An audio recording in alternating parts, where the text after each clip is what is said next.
It is right that man should be adorned not only by the benefits of nature, but also by his own discoveries, for he possesses reason, a thing which is divine and admirable. Through this, he has learned both to revere and worship God, and to see the image of his individual nature, and he is not ignorant of the arrangement of his own formation. Therefore, through reason, men have focused on themselves as well, wheeling round the mind from external contemplation towards itself, and have unfolded the mysteries concerning their own creation.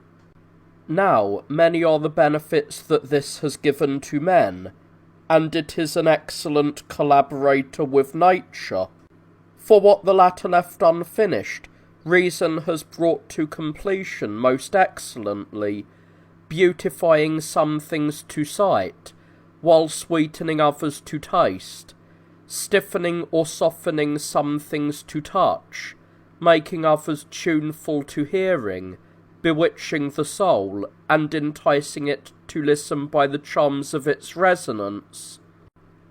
And is not this a most compelling expert in crafts as well?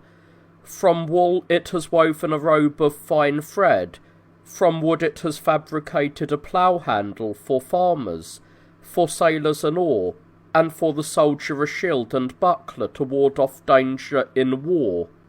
And most remarkable of all, it has set out the extensive experience of history, a delight for the ear, but educational for the soul. For in souls eager for learning, there is nothing more seductive than history. Sufficient proof for anyone is a story from the Homeric poem. The son of Laertes, recently cast ashore upon dry land from the sea's surge, was entertained at the court of Alcinoüs the king, and great hospitality was poured upon Odysseus. For there was ready for him, naked and physically exhausted by the disaster of shipwreck, a brilliant garment to fasten on, and he also had the honour to share the king's table, and so the stranger was granted liberty of speech and freedom. For exposition of tales, the history so delighted the Phaeacians that, bidding farewell to drinking, they regarded the banquet as a theatre, pricked up their ears, gaped as they watched the man, and were not wearied in the slightest by the length of the description, and yet many of the stories kept their countenance downcast, for experience of greatest perils spread through the gathering, since their ear was inquisitive and insatiable, as it feasted on an amazing account. Hence, indeed, it is possible to see how the poets were the first to have achieved a reputation for education, for these took over men's souls, which longed for knowledge, were constantly eager for learning, and thirsty for strange tales. They constructed mythical narratives for them, clothed speech with fiction, painted the falsehood with rhythm, and beautified the conjuring trick with metre, as if with charming embroideries. So great was the power of their entertainment that it was even believed that they were theologians, and that the gods came among them, and by the tongues of those men disclosed to mankind their personal affairs, and whatever successes or misfortunes had ever occurred in their own life. Therefore one should regard the common history of all mankind as a teacher, which advises what should be undertaken, and what should be ignored as disadvantageous. It can be seen that generals are most prudent by means of her, since she knows how to arrange forces, and how the enemy should be deceived by ambushes. Through the disasters of others she makes these men more provident, guiding them by means of the earlier mistakes of others. Then again, by successes, she renders them more fortunate, causing great peaks of virtue to grow from small beginnings. For the aged, she is a guide and staff; for the young, a most excellent and sagacious tutor. By wide experience, lending grey hairs, as it were, to youth, and anticipating the gradual lesson of time. For my part, I am about to make an attempt on her, even though the undertaking is greater than my resources because of the ignobility of the diction, the feebleness of the ideas, the ugliness of the arrangement of the language, and the ineptitude of the organisation. But if any of the things expounded should appear felicitous to anyone, let him attribute it to chance, for knowledge is not the cause. When it was necessary for the Emperor Tiberius to pass on at last from the present sphere, and to yield to the universal law of nature, since black bile, as children of physicians are accustomed to call it, was aggravating his disease, Maurice was proclaimed, was magnified with imperial rank, and a newcomer to the purple was granted a share in the power of the emperors. For the Emperor Tiberius was carried on a litter to the open-air palace courtyard which adjoins the many-couched hall of the royal mansion, a far-famed vestibule and most glorious porch. He summoned the president of the high priestly throne, at that time John steered the rudders of the church, and convened the congregation of the priestly dignitaries, the bodyguards, guards, all those arrayed in imperial offices, and furthermore, the more distinguished members of the people as well. He himself did not address the meeting at all, but designated as imperial mouthpiece John, a skilled orator and expert in Roman laws, who through the clarity of his eloquence ennobled the imperial commands in a manner worthy of royal majesty. In their native utterance, Romans call this man Questor. So the emperor attended the royal investiture together with his daughter, Constantina, whom he made partner of Maurice's destiny and of his life. Before the actual proclamation, he presented the following words to the congregation: Romans, the name which is far famed and honoured among the nations, the name which, because of its glory, is clothed with honour on many lips. Great and final now are the travails of anxiety which surround us, some compelling us to make a proper disposition of mortal affairs, others confounding us at the dissolution of death, and urging us to present to the Creator the account of our mortal life. And today my former freedom and impunity cause me great fear, for those who possess abundance of power are likely also to be attended by more numerous faults.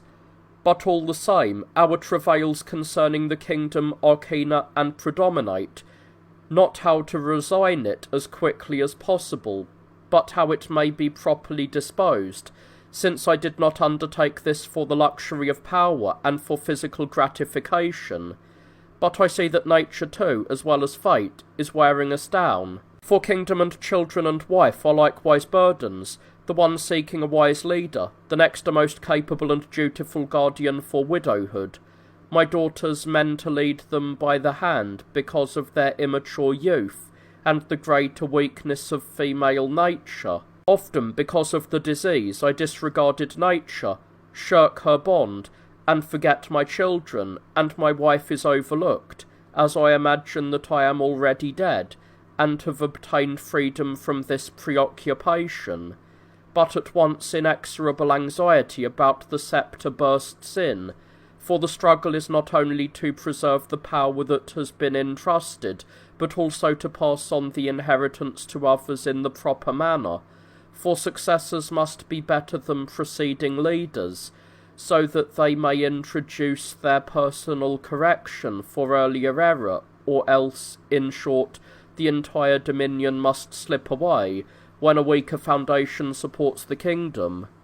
While these considerations are preying on our mind, Providence, the craftswoman, assists us in our toils, together with us producing a single plan, and designating the man who will rule and ascend to power, Maurice here, a man of greatest benefits, who has stored up many great toils for the Roman realm, and has deposited these in advance like sureties for his future providence for the dominion.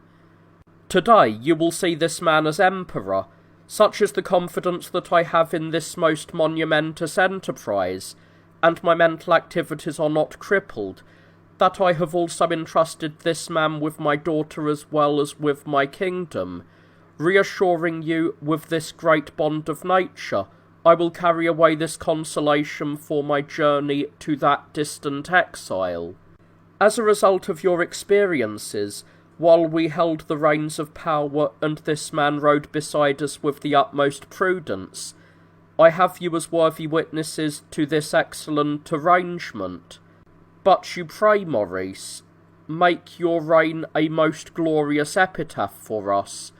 Adorn my tomb with your virtues. Do not shame the hope of those who have trusted you. Do not abuse your virtues or shun the nobility of your spirit. Reign authority with reason, steer power with wisdom. Kingship is an exalted and lofty matter, which elevates on high its rider and puffs him up in his reasoning. Reckoning that you do not surpass all men in degree of intellect, even though you have achieved heights of fortune beyond all.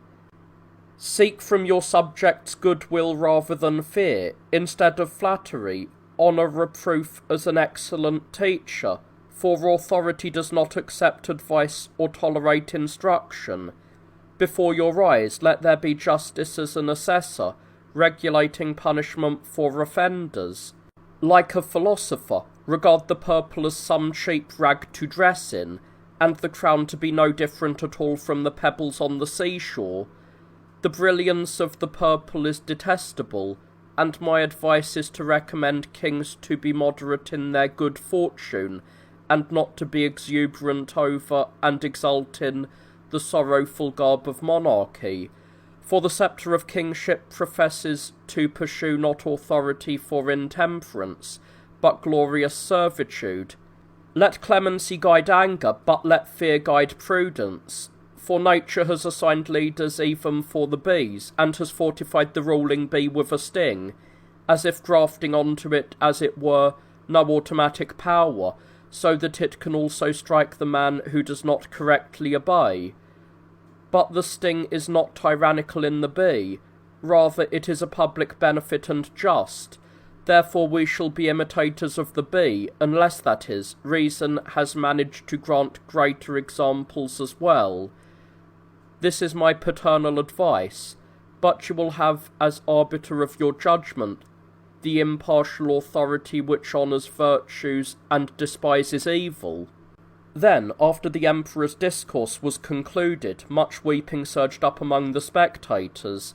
Some, those who were richer in goodwill, were grieving at the suffering, while others, through sympathy, were charmed to pity, for disaster is accustomed to share the suffering with the spectator as well. The emperor took up the crown and the double cloak of purple, and put them on the Caesar.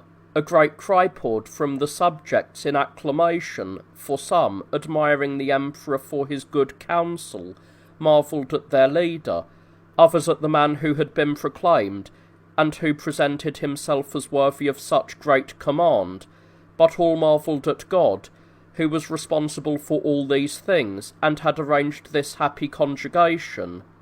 After this great and final objective of the emperor had been fully accomplished, and when the rites of proclamation had been completed in accordance with the royal decrees, the Emperor Tiberius returned to his own bed. There is also a story that, shortly before his illness, the Emperor Tiberius was instructed by a divine voice, for in his sleep a man seemed to stand beside him, most fair in appearance, wearing a likeness of a divine beauty, indescribable in word, yet imitatable in painting.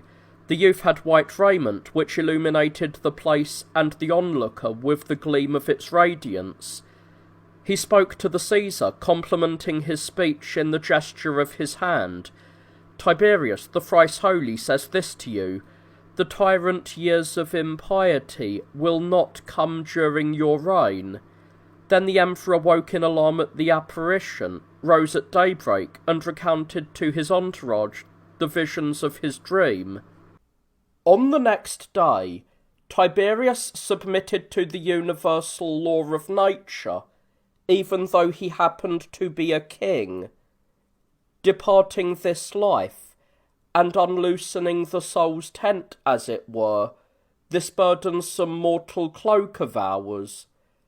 Extensive lamentations surged up in the city, for a stream opened from many eyes, and breached ducts of tears, and great grief invaded the people's spirits.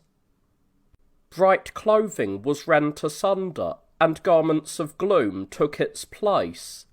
The report convened all men to that hateful spectacle. The masses entered the royal court. The vestibule did not have guards at the many curtains which reluctantly bestow entry on dignitaries. There was a night-long melancholy hymnody, which presented a gloomy aspect to the illuminating torches. Next, after daybreak, as the sun cast forth its rays and sped across the heavenly hemisphere, every one escorted the dead emperor, and their weeping showered down, together with acclamation. There was copious funerary panegyric, one theme pouring forth from many mouths, just as a river is divided into many sources, or as a lofty and leafy tree is separated into many offshoots of mighty branches. For subjects are accustomed to show great grief at the untimely decease of those who have ascended to power, at any rate if they began their rule in a winning and popular manner. When the tomb of the emperors had received him, everyone turned towards the Emperor Maurice as guardian, and on that very day there was an end to weeping, for recollection of past events has less effect on men than the eager concern for the present. Now, as I begin to weave the web of history and make a record of barbarian wars, I will first mention the action against the Avars, because of the close proximity of the events, and of the appropriateness of the arrangement. Numerous, then, were the violent deeds which they impetuously ventured at that time. These people are Huns, who dwell beside the Ister, a most untrustworthy and unstable nation among those who live as nomads. These people sent an embassy to the Emperor Maurice, not least because they came into possession of the greatest township. This was named Sirmium, and was a famous city, of great renown and repute among the Romans who inhabit Europe. This had been captured only very shortly before the Emperor Maurice was seated on the Caesar's throne, when he donned the cares of the Romans together with the purple. The circumstances were clearly declared by the famous Meander.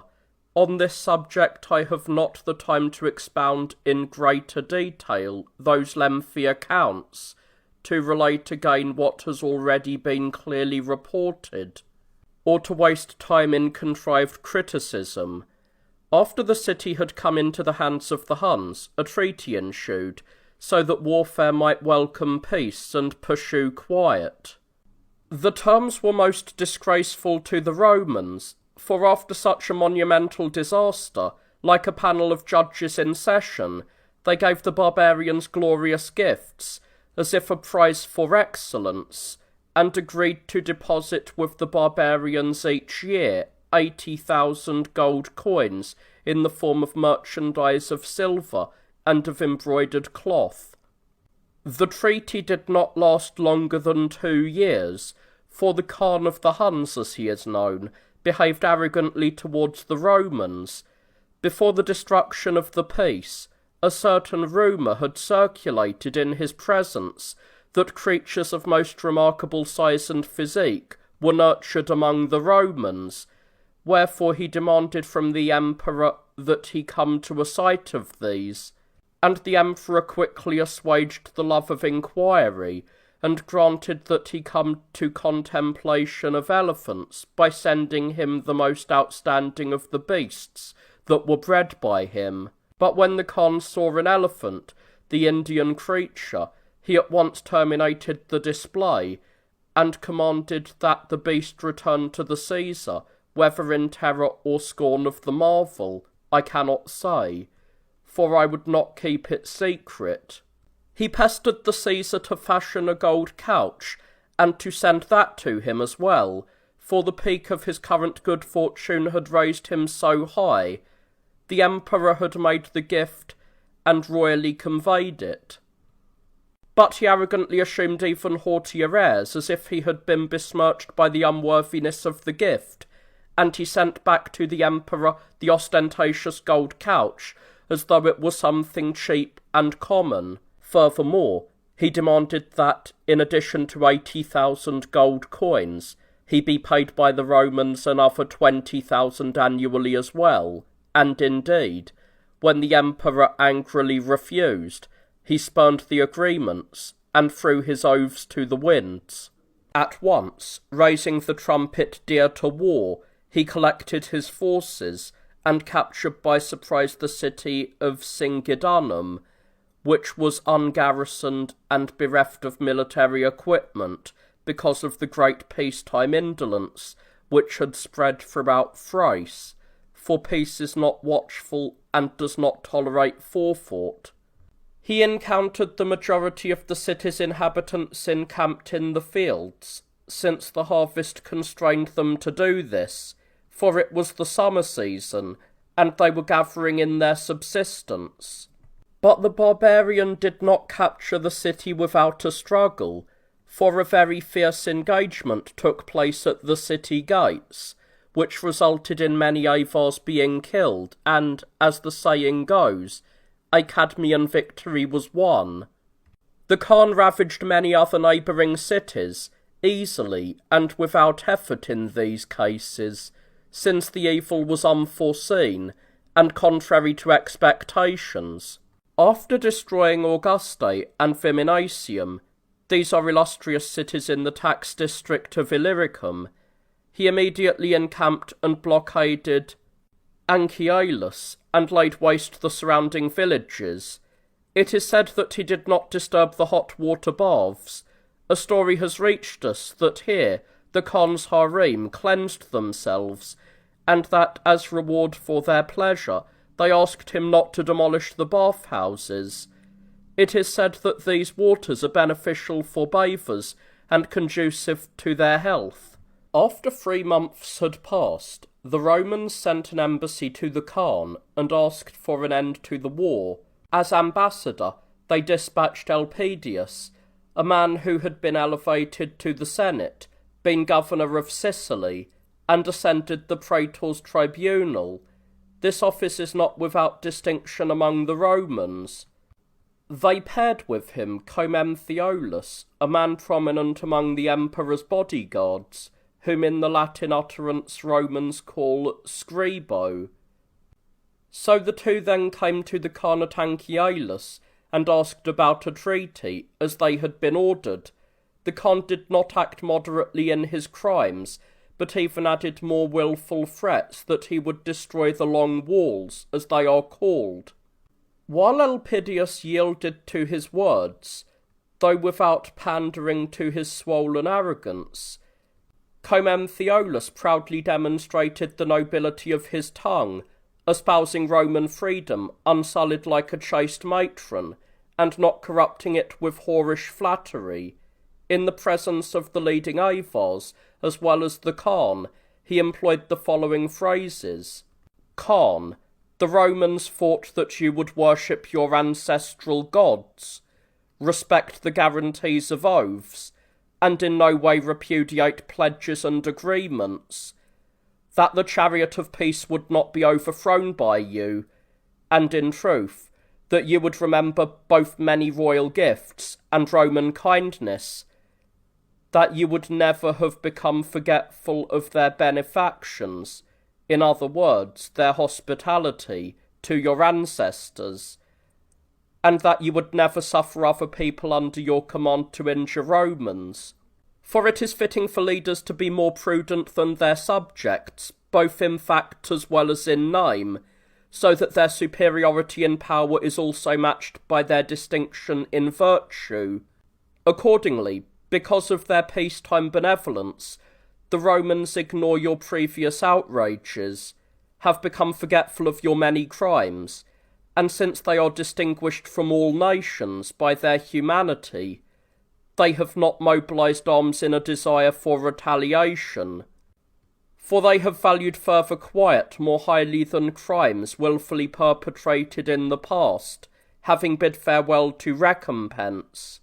But since you have disregarded every aspect of good conduct, since the eye of justice is blind and the feet of providence lame, and unable to weigh out a just return for offenders, and since your God is your will, which is moved whithersoever it wishes, the Romans will not forget their own excellence, but will organize an exceedingly great war against you, and will inflict great slaughter. For war is more congenial to them than peace, unless the enemy should welcome tranquillity. For what nation on earth has ever contended more gloriously than Romans for freedom, honour, fatherland, and children? For if there is fierce battle and frenzied confrontation among the most insignificant of birds, so that each may avoid defeat, and the one not yield to the other, what indeed do you think men do, especially Romans, a most warlike nation, and most renowned kingdom? It is not easily despised, except perhaps only at the very outset. Then do not brag over what you have wickedly and faithlessly arranged today, for it is perhaps laudable to take pride in right achievements, but it is fitting that boasting over wickedness be designated in the category of arrogance, not as glory. Great are your recent feats of haughtiness, but very great also is the power of the Romans, the diligence of the Caesar, the support of the tributary nations, the weight of their resources, and their religion, which is most pious beyond all the nations of the inhabited world, and for that reason most efficacious as well.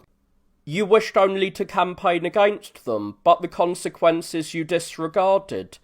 What sort of reputation for honour will you win, even among your neighbouring tribes, now that you have abused Romans, or what guarantee of trust has been left for you in the future? Your gods have been outraged by you, oaths are violated, agreements are broken, benefactors suffer harm from you, gifts with their hallowed power do not prevail. Leave us in peace.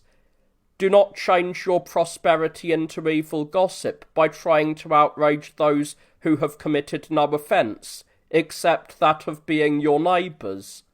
Show greater respect to this Roman territory of ours than to your own head. This has been your salvation. It embraced you when you were a migrant, and gave you a home when you were a foreigner and a stranger, after your splintered segment had broken away from its ancestral tribe in the east. Do not break the fair bond of hospitality. Let not men disparage charity. Do not teach your audience to loathe piety as a cause of evils. If you desire money as well, this has already been fulfilled for you by the Romans, for the nation is generous, and its treasury is magnificent and munificent. You have a land that is broad and is additionally endowed with great length, so that the inhabitants are never overcrowded, and incomers never lack a subdivision. Go back then to your own land, which indeed the Romans have lavished on you, and do not divert your power beyond your borders. Even though the winds attack furiously, they will do no harm to the strong tall tree, which has abundant leafage, stout trunk, thriving roots, and wide-spreading shade, and which is nurtured by the seasons and by moisture, that either irrigates it through channels, or inundates and enriches it by rains from heaven. Those who extend an intemperate foot beyond their own property will become wise belatedly at the time of their just punishment, being unable to endure the shame which is more grievous than their afflictions. When this great man had terminated his spoken rebuke, boiling blood whipped up great passion in the Khan. His whole face grew crimson with anger. while his eyes gleamed golden bright with the flame of wrath, and demonstrated through their whole aspect that he would not spare the ambassadors. His eyebrows shot up, and almost threatened to fly off his forehead, and the gravest danger hovered over Commenthiolus as a result of his speech. For the barbarian destroyed the sanctity of the ambassadors, dishonoured Commenthiolus with chains, crushed his feet in the clamp of wooden stocks, tore apart the ambassador's tent, and hence, according to a native custom, threatened the death penalty. On the following day his passion became calm, and the most powerful of the Avars soothed their leader with persuasive arguments, gradually persuading him not to pronounce the death penalty against Commenthiolus, and convinced him that the fetters would be sufficient injury for the ambassadors. So the Khan agreed, and dispatched them to the emperor in dishonour, granting an unexpected reprieve to the men themselves. In the following year, Elpidius was again appointed, and sent out on the same mission. When he reached the Khan, he asked that an ambassador should come with him to the emperor, so that he might reanimate the treaty, and they should permit the addition of a further 20,000 gold coins to the agreement. The Khan adopted the proposal and sent Targitius, a respected man in the tribe of the Avars, to the Caesar with Elpidius. They both came to the emperor, and a covenant and accord was reached, namely that the Romans should pay out 20,000 gold coins in addition to the 80,000, or be repaid with war if they neglected this. Therefore the agreement seemed to have been somewhat revived, and warfare accepted an armistice. After a brief moment of time, the well-being of the peace was adulterated, and once again the tribe of the Avars attacked the Romans, not openly, however, but in a rather knavish and crafty manner, for the Avars let loose the nation of the Slavs, who ravaged very many areas of the Roman territory, suddenly invading like lightning as far as the walls named Long, and wrought great slaughter on their captives. Wherefore in fear the emperor both garrisoned the long walls, and led out from the city his personal body of soldiers, instantly devising a most distinguished defence, as it were, around the city. Then Commenthiolus was entrusted with a not insignificant command. He moved into Thrace, drove back the hordes of the Slavs, reached the river Erginia, as it is named, suddenly confronted the Slavs, boldly attacked, and improvised great destruction for the barbarians. It was for this reason that he was again appointed general by the emperor and sent out, adorned with Roman titles and bearing the military honour of command, called by the Romans Praesentialis. Next, when the summer came around, he collected the Roman forces, moved to Adrianopolis, and encountered Ardagastus, who had entrained great hordes of Slavs with a most distinguished haul of prisoners and splendid booty. After passing the night, at daybreak he approached the fort of Ansinon and courageously engaged the barbarians. The enemy backed off, were thrust into flight, and were driven right out of the Astici, while the Roman success raised a bright day for the prisoners. The general sang a victory hymn, and set up a trophy. At the beginning of autumn, the barbarians again dissolved the agreement and openly abased the compact. I will reveal the cause and not deny it. A Scythian man, who bore the surname Bucalabra. If you should have any desire to learn the clarification of his appellation, I will immediately translate the name into the Greek utterance. Magnus, that is to say, priest, is the interpretation we reach by transforming the Scythian into the noble utterance of Greek. At that time, this man performed a foolhardy venture, for he slept with one of the Khan's wives, and, enticed by brief pleasure, he was caught in the strong snares of death. Suspecting that perchance his crime might be discovered, and that he would feel the pangs of the well-known cross-examination. He suborned 7 of the subject Gepids, and made his flight towards his ancestral tribe. These are Huns, who dwell in the east as neighbours of the Persians, and whom it is more familiar for the many to call Turks. Therefore, after traversing the Ister and coming to the city of Libidinia, he was captured by one of the Roman commanders posted to guard the Ister, and disclosed his race, his former abode, and the pleasure which drove him from there. Since the account of his misfortune seemed plausible, he was sent on by the commander to the emperor.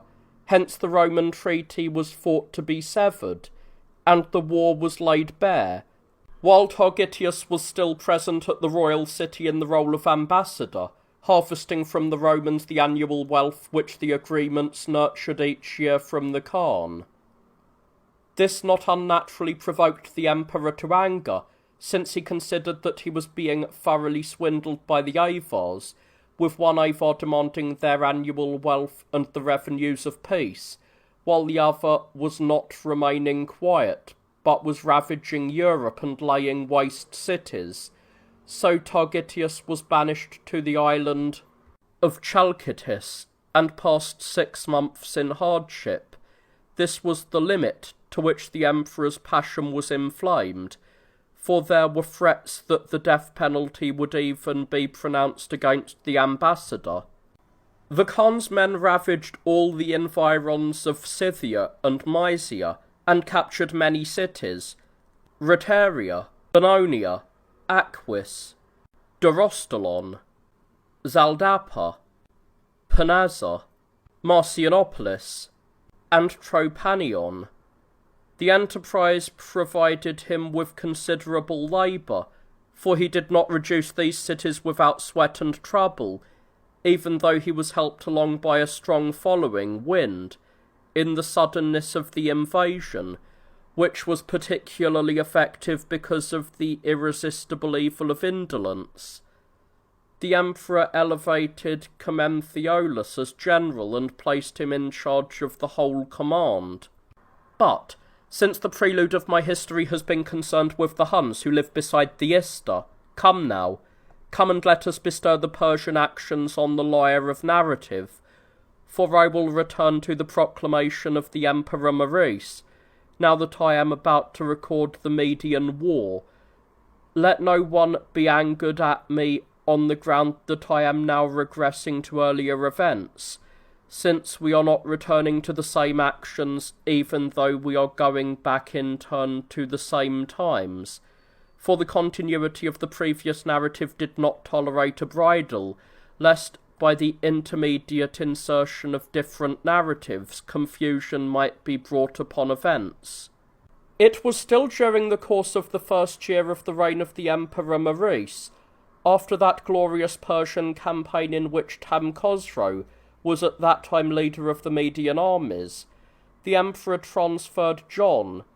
The hairiness of his upper lip provided a surname for him, and the Romans in fact called him Maistachon, from the camps in Armenia to the Roman eastern forces. Then, when the general was newly invested with the eastern cares, he camped where the river Nymphius is united with the waters of the Tigris. In this very place a battle was prepared, the Roman force being commanded by John, and the Persian by the Cardarigan. This is a Parthian title. The Persians like to be called by their titles, as if they consider it unworthy to bear their birth names, for regarding their own appellation, they have greater admiration for fortune's benefaction than for parental custom, which grows up with them when they have newly emerged from their mothers' wombs. And so John marshalled the whole body of his force in 3 parts. He himself took over the centre of the army, the second in command Kurs the right wing, and Ariulf the left. The 3 groups were arranged roughly like this, and the Persians were also drawn up in the same way. When the trumpets sounded for war, and the intervening gap was narrowed, the battle made its entry. Accordingly, the Romans attacked with two sections, John in the centre, and Ariulf on the left, and indeed overcame the opposing forces. Curs did not join the battle, since he begrudged John's success on the grounds that he was contending for greatest glory.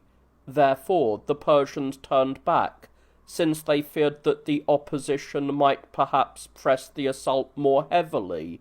When the Romans saw that Curs and his force were not engaging, they showed their backs to the barbarians and retreated towards the higher ground. The Persians made a counterattack when they saw that the Roman cavalry was exhausted by the exertion of the chase, and by the difficulty of the retreat to their steeply sited fort. They bravely attacked, slaughtered most of the Romans, and the barbarians scarcely allowed the Romans to return to their camp. At this, the war was terminated, and the autumn season gradually crept in.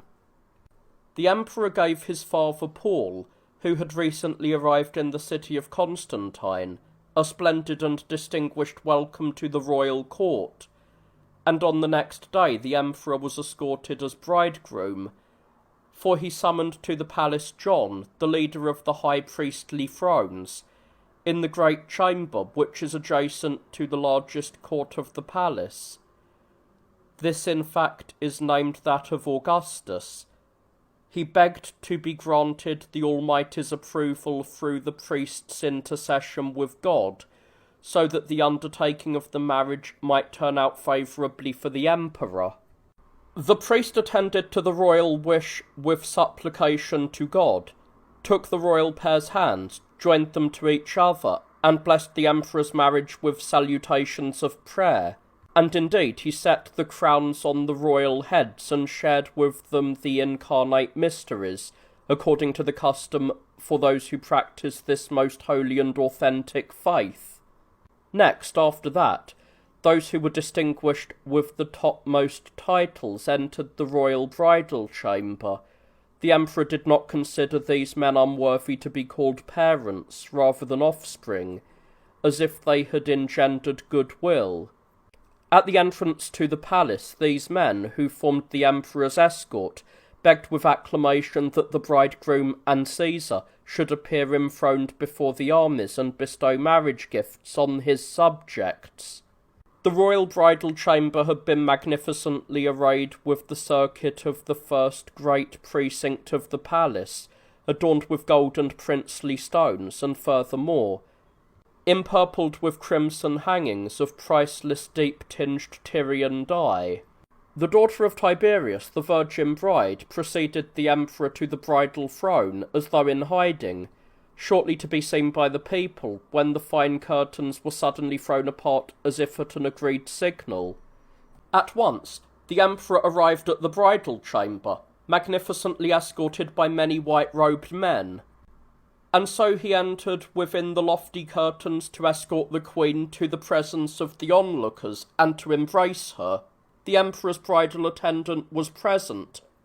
This man was an imperial eunuch, Margarites by name, a distinguished man in the royal household. The queen rose from her throne to honour her bridegroom, the emperor, while the factions chanted the bridal hymn. In full view of the people, the bride's attendant saluted the bridal pair with a cup, for it was not right to put on crowns, since they were not in fact private individuals who were being married, for this action had already been anticipated by their royal title. These indeed were the events of the first day, but the city celebrated for 7 days and was garlanded with silver vessels.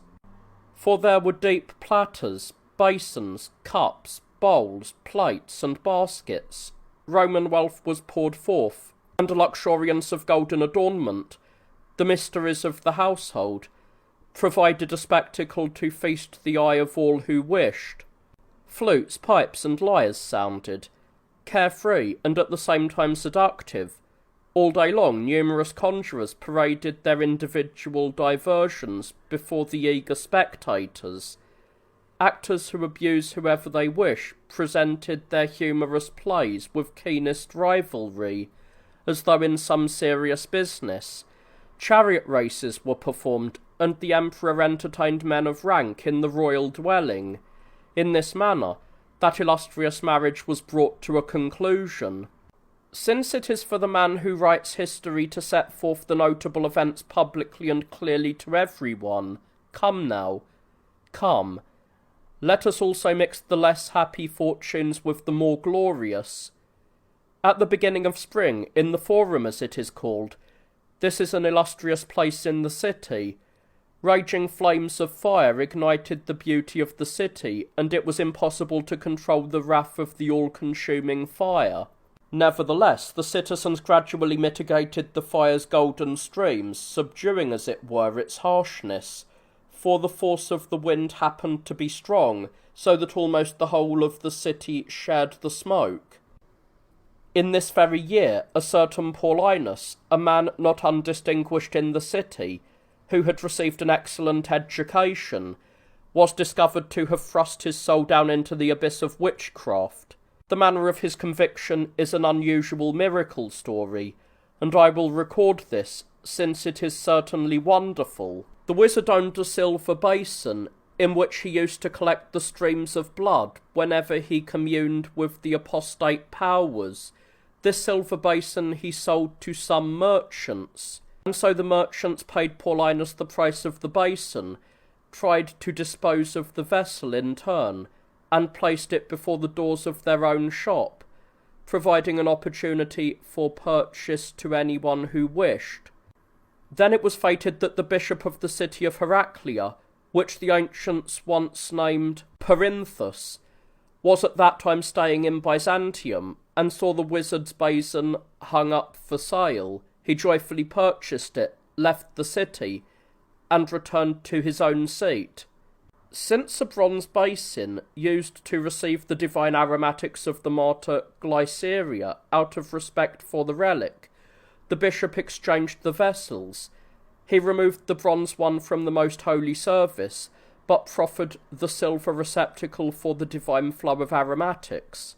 Hence the river of miracles ceased, and the fountain of grace was hidden. The martyr did not publicize her powers. She withdrew her benefaction, removed her gift, and ordained that the aromatic should not well forth on account of the pollution. For in truth it is not right for the pure to touch the impure, so as to insert into my narration an appropriate element of secular learning as well. When this had in fact happened for many days, and the misfortune had become known in the city, the priest was turned to grief. He bemoaned the affair, mourned the interruption of the miracles, summoned back the benefaction, was unable to bear the loss, sought the cause, and could not endure the shame. Life for him was lifeless, since the church was bereft of the miracle. For this reason fasts and prayers were deposited, tears conscripted, lamentations made allies, all-night supplications marshalled, and everything assembled that can change God's grief to mercy.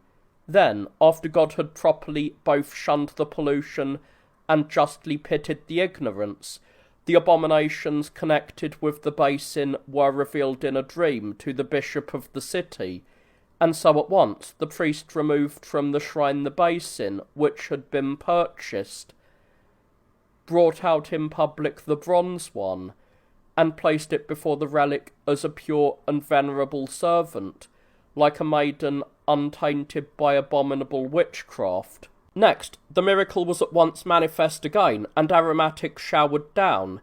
The benefaction gushed forth. The gift welled up. Weeping was dispatched, grief checked, gloom dispelled, the abomination publicised, and once more the city donned its own glory, for God is ready to pity when he is piously implored. And so when the priest had come to the royal city and had ascertained from the merchants who it was who had sold the basin, he approached the high priest John, and revealed all that had occurred. And so John was distressed by the narrative, and, unable to endure the story, he immediately went to the palace, and shared with the emperor the tale which had been narrated to him. Now Maurice was somewhat reluctant to contemplate the execution of the miscreants, since he preferred to heal those who had gone astray with repentance rather than punishment, but the chief priest overruled the objection, and urged in accordance with the apostles that those who had renounced the faith should be consigned to fire. He brought to his lips the words of Paul, speaking as follows, word for word.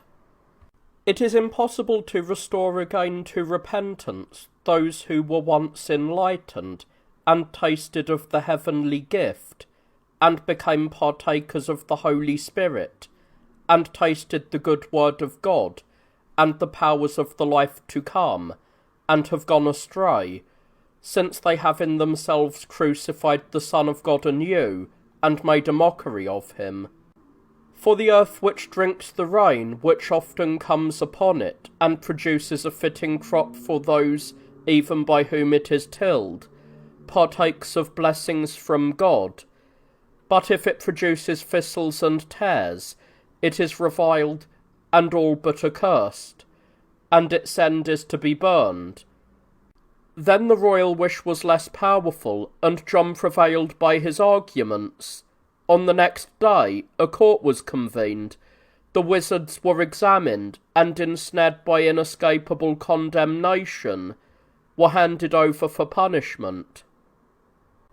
And so Paulinus was impaled on a stout pole whose summit gaped upwards. In the attachment of this he was hung by the vertebrae in his neck, together with his throat. He was throttled. So he terminated his impious life, having first witnessed the execution of his son, for he had shared with his son the abominable and impious sorcery of the wizards. The satrap of the Median force invested and attempted to capture the fort of Amphimon. When the Roman brigadier learned of this, he approached the Nymphaeus and tried to capture Akbas.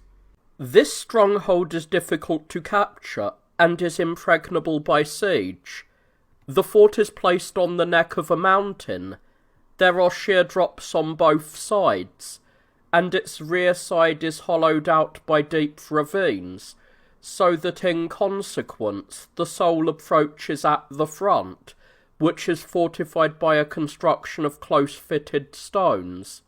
When the general attacked those in the fort, the besieged lit signal fires on the parapet of the fortification, indicating the magnitude of the danger to the Cardarigan's men who were striving to reduce Amphimon, for the Persian general had established such an agreement with the men in Akbas.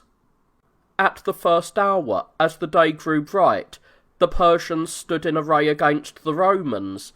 The barbarians dismounted from their horses, began the battle, and by their continuous bombardment defeated the Romans, for they confused their opponent's vision by the discharge of missiles. For they are a nation of archers, and their might is this winged dart. The Romans were hemmed in, and close pressed on a part of the mountain, since the assault was, as it were, squashing them. Many of the soldiers jumped off the cliff that fronted the river Nymphaeus, for the descent was not raised above an unattainable depth. Some were captured by the barbarians, but others made their way down through the foothills of the mountain, escaped the danger, were unexpectedly saved, and after crossing the river Nymphaeus, encamped with the Roman contingent. When the spring of the past year was in the prime and covering the earth with green growth, on the anniversary day for the dedication of the city, this was the first year of the emperor's reign, a terrestrial affliction arose, and a very great earthquake persisted, as if the earth were leaping from its very foundations. I will not discuss its cause, since the Stagirite has devoted considerable thought to this subject. If his account appears plausible to anyone, let him be praised for his cleverness, but if not, let the doctrine be returned to its father for fostering. Accordingly, as day was waning, the earth's axis was shaken, and there was extraordinary panic, so that even the racing fanatics were suddenly converted by fear to prudence, just like children playing at dice, on the surprise appearance of their teacher, and the banner outside the arena for the equestrian contests, which was in fact a signal for rejoicing, was removed on account of the unexpected danger, and it came about that all men, in terror of death, took sanctuary in the holy precincts. This was the second year of Maurice's rule, and in the season of winter, the emperor was proclaimed consul. His procession in the royal chariot was most spectacular. It was not horses or mules or elephants which drew the emperor, but men indeed, the most honourable being and appellation. When he had mounted the chariot, he made his subjects partners in his own treasuries. The citizens shared the royal good fortune, and sang the Caesar's praises with hymns, as the golden feast illuminated them, as it were, and made them sparkle. In the current year, John was relieved of the reins of generalship, since the Persians had proved irresistible, and had been granted the balance of advantage in the war. But Philippicus was nominated instead and proclaimed as general by the emperor. He was a man of talent, and was most closely connected with the royal family, for he had in fact married the emperor's sister, Gordia, and so, following his appointment, the general came to Monocarton, pitched camp near the mountain known as Isoma, and collected men for military service. At the beginning of autumn, he camped by the Tigris, and after many camps he reached a place named Carcharaman.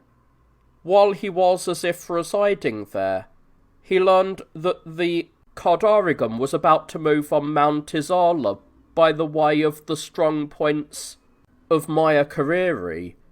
It was for this reason that the general set out from that place, approached the plain adjacent to Nisibis, camped on the high ground, and then suddenly swooped down upon Persia and won massive booty.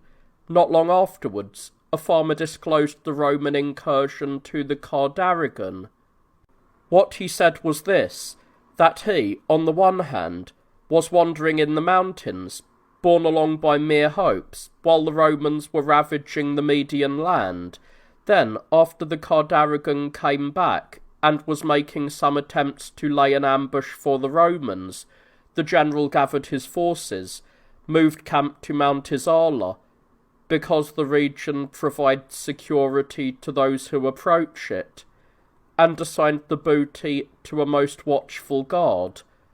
After this he came to the river Nymphaeus, having accomplished a not inglorious prelude to his command.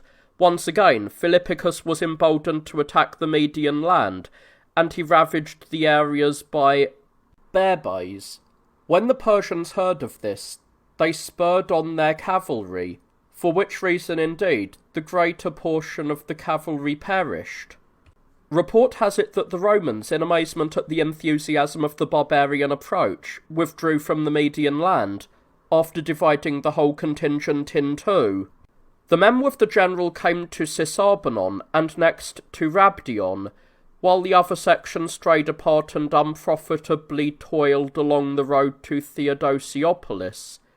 That land, as we know by hearsay, is waterless and parched as far as the river called Aborus. So inexorable danger befell the Romans, for they were exceedingly short of water. What could be more serious than that for an army? However, they formulated a very harsh decree against the captives, and slaughtered all the men and women. They spared the children out of pity for their immature youth. Nevertheless, not long afterwards, the shortage of water destroyed these as well. After encountering great troubles, the Romans entered Theodosiopolis. In the following year, Philippicus proudly planted his spear in the region of Arzine and captured a glittering and most distinguished booty. A story was current that the general, who was very fond of learning and drew his military knowledge from the experts of the past, had acquired this aptitude for wise strategy from the shrewdness of Scipio, the perfect general. For according to the reports of those who have set down the histories in writing, like sacred statutes, in the precinct of memory, when Hannibal the Carthaginian general was ravaging the European territory of the Romans, the elder Scipio committed the war at home to deferment, attacked the Carthaginian land, and drove the enemy to serious trouble. When Hannibal heard about the fortunes of the Carthaginians, he retreated to his own land, being taught the mutability of affairs from the adversities which had befallen himself. This seemed to be an account parallel to that of Philippicus, and his plan did not miss the mark. It chanced that the general was afflicted in body, since he was struck by a severe illness. Therefore he came to Martyropolis, after he had entrusted the army to the Brigadier Stephen. This man had been bodyguard of the Emperor Tiberius, and appointed Apsich the Hun as second in command of all the companies, and so the general was thus a non-combatant because of disease. But the Cardarigan took his whole force and attacked the city, which had recently been designated Tiberiopolis, but which had formerly been named Monocarton. In the previous year the general had strengthened its aged walls and fortified it in foresight of the future. The Persian general attacked the city, but was unable to reduce it. Therefore he entered the environs of Martyropolis and burned down the church of the prophet John, which was situated about 12 miles from the city towards the western horizon. Here indeed there happened to be an academy of men who spend their lives in thought. These men are in fact called monks, and their task is to anticipate departure from the body, to be dead while living, and to transmigrate to higher things, through a sort of prudent madness. The barbarian also raised this place to the foundation. On the next day he set out from there, and came to the place Zorbandon, where he ordered his followers not to leave the rampart on any account. His own intention, perhaps, was to enter Roman territory on further brigandage, and to carry off the same glory as the Romans.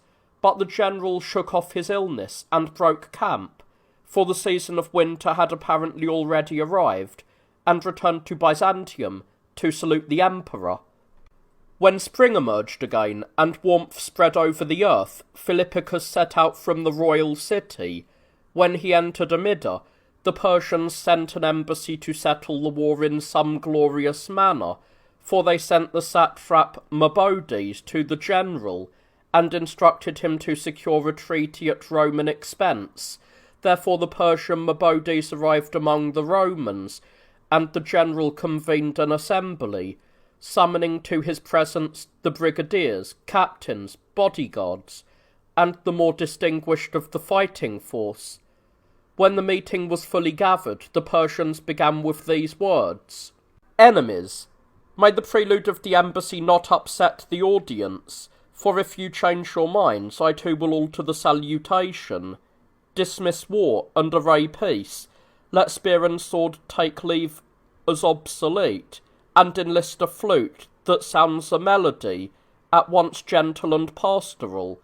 The Persian king is a lover of peace, and takes pride in being the first to cast off war, for the cultivation of peace is regal, just as belligerence is characteristic of tyrants. You men who share the same suffering as us, let war, which alone of all things is insatiate, be stayed.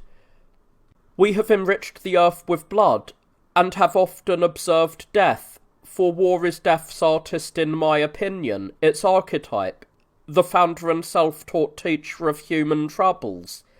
Is there anyone who loves money? But we have become a sport for wealth and poverty, sometimes conquering, sometimes being conquered. We participate in the fluctuations of war and eternally reap a harvest of change, so to speak. Is there a warrior who preens himself at gold? He has acquired mistrust as well as pleasure, for what is less trustworthy in war than money, which is immediately transferred to another and again from that man to another, so that the man who possessed it looks at a dream on waking, or remembers on the morrow a recent drinking bout? You Romans have in the past given free rein to war. You too become disciples of peace. At the invitation of the Persians, cast off the lamentable war. For it is fitting that those who initiated a wrong should also repent in its rectification. Do not let yourselves be emboldened by these benevolent words, for the Persian king is not renouncing the conflict because he was terrified only the other day when the Romans outraged the land of Media, since he commands that the Romans purchase peace with much gold and glorious gifts. For it is not right for the transgressors to settle the war with impunity. For the payment must be sufficient both to soothe Persian anger and to repress Roman boldness, which reaches for the trumpet of war. Then, while the speech was still in progress, the Romans condemned the ambassador, hissing and creating uproar by shouting, as if they were distressed by the barbarian's words, for the Romans saw fit to take pride in recent events, whereby they had invaded the Persian state, won booty, and deceived the Cardarigan. The general dismissed the assembly, and the Persian did not bring his words to completion. Then, after a few days had elapsed, the chief luminary in the priestly rank of Nisibis came to the general and made public the same proposals as Mabodi's. Accordingly, at this point, the general conveyed the Persian words to the emperor by courier, but when the emperor had examined the general's message, he at once responded with royal injunctions, commanding Philippicus to reject this disgraceful agreement as incompatible with Roman majesty. However, when the general had folded up the imperial missive, he moved camp to Mambrathon, and so the war thus blossomed forth. But the general assembled the army and inquired whether they were advancing to battle with hearts inspired by manly desire. When the forces assented and reinforced their aspirations by sworn agreements, the general moved from there and came to Bibas, where the river Arzamon flows by. On the next day, he moved camp towards the uplands adjacent to the plain, in the foothills of the mountains, putting Mount Isala on his left. Mount Isala is very fertile, for it produces wine, and bears countless other varieties of fruits. The mountain is densely populated, and its inhabitants are fine men. The mountain is particularly exposed to attack, and is a subject of dispute, since the enemy do not live far away. You could not persuade these people to leave their contentious land, either by threats or promises, even though the neighbouring Persians frequently encroach on and plunder their territory. This particular mountain of Isala is adjacent to another mountain, whose appellation is Izuma. Izuma is like a ridge. It stretches up to a very great height, and from its summit 2 spurs reach downwards. From these Isala proceeds. It begins to rise from a lowly position. Next it gradually rears up its head, and, progressively stretching out its neck, it extends as far as the river Tigris, and it would even link with the eastern or Caucasian range, if some solicitude of the Creator had not established the division. Here the general stationed his army, reckoning that there was no water between the river Boron in Persian territory and the Arzaimon, and that the enemy would be compelled to choose one of two alternatives. For they would either remain inactive, content to defend their own territory, or otherwise, if they attempted to attack the Latins, they would be weakened by exertion and thirst. Their cavalry would very soon perish, since the Roman force would not allow the barbarians to draw water from the river Arzaimon. On the third day, the Persian contingent learned that the Romans were waiting at the Arzaimon. The Cardarigan had reached such a degree of insolence that he roundly poured scorn on his informants, as if it were a piece of idle gossip. But as the substance of the report buzzed among the Persians more clearly, the enemy were infuriated.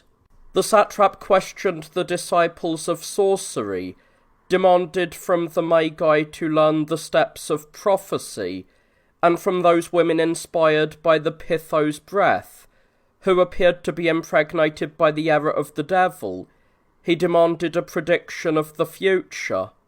Those possessed by the demons said that victory would accompany the Medes, and that in the course of the expedition Persians would carry off Romans, and at the same time change Persian luck, and so the Persians, as if in exultation, were fortified by the prophecies. Then they set out from the river Boron, and moved towards the Romans. Next, they loaded up herds of camels with a heavy burden of water-skins, so that the Romans should not conquer them easily because of their shortage of the watery element. They were so firmly possessed by their hopes of success that they also carried with them fetters, some made of wood, others of iron, and in very great quantity. The general instructed the Romans not to touch the farmers' labours, enjoining this in order to spare the countryside. So on the next day he equipped selected men to reconnoitre the enemy, and entrusted them to the captain Sergius, by whom the protection of Mardes had been undertaken, along with Agyrus and Zagomus. These were tribal chiefs of the force of Roman allies, whom Latins are accustomed to call Saracens. And so the men sent out by the general hunted down some of the barbarian throng, and, after torturing them, found out about the Cardarigans' current and earlier camps. This was in fact the 7th day in the cyclical progress of the week. This was named the Sabbath by the high priest Moses. When these events were announced to the Roman contingent, a suspicion came to the general that the enemy would attempt an attack on the following day, on the grounds that the Romans honoured the day as a rest from labour out of respect for its sanctity. The next morning the scouts came and announced to the general that the armies were approaching, and so Philippicus arranged the Romans and marshalled the army in 3 divisions. The left wing he entrusted to Aelfrida. This man was governor of Emesa. Furthermore, Apsich the Hun also assumed the same force. The brigadier, Vitellius, took that on the right, while the general, that is to say Heraclius, the father of the Emperor Heraclius, took over the central section. The Persians were also drawn up as follows. On the right flank was Mabaudes the Persian, on the left flank Euphrates, who was said to be a nephew of Cardarigan the satrap, and the Cardarigan himself was allotted the central portion.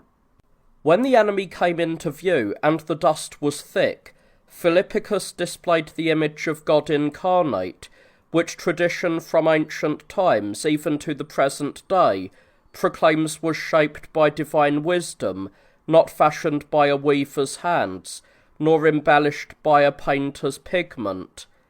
It was for this reason that it is celebrated among the Romans even as not made by human hands, and is thought worthy of divine privileges, for the Romans worship its archetype to an ineffable degree. The general stripped this of its sacred coverings and paraded through the ranks, thereby inspiring the army with a greater and irresistible courage.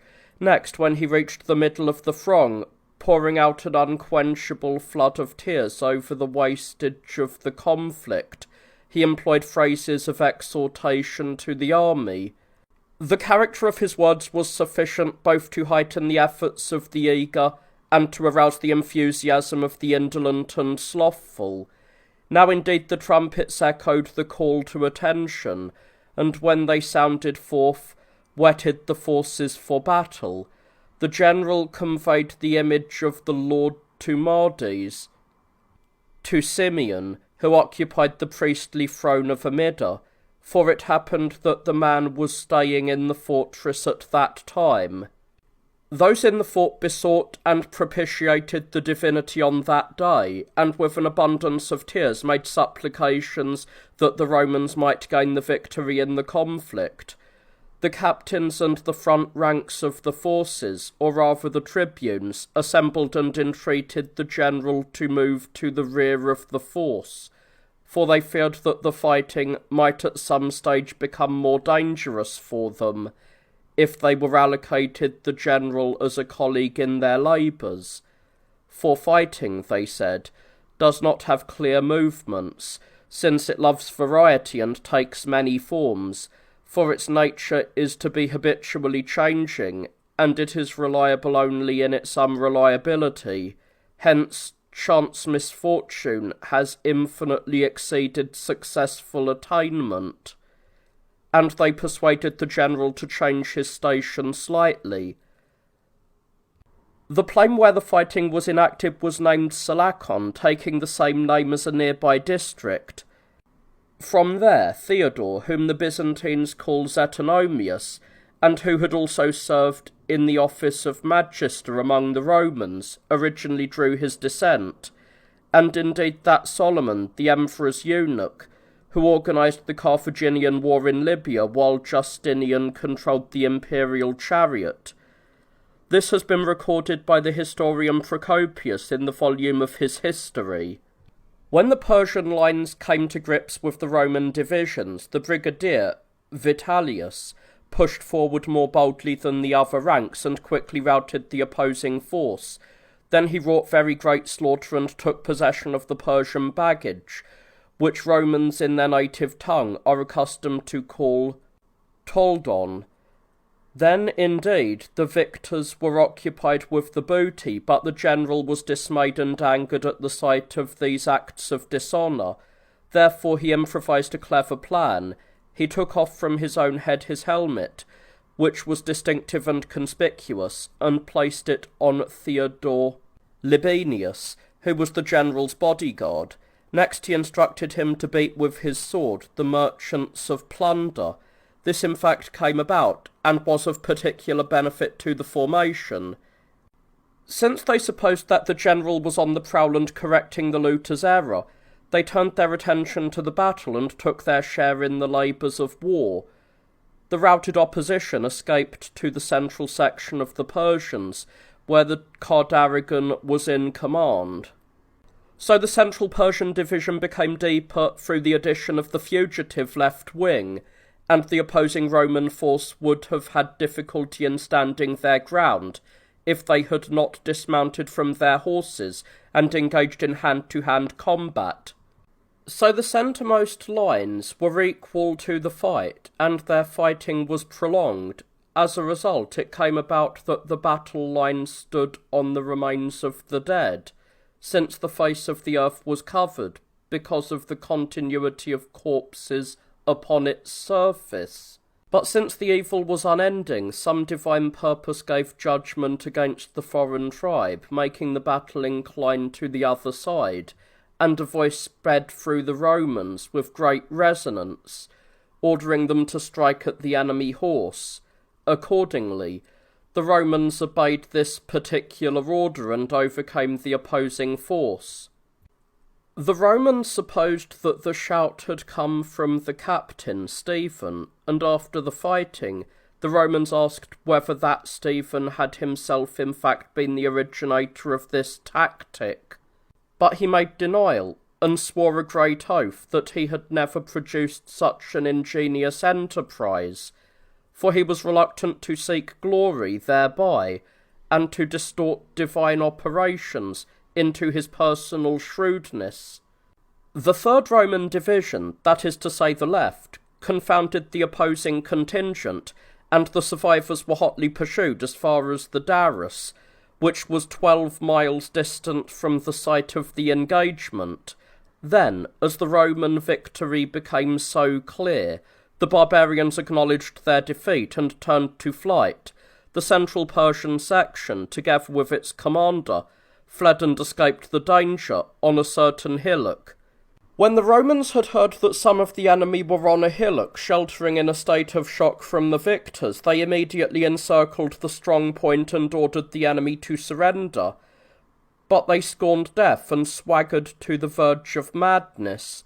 Therefore the Romans ignored them, since they were unaware that the Cardaregan had crept onto the hillock and was paying close attention to the danger. And so the Cardaregan, although he had no food and was hard-pressed by hunger, held out on the hillock for 3 or 4 days. Since the unforeseen danger had thrown the Persian general into utter panic, for the convergence of unexpected changes is terrifying, since they alter opinions as well as actions.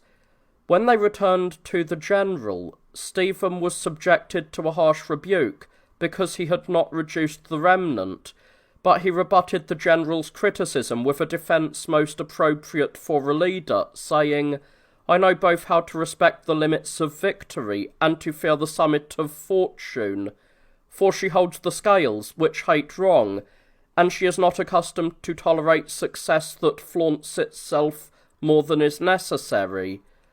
And so when the Persians thus found that the descent was free, they crept down to the lower slopes. After they had descended from the ridge, they encountered some Romans who were returning and congregating at the camp. Therefore many were slaughtered and more than 1,000 captured, who were dispatched to Byzantium.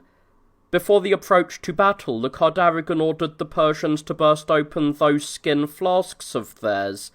Thereby he stimulated the Medians to more reckless bravery, by making this fact clear to them, that they would die of thirst if they did not grapple with great dangers, since the Romans were stationed by the river Arzamon, and were guarding its course with considerable industry.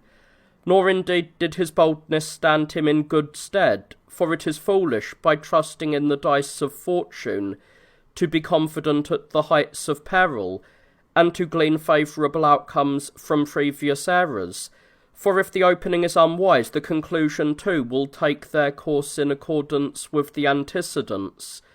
This in fact destroyed many of the Medes after the defeat, for when they came across wells, some of the Persians gulped down water too insatiably, and so sank into great trouble, since their stomachs, under the sudden incursion of water, could not endure to contain the extensive burden of water. The Cardaregan reached the vicinity of Darus and made an attempt to enter the town, for the townsmen, or rather the Persians guarding the city, refused to open the gates for the Medes, since indeed Persian custom permits the fugitives should not be admitted. After they had abused the Cardaregan, and added their insults to the disaster, they persuaded him to return home to the accompaniment of most shameful words. As day was waning, a sudden visitation of panic affected the Roman camp, and a rumour spread around that the Persians had acquired a reinforcement, and were on the very point of attacking the rampart. Therefore Heraclius, the father of the Emperor Heraclitus, and another of the leaders, on horseback, and protected by steel, ranged about with irresistible impetus on the tracks of the barbarians, and they came to the hillock where those who had recently escaped with the Cardarrigan had bivouacked. Therefore they rushed to the heights and gazed round from an excellent vantage point, and the enemy were not to be seen. Then, after they had made a clear search, and there was no possibility of deception in their reconnaissance, they returned to the Romans. At a certain point on their route, they observed a Roman soldier in the throes of death, his body adorned with 4 wounds. A Median arrow had penetrated deeply through his helmet and planted itself in his upper lip.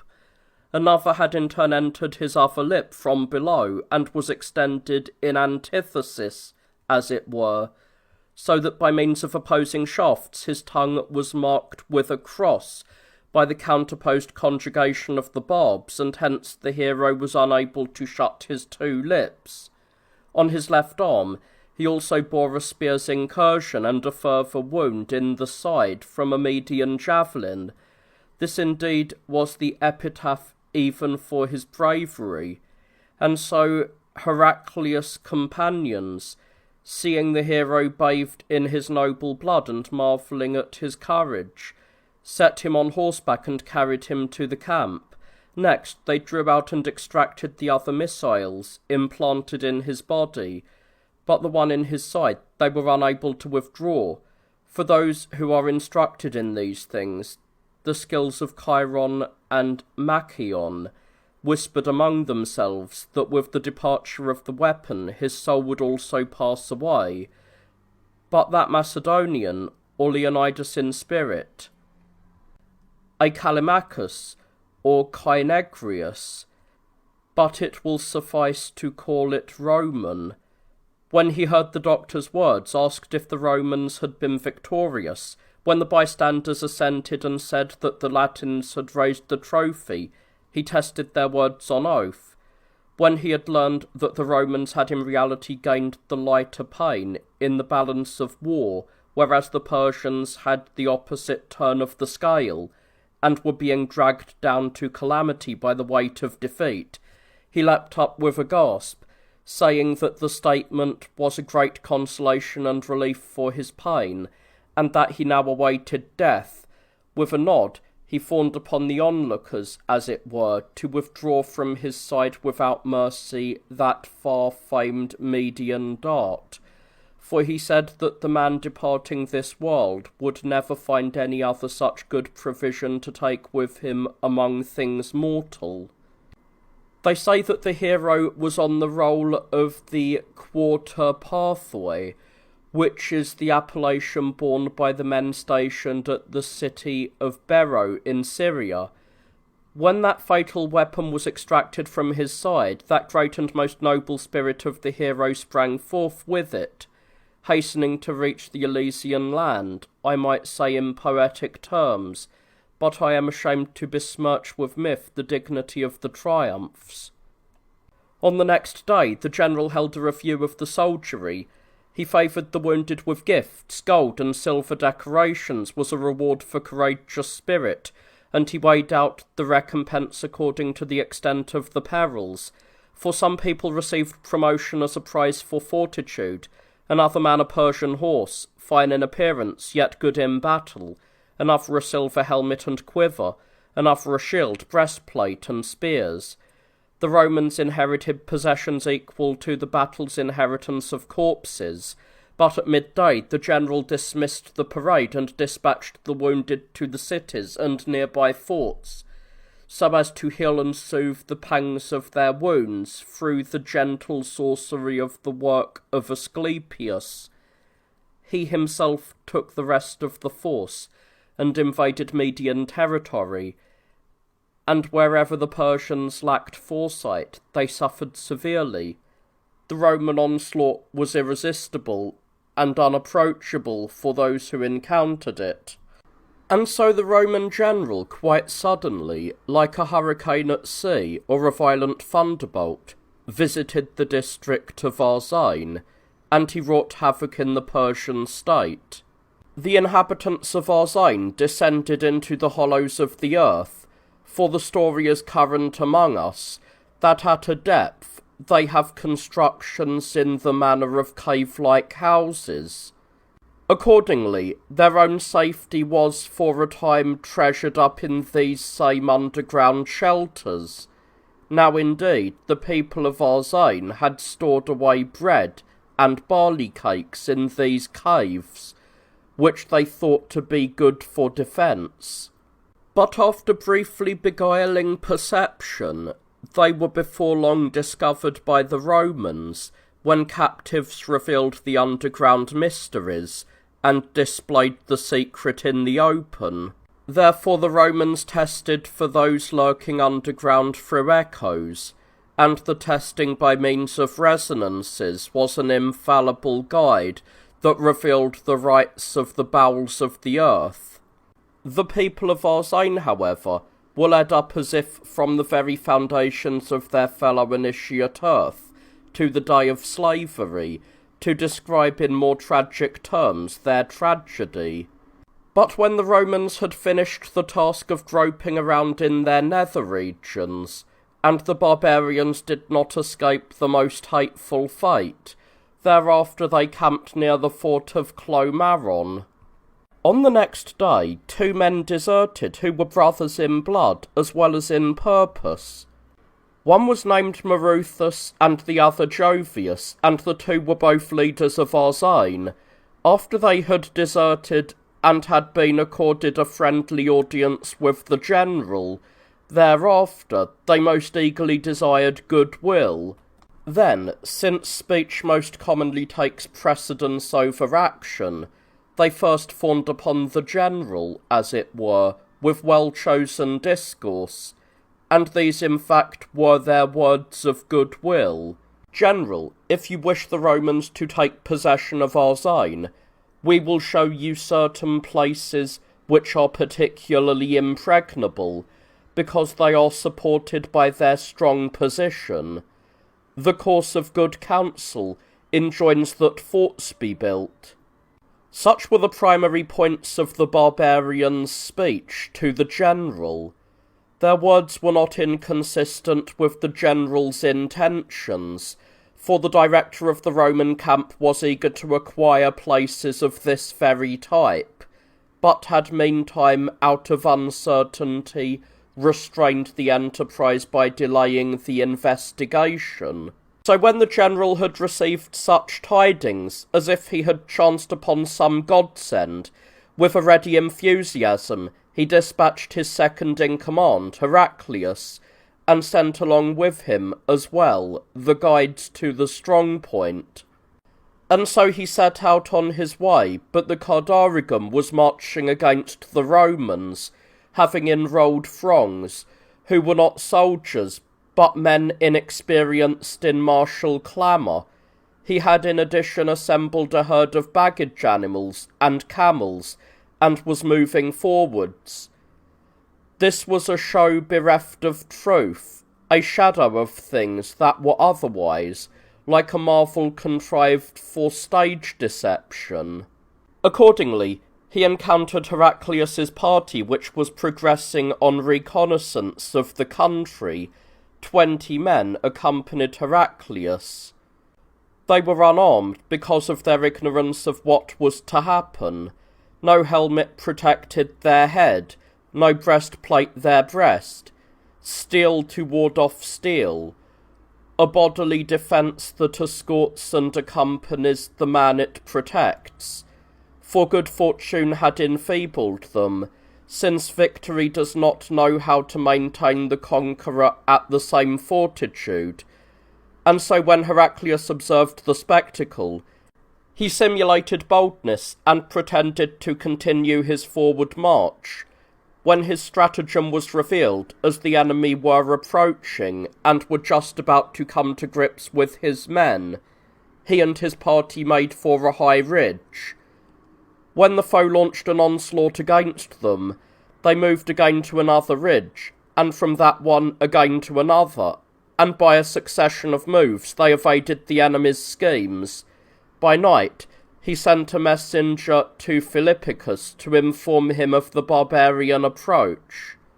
When the general had brought this envoy into his own tent and learned that the barbarians were intending to attack on the following day, he reassembled his army, which was dispersed hither and thither ravaging Arzain, by commanding the trumpet to sound the recall, and so it rang out, while they returned to camp in eager haste. A certain man, who bore the appellation Zabertas, this man was invested with the responsibility for the garrison of Clomeron in fact, secretly slipped out of the fort and silently followed behind the Roman force, moving noiselessly and carefully. When he had outflanked the Roman soldiery, he hurried off to join the Cardarigans' men.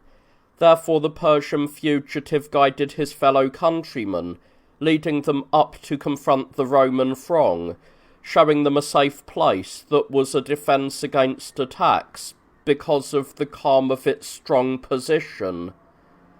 For like some respected intermediary, a great ravine lay in the middle, and separated the two forces, for the barbarian was well aware that the Persians would not withstand their conqueror if he attacked directly and suddenly, since they could not bear the sight of the enemy because of the freshness of their misfortunes. It was for this reason that Zabertas spread the Persians in opposition along the lip of the ravine. The ravine was interposed like a ready-made ditch, a good custodian which had both sides in its trust. There indeed the Romans and barbarians remained for some time. The Romans in their eagerness for an engagement strove to leap across the ditch, but the Persians deflected the attack because the ravine was biased in their favour, and for a time the slaughter received deferment. After this, the Persians came to the rear of the Romans, cheating observation at night, for circumventing the ravine secretly. They moved around and by a circular march came behind the Romans. Hence the Persians gained the confidence to camp on the upper slopes of the mountain, where Clomeron was situated. Accordingly, it came about that the Romans departed from there and fortified a camp in the foothills of the mountain. The forces there were such close next-door neighbours that they could discern each other's voices, and clearly hear the neighing of the horses. It was for this reason that the Romans abandoned the siege of Clomeron, for thereafter it was not possible for them to reduce the fortress. On the following day, about the first watch of the night, at the time of the deepest sleep, an uncontrollable terror deranged the general, and drove him in a frenzy to inexplicable flight. Therefore he was so terrified, and, since he could not endure the onset of fear, he departed on his way without communicating his retreat to any of his attendant army. Such was the intensity that his consternation had reached, and yet the Mede did not have the power to balance the Romans, and furthermore, hunger was pressing the barbarians severely. So the general reached Aphamon, which was at that time under Roman control. Therefore terror, panic, confusion, and perplexity afflicted the Romans. The crisis was beyond control, for it was prolonged by the moonless night, and so they fled, negotiating impassable tracks, and effecting a perilous retreat, and the cause of the flight was not examined, while the barbarians were puzzled by the Roman manoeuvre, and comprehension was unattainable.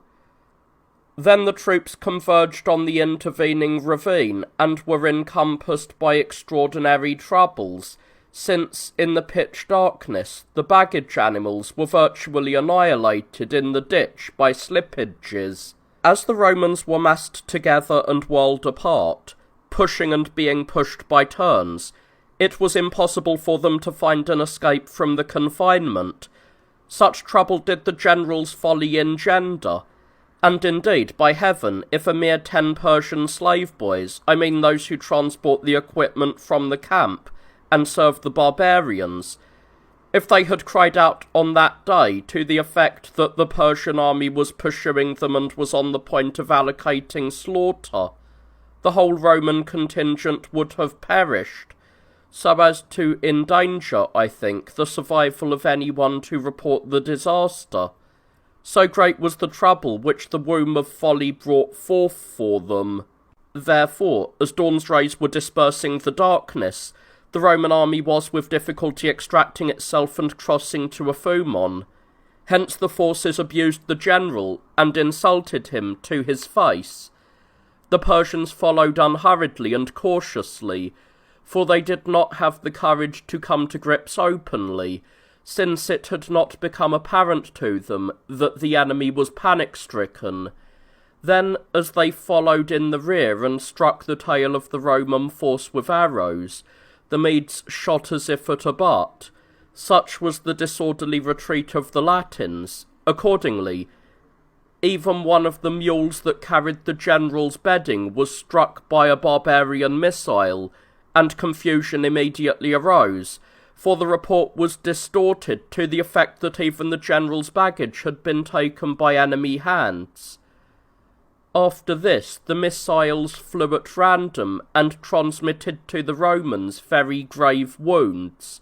Nevertheless, the barbarians did not harass the retreat overmuch, partly through fear, and partly because they suspected that the Romans were devising some plan, and disguising under a cloak of retreat some cunning deceit against them. At midday, when everyone had assembled by the general, the soldiers poured insults and abuse against Theodore, for this man had in fact undertaken the supervision of the watch, but, surrendering himself to indolence, he had neglected his task, and the trouble had thereby gained ground. The Roman baggage was also captured by the Persians, and the Persians encountered a very great benefit, since the famine, which had sorely afflicted them like an implacable tyrant, was banished. The general effected his retreat with great peril, and forded the river Nymphaeus. Such was his utterly shameful escape from Persia. On the following day, he reached Amida, losing much of his force, since the Persians were harrying the rear of the Roman force. The general, whose hopes had been dashed, restored forts below Mount Isala, and furthermore repaired the old forts, which had been neglected, and were gaping through the passage of time and the war. One of these forts was called Phathakon, the other Allalesius, and he stationed garrisons in them, organising the control of Mount Isala from there. He gave part of the army to Heraclius, since he was himself overwhelmed by pain and unable to fight. Heraclius marshalled his soldiery and camped opposite the foothills of Isala, or rather the banks of the river Tigris. This begins its course from the northern regions of Persia, winds through the Roman territory, and circles loops and meanders, so that it virtually doubles its length through its circuitous detour. It also encircles part of Mount Isala, and returning home, it enfolds the place called Phathamon. Then with a gentle course it flows out through the Melibazan mountain, and wanders towards the south, where it comes to rest.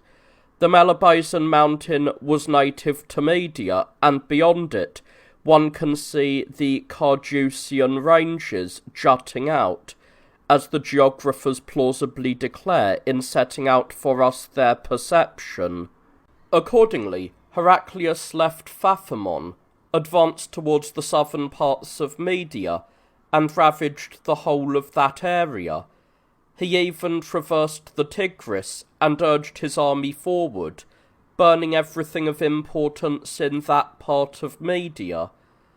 Then he re-entered the Roman state, circled past Theodosiopolis, and once again rejoined the men, who were stationed with Philippicus. After these particular things had been accomplished, contrary to expectation, the general broke camp, for the season of winter was doubtless already present, and the annual monetary payment had been disbursed to the Roman army. When springtime seasons had engendered the terrestrial greenery, the general gave 2/3 of the entire Roman force to Heraclius, but the other portion to Theodore, the man from Ter Abdin, and to Andrew. This man was indeed the intermediary for the Saracen tribe, which was aiding the Romans. He instructed them to use the tactics of sallies and raids, and to swoop down again on the Persian state, for the general was sick and unable to apply himself to military conflict. In this particular year, Commentheolus came to Anchialus, assembled the army, carefully reviewed the bravest of the throng, and separated them from the ineffectual force. He arranged 3 divisions, and dispersed these separately against the barbarians. He appointed Martin brigadier of the right flank, while he made Castus captain of the other wing. The general took charge of the centre of the force. The number of the fighting force was 6,000, for 4,000 were non-combatant because of feebleness of spirit, and these the general ordered to stand guard over the rampart, as it is called, along with the baggage. And so Castus took his contingent, ranged across the country on the left hand, and came to Zaldapa and the Haemus range. But at dawn he swooped down unexpectedly on the barbarians, and finding them off guard, he distinguished himself with the spear and won a glorious victory. He killed a very great portion of the barbarian throng. Therefore, he embellished his victory with many spoils, which he entrusted to one of the bodyguard to take back. Would that he had not, for on the following day the barbarians assembled and recovered this booty. But Martin came to the vicinity of the city of Tomi, and spied out the Khan and the Avars encamped there. So the Romans laid an ambush, and then suddenly launched a fierce attack. A sort of watery death came upon the barbarians, in that an ebb tide suddenly swallowed up the enemy, as it were. The Khan had the good fortune to find an unexpected and providential salvation, and flight had an assistant, since it was not noticed that an island in the marsh preserved the barbarian, for in truth he would have been captured, and have brought the Romans a glorious ransom. For this extreme and most spectacular peril befell the barbarians. On the 5th day it was indeed possible to extract the truth from the Avar deserters as well. Next, in the morning, Martin withdrew to the place which the general had prescribed on the previous day, and Castus too linked up with him, coming to the same place as Martin. The divisions mutually gave and received the greatest strength from their conjecture, and obtained strongest security from their union. Commentheolus dismissed the compact and agreements of the previous day, accomplished absolutely nothing indicative of astuteness, and on account of the multitude of barbarians did not set out towards Castus and Martin, to withdraw them towards the rear, and to be implicated in their triumph. The accusation is also reported that Rusticius, the commander of one of the contingents, admonished the general that he was neglecting his arrival and disregarding his rendezvous with Castus and Martin because of the impenetrable uncertainty of fortune, and that it was not the wish of the emperor which was pressing him not to undertake such perils. And in fact, the general gave ear to Rusticius, and eagerness replaced indolence. After Martin and Castus heard that the general had reached Marcianopolis, they withdrew to him. When the sun began its circular light-giving orbit, Commentheolus moved with the whole army to his own camp, where he had also left the rejects from the Roman army. After that, indeed, he moved camp to the defiles of the Haemus, ascending towards the peaks and the upland valleys. The place is named Sabulenti Canalian in the native appellation, but come, let us sketch this in word, and try to shape it with eloquent power. This place is exceedingly beautiful and elevated, a flat area in the very centre of the mountain, an extensive plain that is bedecked all over with flowery fields. The green of its meadows is a festival and banquet for the eyes. It has shady haunts which conceal the rider by the leafiness of the wood and produce abundant shelter for wayfarers at the midday hour, when even the inner recesses of the earth are seared by the sun's rays, and it is a delight to behold, but not easy to describe. Round the place flows an abundance of water which does not distress the drinker by its excessive coldness, nor enervate the man taking refreshment by the mildness of its communion, so to speak. Birds sitting on the younger shoots of the trees entertain the audience rather musically with their tunes, sing for them soothing songs that banish care and obscure the memory of all troubles, and with their airs pass on great tranquillity to wayfarers. Ivy, myrtle, columbine, and all the other flowers perfect in a most beautiful harmony a superabundance of intangible luxuriance for the nose, and with their fragrances they enrich the inhabitant, as though they were proffering some heart-warming preparation to the passers-by in an excellent bond of hospitality. Here indeed the general ordered his army to encamp on the next day, and on the following one. In the morning the general commanded Martin in the role of ambuscader to search out the Avars in the vicinity of the wooden bridge over the nearby river, and to observe whether the enemy crossed the stream, while he ordered Castus to investigate the enemy movements at the stone crossing, what their plans were, and whether they were encamped on the opposite side. But when Martin had observed that the enemy was just on the point of crossing the stream, he retreated as if in retrogression and joined the troops under Theophylact. But Castus stealthily approached, crossed the river, and on arriving at the far side, encountered the opposing advanced party, all of whom he robustly put to the sword. After such achievements, he was unable to preserve his current good fortune. Through the decrees of some malevolent demon, for he did not return towards Theophylact, but he set out for the wooden bridge in an attempt to rendezvous with Martin. When his plan failed, since the sun was setting, he camped for the night on the spot. On the next day the enemy remained vigilant and crossed to the further side by the wooden bridge, for it was impossible to cross the stream elsewhere, since the river shelved steeply and its surging flood prevented those who approached from crossing. While Castus was converging on the base and was returning to the camp, he encountered the enemy throng head-on, so that the danger was overwhelming, with no possibility for stratagem. Then Castus was bathed in sweat, his spirit cast down in despair. He shrank back in terror, and the misfortune was the prelude for great disaster. At once, his contingent scattered, and, such was the panic, fled in different directions. Like hares or deer escaping a hunter's snares, they hid themselves in the valleys and blanketed themselves in the woods. But some Romans were caught by the Avars.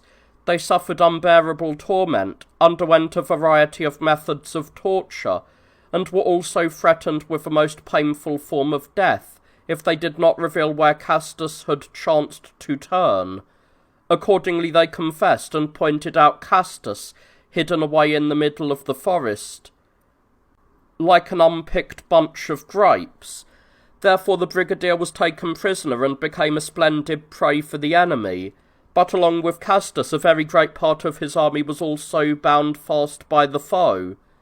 The fighting received further augmentation and blazed forth more furiously, for the Khan released a great army, as if from some starting line of woes, to ravage the whole of Thrace.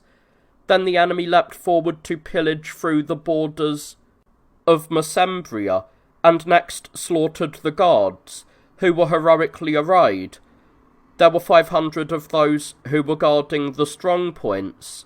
A certain brigadier, Anzimuth, this man was in command of an infantry army stationed in Thrace, collected his host as soon as he learned of the Avar incursion, and retreated for refuge towards the long walls.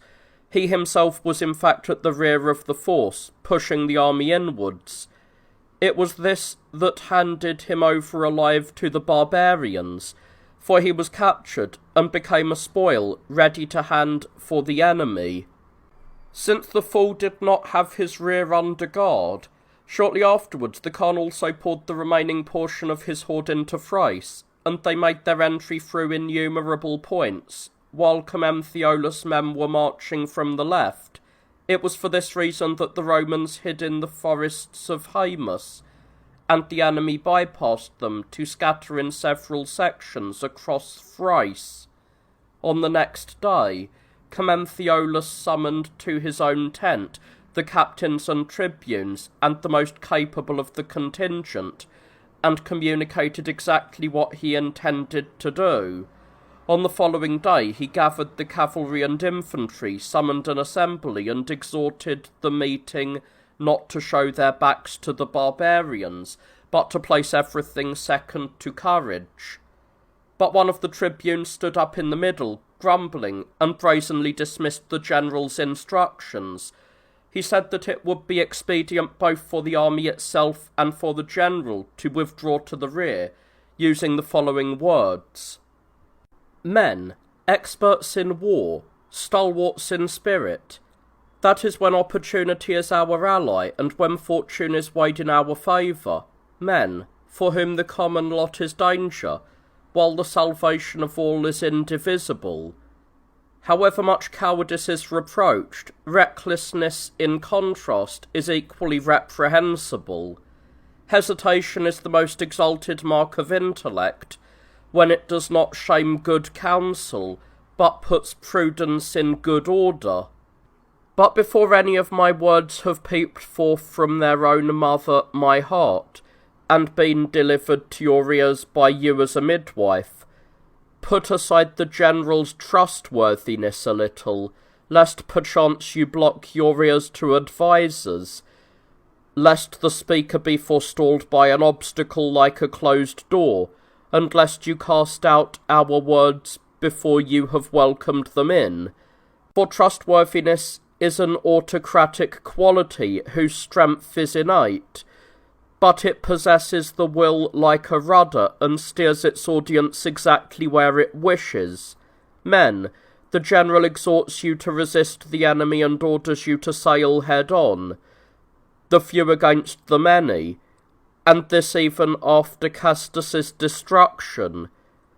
You are also my witnesses that not all are good in the battle line, if, that is, I do not cause some offence by exposing the truth to you, for in my opinion false praise is more reprehensible than truthful censure, since events are not the slaves of panegyrics. Did not the general recently order those unfit for battle to guard the rampart? These men numbered 4,000, so that the remnant was very nearly equal to those engaging, the non-combatants to the fighters, and the healthy were matched by the lame. I will pass over in silence how many steadfast spirits were destroyed in the recent misfortunes, and how the enemy sheared off our chief supporting White, and, if I am not mistaken, the recent disastrous failure was greater than our success, which occurred a little earlier.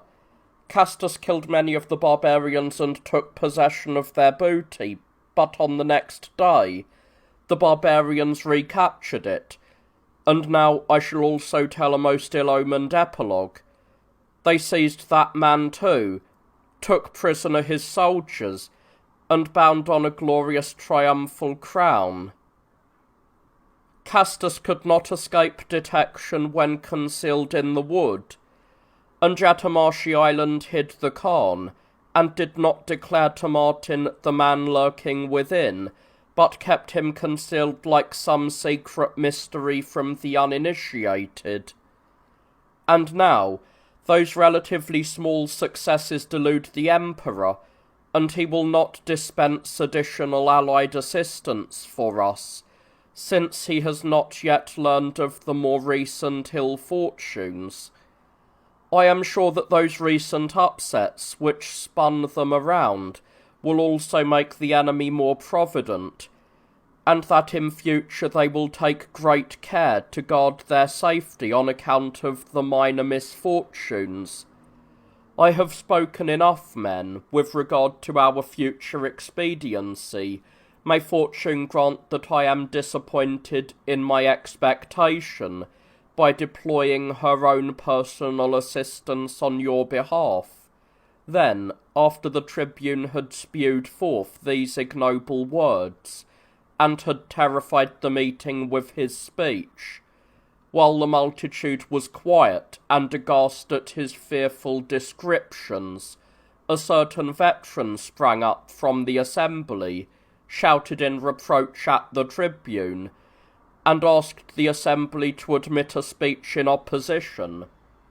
When the multitude agreed, and by their hands instructed him to speak out, he began his speech, something like this, loudly imploring them in his aged voice, and impelling respect for his words with a veteran's tear. Men of Rome, unless you would belie the name by your actions, men, that is if your hearts are masculine like your body, even though the tribune is expert at high-flown talk and at confusing the issue, nevertheless, deeds are more vigorous than words and do not tolerate empty sounds. For he does not scare us like children with his sophistries. First of all, I should like to ask him a question. In all honesty, O Tribune, to whom were you directing this harangue? Rustics you would have deceived with this talk. Men who use the winnowing fan rather than the sword, with a leather jerkin as breastplate, plough oxen rather than a proud, high-prancing horse, unskilled labourers who obey the farmer's commands. Why did you assume you were addressing an assembly of women, insulting our nature as well as our race? With words you misrepresent deeds, bringing shame on the council. Did you realise that you were pouring forth disgraceful words in the presence of men? Or do you not see an assembly of the Roman people, proud in their zeal, vigorous in arms, knowledgeable in their experience of danger, and providence for future advantage? Why, in your opinion, did a minor reverse curtail an endowment of great success? Let the enemy, who was not dismayed by his misfortunes, put you to shame. That man who recently became a swamp dweller, as it were, who was a fugitive on the island and who adopted reliance on the waters as an unreliable salvation. He now bravely marshals his line, encourages the wounded, and persuades them to welcome for their wounds greater blows from the enemy, like drugs which soothe the most intense pains. For he is forgetful of his former troubles, for the man who did not expect his difficulties to change must despair of success. How did the Romans advance to great power and expand their tiny city-state to such great might? In my opinion, it was through their proud spirit, their seething desires, their innate daring and love of danger, their belief that it was death not to die for glory. If their spirit was like the tribunes, they would not have conquered Europe, held Libya in subjugation, dispatched tax collectors to Asia, or possessed as their servant the Nile, which shipped the wealth of Egypt in the summer season to the Roman cities, and with merchantmen turned the sea into dry land, as it were. And how fantastic was the tailpiece to your speech. There will be no reinforcements, he says. Who entrusted you with the codes of this prophecy? Or did you take over the oracle of cowardice as if from some Pythian priestess? Along with everything else, hesitation has this too laudation. A self-taught prophet and diviner is always the quickest to invent a spontaneous delay for actions. I am amazed if the barbarians are rushing around near the long walls and the emperor has not been aroused, when such great confusion is surging in the city. One thing, men, is established as an invincible ally, the courage which surpasses everything, rendering possible what is impossible for others, while more bravely enduring what frightens the multitude. Then let each man advance into battle today inspired, and let us affix a great seal of glory to our deeds. For I will not insult actions with names, and call recklessness courage or rashness bravery. This much from me, a veteran who loves danger. But if it seems right to anyone else as well, let him judge likewise. But if not, still allow me at least my fervour. For excellence has not achieved equal favour among all men, nor are pledges taken seriously by all. For courage is a lofty quality that is hard to reach and inaccessible to the majority, either because of strength of cowardice, or lack of ambition for the better. When the old man had made this speech ring around the assembly, he kindled the multitude and urged them on to confrontation, in the best men inspiring uncontrollable eagerness, but for the most slothful, goading as it were, with lashing words, and transforming their cowardice. A great shout was stirred up from the council, and they made the meeting resound with their acclamations in admiration at the old soldier's noble spirit. At once, united as brothers in the same resolve, they disbanded the council and all turned to arm. Then, eager for war, they swooped down from the Haemus to Clavimantis and Libidurgon. They saw the Kun loitering not far away, but with his tents pitched carelessly about 4 miles distant, because the horde was dispersed across the whole of Thrace. So Commenthiolus marshalled the army, arranged it into a single formation, and permitted it to march. He instructed it to move towards the Astici, to spend the night on guard, and on the morrow to fall on the Kun like a whirlwind and inflict very great slaughter on his company. But some fate decided to pervert the general's prescription, for like a drone it wasted the hives of prudence, and ravaged the general's bee-like labours. For when the sun showed its back to grim-faced night, and the beautiful light-bearing torch had shrouded its radiance and given way to nocturnal power, one of the baggage animals shed the load it was carrying. It happened that the animal's owner was marching in front. Those following behind saw that the beast of burden was dragging in some disarray its intended load, and ordered its master to turn to the rear and to rectify the baggage beast's miscarriage. This in fact became the cause of disorder and produced a spontaneous backward rush towards the rear. For the utterance was incorrectly repeated by the majority, the word was distorted, and it appeared to indicate flight, as if the enemy had suddenly appeared before them and cheated their expectation. The army fell into tremendous uproar. A great outcry arose among them. With piercing shouts, everyone cried out to return, and one man ordered another in native parlance to turn to the rear amid utmost confusion, shouting, "Turn, turn," as if a night battle had unexpectedly come upon them. So the whole contingent was rent asunder, as if it were the harmony of the strings of a lyre. Hence the Khan escaped this second very grave danger, and all possible speed was used to abandon his usual haunts. He moved to another location, and had a lucky salvation even more extraordinary than his earlier one. The Romans also acted similarly. The flight was reciprocal, an ill-founded panic threw the Roman camp into turmoil, and a spurious danger confounded it. Nevertheless, the majority of the Avars were slaughtered when an unexpected engagement brought the two armies together, for some of the Roman division wheeled around and engaged the enemy most resolutely.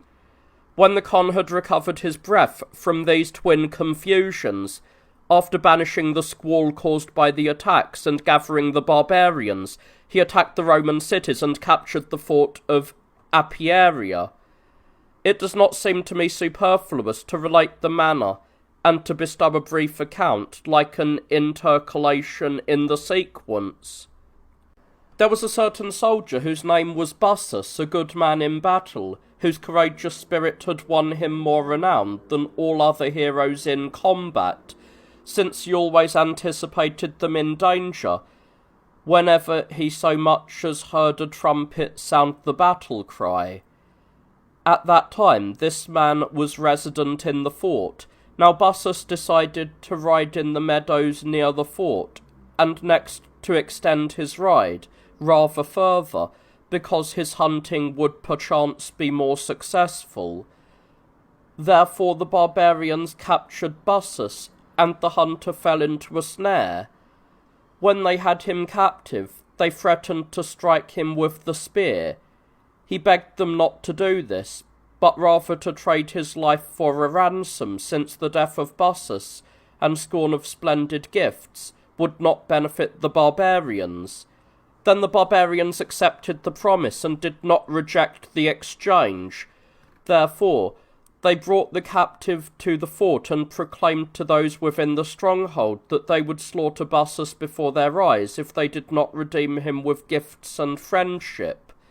Bussus, too, begged the Romans not to ignore him now that, as if at some critical point, he was being weighed in the balance of salvation and death. He implored them to measure out for him reciprocal services.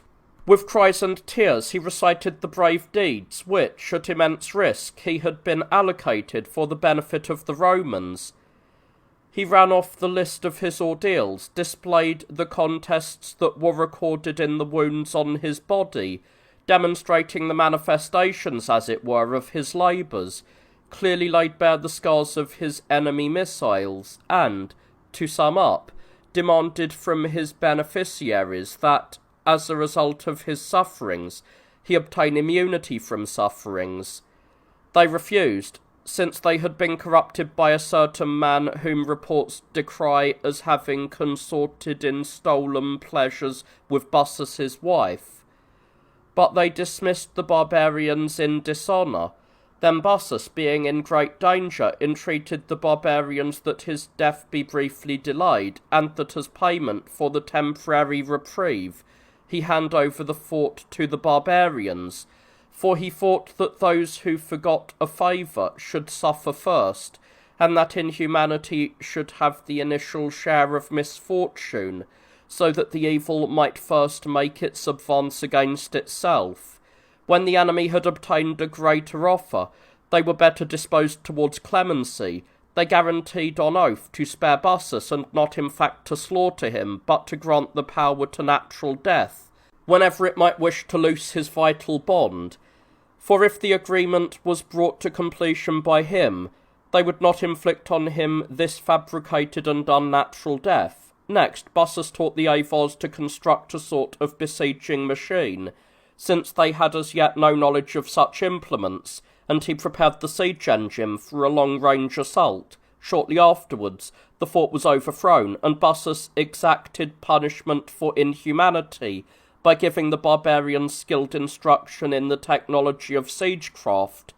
For, as a result, the enemy subsequently reduced without difficulty a great many other Roman cities by using the invention as prototype. Now indeed, he attacked Beroe, but at the cost of a very great waste of time, and after encountering many labours, he attained the end of his struggles without reward, because the local inhabitants arrayed themselves in opposition most splendidly. Nevertheless, they purchased an agreement for a small sum of money, for this provided him with a plausible cloak for his failure. He also vigorously besieged Diocletianopolis, but the city also marshalled itself in opposition strongly, and prevented him from attacking with confidence, for they stationed catapults and other defences on the walls, and it was impossible for the barbarians to approach and engage at close quarters. Then he departed disgruntled after experiencing the proverbial fate of the wolf, for he had gaped in vain hopes.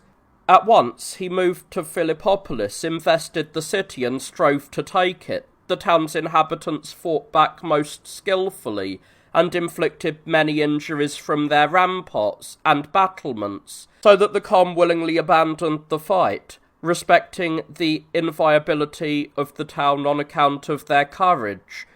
In the morning he crossed the forests of the Astiki, as it is called, came up against Adrianopolis, and attacked the town fiercely, but the townsmen bravely resisted. The news of the capture of Castus and Anzimuth was buzzing around Byzantium, and great uproar surged over the city. The emperor was publicly insulted by some ignorant gossip from among the multitude, whose fortunes were undesirable and intellect unenviable. They composed slanderous chants against him, disparaging him, mocking the ill fortune in verse, and ascribing the failure to folly rather than to chance. But the insult did not engender wrath in the emperor, for with regard to anger the emperor's soul was barren and held no communion with the flame of wrath. The enemy handed back Castus after receiving exceptionally lavish payment, as can be gathered from the elders among us, and there is no harm in belief. The emperor marshalled his own force against the enemy, and equipped himself for hostilities with greater preparation. He appointed as General John, the one whom the masses are accustomed to call Meisterkon, and also elected Drocton as outrider to him, as it were, a second in command, to whom he entrusted some power. This man was a Lombard by race, a very brave fighter, and a weighty force in war. When they came near Adrianopolis, they raised the barbarians' siege, and on the second day the fight was accomplished. Then, in the engagement with the barbarians, the Romans were victorious and turned the fighting in their favour, since the second in command, Drocton, outmanoeuvred the enemy, for by feigning flight, his wings gave the enemy the impression of turning their backs, as though the Romans were afraid of the opposition. Next he turned about in pursuit, came up behind the barbarians, and slaughtered those whom he encountered. Accordingly, at the hour of midday, the Avars retreated, scattering in different directions, and being carried in headlong flight, wherever chance took them. The general did not pursue the opposition, for he practised moderation in success, and was cautious, as is reasonable, of the height of prosperity. For fortune is prone to wheel about, and is unreliable, and victory visits men in turns, so that I may intersperse in my narratives a touch of the Homeric poem. And so at this particular time Heraclius made another invasion into the Persian state, and trouble became endemic among the Medes. When he had arrived, he attacked a certain very strong fort. This was situated upon a lofty rock. The under-general arranged his siege engines and machines. The Persians also devised various counter-stratagems against his schemes, and wove things like robes. After collecting hairs and intertwining the wrap with the weft, they produced long tunics, and packed these densely with chaff. After making them solid, they hung them upon the wall, and on these they received the bombardment, mitigating the hardness of the discharges through the softness of the countering preparation. Many of the missiles flew right over the fort, but others were also brought down on the stronghold itself. Heraclius admitted no respite in the bombardment, alternating those engaged in the work day and night. For those who had recently participated in the labours received relief from the succeeding force, while fellow labourers in turn replaced those, and others again together took over the toil from those. It was for this reason that those protecting the stronghold grew weak and their strength grew faint. In this very way the fort was captured and came into Roman possession. After its capture, the general installed a garrison in it. The men under Theodore and Andrew restored Matzaron. This was also a fort, which had become antiquated in the course of time. This was in fact not far distant from Bayeudes. While Theodore was occupied in the construction, farmers came to him inciting him to invest Bayeudes, and intimating that it was inadequately garrisoned. At once, the men with Theodore and Andrew decided to suit action to words, and they spent the night engaged in a forced march. They had intended to attack Bayeudes by night. Being unable to accomplish their intention, they appeared before the fort with the dawn chorus of birdsong. The natives had prior knowledge of the Roman approach, and they remained unafraid because of the impregnability of the site. Thereafter, confident in the rock, they showed their faces and opened proceedings with deterrent missiles. There was in fact only one entry to the fort, and this was difficult to approach with hostile intent, for the entrance was entrusted to one tower placed in advance of the stronghold, as if it were founded on stones of adamant, or anything whose nature is more solid. So the Romans dismounted from their horses, bombarded the rock, and the overtures of the conflict were effected by discharges of arrows. Those in the fort defended themselves now with stones, now with catapults, and created a deluge as if from some unseen lofty vantage point, banishing as it were the alien enemy by means of the heights. While the Roman force was occupied, some brave Romans defended themselves with linked shields, and gradually moving step by step, and enhancing their boldness with supreme heroism, they led the way for the following troops. They moved forward without regard for the deluge from the rock, and dislodged the barbarians from the rock. The besieged abandoned the allied rock, retired into the fortress, and surrendered the entrance to the enemy. The Romans took possession of the fortifications on the rock, and besieged the fort exceedingly strongly. Those standing on the parapet were unable to scare off the opposition, since they could not endure the innumerable missiles, but forthwith were suddenly to be seen showing their backs instead of their faces. A certain man, Sapir, who in physique was like the Titus celebrated by Homer, but in resolve far exceeded Titus, for he was a Hercules in courage, or any man who has ever been stronger than he, for I do not hesitate to place Hercules in the second rank for magnitude of courage, even though we lack a parallel. He rushed at the stronghold carrying sharp spikes, and walked on high. He inserted one spike in the tower at the joins of the construction, for the fort was composed of dry stones, and mounted the spike with his foot. Next, ingrafting as it were the other spike in turn, he supported the remaining one of his 2 feet on it, and, grasping the stones placed above, held fast with his hands, and thus devised his ascent. While the besieged were unable to endure the sight of the missiles, that man Sapir firmly gripped the parapet, and he would have captured the stronghold at that first assault, if one of the Persian division had not suddenly appeared on one of the battlements projecting out from the rampart, and pushed off the hero. He slipped and was borne downwards together with the battlement, head foremost in the dust, on his forehead and shoulders, in a Homeric mishap.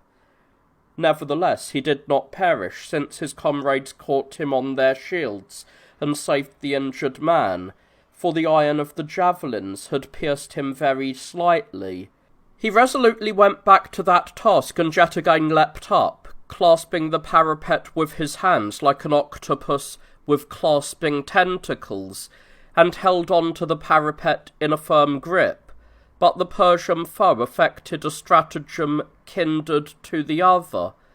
Since the parapet had recently been weakened by the Roman bombardment, he pushed over the hero along with it, and let them fall downward, and then the danger-loving soldier was carried down with the parapet in his embrace, but at the dreadful spectacle his allies stretched out their earlier rescue for the daredevil, and when the wounded man recovered from his fall, he gladly undertook a third attempt as well, as though some irresistible divine power was urging him to the labour. After he had crept up and finally mounted the garland of the rampart, he drew his sword and slew that same Persian, the drone of his own courage. Therefore he separated the head from the neck and sent it off to the besiegers. The Romans were encouraged by the sight of what had happened, and were eager for dangers. A certain brother of that Sapir, this man was senior in age, after being a spectator of his courage, immediately also became an emulator of the undertaking and climbed up, himself devising a means akin to his kinsman. Next after him yet another followed, and after this one many more. For the first to seize the stronghold were now raised by ropes. They bombarded the gates, and the Roman army was finally able to enter. Having thus mastered the enemy, they reduced the fort. Some they killed, others they spared and transferred to a captive fate. After pillaging the possessions, they put guards about the stronghold and withdrew from there. Since the winter season was approaching, Philippicus retired to the Constantian city, leaving Heraclius as a general, and so Heraclius inflicted penalties for desertion on the vagrants from the Roman force, and those who had bidden farewell to labour, and who were aimlessly wandering hither and thither, were converted to good sense by punishments. Philippicus had learned during his journey that Priscus had been accredited as general by the emperor.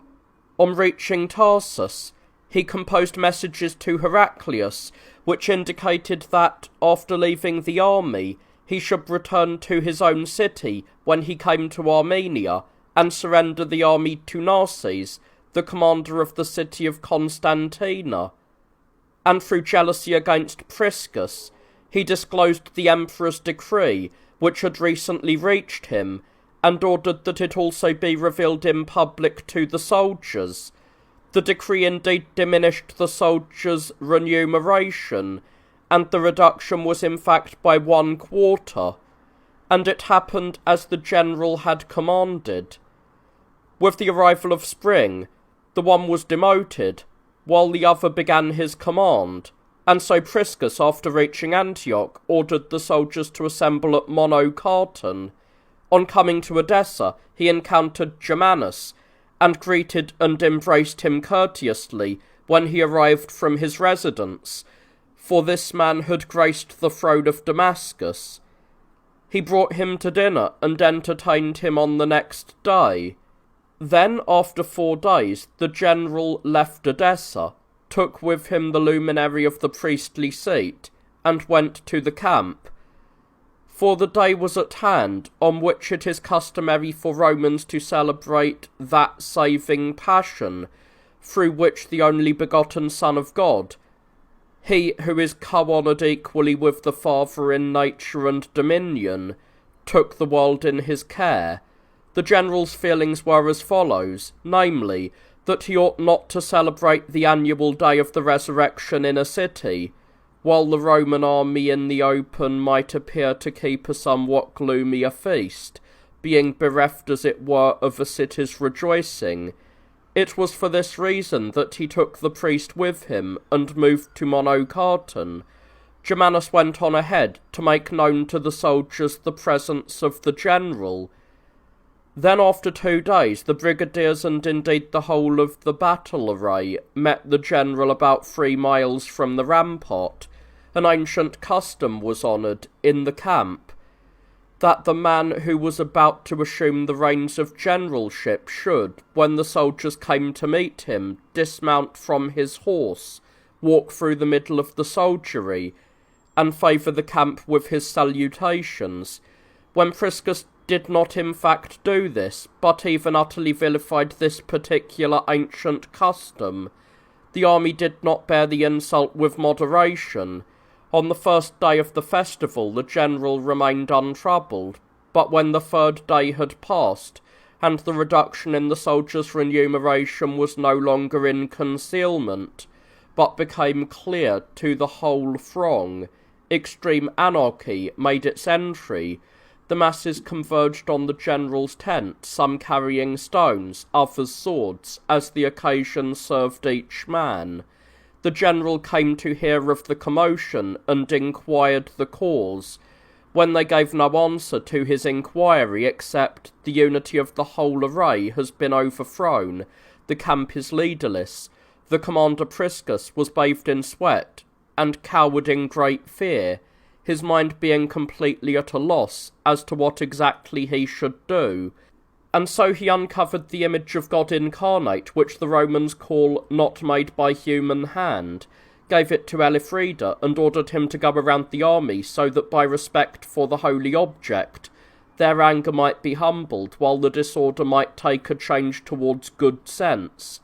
When the multitude was not brought to its senses thereby, but even pelted the ineffable object with stones, the general, chancing upon a horse of one of the emperor's bodyguards, naturally abandoned himself to flight, and cheated the peril with an unexpected salvation. Accordingly, he encountered the grooms who were pasturing the soldiers' horses, and, escaping their clutches with the utmost danger, he reached the gates of the city of Constantina, shortly after leaving the encampments at Simocatta. Accordingly, turmoil also arrived in the city along with the general, and so the inhabitants of Constantina remained with hearts dismayed at events.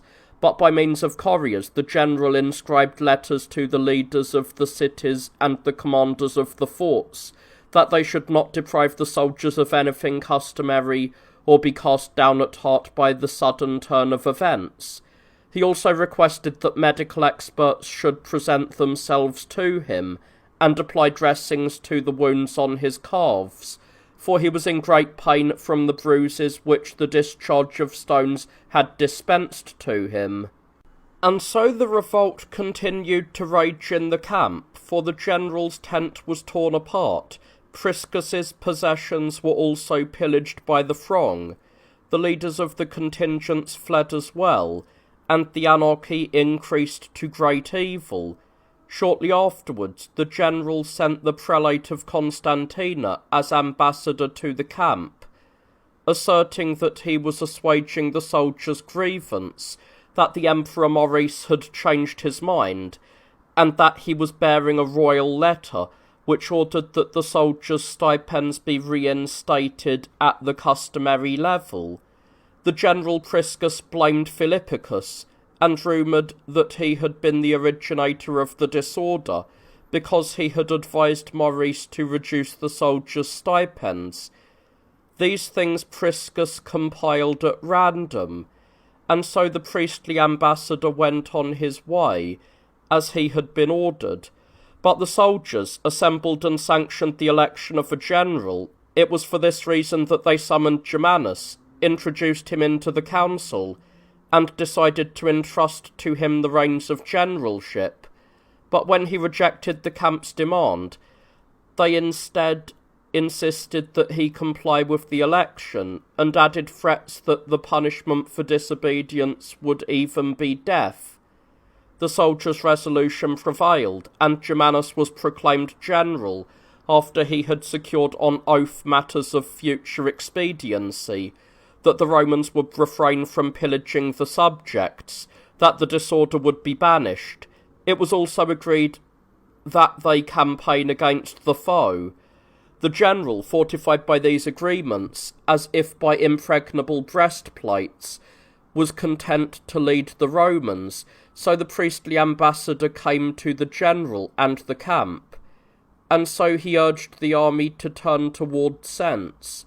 But they were antagonized by the priest, and did not admit his words to their ears, but banished like a barbarian captive the proposals made to them by the ambassador. They even exhorted that Priscus be cast out of the city, and so they attempted to tear down the royal statues. This in fact happened, and they also obliterated the pictorial representations which had, by the art of painting, been composed on panels and boards for the honour of the emperor, for they said that they would not endure to be ruled by a shopkeeper. The prelate of Constantina made these things known to Priscus. Then Priscus also sent the leader of the clergy of Edessa as ambassador to the soldiers, but the priest, after coming to the army and expending many words, made his return without success. The dreadful consequences of the disorder were surging over the east, and everywhere evil was underpinned by evil, so that I may also mention a poetic catastrophe. Some squandered resources, others engaged in violent highway robbery, others plundered in the fields, while the mutiny flourished and provided an amnesty for their crimes. And so Priscus made these events known to the Emperor Maurice in letters, but the Emperor instructed Philippicus again to preside over the east. Accordingly, those in the army elected delegates, 45 in number, and sent a message that Priscus should withdraw from Edessa. So these came before Priscus in the city of Edessa, and conveyed to him the camp's resolution, and so Priscus defended himself at length, and persuaded the emissaries that he had not participated in the injustice of the enterprise, and so they proclaimed to Priscus that they would quench the raging beacons of the soldiers' anger, but Priscus took up residence at Edessa, gaping at hopes. Next, the ambassadors arrived at the camp, recounted Priscus's defence, and also attempted to tame the revolutionary caprices of the mutiny. This lifted them to the peak of danger, for they were condemned to be stripped of office and only just averted death. For this was the pronouncement of wrath. They were then expelled from the camp, and the affair of the ambassadors was terminated with such outrages. Accordingly, the leaders of the disorder marched against Priscus, and, marshalling a fighting force of 5,000 men, sent it to Edessa. So at that time Theodore came to Edessa, promising the arrival of Philippicus. It was for this reason that Priscus left Edessa and came to Byzantium. The Romans in the camp were still enmeshed in the disorder when they learned that Philippicus was about to reach Simocatta, and they agreed on oath that they would not tolerate his command of the army. The Persians, revelling in the Roman misfortunes, poured over the Roman state and attacked Constantina, and there came upon the cities a double war, which was nurtured and enriched both by their own men and by their enemies.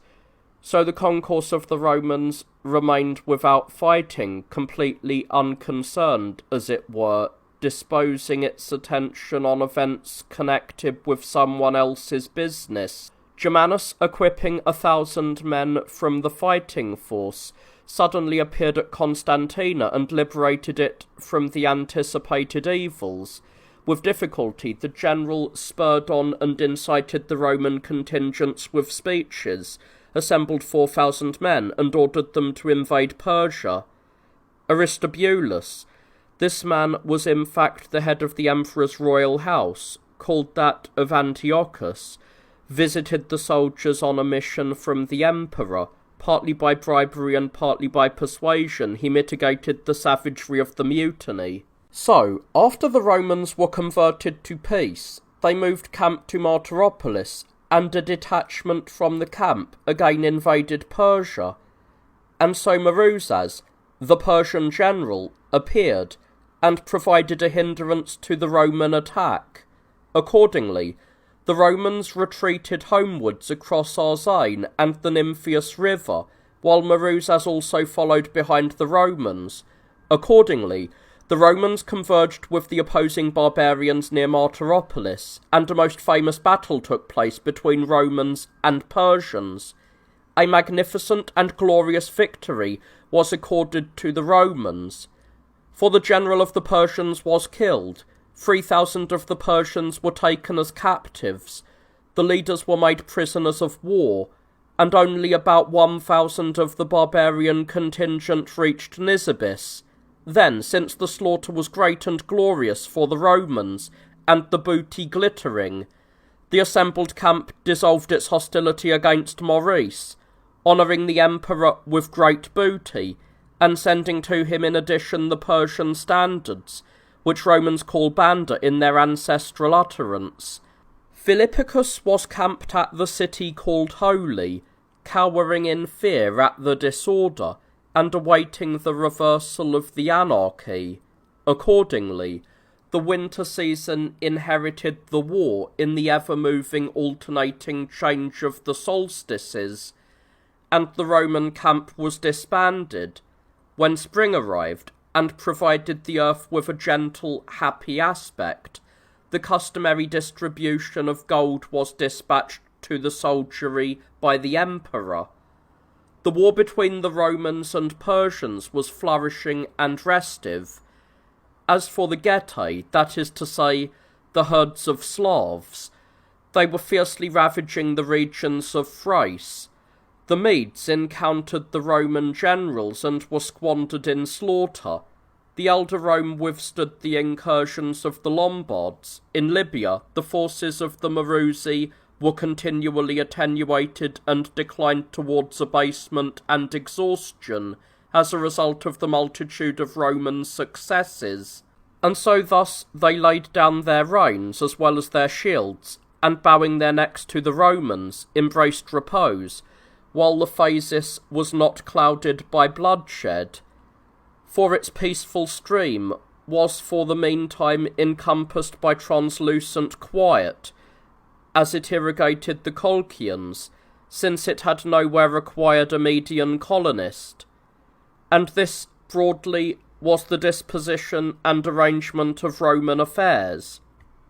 Now at this time, deeds not unworthy of mention were accomplished against Media, but come then, let us also insert those adornments into the body of the history like a gem-studded necklace, an intellectual feast for the eyes, a delight and festival, so to speak, for the ears. There is a fort, Giligurdon is its name, which is constructed in the interior of Media in the region known as Bizae, not far from the city of Bendo-Sabora. Adjacent to this fort, there is also a prison. The barbarians call this Lethe. The place is dedicated to royal wrath, like a fertile tract to a god, and it would not be inappropriate if someone were to call the fort a precinct of hatred. Here, then, are enclosed all those caught in the nets of the king's displeasure, some of them his subjects, others prisoners of war. So when Justin the Younger was commanding the Roman state, the king of the Persians reduced the city which is called Darus. So the king made his decision, and the people of Darus became inhabitants of this fort. In it there were also Cadazines. The tribe is a barbarous one from Media, and in truth others too, whose fate had been to suffer misadventure, and the fort embraced a common congregation of men in distress. So common misfortune brought harmony to the different races, and those divided by race, custom, and speech were trained in concord by their affinity in sufferings, and were united with their brothers in distress. Then the men of Darus gave the lead in bravery, and at the first shout, using the available tools of war, they slaughtered the guards, and after the killing flared up more fiercely, for there was a multitude of soldiery garrisoned at the fort. The Romans were victorious, and led out of the fort as well their fellow sufferers in adversaries. They returned to the Roman land after many experiences and achievements. After the Romans had experienced these notable triumphs, preparations were still being made for the battle at Martyropolis, which we spoke of beforehand, When Maruzas, the general of the Persians, chanced to fall in the engagement, the brigadiers of the two wings were captured, and the head of the general Maruzas came to Byzantium. Philippicus was still being rejected by the Roman force, and was deprived of command, for the masses did not accept as guardian the man who had recently achieved success by the Arzamon, for the multitude is naturally easy to influence and hard to please, and it likes the ceaseless movement of change. Then Philippicus, after being among the villages of the Cilicians, returned again to Syria with imperial letters, and was reluctantly received by the Romans after Gregory, who at that time controlled the high priestly throne of Antioch, had reconciled the armies to the general. Just at that time Martyropolis was captured by Persians, not by the laws of war, but through the wiles of treachery, which are wont to steal what cannot be gained from opponents in battles. The author of the trick was in fact Sittas. This man, after deserting to the Persians, persuaded 400 of the barbarians to arm themselves, pretend that they were about to come over to the Romans, and appear before the city. When this had taken place, Sittas persuaded the townsmen to admit the barbarians as turncoats to the Romans. Then the evil swiftly took place, and the barbarians appropriated the city. When Philippicus had learned this, he moved camp and encircled the city with a rampart. For this reason the king of the Persians also launched an expedition, and fitted out against him Mabaudes, the son of Serenas. These titles are held in honour among Persians. Since Mabaudes had not had a sufficient force, the Persian king also dispatched Euphrates, who was allotted the general's reins of war against Armenia. Then, after battle was joined, the Romans faltered, and were not equal to their objective, while the barbarian camp was victorious, and so an additional force reached the Persian garrison in Martyropolis, and the city was strongly defended by the Persians, while Philippicus was at once dismissed and the emperor elevated Commentheolus as general. Accordingly, the general came to the forecourts of Persia itself, and near Nisibis, this was of old called Antioch in Mygdonia, he engaged the Persians near a place known as Cisarbanon. While the battle was in progress, Commentheolus turned his back on the engagement, and after his flight had become lengthy and his escape had culminated at Theodosiopolis, Heraclius, the father of Heraclius the emperor, with exceptional courage, won distinction for various deeds, and was conspicuous through his glorious achievements with the spear. So the general of the Persians was killed, whom the account revealed as Euphrates, since Mabaudes too had already, I think, been killed by a Roman missile in the fight against Philippicus. After the Romans had carried off the glory on account of the flight of the Persians, the corpses of the barbarians were of course plundered and became the possessions of the victor. On the next day, after the Romans had attacked the Persian camp and gained control of this, they sent proof of their trophies to the emperor: golden swords, Persian diadems, gem-studded belts, which the barbarians illuminate with pearls, and the standards of the engagement, which Romans in their ancestral tongue are accustomed to call banda. On receiving the general's missives announcing victory, the emperor was delighted and overjoyed. He declared that chariot races should be held and ordered the factions to dance in triumph, as is the custom for Romans when they celebrate.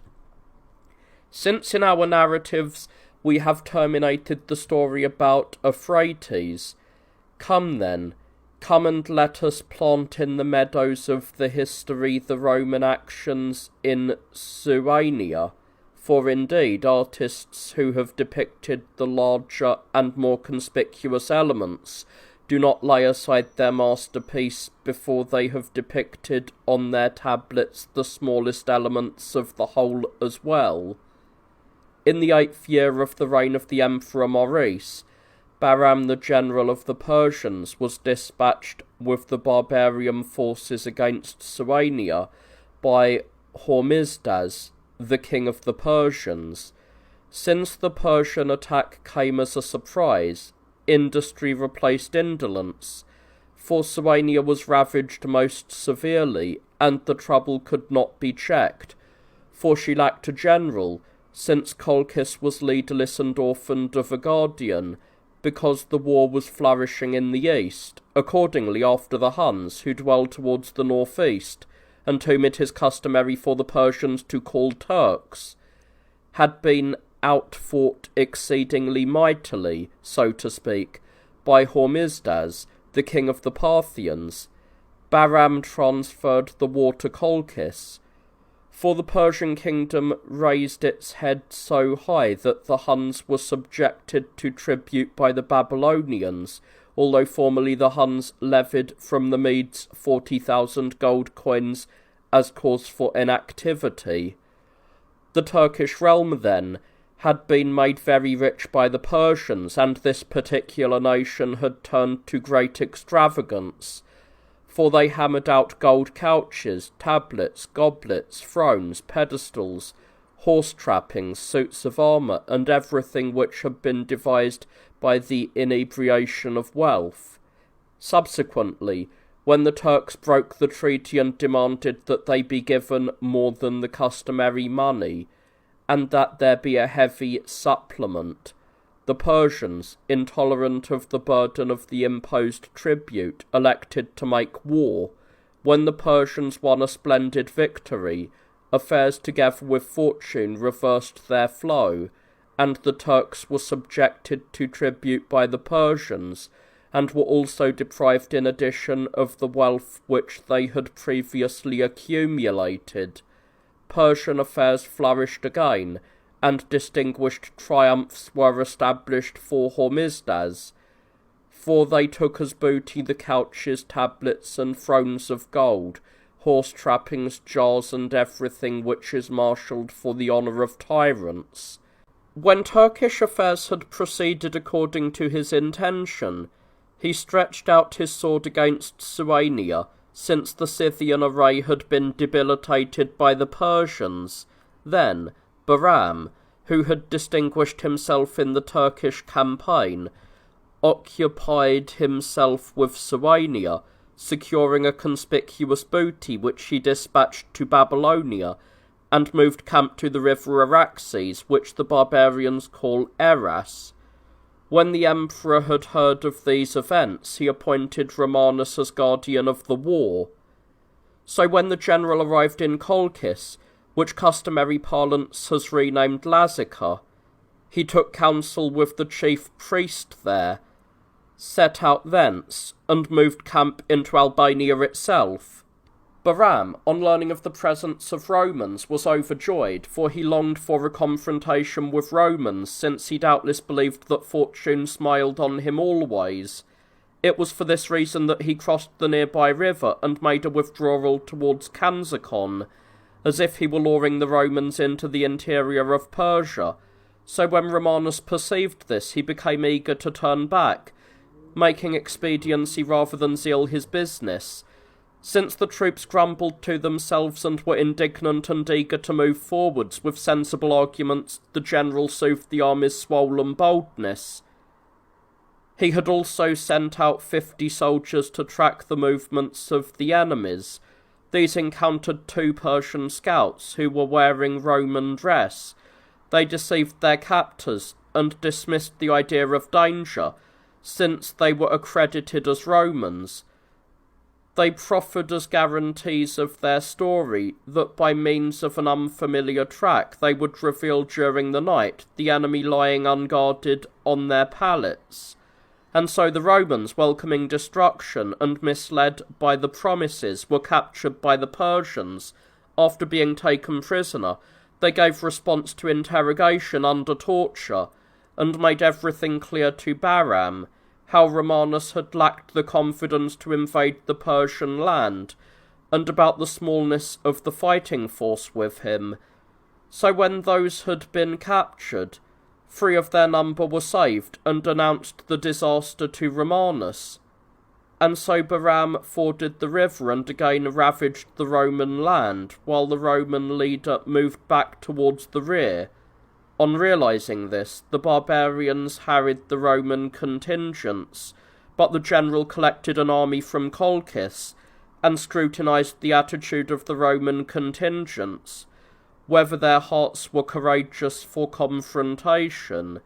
Then, after the Roman multitude had been encouraged for battle, the Roman general separated the bravest from the weakest, took the fighting men with him, and arranged the rejects to guard the camp. Then, as the fighting force approached 10,000 men, the general disposed 2,000 to advance in front of the soldiery. They encountered the advance unit of the Persian army, all of which they nobly slaughtered, since a precipice was there and rendered flight unobtainable for the barbarians. After the pursuit had become manifest and progressed as far as the barbarian camp, so that even Bahram was disconcerted by the chain of events, the advance force of the Roman multitude retreated. When this was revealed to the Roman general, although the Roman formation was eager to come to grips with the Medes, Romanus welcomed the repose from battle, out of fear of the overwhelming gathering of the barbarians. But when he was unable to curb his subordinates, who were fired by the recent success, he equipped his force for engagement. The barbarians also assembled, so the 2 forces were encamped in the plain of Albania. A steep-sided ravine that extended from the river Araxes kept them apart from engagement, and so the troops camped on the banks of the interposed stream and exchanged words with each other. On the 3rd day a messenger came from the Persians to Romanus with a demand for battle, that either the Romans should give ground to the Persians at the crossing, or the barbarians to the Roman armies. Therefore, the man invested with the command of the Romans summoned an assembly of his whole army, and demanded to learn from the multitude what would be the best course for them with regard to battle. When they advised the general to permit the enemy to cross, on the next day the proposal was put into effect. Shortly afterwards, each force prepared to deploy, and, when Bahram tried to steal victory, Romanus marshalled artifices against cunning. On the 5th day, both Romans and Medes equipped themselves for engagement, arranging the battle in 3 contingents, and so the central division of the barbarian force was worsted by the opposing armament. Accordingly, Bahram, fearing the impact of the Roman charge, brought round a force from the left wing. As a result, the left contingent was debilitated by the force fighting against it. Great slaughter surged around the Persians. Bahram's affairs came to a crisis. The whole Parthian army took to flight. A great and glorious pursuit by the Romans ensued, and Bahram's luck was extinguished together with his vanity. And so flight mastered the one, while valour extended the other, as it were. The Persian dead were despoiled and deprived of burial, so that there was a ready feast for the passing wild beasts. When Hormisdas learned of this, he did not tolerate the niceties of misfortunes, and abused Bahram with most shameful insults, by allotting him female attire as prize for the ignominy. Furthermore, he dismissed him from command, enacting this in royal dispatches. From this began the war between Mede and Mede, for in return the general humiliated Hormisdas, even the man whom events had recognized as king of the Persians. The insult was symbolized in the dispatches, and in the counter-statement that very Hormisdas was abusively recorded as the daughter rather than the son of Khosroes. A short time before this, the Armenians, who are neighbours of Persia, were subverted by certain Romans, and organised a conspiracy to revolt. They undertook to desert to the Medes after they had murdered the man whom the emperor had made commander in Armenia, whose name was John. Since affairs in Armenia had lapsed into turbulence, the Emperor Maurice dispatched to Armenia Dementiolus, a distinguished and loyal man, and who held an illustrious position among the leaders of the Senate. And so he provided an impediment to the onset of the revolt, and he presented the instigator of the rebellion, his name was Sambatius, in chains to the emperor, when the emperor had correctly organised the investigation of the accusation in a court of law, lest through the failure to examine the charge the course of punishment might be administered with unjust licence. The culprits confessed their crimes. Next, the judges presented the sentence and declared that men who had committed such acts should be dispatched from human affairs by the punishment of being thrown to wild beasts. When the theatre was full, and those who had committed the crimes were about to be consumed by beasts, upon the acclamations of the people, the emperor displayed clemency. He was separated from the beasts, and reaped unforeseen salvation, while the spectators magnified the clemency of the emperor's unexpected pity. Since time renews, restamps, and transforms all things, moulding them now this way, now that, and bringing change with the revolution of its perpetually moving circuit, tyrannising the solidity of affairs through the axis of its rotation, constantly dissatisfied and sickened with security, having nowhere to stay its wandering, possessing no fixed abode through the irregular movement of its ebbs and flows.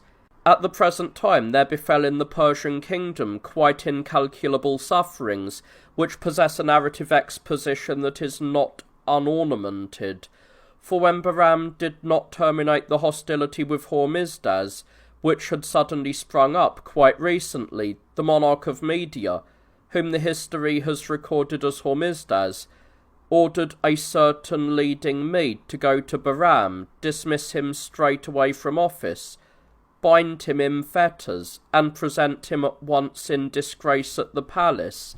And so, Saramis, for this was the name of the man sent by the king, was overpowered by Bahram, was handed over as victim to one of the largest elephants, and terminated his life in a most bitter death, after Hormisdas had been outfought by Bahram and deposed from kingship, and the younger Khosroes, Hormisdas' son, had been ousted at the time of his proclamation, and had consequently approached the Romans. That age-old Persian war, which had lasted for 2 decades, was concluded. But before we describe in greater detail the accomplishments of Bahram and the events connected with the approach of the younger Khosroes, let us return the narrative to the reign of the younger Justin, turning the account aside towards the past just a little. For hence we will recount the causes of this ancient Persian war, for thus the pages of the history will be adorned by the completeness of the narrative. When the Emperor Justinian had migrated to the inviolate sphere, after directing the Roman sceptres for 39 years, the younger Justin succeeded to the control of events. This man was in fact a nephew of the Emperor Justinian. Accordingly, in the 7th year of the reign of the younger Justin, the Romans broke the treaty through the levity of the king. The blessings of peace were shattered and rent asunder. There came upon Romans and Medes war, the receptacle of evils, the inn, so to speak, of all ill fortunes, the archetypal destroyer of life, which it would not be unfitting to call a putrefaction of human affairs. The 50-year agreement which had been concluded between Romans and Persians was destroyed and cut short by the great folly of the king, and hence came the evil procession of Roman misfortunes. The Romans blamed the Parthians and proclaimed that they were architects of the war, alleging that the Homer writes the race is Indian and is subject to the Romans, had been incited by them to revolt, and that next, when those people had not succumbed to these overtures, they had suffered irreparably from attacks by the Persians, since the peace between the Persians and the Roman state had been dissolved. As an additional cause of grievance, they alleged that, on the occasion of the very first Turkish embassy to the Romans, the Persians had tried to corrupt the Alans by bribes, so that the ambassadors should be slaughtered as they passed through them, or their passage be allotted impediment. The Romans, eager for a pretext, embraced warfare, and from minor ephemeral beginnings they devised for themselves great processions of troubles, for bellicosity produced for them no profit.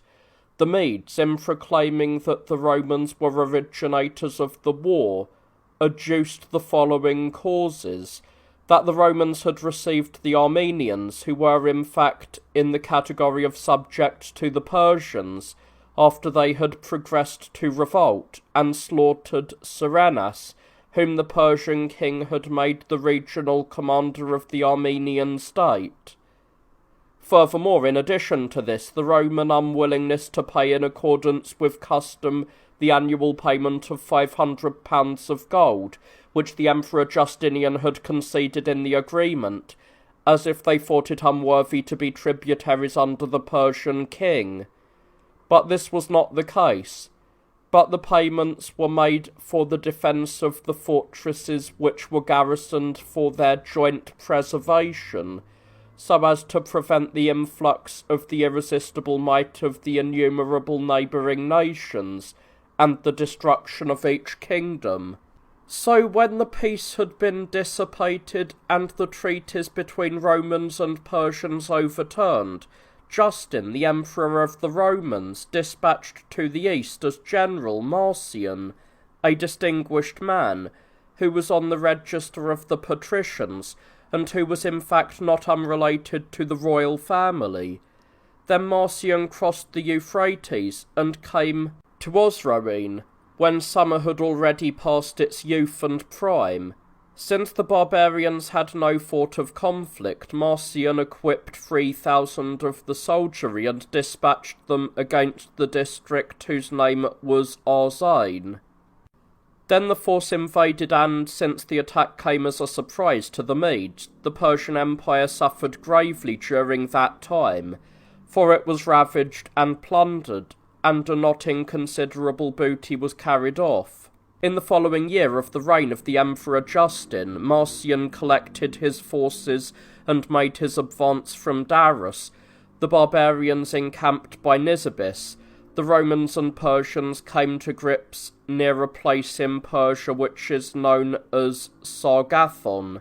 The Medes faltered, and the Romans won the fight. For this reason they besieged and tried to capture Thebathon, which is a Persian fort. Then, after they had warred against the fort for many days, and affairs had not turned out according to their objective, they retired to the city of Darus. Next, they invaded enemy territory again, and decided to invest Mygdoni and Nisibis, since these were their orders from the emperor. But the king of the Persians, Khosroes the Elder, set out from Babylon with a Median army, crossed the Tigris, entered the desert region, and moved camp across it, so that his march would not be observed by the Romans. He came near Aberon, a place in Persia which is 5 days' journey distant from the Roman city of Circesium. The man named as Adramanes he dispatched as general across the river Euphrates to ravage Roman territory, and dispatched with him 6,000 of the soldiery, while the Persian king himself marched along the river Aboras and executed a surprise attack on the Romans besieging Nisibis. And so Adramanes came near to Circesium, crossed the river Euphrates, and ravaged the Roman land. Since the Persian presence was not opposed by any stratagem to curtail the progress of the barbarians' movements, Adromanes came to the vicinity of Antioch without effort, destroyed the magnificent buildings outside the city, since the opportunity was favourable, and came to Seol, Syria. He pitched camp near Apama, and after the men of the city had sent an embassy with splendid gifts and agreed a ransom, the barbarian was deflected only to the extent of making a promise, but they were cheated and beguiled by barbarian tricks. On the third day, Adromanes enslaved the city. Subsequently, he also consigned it to the flames and returned to his own country. Since the overtures of war had been inauspicious for the Roman monarch was thoroughly dismayed and disconcerted at the barbarians' success. Angered by the misfortunes which encompassed him because of bad counsel, he sent Acacius, the son of Archelaus, to Nisibis, after dismissing Marcian from his command, and so Marcian gave way to the royal decree, and departed from Nisibis. When the Romans had reached Mardes, the Persian king came to Daras like a hurricane, and assailed the township for 6 months, circumscribing the city with mounds and ramparts. After diverting the town's water supply, constructing towers to oppose its towers, and bringing up siege engines, he subdued the city, although it was exceedingly strong. When the Emperor Justin heard of this, he was stricken by the impact of the disaster. Shortly afterwards he was also afflicted by a sickness of derangement, and, fearing the additional generation of subsequent troubles, he arranged with the Persians an armistice for the present year. But when the sickness attacked him exceedingly spiritedly, so to speak, he decorated Tiberius with adoption, made him partner in the empire, and proclaimed him Caesar. This man was in fact the commander of the emperor's bodyguards and shield-bearers, whom it is customary for Romans in normal parlance to call comes excubitorium. But I will also present the emperor's advice which he gave in a public speech to Tiberius Caesar on the occasion of the proclamation, not beautifying the ugliness of the diction, nor making any change to the inelegance of the expression, but I will spread out nakedly, as it were, in my narrative, the exposition of his words, so that the veracity of what follows may appear from the simplicity and authenticity of the nature of the diction. Then, after the Senate had come together, and the priestly hierarchy assembled along with their leader, the man who steered the rudder of the church, the emperor, as if he had been standing on a rostrum, presented the following speech to Tiberius. Behold, God magnifies you. God grants you this apparel, not I. Honour him, that you may also be honoured by him. Honour your mother, who was once your queen. You know that you were her first slave, but now are her son. Do not delight in bloodshed. Do not be party to murders. Do not repay evil with evil. Do not resemble me in hatred, for I have collected payment as a mortal, for indeed I was fallible, and I have been paid in accordance with my sins. But I will plead my case at the tribunal of Christ against those who have done this to me. Do not let this apparel incite you as it did me. Attend thus to all men, as you do to yourself. Recognize what you were and what you are now. Avoid arrogance, and you will not go wrong. You know what I was, what I became, and what I am. All these are your children as well as your slaves. You know that I have honoured you above my own kin. You behold these men here, and you behold all those in the state. Pay attention to your army. Do not entertain informers. Do not let men say to you that your predecessor behaved thus, for I say this, from what I have suffered. Let those who have possessions enjoy them, but give to those who have not. After the patriarch had made the prayer, and everyone had uttered the Amen, and the Caesar had fallen to the emperor's feet, the emperor said to him, If you are willing, I am. If you are unwilling, I am not. May God who made the heaven and the earth himself implant in your heart all that I have forgotten to say to you. This was spoken on the 7th of December, on the 6th day, in the 9th indication. When the emperor had terminated his discourse, the applause welled up from the audience, and he received acclamations like the violent effusion of a shower, for in truth the election provided for the Caesar was not undistinguished. And so the Caesar, fulfilling the procedure of an imperial proclamation, inscribed letters and dispatched these to the king of Persia. At the start of spring, he sent ambassadors and renounced the war, since he was eager for a glorious achievement. For his request was for a truce, since nothing is more precious than peace, at least to men of intelligence who remember their immortal lot, and their very brief passage in life. He also recruited multitudes of soldiers and rendered the recruits' hearts eager for danger, through a flowing distribution of gold, purchasing from them enthusiasm for death by respect for payment. Then the Caesar's ambition for magnanimity quenched the outrage of the barbarians, and the dangers were bridled, while the afflictions ceased to burn. The disasters which had flooded upon the cities were checked, and with a sudden providence it was recognized that evil was absent. In this particular year, Justinian, who was the son of Germanus, and was numbered among the highest officials, was appointed general, and so the general attentively corrected the former lack of military training in the armies, moulding the unformed and transforming the undisciplined into good order. But the emperor was still gathering forces and collecting allies from the nations, importing with great outlay of money irresistible additions to the armament. For the influence of money, when it is sensibly managed, can effect a return to the better, even for those who have previously failed. But when the period of the truce had been spent, and the limit of the armistice between Romans and Persians had been extinguished, the Persians came near to Darius, since this was the objective of Tamkhosro, a high dignitary among the Persians, who was guiding the reins of generalship. The Romans also encamped close behind it. Neither force initiated the engagement, and after both sides had spent a long time staring at each other, the soldiery sought a negotiated agreement.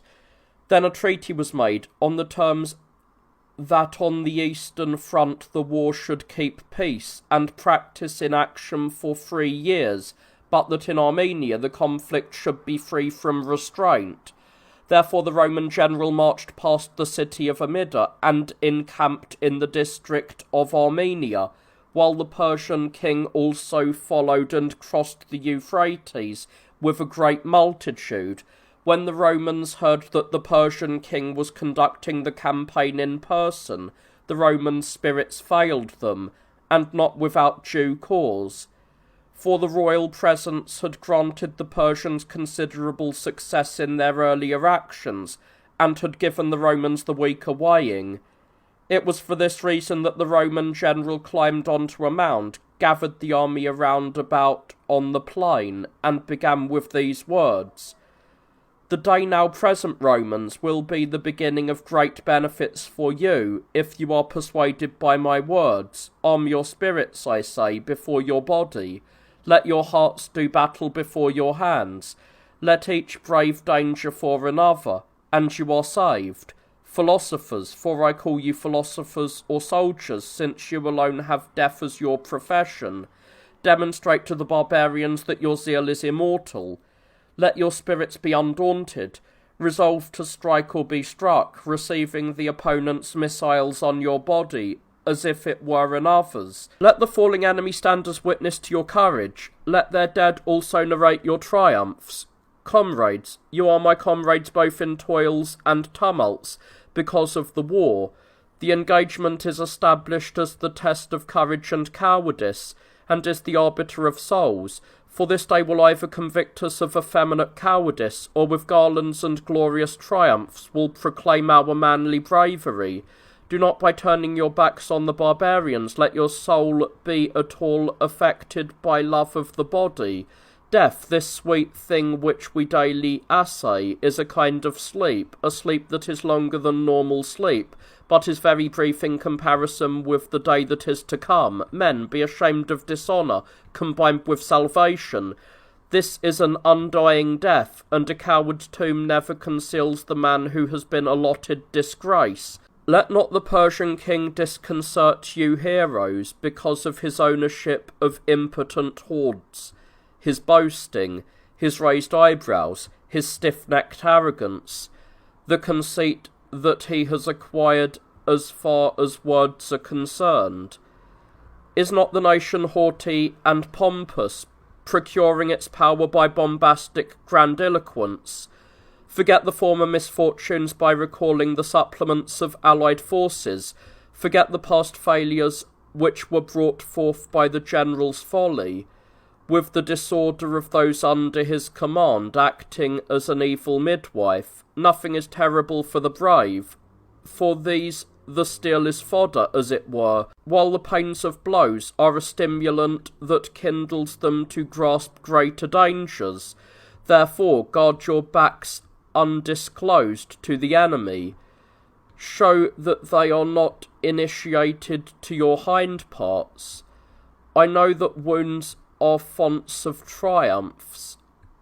Flight leads to slavery and not salvation, for a cowardly beginning cannot preserve a promise of safety. Cast off your bodies before your breastplates, life before shields. Fight with all your limbs. Let there be no limb that does not share the perils. Fortify your line with interlocked weapons, barricade your ranks by the interrogation of cavalry, fence yourselves round in a harmonious stance, like a building of close-fitting stones. Do not let spears leap from your grasp. Strike without being deprived of your weapons. The Persians do not have an immortal nature. Median luck is not immovable. Barbarian hands are not tireless. The Parthians do not have an advantage in limbs or possess double souls. Their bodies are not adamantine. Even Persians are initiates into the mysteries of death. In this respect, war is just, for it does not marshal immortals against mortals. The Romans have hired justice as an ally, since they have once again sought peace. The Medes have marshalled justice in opposition to themselves, since they abhor peace virtually always and honour belligerents like an auspicious god. Ours is not a false religion, nor have we set up spurious gods as leaders. We do not have a god who is scourged, since we do not elect a horse for worship. We do not do obeisance to a god that turns to ashes, who is now ablaze but is soon not even visible. Smoke and fuel do not constitute religion, but their fading proves their falsehood. The barbarian exults in cheerful circumstances, but success is unaccustomed to remain stable when it ascends unjust altars. Injustice is often successful, but it also turns towards destruction. Accordingly, advance to war as befits your appellation, lest we damage our names as well as our affairs. Let us not betray our allied shields, but let us embrace those like beloved girls in their prime, and fight on their behalf, as if these were fatherlands which accompany our travails. Be Spartans in combat. Let each man be a Cyngerius, even though he has not boarded ship. Nothing is more effeminate than flight, nothing more abominable than capture. Therefore it is fitting either to die or to shape hopes of victory. Contemplate the newly sown recruitments of the Caesar. No reject has been implanted among the companies, and the array is undefiled. For thus was the emperor's ambition contented. Then I, the orator, will be the first to take war in hand, and in my disdain at avoiding suffering I will eagerly engage the hands of all for suffering. The impulse of my words cuts a way forward, and the accomplishment is precursor of contemplation, for an inspired spirit can rage itself even against the laws of nature. Today angels are recruiting you and are recording the souls of the dead, providing for them not a corresponding recompense, but one that infinitely exceeds in the weight of the gift. Let no one with a pleasure-loving soul wield a spear. Let no one who loves the rights of luxury take part in battle. Let no one who takes great pride in possessions share the undertaking. The battleground demands lovers of danger. Come then, let us put an end to words with deeds, and let us divert contemplation towards engagement. Then, after such words had re-echoed among the forces, the ranks were excited for engagement, glad to endure anything and eager to run risks for valour, for they had disposed their hearts in accordance with the general's exhortations. When the Medes had heard of the valorous resolve of the Romans, they ordered themselves for battle. The horses were adorned with cheek guards and breastplates, while the soldiery also armed themselves. They mounted their horses, and with haughty march slowly advanced in close packed formation against the Romans. Then the Romans also formed up and raised their standards. Next the trumpets sounded forth, the dust was whirled aloft, the clamour poured forth, and, inundating the place, surging with the din of whinnying, and eddying with the clashing of weapons, it naturally transformed every utterance into indistinctness, and so the barbarians extended the length of their line, intending thereby to create an impression of a countless multitude on the forces contending in opposition. But the Romans made a deep formation, whose density gave it weight, so that the array appeared to be virtually solid, and to stand still resistant, riveted and counterforged, like immovable statues, which seemed only in posture to grasp at war. The barbarians were dismayed at the sight, so that thereafter the Median spirits were seduced by the spectacle towards the weaker moves of cowardice, and so the Babylonians fired arrows against the Roman companies, so that the sun's rays were hidden by the discharge of missiles, and on account of the furious outpouring of shafts a winged roof, improvised by the flight of darts, appeared to be spread in the air above their heads. The Romans engaged in hand-to-hand combat, resisting the barbarians with spears and swords, and cutting short the assault of the missiles' onslaught. Hence they rendered the opponents devoid of stratagems, and took the lead in warfare. Accordingly, a most memorable battle between Romans and Parthians occurred. The Persian disposition was broken, because their ranks were not organised in depth. The rearguard of the Babylonian armament was at a loss, and there were no counter-resistances. Next, when the opposing force pressed heavily, the barbarians faced destruction and veered away in flight, and the Persians were initiated into disappointed expectations, while they learned by the example not to take pride in their misdeeds. And so the Babylonians were defeated and fled as fast as they could, while the Romans held the initiative and gave the Parthians an experience of evils. Furthermore, in addition to this, they also looted the Persian camp, pillaged the king's tent, and carried off as glorious booty all their equipment. They captured the elephants and dispatched them to the Caesar, along with the Persian spoils. When the king of the Persians had been defeated and made his retreat homewards in shame, on coming to Melitene, he burned the beauty of the city, since he found that it was undefended and luxuriating in complete quiet. After crossing the Euphrates and withdrawing through Arzain, he inscribed the disgrace of the failure in a law, for he decreed that in future it did not befit the Persian king to engage in expeditions to war. And so when the king of the Persians had thus paraded his misfortune in the law, he was at a loss as to what exactly he should do. But the Romans exploited the Persian failure and marched towards the interior of Babylonia, ravaging and pillaging everything in their path, and what they encountered became a victim of destruction. Then they became mariners on the Hyrcanian Sea, and after great achievements and the infliction of misfortunes on the Parthians, they did not return to their own territory, for the winter season intervened on their actions, and disaster waxed fat in Persia. With the arrival of spring, the Romans retired, carrying off successes too as travelling companions.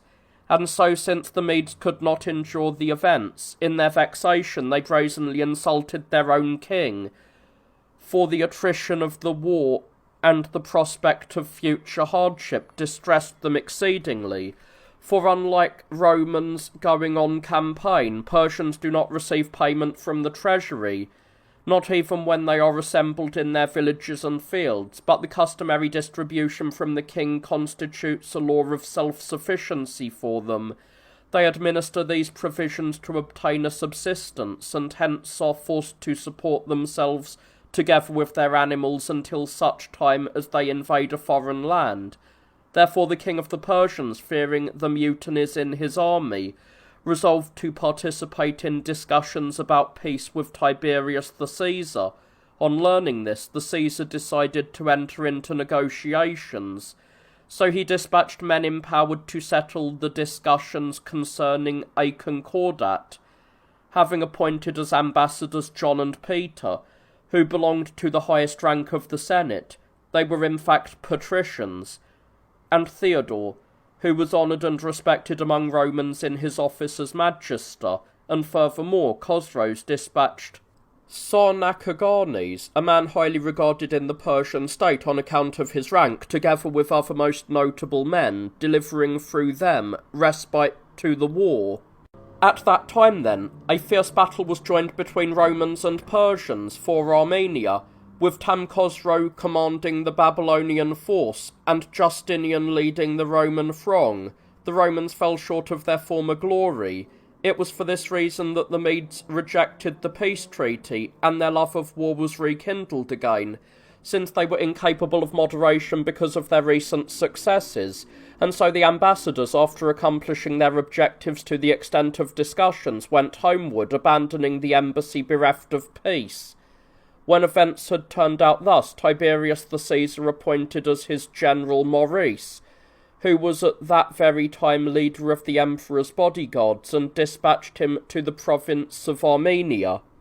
When the treaty which had come into being between Romans and Medes in the east still had an abundance of time, the barbarian general Sarnacaganes contravened the treaty, and rapidly sent men against Constantina and Theodosiopolis, and so the general of the Chalcidians took his force and ravaged the districts of Constantina and Theodosiopolis, while Khosrow, who was invested with the command of the Persian armies in Armenia, on realizing that the assembled Roman forces now perhaps greatly outnumbered his own men, left Armenia, marched past the Roman fort, and, on coming near Amida, attacked the countryside and villages.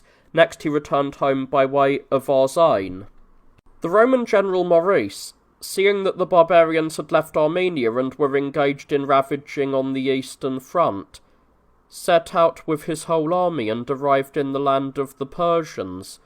Although his body was stricken by a fierce fever, he persisted in his labours in spite of his illness.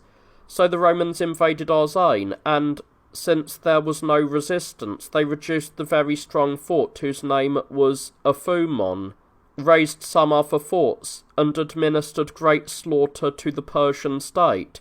They took prisoner a total of 100,000 of the Persians, and the men of the army, by granting a third portion to Maurice the Roman general, made the wages of war not incurable. And so the general signified the presence of the captives to the Caesar, but the Caesar distributed the booty on Cyprus. Accordingly, after Arzain had thus suffered harm from the Roman spear, the general changed course, and summarily invaded the lands of Arabia situated not far from Nisibis. Next, after laying waste as far as the river Tigris, he dispatched Kurs and Romanus across the other bank to ravage the entire enemy territory, but after he himself had laid waste the fort of Singara. Since the winter season was peeping in, he collected his forces and arrived among the Romans.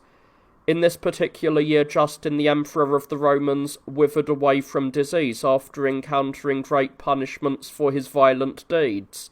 So when he was on the point of departing the present life, he co-opted as lord of the monarchy the Emperor Tiberius, a man who was both kind and humane, superior to financial gain and without regard for money, whose sole idea of happiness was that his subjects should flourish and abound in great wealth, and who considered the common bliss of mankind as an excellent and inviolable treasury. This man hated the pomp of tyranny, and in his eagerness for the affection of his fellow men, he preferred his subjects to rule jointly with him rather than be his charges tyrannically enslaved, wishing to be called father rather than master by his subjects. Since he steered the ship of power like an honest trader, it was natural that along with events, the war also was granted a turn for the better. At the start of spring, Khosroes, the king of the Persians, was ensnared by disease and terminated this present life, after appointing as successor his son, Hormisdas, a man who in wickedness had overshot the impious habits of his ancestors, for he was a violent man, a most insatiate lover of gain, who gave no place to justice. He rejoiced in deceit and wallowed in falsehood, clinging to hostilities rather than peace. He was most hostile towards his subjects, the most powerful of whom he subjected to eternal fetters and chains. Others he cut with the sword, while some he consigned to the bowels of the Tigris. And the river constituted an unclothed tomb for those consigned to death by the king, for it was not in fact kept hidden. For it is said that Hormisdas had received from the Magi a prophecy that he would discard power after being overthrown by his subjects, and that he would shamefully lay down the rudders of authority and kingship alike. Those who believe these things are foolish in their impiety, for demons frequently make marvellous predictions, which are probably not destined to come to pass in events, so that through terror at the prophecy of these things, the wishes of the impious powers who provide the oracles may in fact somehow reach fulfilment by a most villainous stratagem of wickedness. For hence Hormisdas inflicted the sword even on the common people themselves, and, by destroying many thousands of the commons in his fear of the future, he stored up for himself among his subjects implacable enmity.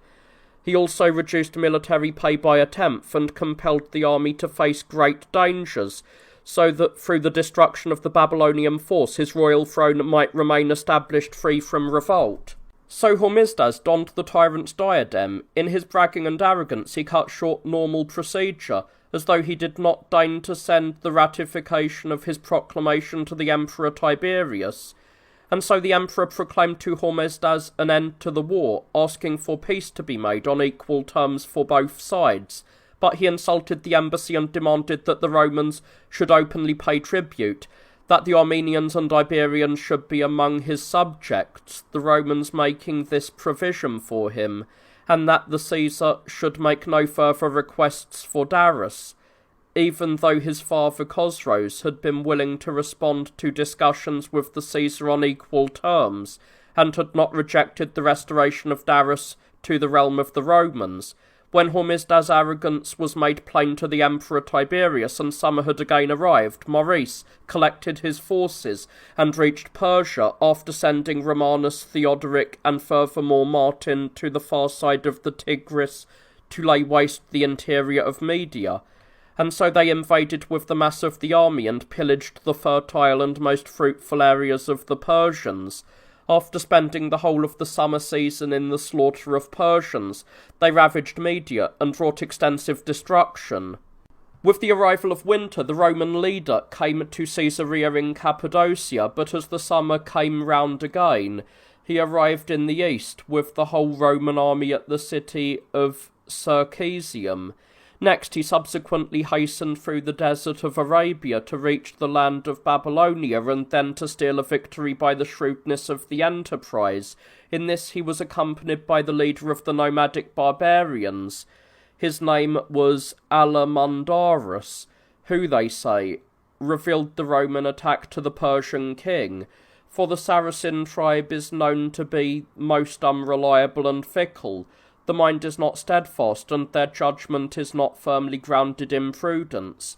Therefore, as a result of this, the king of the Persians transplanted the war to the city of Kalinika, after electing Adramanes as a not untalented custodian of the expedition. Then, after Alamandurus had, like a drone, destroyed the beehives, or in other words, had ruined Maurice's enterprise, the manoeuvres of the expedition against the Medes became unprofitable for the Romans, for they returned to quench the disasters at home. Next, the general consigned to burning flames the grain ships which had accompanied him down the river Euphrates. He himself, with the pick of the army, came with all speed to the city of Callinicum. When the Parthian contingents came to grips, the Roman spear won supremacy. Then flight came upon the Persians, and their insolence received a check. In the following year, Tamkhosro, the general of the Medes, assembled large Persian forces and came near Constantina. There was indeed knit in this year a great and most famous battle between Romans and Parthians, and so the general of the Medes, who was in the forefront of the contest, lost his life by the spear. The barbarians faltered, and the Romans were victorious. The barbarians were persuaded to turn away to their own territory, appropriating ignominy as well as suffering. Therefore, the general, after fortifying the key strongholds, returned to Byzantium. When the common end befell the Emperor Tiberius, the general assumed the royal and lawful power of the Roman realm, like a noble and glorious reward for success, and divested himself of the secondary lot. Now I have recorded in the earlier passages the subsequent actions of the Romans and Persians. Therefore I must return to the continuity of the narrative, wheeling round the history, which is perhaps running a little off course towards its subsequent and easily perceptible goal, from which in fact we briefly digressed after presenting in public the attendant events connected with Bahram at that time. But first, let Bahram's fatherland and lineage, the stages of his fortune, and his progressive achievements be described in a few words, so that the historical recital may in all respects be harmonious and comprehensive. I heard a certain Babylonian, a sacred official, who had gained very great experience in the composition of royal epistles, say that Bahram originated from the region whose name is Razakini, but that this Persian tyrant, who had initiated the overthrow of the tyrant Hormisdas, belonged to the house of Mirames. For 7 peoples among the Medes, allocated by ancient law, performed the sagacious and most honoured of their actions, and he stated that procedures could not be otherwise, and they say that the people called Arsacid hold the kingship, and these place the diadem on the king. Another is in charge of the military disposition, another is invested with the cares of state, another resolves the differences of those who have some dispute, and need an arbitrator, the 5th commands the cavalry, the next levies taxes on the subjects, and is overseer of the royal treasuries, the 7th is appointed custodian of arms and military uniform. Darius, the son of Hydaspes, inscribed this very law in the royal precincts. They say that Bahram, who came from the house of Mirames and the Arsacid people, was formerly enrolled among the bodyguards of the king, that shortly afterwards, as commander of a unit of soldiers, he joined in campaign with Khosroes, the son of Cabades, when the Babylonians reduced Daras while Justin the Younger possessed charge of the Roman sceptre, and so Bahram, together with the Persian king Khosroes the Elder, invaded as far as Armenia itself, distinguished himself in the campaign, and soon after was even appointed general of the Persian company. When fortune had thus gradually raised him up, so that he was eventually proclaimed Darig Bergam of the royal half, whom Romans indeed name Curopalates, he continued into extreme folly. He was inflated greatly and uncontrollably as a result of his victories against the Turks, and felt the pangs of the embryo of tyranny, and so like a spark in the ashes he concealed the motive for his grievance from Hormisdas the king, but whipped up the multitude by deceitfully contriving to make it appear indeed that the Persian king was angry against his army, and had in addition even threatened death on the Babylonian soldiers because of their misfortunes in the engagement in Suania. He also produced forged edicts of Hormisdas, which curtailed the customary distribution to the contingents from the royal treasuries, and hence the whole multitude was infuriated, and proceeded to mutinous insubordination. When the mutiny had been secured by oaths, and the revolt founded upon agreements, Bahram collected allies, and the civil war among the Persians gained strength. The hatred for Hormisdas recruited for Bahram an additional force of supporters, for the Persians encamped at Nisibis, who had quite recently been defeated by the Romans in pitched battles, were diverted towards revolt on hearing the unexpected news concerning Bahram, and eagerly pursued enterprises akin to his. When this was announced to Bahram, he sent ambassadors to Nisibis from his own number, and through his seductive promises, intense strife was concocted more fiercely among the Medes. And so they received the ambassadors and went through the city of Nisibis, but when they were near the city gate, they encountered Chabriadanes, who was a respected holder of office among the Persians, and who had been appointed by Hormisdas as overseer of the conduct of the war. They hurled this wretch from his horse, lopped off his extremities, cut his head from his neck, and sent to Hormisdas these tokens of an irreconcilable revolt. After putting the man to a cruel death, they entered the city and turned to pillaging his property. At Nisibis as well as then, strict oaths were exchanged that Hormisdas should be deposed, and be created a commoner instead of a king. So when they had proceeded thus far in their actions, Persians went on embassies to Persians, and leaders were sent to Bahram, who was waiting at the crossing of the Zab. This river, whose course is small as it gushes forth from the towering mountains where it rises in the north, subsequently as it is borne southwards, and is watered by many torrents, becomes navigable, and joins the Tigris. Bahram received the messengers, and made a great show for them, with a splendid welcome. He ordered that there should be patrols by armed troops, and that all paths be secured, so that Hormisdas should not even receive news of the misfortunes. The king raged and glared furiously, bellowing and gnashing his teeth. Since he could not find a passage for his reconnaissance, he was distraught with despair, like those possessed. During this time, the Roman general Commentheolus captured the fortress of Akbas and broke camp for winter, while Bahram gradually advanced against the territory of the Medes.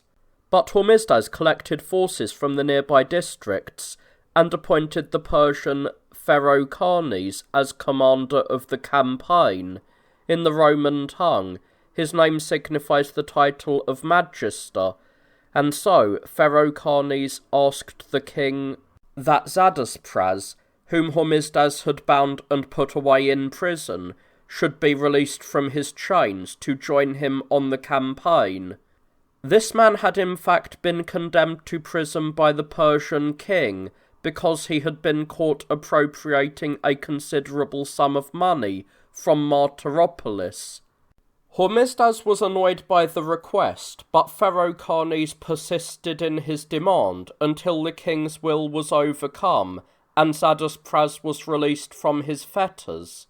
So Zadespras set out on campaign with Pherocharnes, but as soon as he came close to the mutineers, in the vicinity of the river Zab, he at once deserted and went to Bahram, measuring out for Hormisdas repayment for his injury in prison.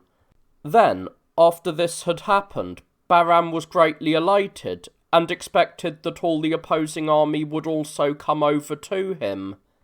Pherocharnes sent ambassadors to Bahram, asking him to change his mind, and put a stop to the mutiny, and earnestly entreated him with royal gifts as well, for such was his instruction from the Persian king. Pherocharnes failed to buy off hostility, and Bahram instead financed the mutiny thereby. Then provisions ran short, since Pherocharnes the Persian had previously occupied the crossing, and the usurper had spent a considerable time in that region, and so Bahram schemed to augment his outrage, and suborned the troops arrayed against him with a memorable stratagem.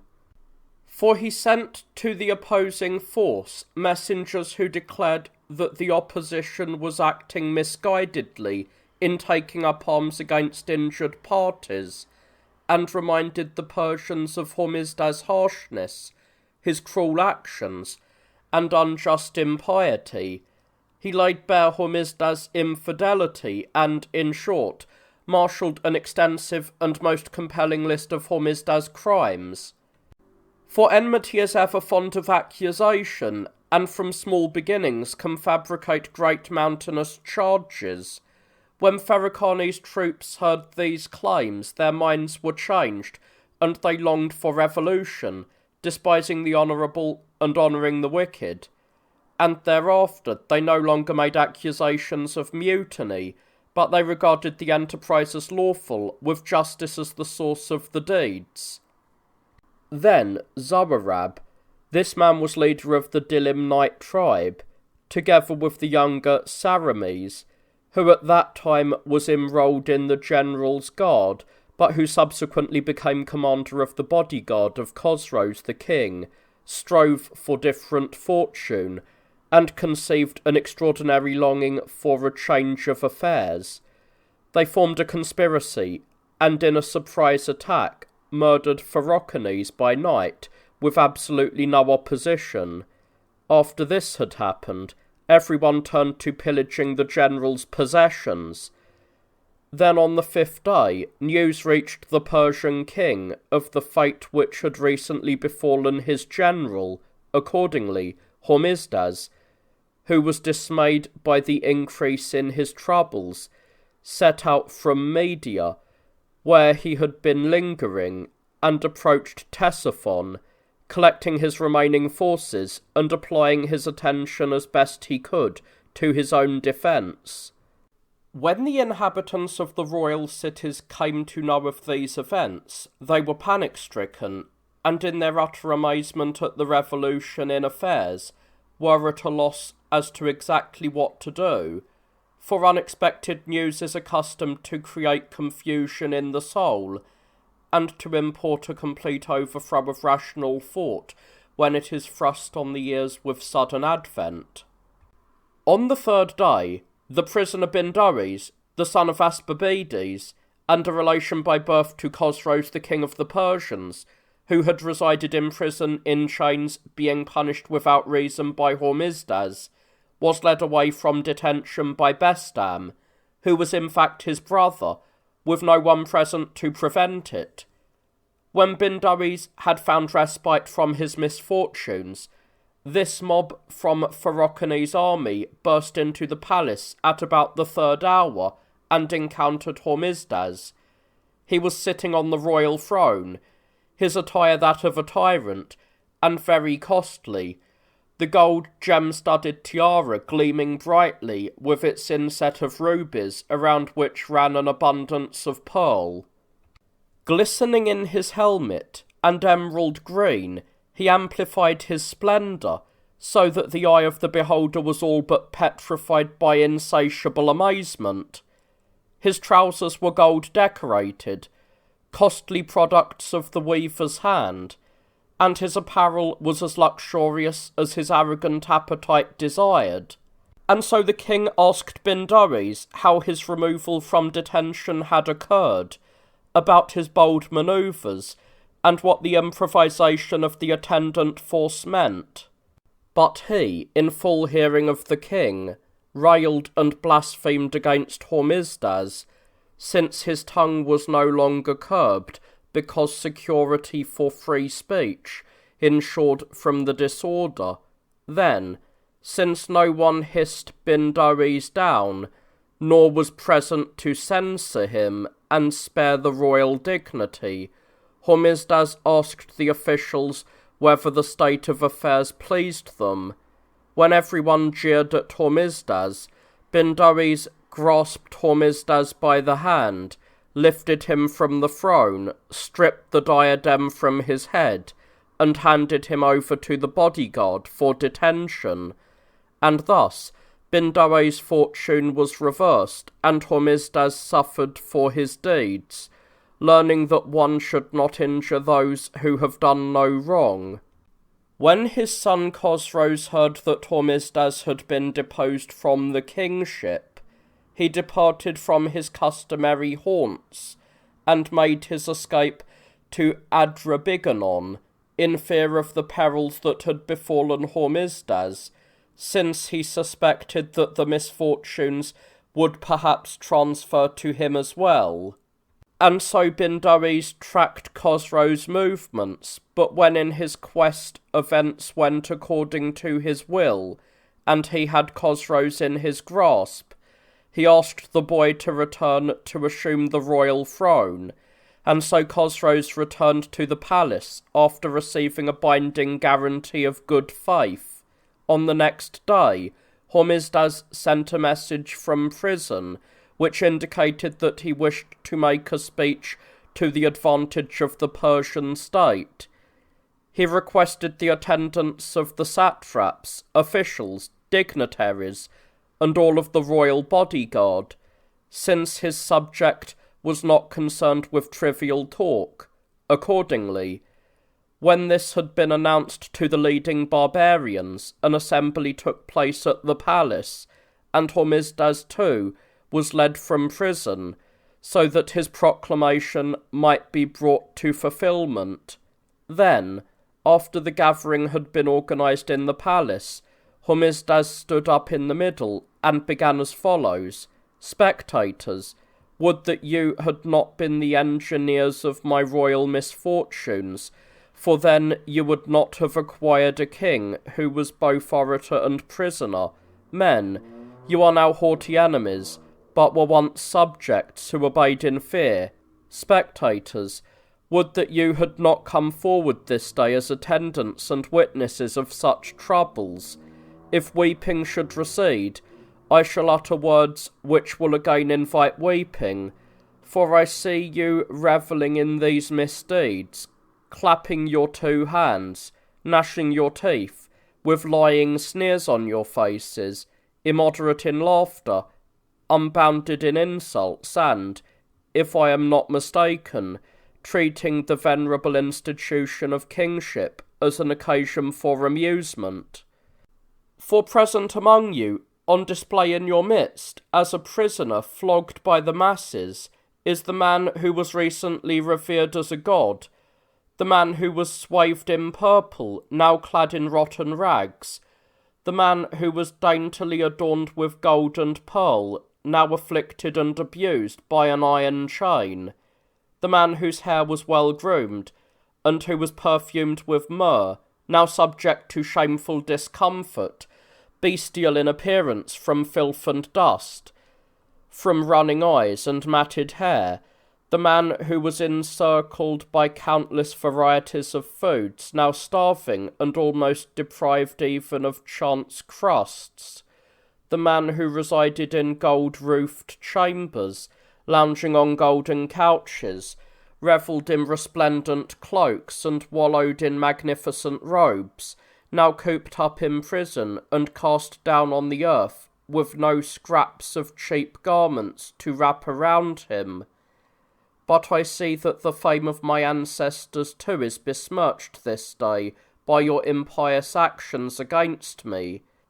Theirs who should be cherished with divine honours because of the godlike protection that is daily exercised over their descendants.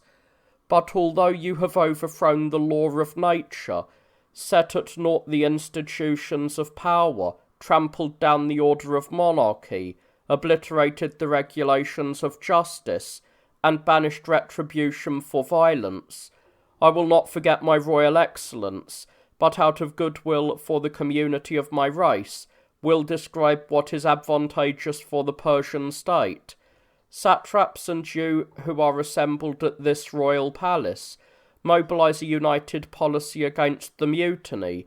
Do not allow this lofty and most powerful monarchy, venerable and most fearful to the men who inhabit the world, to be further abused. Otherwise, you will destroy a great dominion, overturn the origin of many triumphs, cast down the summit of great glory, rend asunder an impregnable monarchy, and hence you Persians will be deprived of prosperity, when power has been removed from you, and the institutions of kingship have been set at naught because of the tyranny.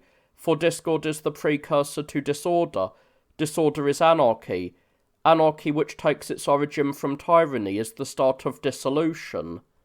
This gives birth to multiple rule and disarrays previous advantages.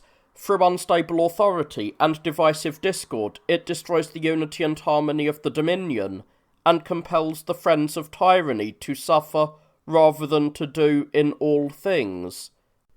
A slight gust of wind has sunk the ship of monarchy when it is steered by many rudders, since its helm is divided between the contradictory designs of the many, as each one severally tries to steer the bark to his own particular goal. Assuredly, unless you winnow out the tyrants, you will lead the kingdom into servitude and be a plaything for the nations when you have acquired vulnerability through the discordant conduct of life. Bahram is still at hand, he is still armed and dissembling, he still persists in his insolence as he wields his sword against Persia. Let him perish and become a prey for wild beasts. Do not let this man's corpse be honoured with burial, lest you implant the putrefaction of a vile spirit in the bowels of the earth.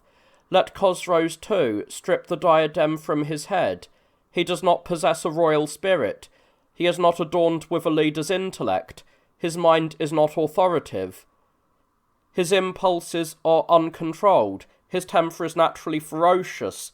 He is suffused with a look of inhumanity. He is unable to respect the practices of forethought. His manner is arrogant. His appetite naturally hedonistic. Everything is subordinated to his wish. He does not wait for what is expedient. He does not cherish good advice. He dismisses generosity. He is enmeshed in avarice, a belligerent warmonger, who has no appetite for peace. Today I will by my words appoint for you as king the youth, a son of mine, who is innately good, a brother to Khosroes by birth, but not a brother by inclination. Did I not bring round Persian affairs to excellent good order, while I guided the Babylonian state with the rudder of magnanimity? Proof of my words is that the Turks are paying tribute.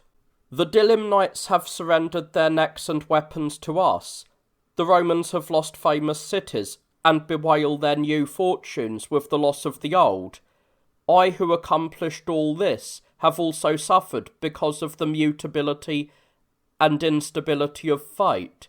It is in your power to maintain expediency as your objective, or, spurning what is good, to reject second thoughts and, after repentance of your errors, to weep in despair over what exactly you should do about matters at hand. Then, after Hormisdas had poured out this discourse of admonitions, Bindoes the Persian contrived a spluttering laugh, and cursed Hormisdas' exhibition of oratory.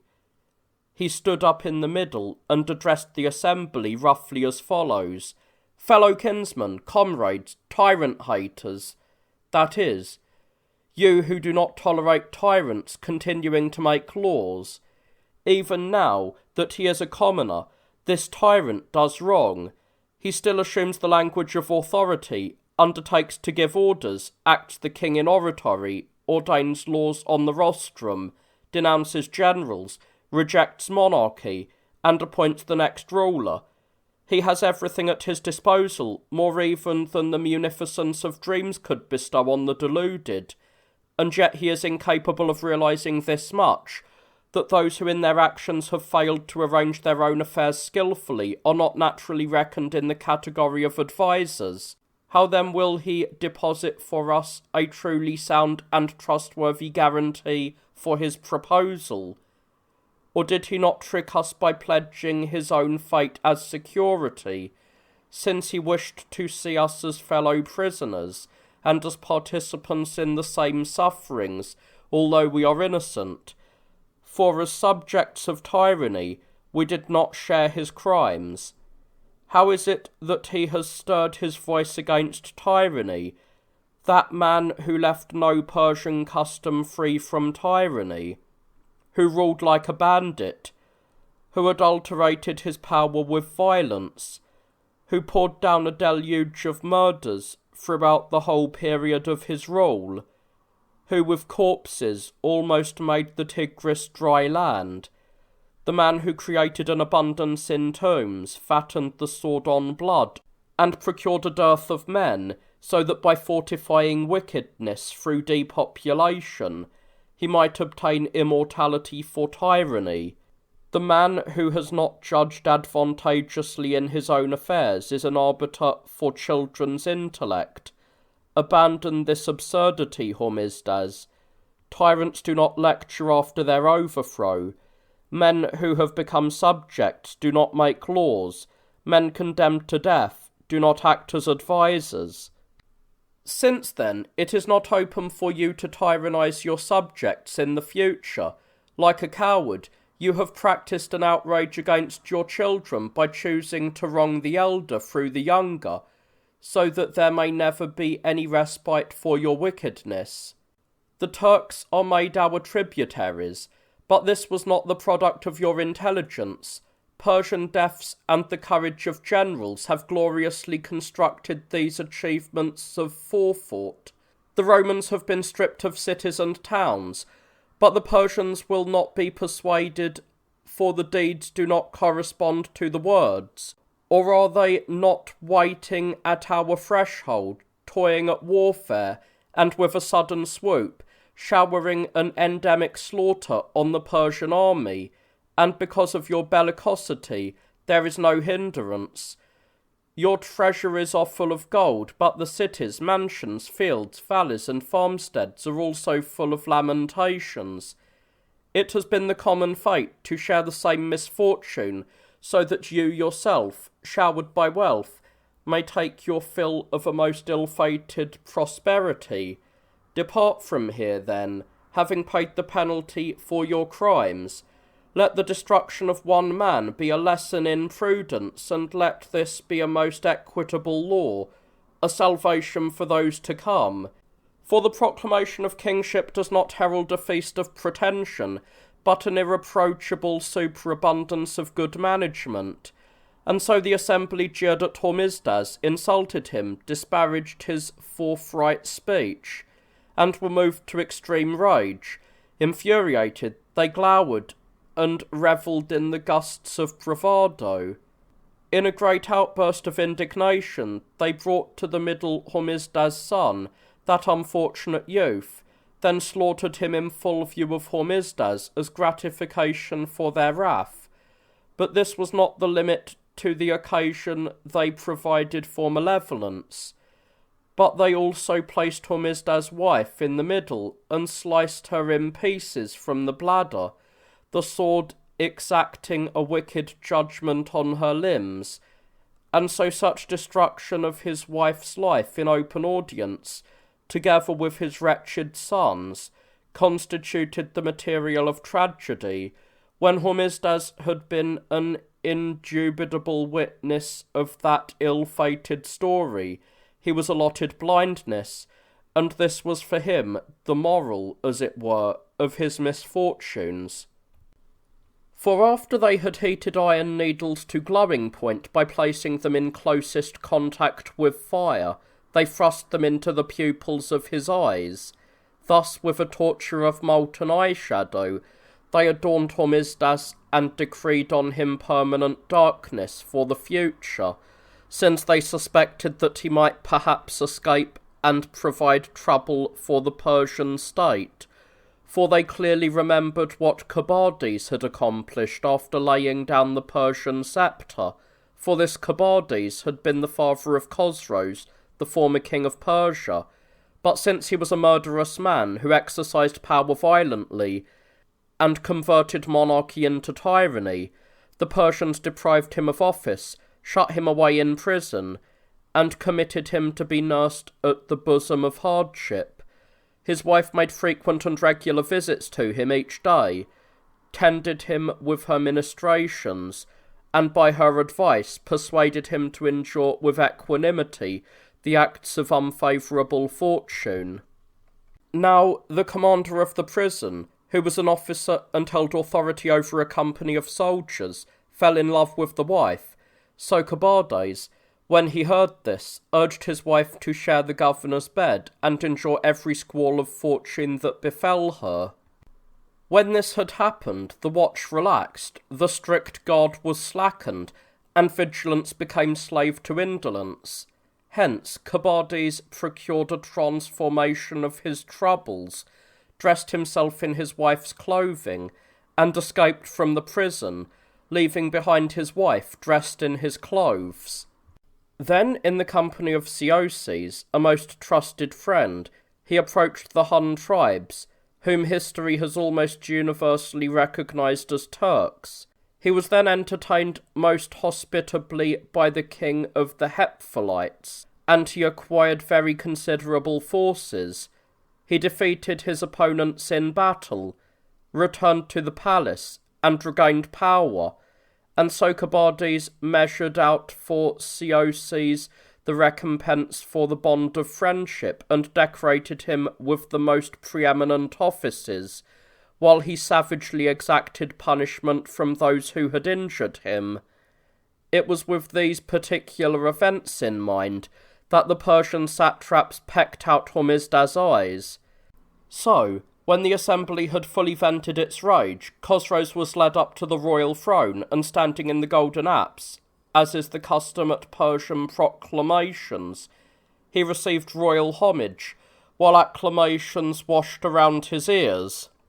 And so for a time he treated his father with kindness, as consolation for his captivity, and gave him a share of the royal table, sending him on golden dishes savouries, joints from royal hunting, choice cuts of antelope, gazelle, and wild ass, fragrant wines, and preparations of elaborate wines, carefully baked bread, milk, cakes, and anything else that is preserved for the festive board of gluttonous tyrants.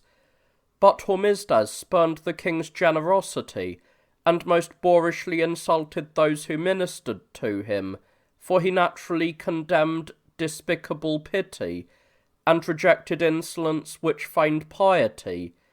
It was this which finalized Hormisdas' death, for his flanks were beaten by cudgels, his vertebrae were crushed by clubs, and he ended his life most bitterly. Chosroes, after defiling the prelude of his rule with such pollution, held a festival to celebrate the advent of his power, lavishing much gold on the most distinguished men in the Persian kingdom, and leading the masses from prison, thereby pretending that he would not succeed to his father's inhumanity. On the 6th day, he summoned Bahram to his presence by courier, pacified him with costly royal gifts to terminate the mutiny, and even promised to assign to him the position of second in power, to remit his previous offences, and to provide as guarantee of the agreement a mediating oath. On receipt of the royal letter, Bahram answered to Chosroes in the following words, for I will now set down Bahram's actual composition, word for word. Bahram, beloved of the gods, conqueror, preeminent enemy of tyrants, satrap of grandees, leader of the Persian force, prudent, commanding, God-fearing, irreproachable, noble, fortunate, shrewd, venerable, politic, provident, gentle, humane, to Chosroes the son of Hormisdas. I have received what was written by your defective and minimal intelligence, and I have not anticipated what was dispatched by your brazen enterprise, for you should not have used either royal letters or gifts in dealing with us, especially since your election has come upon the Persian state in such an irregular way, and the noble and distinguished did not take part in the voting along with the unranked and low-born. So, lest you encounter your father's dangers, lay down the crown in the holy places, and withdraw from the royal places, where those caught in the transgression, whose daring has been like your own, must again be put away in prison. For it is not a prerogative of your power to release without investigation malefactors from the punishment that is appropriate to them under the laws. When you have done this, come to us, and you will at once become a regional commander of the Persian state. Farewell, and think wisely of what is advantageous, otherwise perish like your ancestor. At full speed, the letter-bearer soon reached the palace, and conveyed to the king the tablet containing Bahram's composition. On the following day, the Persian king summoned everyone, and revealed to the ears of the assembly Bahram's haughty message. The satraps and the others who were resplendent with positions of rank were enraged by Bahram's extraordinary boldness. They roused the king to a frenzy of anger, and publicly proscribed that same Bahram as the tyrant of all Persia. The Babylonian king, however, feared that by menacing words he would exasperate the tyrant to further disobedience. He kept his thoughts to himself, and, as if with a false curtain of flattery, he evaded Bahram's demand with a further demand that his opponent desist from pride, inscribing to him in a letter the following words in effect: I consider it not unimportant that the actual arrangement of wording should be set out, so that, by a precise exposition of the facts, those who are eager for strange and engaging narratives can draw off the truth unsullied. Chosroes, king of kings, master of dynasts, lord of nations, prince of peace, saviour of mankind, among the gods a righteous immortal man, a god most manifest among men, exceedingly glorious, victorious, who rises with the sun and bestows eyes on the night, distinguished in his ancestry, a king who hates war, bounteous, who employs the Asones, and preserves the monarchy for Persians, to Bahram, general of Persians, and our friend, we have received a reminder of your far-famed courage, and were gladdened to know that you are in health. In your letter were set out certain words which did not spring from your heart.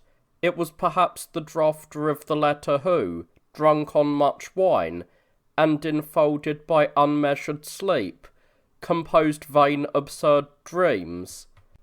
But since at the present time the trees have shed their raiment, and dreams are powerless, therefore we were not perturbed. We received the royal throne rightfully, we did not overturn Persian customs, and we do not attempt to imprison again those saved from prison, for it is not fitting for a king's gift to be deprived of force. Now, we are so firmly confident of not relinquishing the diadem that, even if there are other worlds, we expect to rule over those as well. We approach you as befits a king, either persuading with words or subjugating with arms. If you wish to prosper, take thoughts for what is needful. Good health to you who will be our best ally. So after the king of the Medes had dispatched this to the usurper Bahram, forces were gathered from every quarter. He assembled the army, and collected as quickly as possible the men from the region of Adrabiganon, those stationed in the area of the river Zab, in addition to those encamped at Nisibis. Next, after he had marshalled in one place the forces which had been amassed for him, and gratified them with money, he then appointed commanders, ordering Saramis to command the companies on the right, and directing Zamerdes to lead the left side.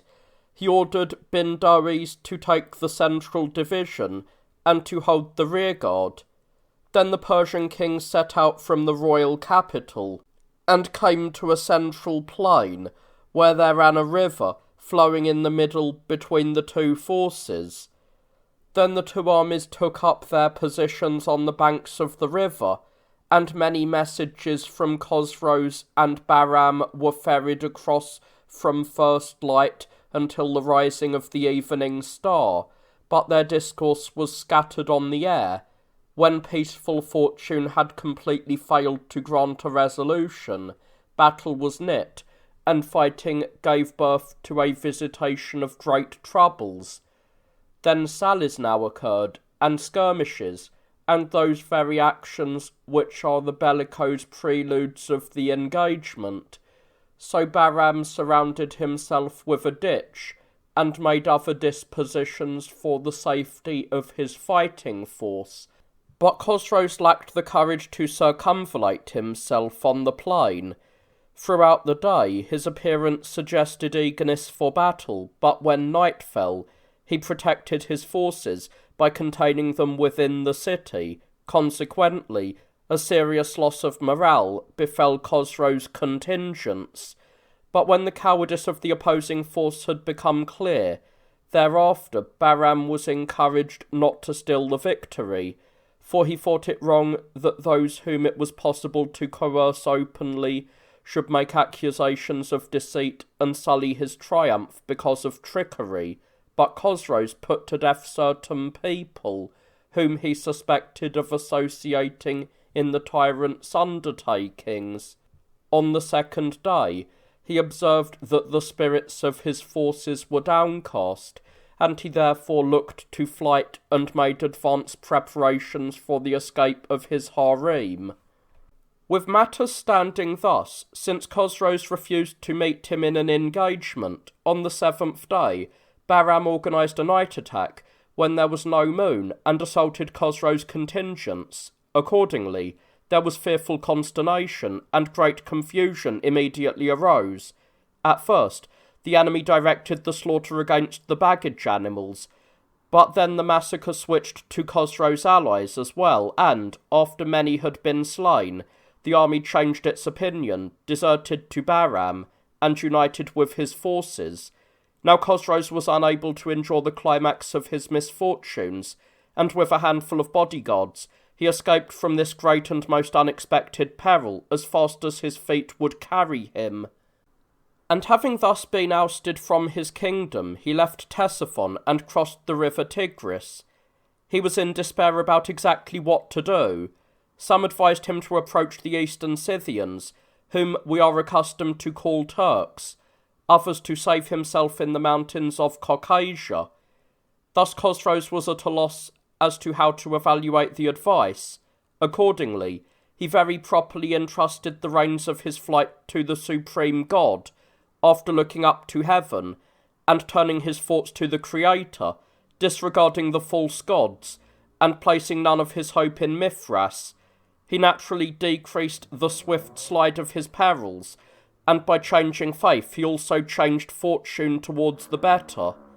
And so, bidding farewell to the bridle and casting aside the guiding reins, he determined that he would be directed by his mare, and that by entrusting to God and the horse the determination of his escape, the rider should be steered towards an advantageous course by the mount.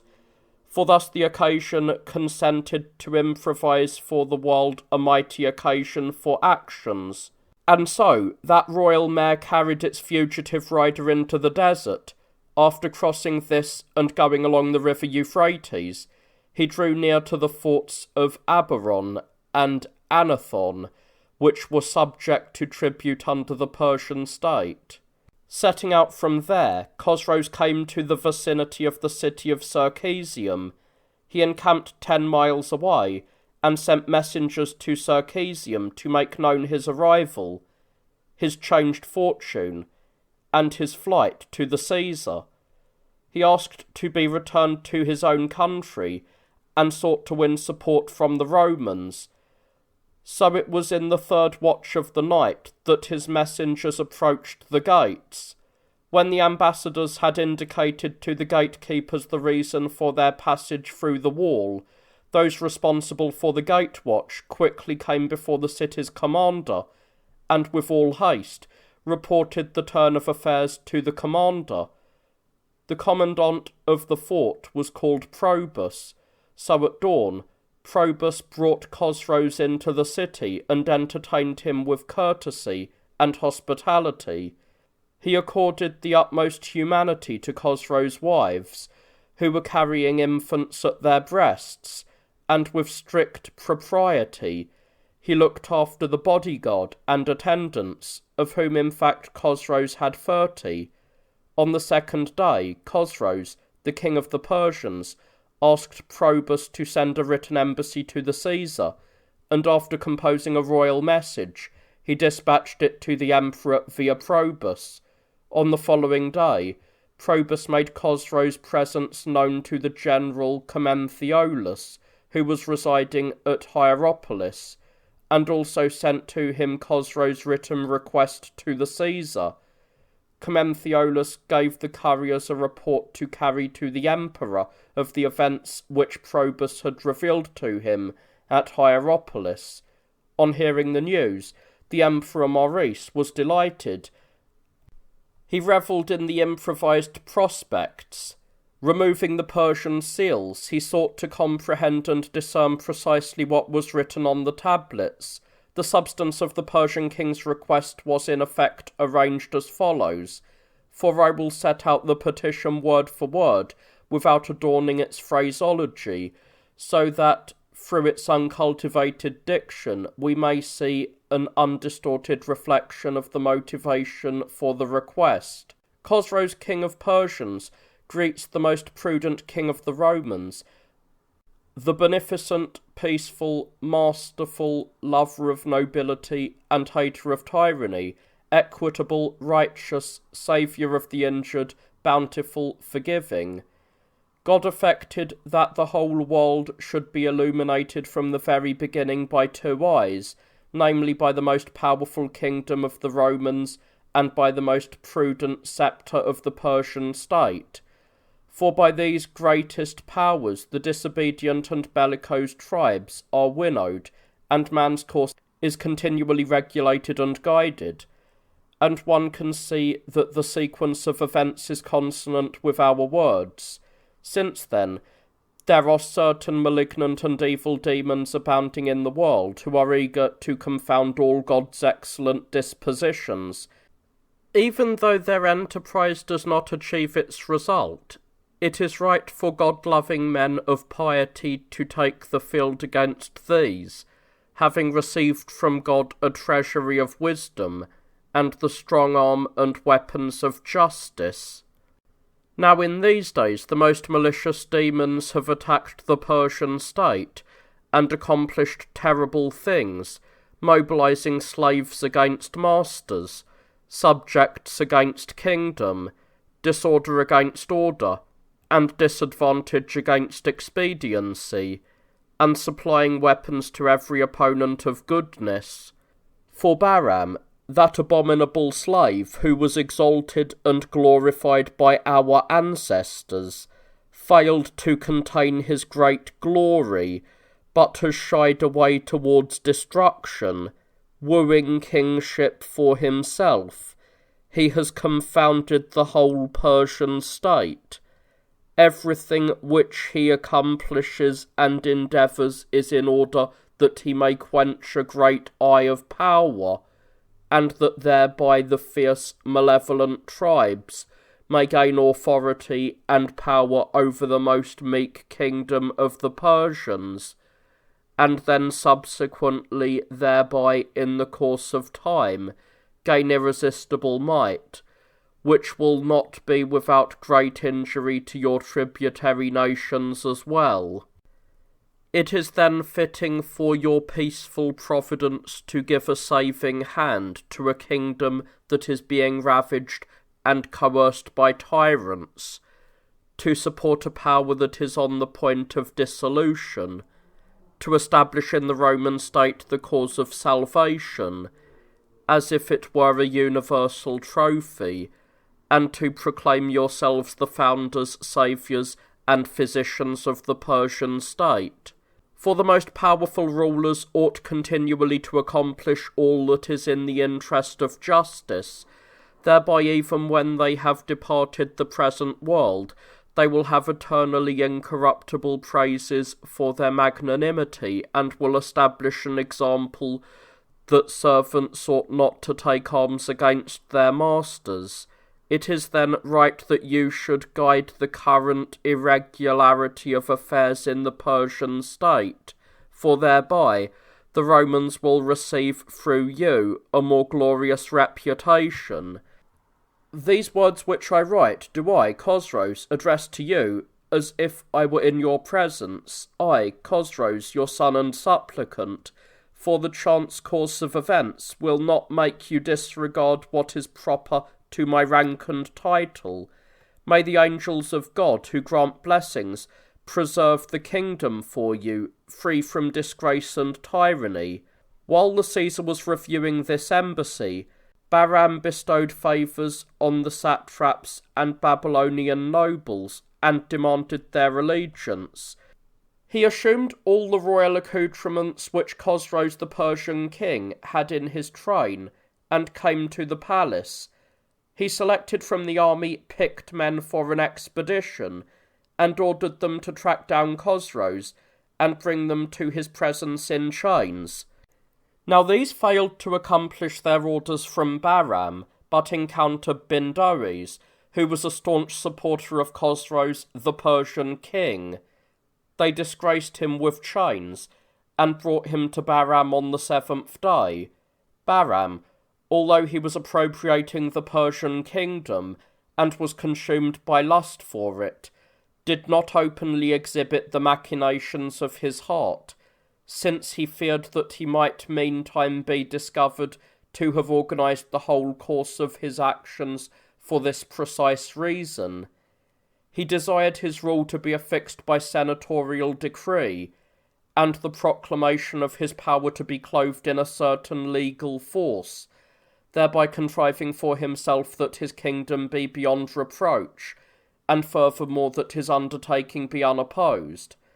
But when, in spite of all this dissembling and manoeuvring, the plotter of the scheme did not gain credence, he was angered at the Magi, whose opinions were contrary. Since then his ambition had totally failed to achieve its goal and objective. He came into the open. Accordingly, during the course of the great and famous festival which the Persians are ordained by an ancient and venerable practice to hold in honour of the sky, he seized the royal diadem, proclaimed himself king, and appeared resplendent on the royal couch. He ordered the barbarians resident in Martyropolis to maintain a strong guard, and not to pay the least attention to Chosroes. Then Bahram's proclamation was revealed to the Romans, who were besieging the city, for they captured the man bearing the tyrant's orders. So now Chosroes came to the city called Hierapolis, and indeed Commentheolus the general did not leave dishonoured the man who was temporarily deprived of his kingdom, for such was the emperor known as Badames, to meet Chosroes, organised royal provisions for him, and gave him a magnificent guard.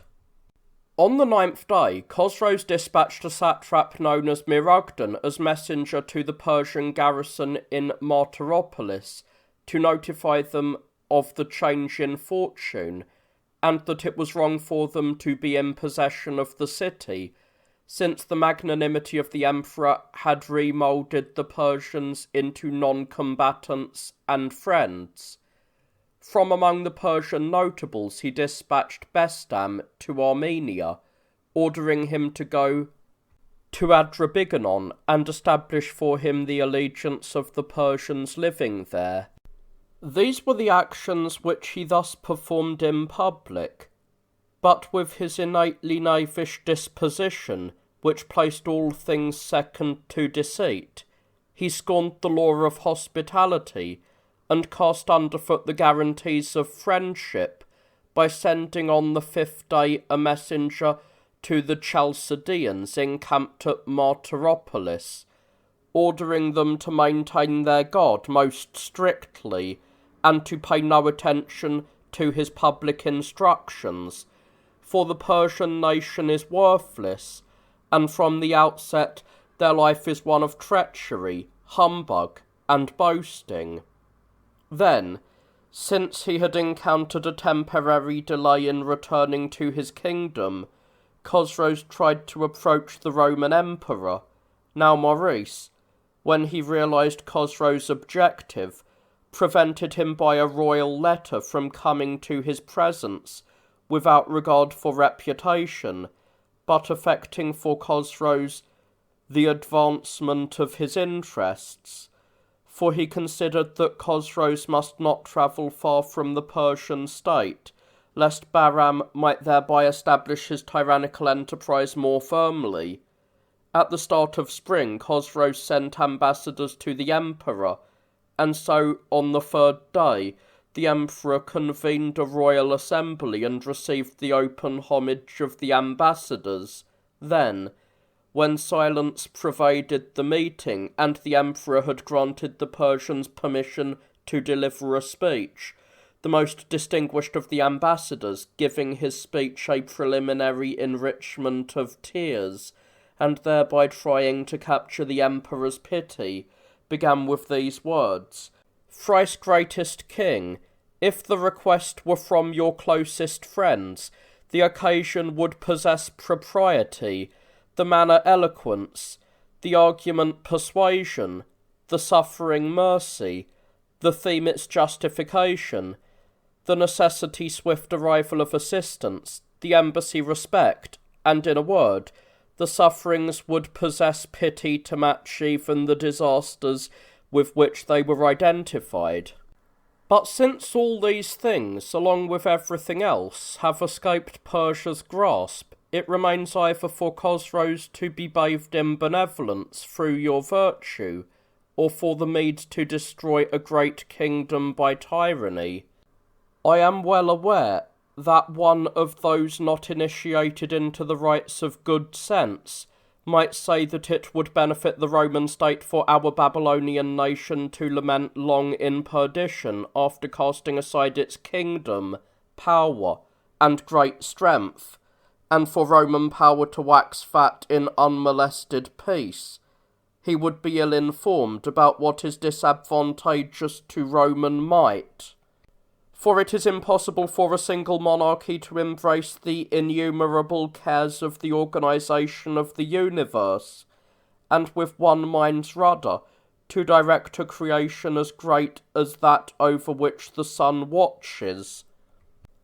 For it is never possible for the earth to resemble a unity of the divine and primary rule, and to obtain a disposition corresponding to that of the upper order, since it is steered hither and thither towards the breakers by mankind, whose nature is unstable, and whose judgment most worthless, because of its tendency towards evil.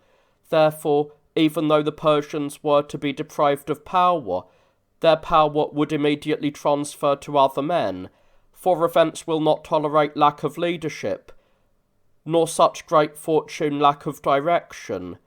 For as thought will not be separated from reasoning, so the greatest powers in the world will never be, as it were, bereft of a helmsman. Or did not the Medes possess prosperous Chalcedea after the Babylonians, the Persians after the Medes, and after these the Parthians, as if by some succession of inheritance? It is obvious to shepherds and goatherds alike that the whole flock does not act at a single pipe blowing a pastoral tune. Something similar is accustomed to happen in human affairs as well. Sufficient proof is the insane, unreasonable ambition of a Macedonian stripling, for Alexander became an immature sport of fortune, and, when she smiled on him a little in mockery, he swaggered in his mastery of Europe, undertook to master the sea, desired to hold the sceptre of Babylon, yearned for Indian power, threatened to subjugate Libya, and constrained his kingdom to expand as far as the sky is spread and the sun's eyes shine with sparkling rays. He attempted to subjugate the temporal universe to a single unitary power. But sooner than this, ambition was quenched along with power, and affairs proceeded once more divided up into a leadership of multiple tyranny, so to speak. For concord has never come to unite the inharmonious. Accordingly, what prosperity would events dissolve upon the Romans if the Persians are deprived of power and transmit mastery to another nation? What mark of honour would the Roman race acquire if it rejects as supplicant a king who is the most famous and brave on all the earth? Or what citadel of piety will you have if you have despised the unfortunate? When, O king, will you ever take up the contest on behalf of justice and mobilize for war, if you forego this opening? When will the beauty of worship ever blossom for you, if not at the present opportunity? Now you may either confirm your title by your actions, or by your misdeeds acquire falsehood for your appellation. What more kingly display than this will you make during the whole period of your rule? What other such occasion for exaltation could be available for the Romans? What guarantee of your fairness, O king, will be more respected among the nations than this? Now, through a brief alliance, you will derive eternal peace, and what the Romans have utterly failed to accomplish by innumerable conflicts, unbounded cares, and a flood of financial outlay, you will now carry off effortlessly through a virtuous spirit, which the occasion demands, but the king disposes, and you will pluck a trouble-free peace without toil. What could be more advantageous to the Romans than this? Let not any of Hormazda's wickedness dwell in your heart. He has learned from his sufferings not to abominate peace. Chosroes has not inherited his father's misdeeds. Sons do not inherit their father's inclinations in their entirety, along with his possessions. Hormizdas was ill-disposed, Chosroes is now well-disposed. He carries round your benefaction incarnate in his person, which he will be ashamed to forget, since he has numerous witnesses to your piety. Do not let usurpers prevail, lest you should share the precedent. Or is not evil the mass's great ambition? Is not human nature disposed to desire the worst? its impulse hard to redirect towards the better. We have heard that the usurper has also dispatched ambassadors to you, demanding to have as accomplice in crime the man who has done no wrong, and all but contriving that a ruler join in revolution with a fugitive. What could be more inglorious and abominable to the Romans than this? What foundation of loyalty to you will he use to underpin his promises? That man whose premise is one of utmost ingratitude, who has organised a contingent against his benefactors, and embraced every form of evil in order to dispose from his kingdom a ruler who has done nothing wrong. A premise of evil does not usually protect a promise of friendship. An imprudent beginning will also have a totally inexpedient conclusion, for the sprout does not progress in contradiction to the seed. Bahram may perhaps attempt to angle for injustice with gifts, but I have heard it said by one of your nation, who is wise in subtleties, that from wicked men gifts are no gifts, and not beneficial. The wages of debauchery are unable to bring a harvest of enjoyment, and the profits of crime to possess an unrepented crop growing in the furrows. For before pleasure there is pain, and before gratification a diversion to grief, since fine objectives have been surrendered and even righteous acquisitions are removed in addition. In exchange we give back Martyropolis, we will offer Daraz as well. Without payment we will lay war in the tomb and build a house of peace by bidding farewell to Armenia, on whose account war ill-fatedly gained free reign among men. Even if the gifts do not befit the necessity, still, this is our highest principle, to exercise moderation in promises rather than to grease the ears with great offers and incur undying enmity when we fail to accomplish their realization, wickedly storing up against the future health of peace great occasions for evil. I have made sufficient defence of the profitable course for Romans and Persians, but if I have disregarded any element of a more complete treatment, then, O King, supply the omission. For it often happens that reason abandons the contest, since necessity is incapable of tolerating discipline, or obeying the dictates of reflection, when concomitant circumstances are constantly ferrying the mind back and forth in confusion. When the ambassadors had thus completed this discourse, and their request won persuasion and favour from the fluency of the speech, the Senate and Emperor decreed that the Romans would help Chosroes and prepare most energetically for war against Bahram, since the Emperor thought it unworthy for the Latin realm to provide arms for criminals and brave danger for injustice, because of a substantial promise, or for the Romans to be eternally branded with undying reproaches, because they had undertaken a most shameful policy. So on that day, the decree was proclaimed and publicised throughout the royal city, while on the 5th day the ambassadors were admitted to the Caesar's presence, were honoured with royal gifts, and obtained the emperor's decree in writing.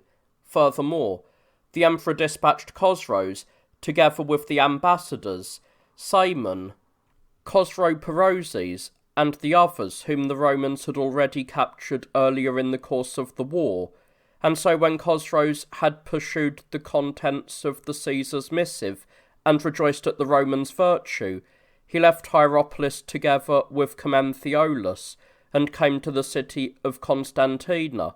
Shortly afterwards, the bishop of Melitene, who was in fact Domitianus, also came to Chosroes on the emperor's instruction.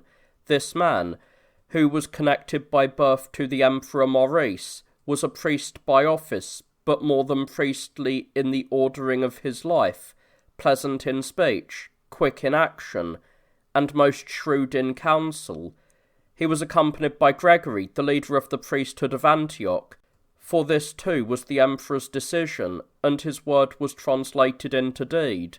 So when the priests had reached Constantina itself, they consoled Chosroes with words and gifts, arranging for him in his despondency the attainment of his hopes. And so Chosroes dispatched ambassadors to Nisibis, reminded the Persians of their goodwill for the royal family, and urged them with gentle exhortation that they should not tolerate the rule of tyrants and scorn the ancient and ancestral law which had grown venerable in the Persian kingdom and which had never been invalidated by the recent coup.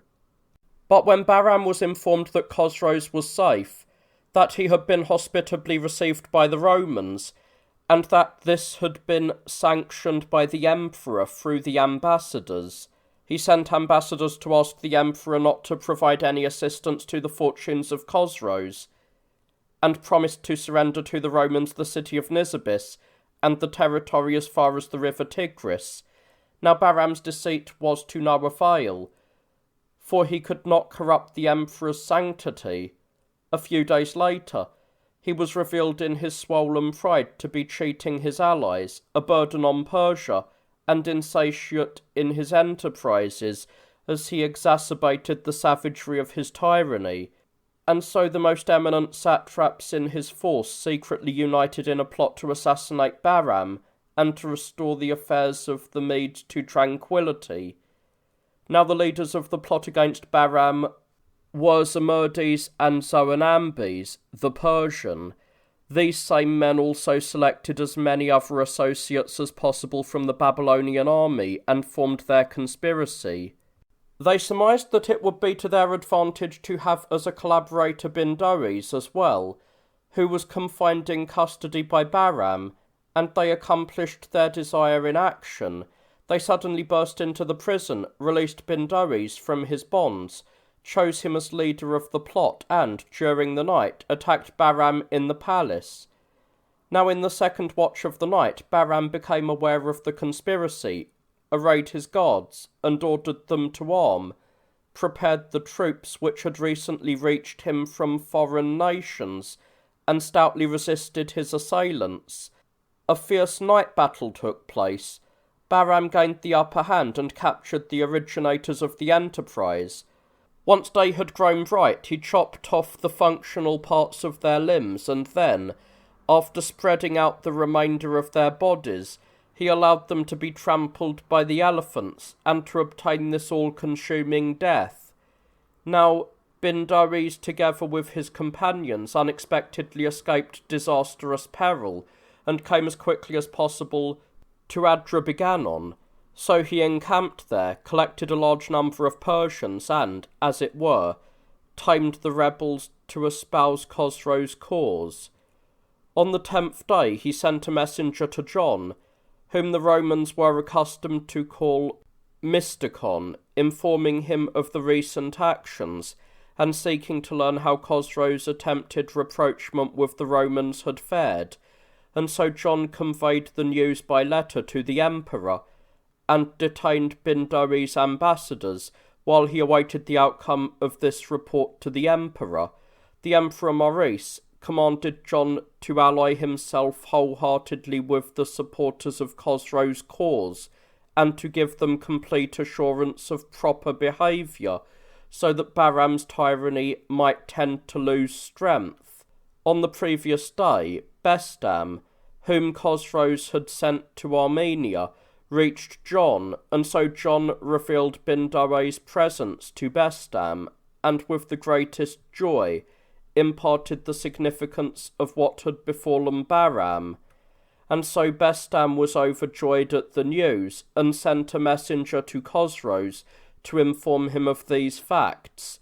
Bindoes acquired great courage when he saw that the circumstances were again smiling on Chosroes, and on receiving the emperor's money, he distributed it to his company, according to the strength of their individual support. When those stationed at Nisibis learned that the emperor was friendly to Chosroes and was deluging him with great forces of allies, they revised their opinion and came to Constantina. The city protector was lubricated with promises by Chosroes, and virtually transferred to Chosroes the whole of Arabia and the lands as far as the river Tigris, in full gratification of his hopes. But those in possession of Martyropolis, although they were beset by the Roman siege, complying in effect with Chosroes' secret injunctions, did not surrender the city to the Romans, but even put up a very stout resistance. Accordingly, when Chosroes' villainy became apparent, with shrewd calculation, Domitianus counter-martialled irreparable counsel, and dispersed the festering sore of the Persian deceit like an excrescence of blisters, for he summoned to his presence the most prominent members of the city garrison and won over some with words, while others he bribed with gift.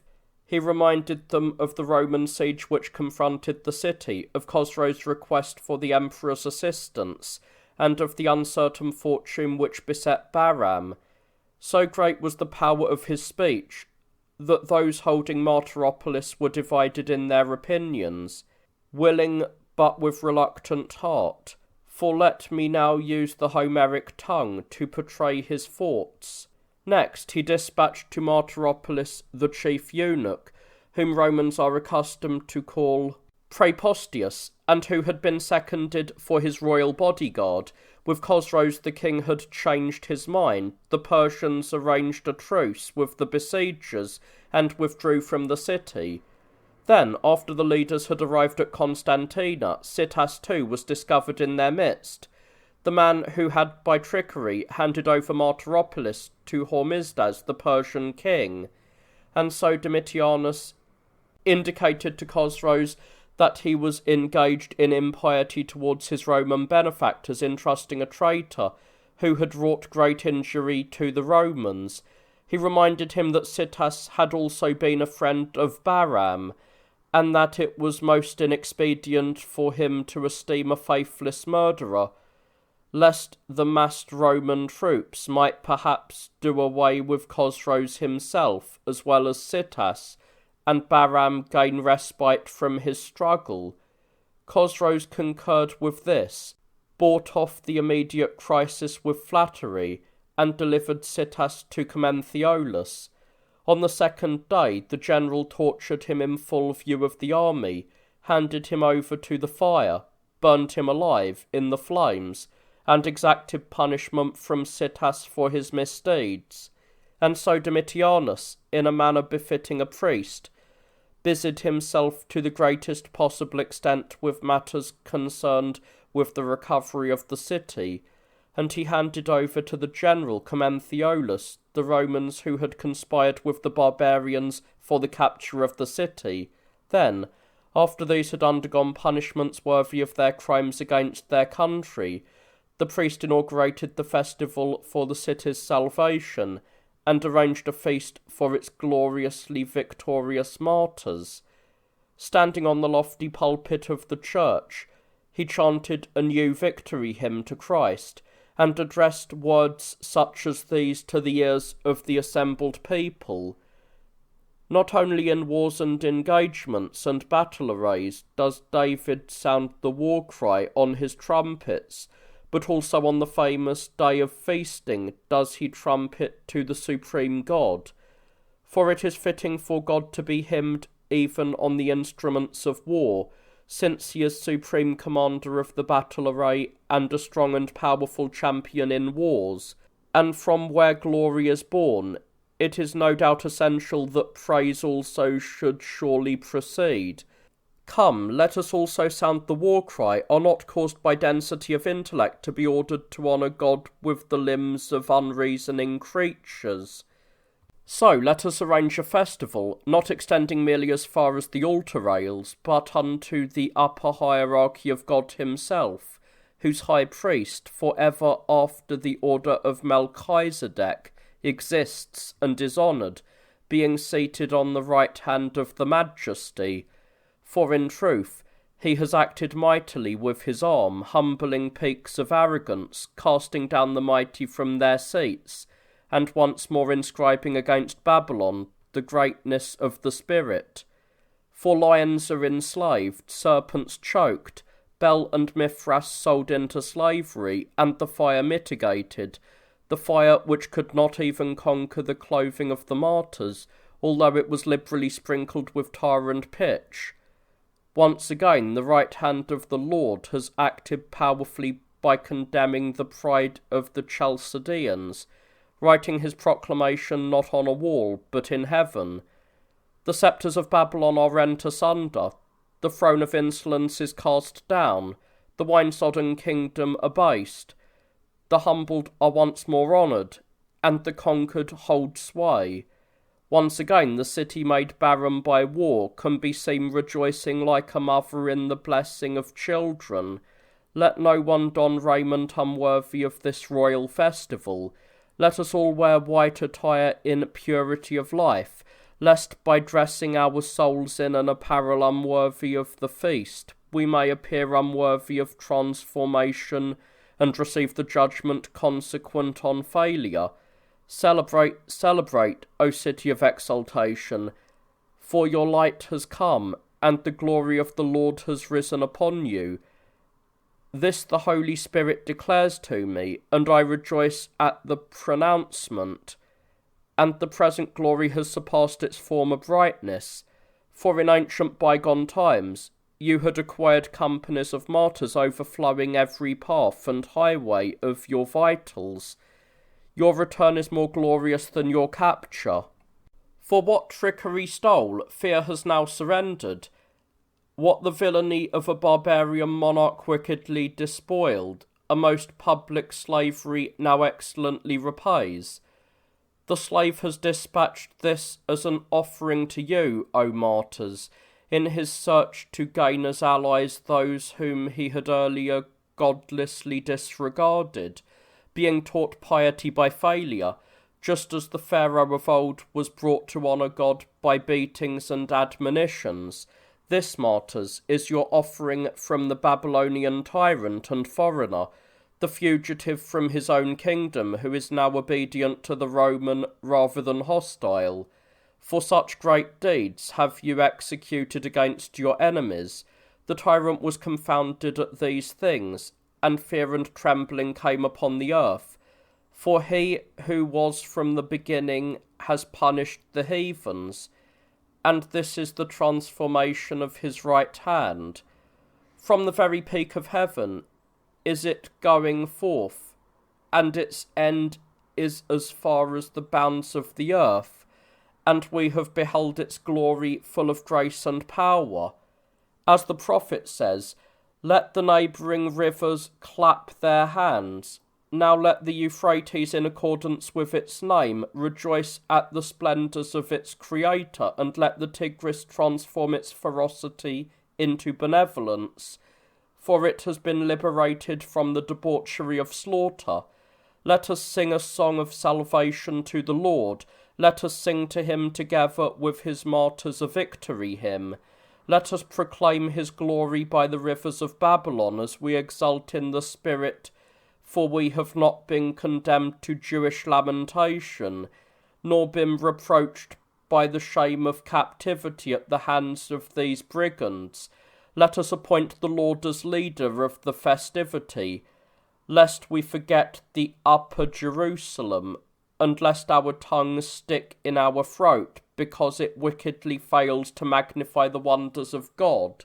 Now is the daughter of Babylon wretched indeed, in accordance with the Scripture, she who is mounted on arrogant sceptres, and blessed is the piety of the emperor, which has not imposed on her the corresponding destruction, nor returned the recompense that she has rendered to us. For there is fulfilled this second covenant which enjoined on the spiritual Israel not to measure out the repayment for evil. This day the king is not rejected for pitying his enemy, nor has Samuel for this reason jealously skirmished with the all-powerful Lord. For Jesus Christ, the Ancient of Days and Venerable, knows that mercy is more pious than sacrifice. He assigns his Father's kingdom to those who pity. Motivated by love of humanity, he assumed the form even of a slave, went about among mankind, knew the manger, submitted to swaddling clothes, fled the tyrannical sword, went to Egypt, then dwelt in Nazareth, and was proclaimed a Galilean. He excelled in wisdom, was abused by envy, was tested by Sadducees, associated with sinners, was handed over to suffering, received a cross, was reckoned among the unrighteous, welcomed a tomb, passed over to resurrection, and was glad to suffer all things, enjoying only one benefit from us, namely, that we too are saved. Let us sing to the Lord, but not a song of departure, since this is a festival of Advent.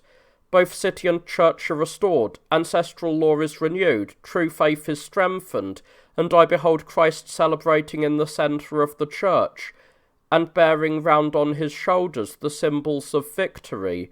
The triumph is the cross through which the barbarian is expelled and the Romans admitted. Let us sing to the Lord a hymn of departure as well.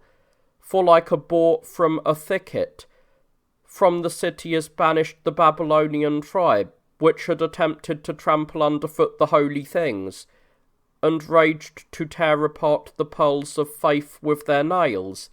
Let us imitate those who are renowned in Babylon and become fellow travellers in their dance. For even now the fire of the Chalcidians has been made inefficacious to consume the city of the martyrs. Let the heavens be glad, let the earth exult, and let the plains rejoice, for the war-loving nations have been cast down. In the words of the prophet, they have recognized that they are men, and now they have not failed to comprehend the nature of their construction. What they could not learn in their prosperity, it can be seen that they have learned in their distress. Improvising these words for you in our joy, we have delivered to you an unrehearsed hymn, a banquet for angels, a simple and unadorned feast. For God likes to be honoured even with disordered words, and to accept the modest offerings of his retinue, assessing the manifestations of thanksgiving according to the repentance of the heart, not the weight of the gift.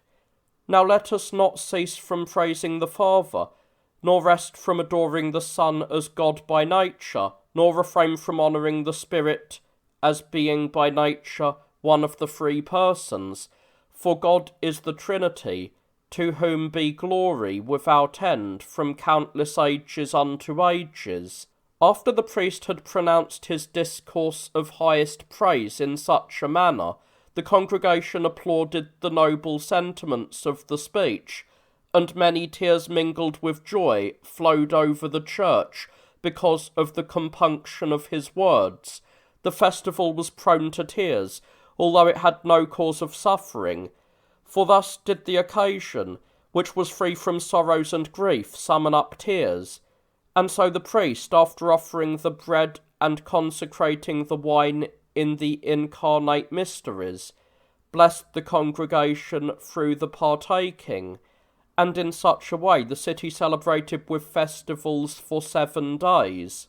But Balaam, after failing to win the goodwill of the Romans, gathered an assembly and held a discussion concerning matters at hand. From the more eminent, he appointed as generals those who possessed superiority in courage, so that with countering forethought he might, so to speak, set inviolability in the balance against Khosrow's affairs. And so he positioned Miraduin with a large force at the fort of Anathon, which is built beside the Euphrates in the vicinity of Circesium.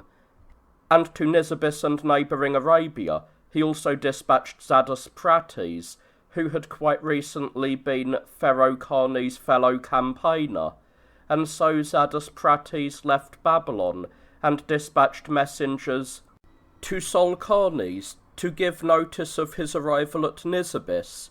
Now when Sulcanes had learned from the messengers about Zadusprates' overweening arrogance, on the following day he convened a meeting and ordered the messengers to expound in the assembly's hearing what their demand was, without curtailing it at all through fear.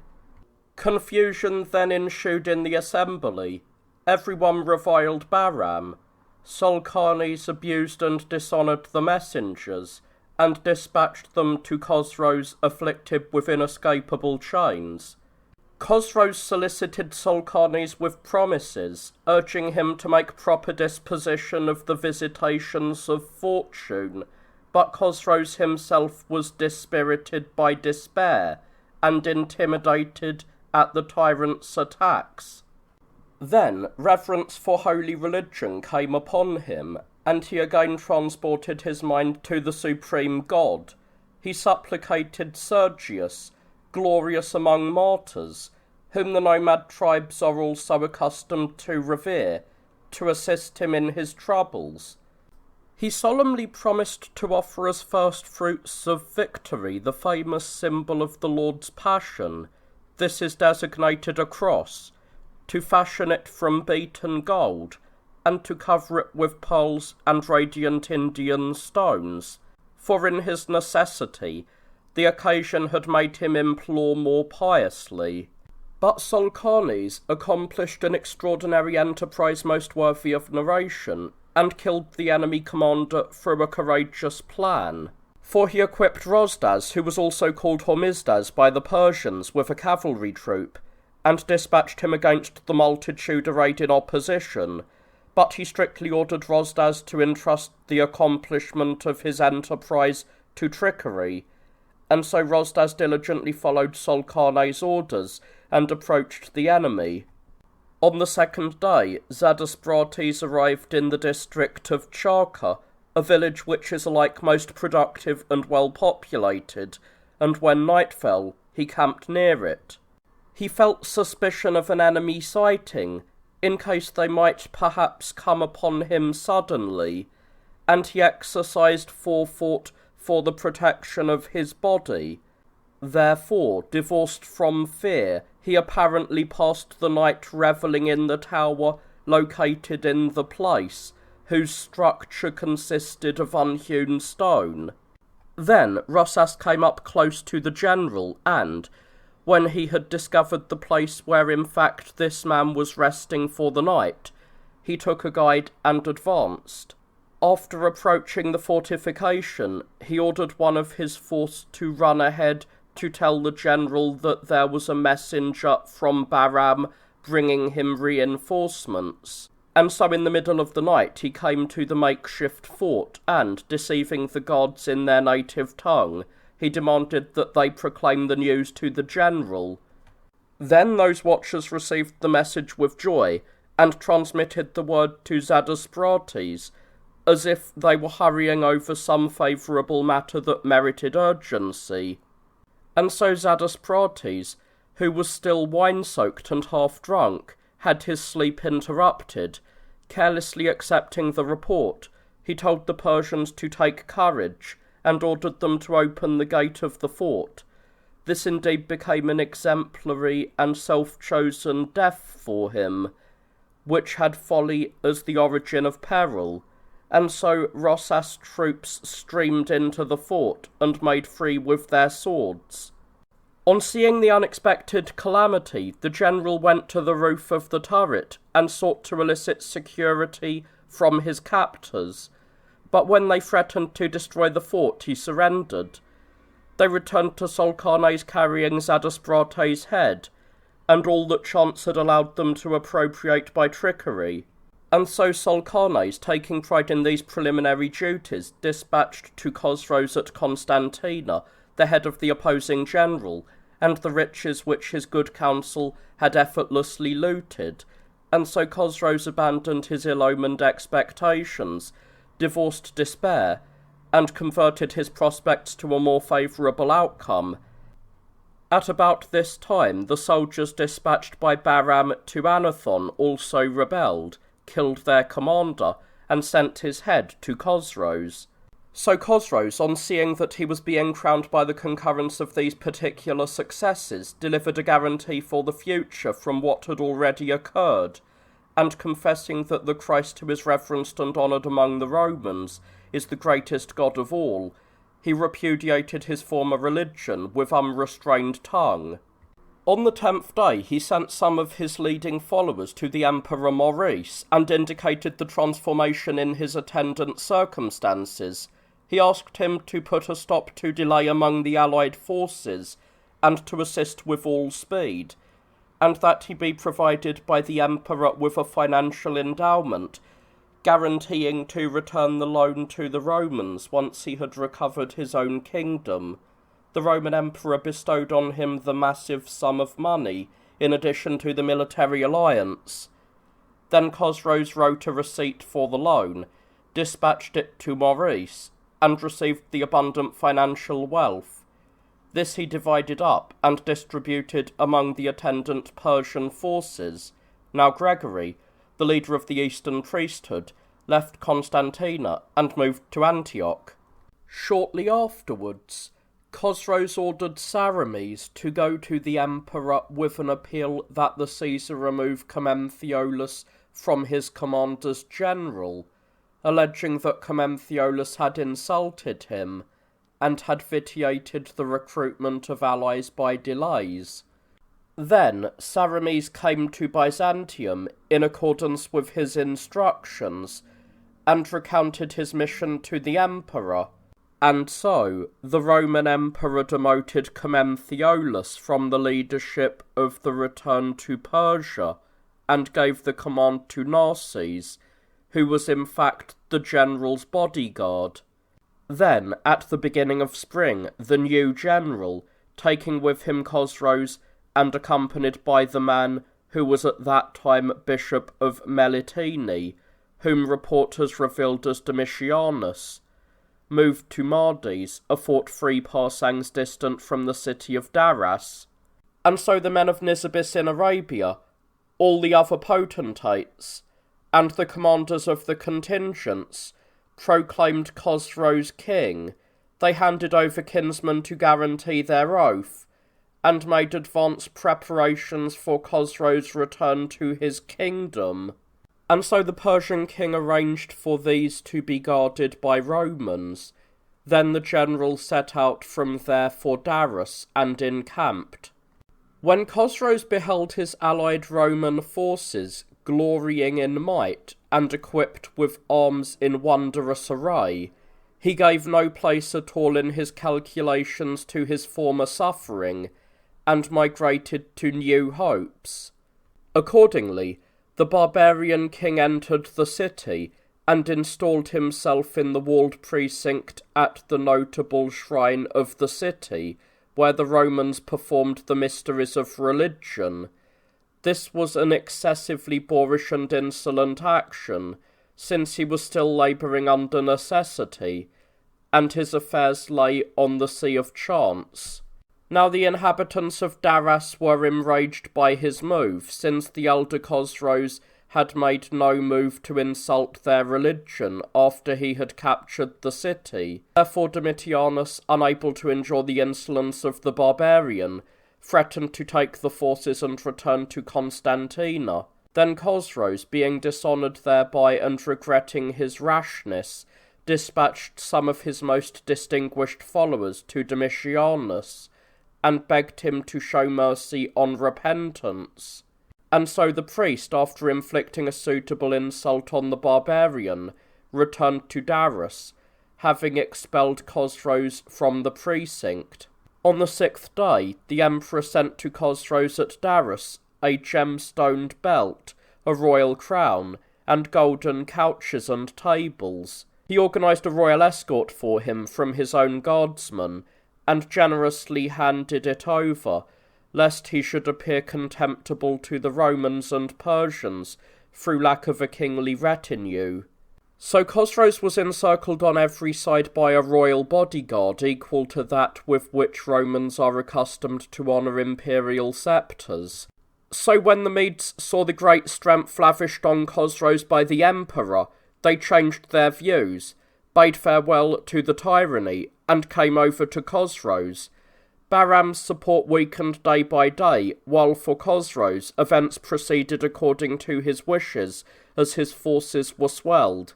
So Khosroes at once proposed to exhibit an act of great goodwill to the Emperor Maurice. Therefore, he voluntarily inscribed in a royal epistle that the city of Daras was subject to the Emperor Maurice, and sent to Byzantium the satrap Dolabzas, a man of distinction, to convey the keys of the city and to record the gift. And so the ambassador came to the royal town, surrendered the city to the Romans, and had an audience with the emperor. The Roman emperor exalted this man with royal gifts, and calling Khosroes his son, once more confirmed the promise of his earlier proclamations.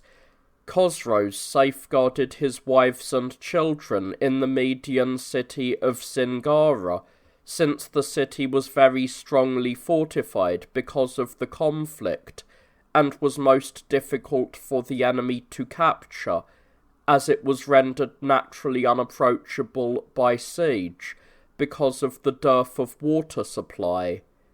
After this, he issued orders to Mabaudes, and, giving him a guard of 2,000 men from the army, decreed that he march via Singara on the royal cities, and destroy the palace guards created by Bahram. But the tyrant, on learning that Khosroes was advancing with the Roman contingents, gathered his army and brought it out on campaign, and so Mabaudes, afraid of the king's command, went on his mission. At the beginning of summer, when the corn was swelling in ripeness, Khosroes left Daras with the allied army and moved forward. When they reached Amodius, 14 measures distant from Daras, Domitianus assembled the Roman army and its commanders, went up on a mound, and instructed the forces with the following words: Men, the moment devises for you an occasion for great deeds, and the circumstances a just purpose. The location requires daring, the cause proclaims piety and rejects tyrant-loving outrage. So be allies worthy of the fight, for you are returning to enemy territory, where victory is exceedingly glorious, and the weight of the other fortune is also told. Further, the engagement is the occasion for great glory, and is the beginning of famous action, since all the nations of the world are inscribing your story in their minds. The enterprise is renowned, the campaign memorable, the contests immortal, trophies are not escorted to tombs of oblivion. Therefore, it is advantageous to contend in suffering, everything, or to throw away your bodies with glory. If you are victorious, this will be the limit of your labours, this will be the entry of peace. Do not be robbed of wounds, lest as punishment you lose salvation. Draw blows to your breasts, so that you may also embrace triumphs. Let no one receive a scar on his back. The back is incapable of seeing victory.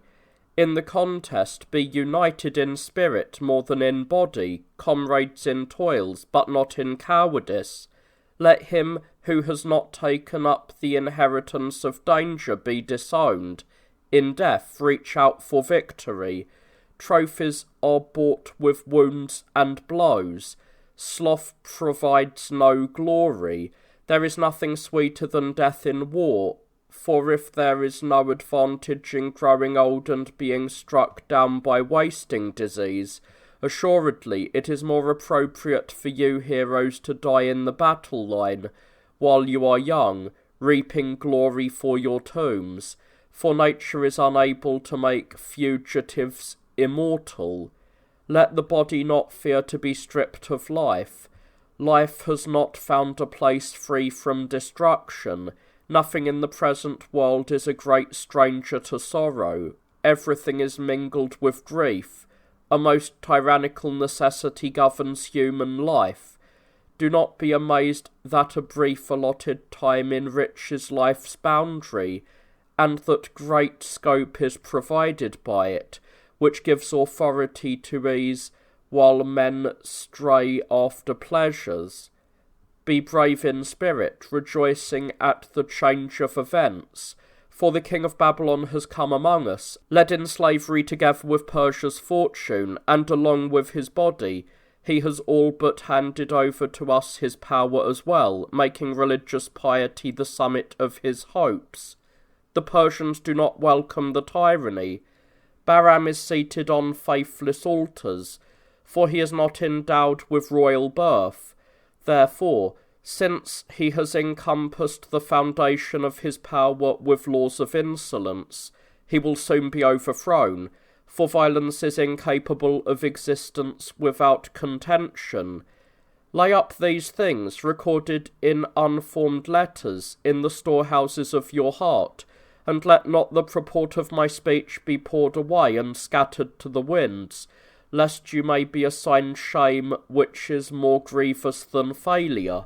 May you have as guide of your campaign the chief general of the host of the Lord, the only begotten Son of God, the God before the ages, who grants you conclusions more auspicious than your hopes.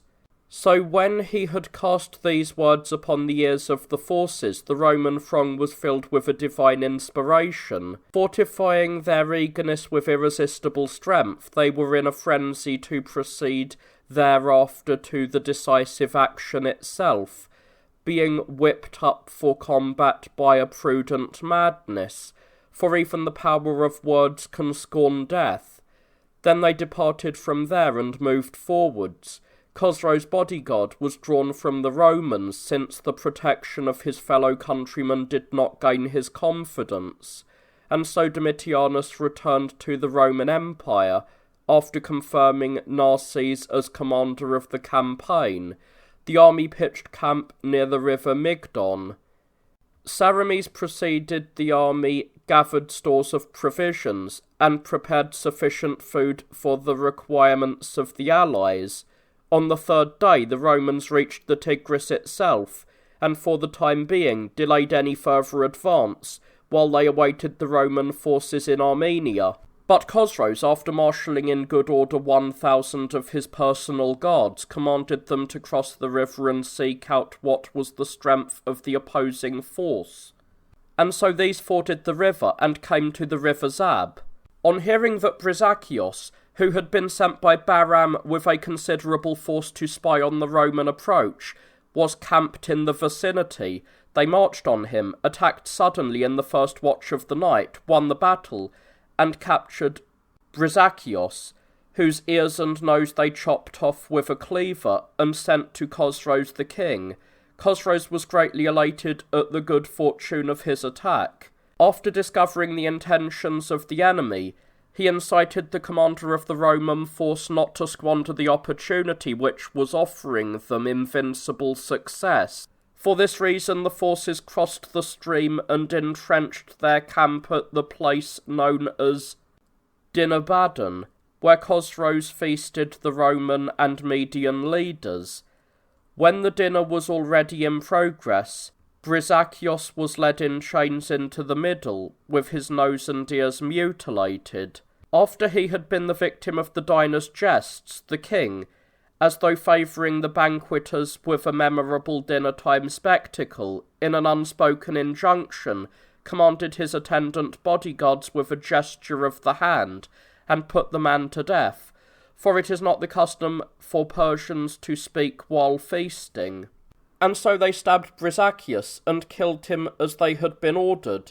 Then, after bloodshed too had been blended with the meal, Chosroes gave a concluding pleasure to those at table, for after drenching them with perfume, he wreathed them with flowery crowns, and ordered them to drink to victory. And so those who had been entertained at the banquet departed to their own tents, describing everything which had befallen them during the feast, and Brisachios was the centrepiece of the articulation of their story, On the morrow, Chosroes the king and the allies crossed the river Zab, but Mabodies the Persian, who had been sent to Singara, advanced on Babylonia.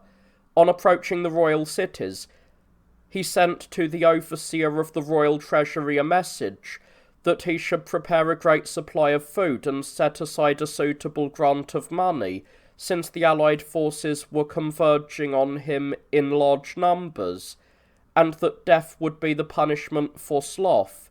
And so the man invested with care of the treasury showed Mabodi's letter to the comptroller of the royal treasuries, who had been left by Bahram at the capital. But the latter's spirits were dismayed, and in the middle of the night he collected his soldiers, left Seleucia, and went to Ctesiphon.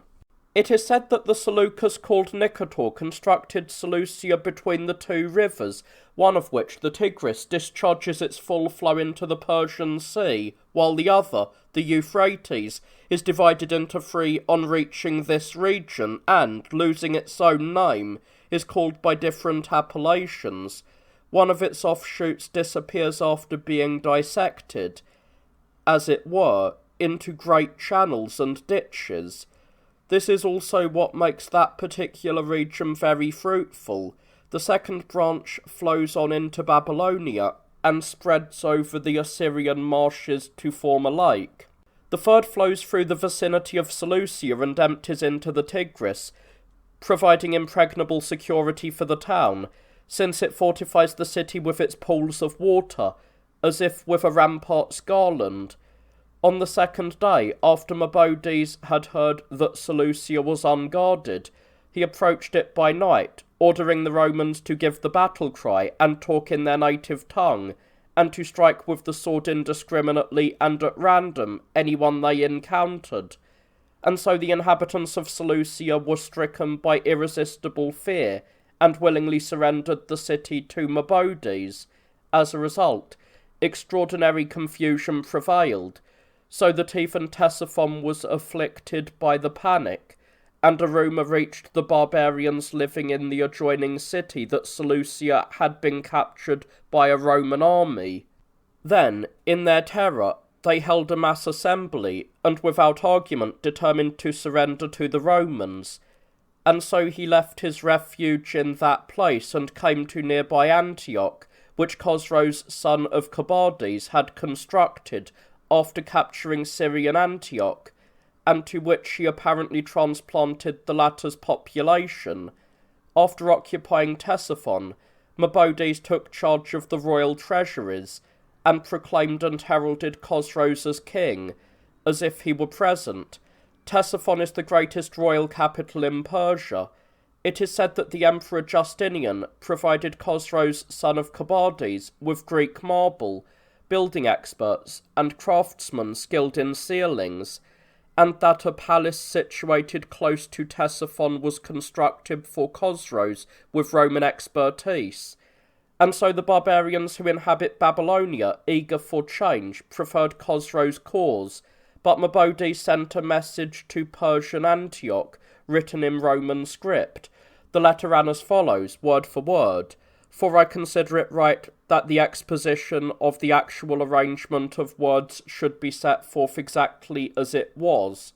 Romans, believers in Christ, Jesus our Lord, send greetings to the inhabitants of Persian Antioch.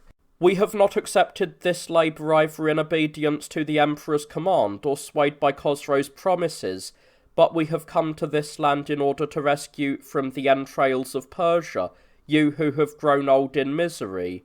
Therefore, so that our objective may achieve fulfilment and your yearning brothers may result in joy, surrender to us those who have fled to your city of Antioch, and those who support Bahram's cause. For we wish you to know that if you disregard this point, you will not have occasion to bless the outcome." So, when this letter had been delivered to the inhabitants of Antioch, and had become public knowledge, the people of the city came together, arrested the man, and handed him over to the man sent by Mabodies, along with those who had gladly accepted Bahram's cause. But Mabodies, after learning in detail about his opponent's affairs from the prisoners, tortured their commander and mutilated him by cutting off his nose and ears. He sent him to Khosrows, while he consigned the others to the jaws of the sword. On the 6th day, he condemned to death and killed with the sword many Jews who had been closely involved in Bahram's revolution, for the support which Bahram had received from the Jews for his usurpation had not been inconsiderable, for at that time there was living in Persia a large number of the said race, who had abundant wealth. For after the capture of Jerusalem by the Emperor Vespasian and the burning of the temple, many of the Jews, shrinking from Roman might, migrated from Palestine to the Medes, and returned to their primal nurse, whence their forefather Abraham had in fact come. Then these people, by trading in valuables and journeying across the Red Sea, had through financial transactions invested themselves with great wealth. Hence, they were most ready to side towards the revolts and conflagrations of the people of Babylonia.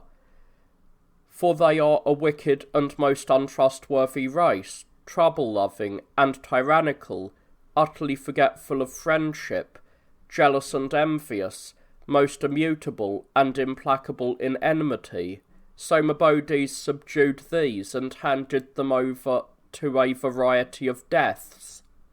So when he had gained control of the capitals, he made a selection of the more valuable adornments and dispatched the choicest to Khosrows. And so the Romans and Persians with Khosrows arrived at the place called Alexandria in 4 days. The place had obtained its name from the actions of Alexander of Macedon, for the son of Philip had gone there with his Macedonian force and Greek allies, raised a very strong fortress, and slaughtered the barbarians in it. Then moving from there, the Romans and Persians on the 2nd day invaded the region called Cnithas. At first light on the next day, Narses, the commander of the eastern contingents, dispatched Commentheolus, brigadier of the right, with 1,000 horse to secure in advance the crossing of the second river Zab. When this had happened, those sent out on reconnaissance by Bahram learned of the deed, returned to Bahram, and reported these facts to him. But Bahram tried to secure prior control of the next bridge. He fostered his hopes with the encouragement that the Roman contingent in Armenia would not be able to join up with the Roman eastern forces on account of the difficulty of the terrain. On the 4th day, Narses captured men dispatched on reconnaissance by Bahram, and, after interrogating them to the utmost under the lash, discovered the nature of his enemy's intentions. Next, he gave an adequate force to Rufinus, son of Timostratus, and then ordered him to appropriate the other crossings. On the following day, in the first watch after nightfall, the general set out, took possession of the crossings, and suddenly invaded the territory of the Nanissanes. At midday, Bahram's men, who had seen these events, reported them to the tyrant. But he, now that he had failed in his objective, separated his forces towards the north and east, in order to cut off the amalgamation with the Roman force expected from Armenia. Bahram was already accomplishing the journey with some alacrity, and had arrived at a certain lake on his route, when it happened that the contingent from Armenia appeared in close proximity. When the Roman scouts espied Bahram's army, they sent a message to the General John that Persian cavalry squadrons were apparently moving against them, and so John arranged his forces in battle array, while Bindaris took charge of the Persian phalanx. The Roman disposition was commanded by the General John. A river separated Bahram from the Roman and Persian forces with John, and prevented them from engagement. on the second day, the Roman troops, along with Bindari's, turned away towards the south, and so Narses and Chosroes set out from the territory of the Nanocines and, moving forwards, reached the vicinity of a certain village called Siraganon by its inhabitants. On the fifth day, Narses discovered that the Roman reinforcements from Armenia were nearby. For this reason he dispatched couriers to John, and instructed the general that he must not engage the Persians until the two forces had joined up together and made their strength invincible. When Chosroes was encamped at this very place, the messengers sent by Mabaudes came before the king with their announcement of glad tidings. And so, after he had learned of Mabaudes' actions in Babylonia, and had received the royal tidings sent to him from Ctesiphon, he joyfully exulted in the restoration of his affairs, and publicized his success to Narses and the Roman forces. On the fifth day, and after 3 encampments, the Roman army united with John's divisions, and so the forces, by coming together in one body, mutually gave themselves and received in return great strength. It is said that Chosroes brought with him more than 60,000 soldiers, including the allies, whereas the battle was knit by Bahram with 40,000 men. Now indeed, Bahram planned to steal the victory, and to burst upon the Roman force by night, but the difficulty of the terrain proved an impediment to his attack. So at sunrise he became visible to the Romans, and his trick was brought into the open. At the third hour, Bahram's troops, eager for battle, advanced with shouting and clamour, while the Romans were directed to the engagement in disciplined silence and without noise. Narses was angry with the generals Bindari's and Serames, who were unable to calm their barbarian forces into untroubled quiet. Then the Romans also shared their own discipline with the barbarian allied forces, and persuaded them to arrange their formation in order and refrain from foolish clamour. Accordingly, the Roman army was arranged in 3 divisions. The central section was controlled by Chosroes and Narses, the right by the Persians Mabaudes and Serames, who led the medium phalanx, and the other by the general John, the commander of the troops from Armenia. Their opponents too were in fact drawn up in the same way, and were likewise arranged in 3 divisions. Now the Roman army was restless in its resolve and unrestrained in aggression, whereas their opponents were dismayed by the strength, number, and order of the Romans, and withdrew to the mountain slopes. For this reason, 500 of Bahram's company laid down their arms and went over to the Romans. And so Chosroes, who was by nature fiery in action, urged the Romans to advance towards the hillsides. But in their prudence, the Romans consigned this very idea to the bosom of folly. They did not disperse at all from their ordered cohesion, and by other means they deferred the advance towards the risks, and were soundly routed by their opponents when they dared to climb the mountain. The enterprise would have been punished with severe losses if the Romans had not checked the barbarian pursuit by deploying themselves to confront them. The sun had already declined towards its setting when Bahram retired to his camp with his allied force, gratified by these achievements, while the Romans, on coming to their camp, denounced Chosroes' folly. When Bahram realised that the Romans were extremely aggrieved at Chosroes' recent interfering orders to them, while they were at a peak of eagerness for confrontation, he broke camp at daybreak, and retired towards difficult country, which was steep and unsuitable for cavalry. So, after this, he came to the plain which extended nearby, where the city of Ketone-Kun is situated, Bahram moved camp and from there led his forces elsewhere, planning thereby to shake off Roman aggression. But on discovering Bahram's move, the Romans moved camp very close to the enemy by forced marching. They then approached the river Balraphos, where they encamped for the night, and when day came, they reached a broad plain, and so the Roman generals marshalled their troops, instilled in the soldiers many good instructions, and prepared for battle in triple formation. The Romans provided a password for their barbarian allies as well, teaching them the name of the Virgin Mother of God, lest they might kill their allies as enemies, because of the difference in race, since in the confusion of battle, those on their own side would present an indistinguishable aspect, and a strange event occurred, for the saving name of Mary came to the Chalcidians as well. Bahram arranged his own strength in 3 contingents, the tyrant controlling the centre of the line, while the commanders of the allies held the force on either side.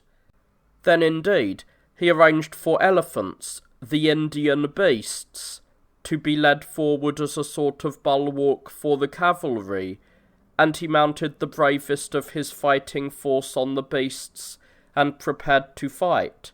Neither side was without its share of these beasts as allies. Now Chosroes reviewed the ranks, protected by a guard of 500 men. But when the 2 forces had gazed at one another, and been gazed at in turn, the standards were raised, and were gently upheld by the breeze. The trumpets whirled and whipped up the engagement as they boomed abroad these mysteries of war.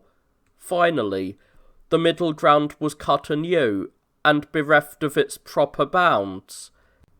Then, when the engagement came to close quarters, Bahram forsook the centre of his force, and moved to the left. Then he contributed great strength to those who received him, and, as one might expect, devastated the opposing division in a sudden thrust with a massed array. And so the Romans on this side were scattered and turned to flight, since they could not endure the weight of the opposing force. Therefore, when Narses saw this, he ordered troops to commingle quietly with the weakened men, and stopped the flight of the enfeebled force. And so Bahram attacked the centre of the Roman might, and tried to turn Narses to flight. Then Narses, without being in the least concerned about the elephants, stoutly resisted Bahram, charged the middle of the opposing force, and completely disrupted the cohesion of the median formation. After this action, the rest of Bahram's forces faltered, while with victorious strength Narses cast the cavalry from their mounts, and felled the infantry with the spear. Then, as the pursuit became fierce and slaughter blossomed on the field, 6,000 Babylonian fugitives came to a certain hillock in a bid for salvation.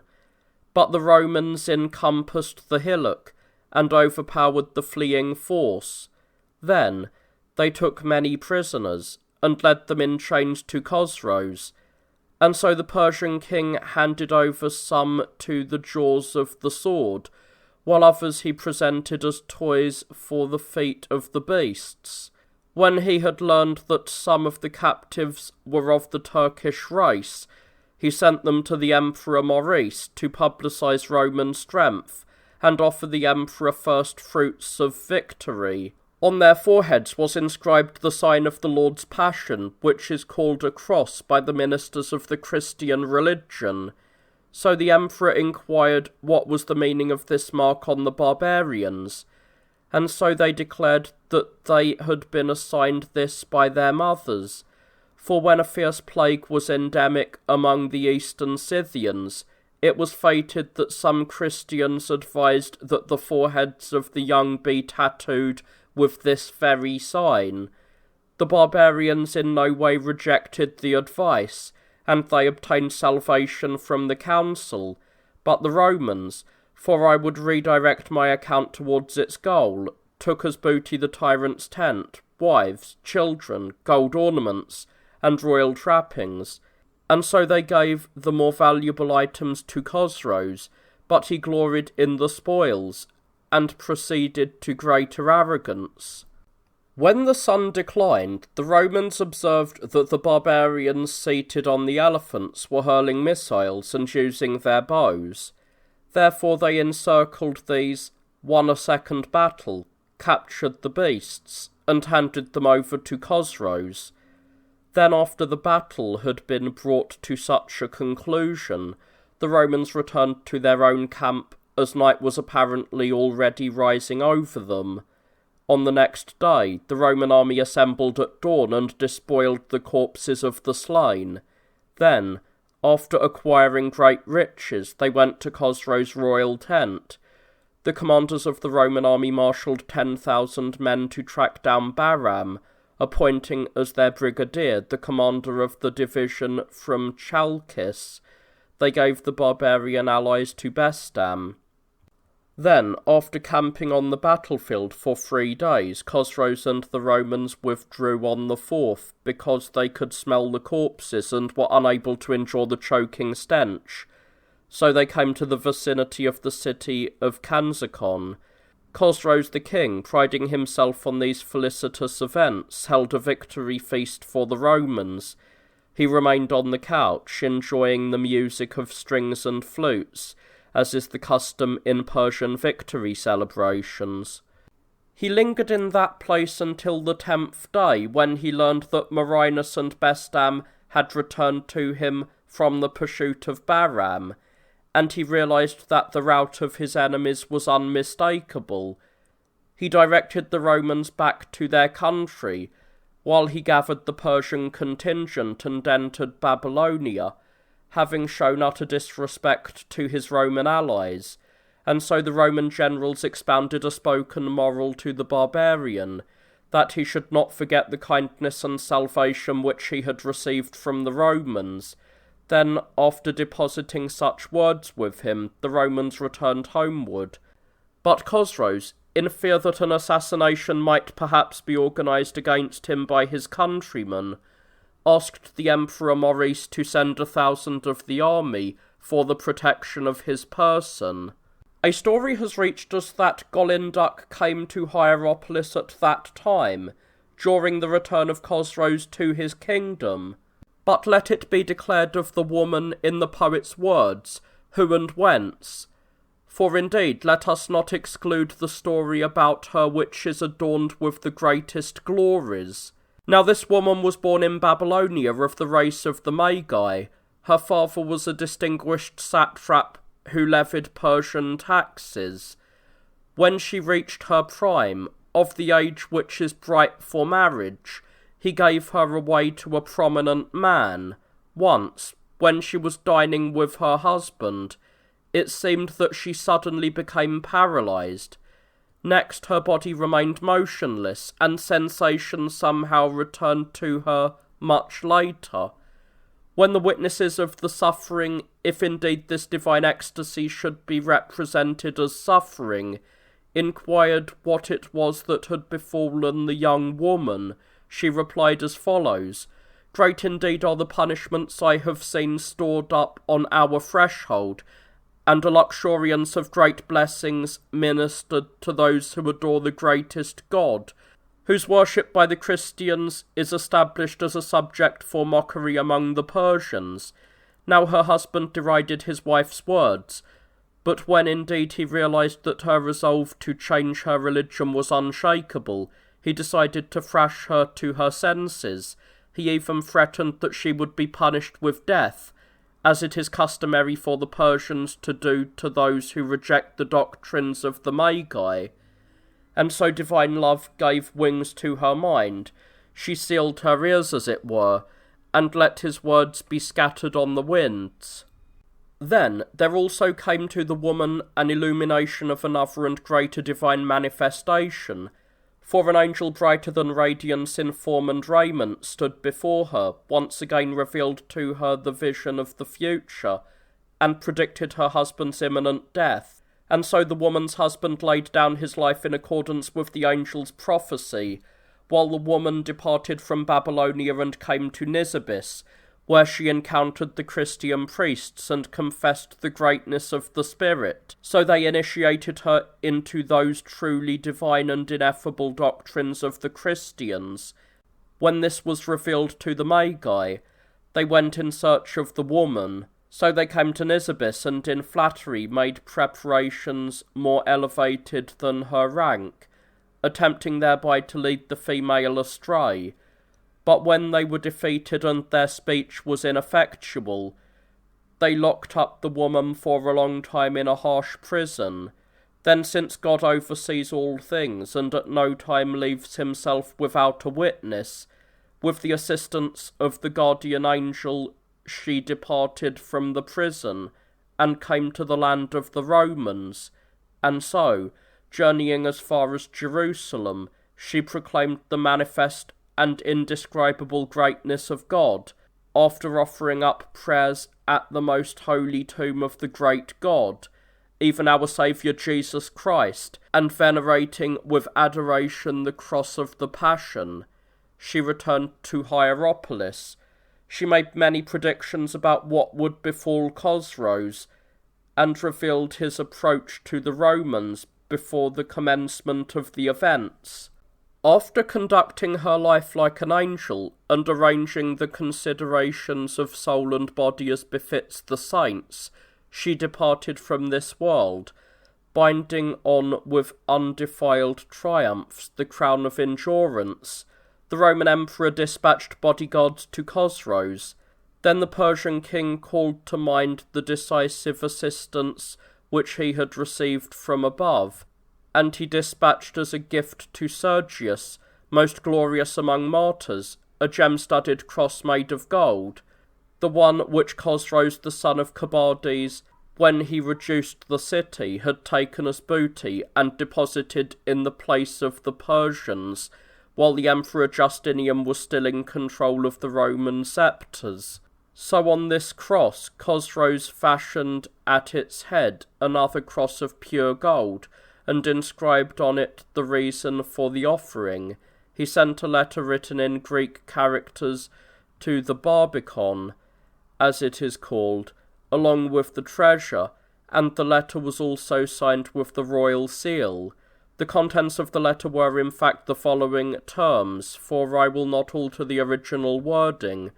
The cross, I, Chosroes, King of Kings, son of Chosroes, when we departed to Rome on account of the devilish operations and wickedness of the most ill-starred Bahram, the son of Bagosnaz, and of his associate cavaliers, and on account of the coming of the ill-starred Nadasprates from the army towards Nisibis, for the seduction of the cavaliers of the district of Nisibis to rebellion, and complicity in revolution.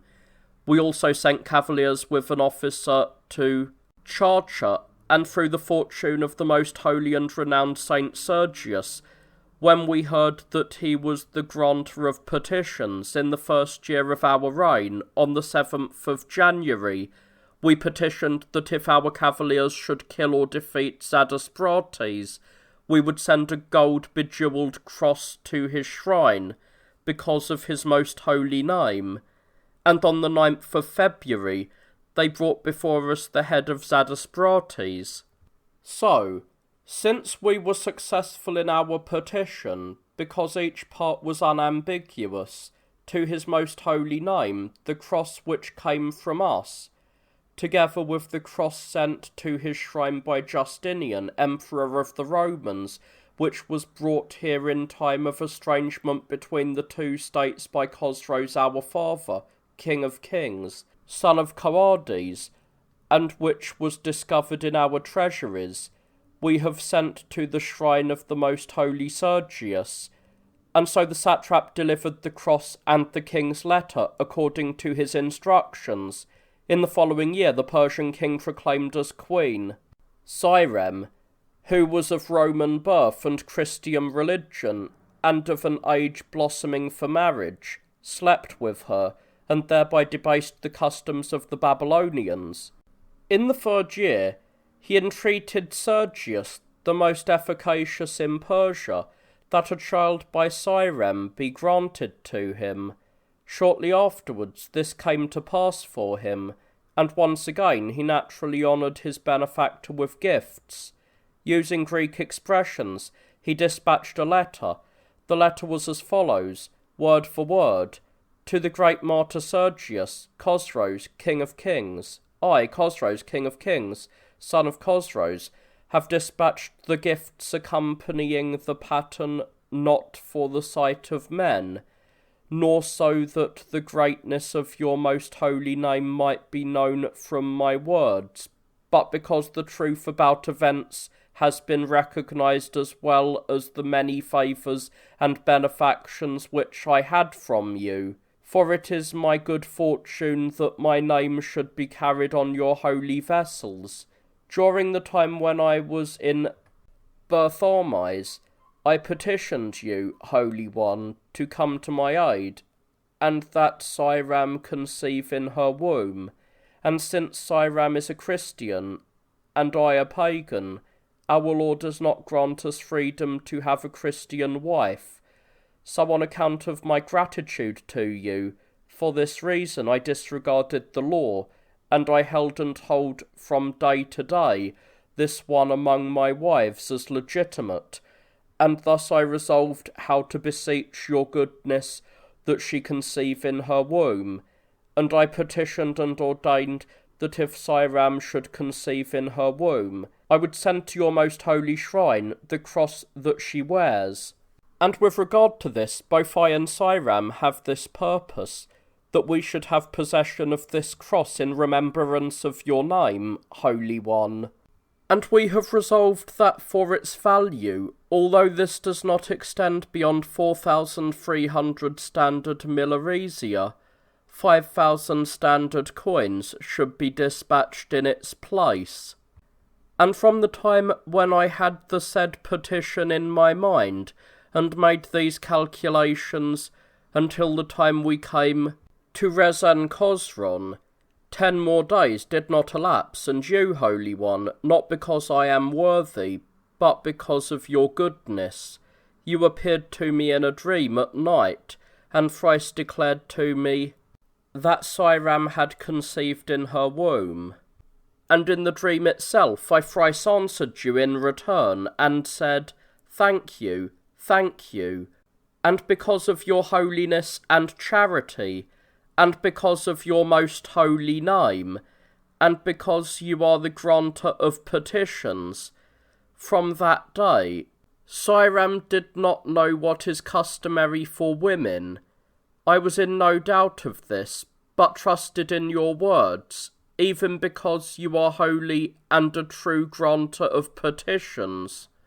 After she did not experience womanly ways, from this I recognized the power of the vision and the truth of what you had spoken. So straight away I sent the same cross and its value to your most holy shrine, giving orders that from its value 1 pattern and 1 cup should be made for the sake of the divine mysteries, but indeed also that a cross, which is owned, be fixed on the honoured altar, and a solid gold censer, and a Hunnic curtain adorned with gold, and that the remaining milliaresia are for your holy shrine, so that through your fortune, Holy One, in all things, but especially in this petition, you may come to the assistance of myself and Cyrem, and what has come to us through your intercession by the mercy of your goodness, may it also advance to completion at the wish of myself and Cyrem, so that both I and Cyrem and everyone in the world may have hope in your power and still trust in you. Accordingly, the emissary quickly came to the shrine and placed the king's gift with his message on the holy altar, but Bahram, who had not been subdued by Chosroes, shook off extreme peril. Therefore the Persian king committed to death all who had associated in the usurpation, and Bindoes himself he buried in the bowels of the Tigris, on the grounds that he had stretched forth his hands against the king. The treaty between Romans and Persians was made on equal terms, and thus indeed the great Persian War was brought to a glorious conclusion for the Romans. But I will not overlook what Chosroes, who was well versed in the burdensome folly of the Chalcidians concerning the stars, is said to have prophesied at the height of the war. For when the renowned John, the general of the Armenian force, jeered at him on account of his lack of order, and said that it was wrong for a king to be perverse in his ways, and outlandish in the impulses of the heart, they say that the barbarian gave to the general this reply: "If we were not subject to the tyranny of the occasion, you would not have dared, general, to strike with insults the king who is great among mortals. But since you are proud in present circumstances, you shall hear what indeed the gods have provided for the future. Be assured that troubles will flow back in turn against you Romans. The Babylonian race will hold the Roman state in its power for a threefold cycle of years. Thereafter, you Romans will enslave the Persians for a fifth cycle of years. When these very things have been accomplished, the day without evening will dwell among mortals, and the expected fate will achieve power, when the forces of destruction will be handed over to dissolution, and those of the better life hold sway. Not long afterwards, Probus was invested with the high priestly care of the city of the Chalcidians, and apparently heard extraordinary things from Chosroes. For when the Emperor Maurice dispatched this man to Chosroes at Ctesiphon, at high noon one day, Chosroes had him summoned to the palace, where, bathed in sweat, he demanded of the priest to see an image of the Mother of God. So the priest, who carried with him her likeness on a tablet, granted a view of it to the Persian king. He worshipped the panel, and declared that its archetype had stood beside him, and told him that the victories of Alexander of Macedon would be bestowed on him, and yet already Chosroes had received the return to his kingdom, and overpowered the tyrants through the strength and power of the emperor. Probus also recounted with respect to Nineveh that there existed certain remnants of the tower whose construction men had undertaken in Babylon, and that its brickwork, in accordance with the account of the high priest Moses, was baked exceedingly carefully by the fire. But since in the construction of our narrative we have terminated as far as possible the theme of the Persian War, let the pen which navigates the books with ink again proceed to events in Europe, so that, anchoring in the harbour of its goal and carrying as cargo spectacular actions, it may complete the reports which are worthy of record. When day had indeed but recently smiled on affairs in the East, not making her appearance mythically in the words of Homer from a barbarian bed, but rejecting the appellation rosy-fingered, since the sword was not actually reddened by bloodshed, the Emperor transferred his forces with all speed to Europe, and prepared an expedition to Anchialus, for he had learned that the Avars were again wishing to roam abroad. Accordingly, since the barbarians were in fact expected, he marshalled himself in preparation, and so the more distinguished of the senators entreated that the Caesar appoint a general for the war, and that the imperial offensive gain deferment. When they did not persuade him, the leader of the high priestly ranks asked the emperor to stand down from command, and to invest another with the conduct of the contest. When even this man's pleading was not respected, The empress, together with her children, implored and supplicated her husband the Caesar to have second thoughts, but when even her request did not have a respected aspect or persuasive strain, the Emperor Maurice went out a distance of 1.5 parsangs from the capital. This place was called the Hebdomon, in fact, by the Byzantines. Now, on that day, a very great eclipse of the sun took place. This was in fact the 9th year of the Emperor Maurice.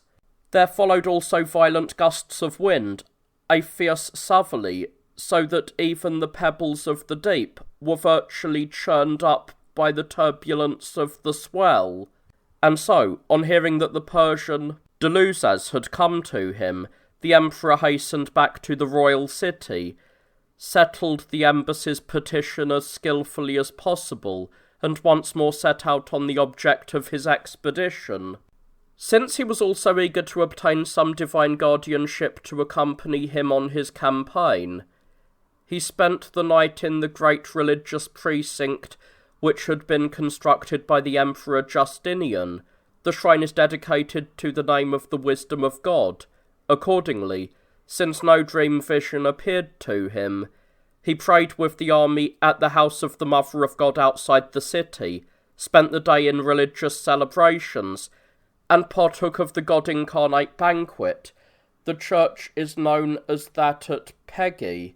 On the next day the emperor set out from there and came to the Hebdomon, as it is called.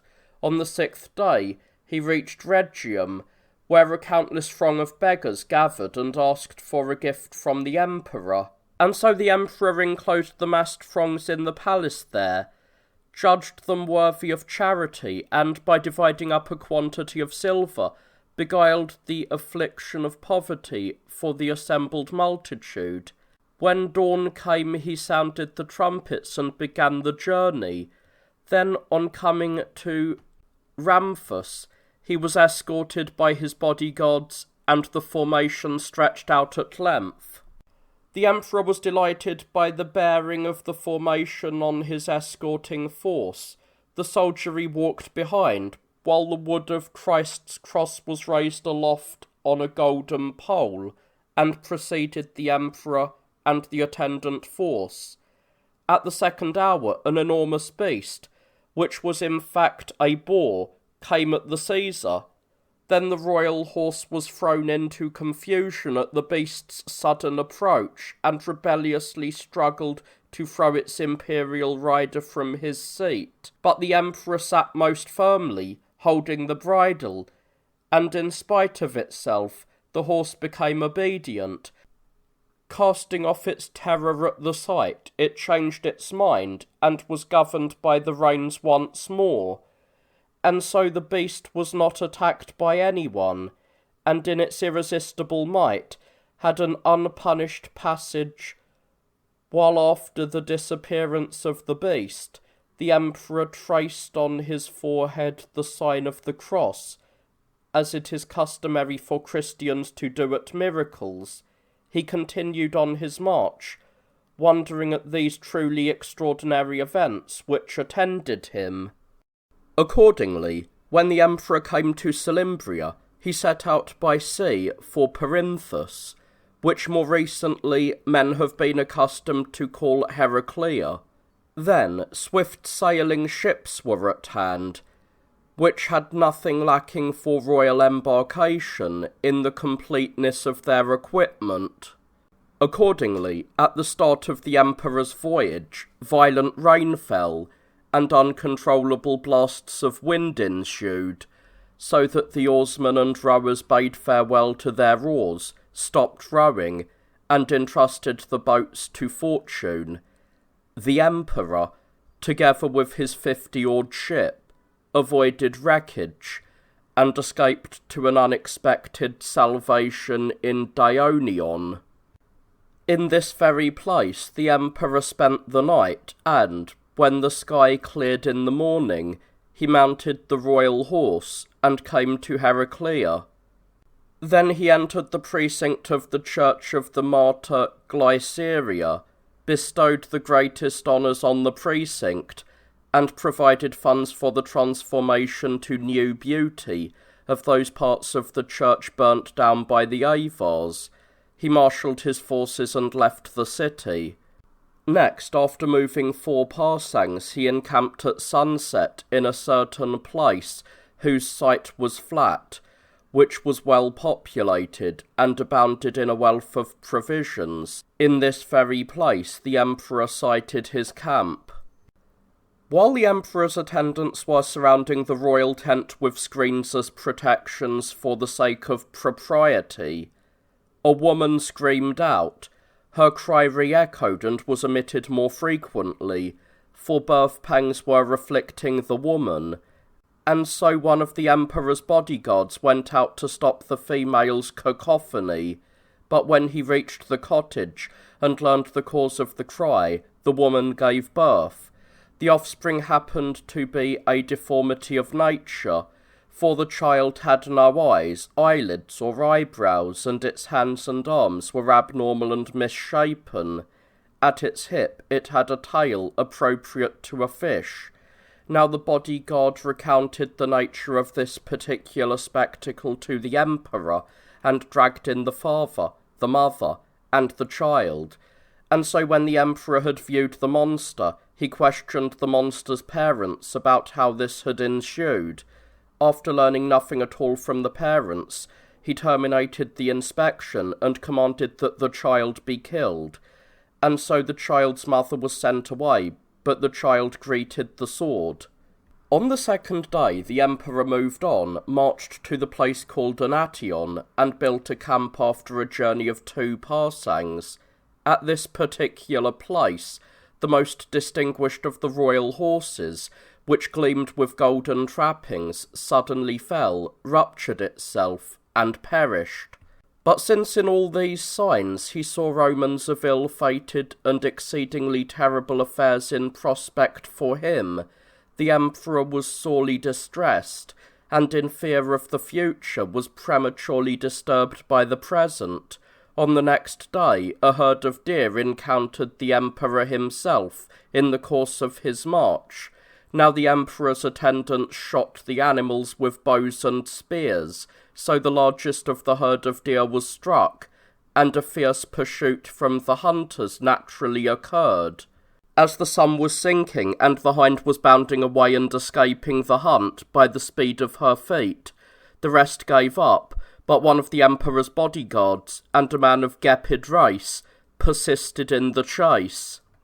Then, while that same hind reached a certain thicket in her swift flight, and concealed herself in the foliage of the copse, the men proceeded, all the more eager for success because of the rivalry of the hunt, and so, when the Gepid saw the youth dressed in bright clothing, fastened with an elaborate gold belt, and his horse with its golden bridle, he killed the poor unfortunate, treacherously murdering him in a ravine, and so, in place of the hind, the bodyguard became a sinful quarry for a most sinful desire, having occasioned the plot from his own circumstances.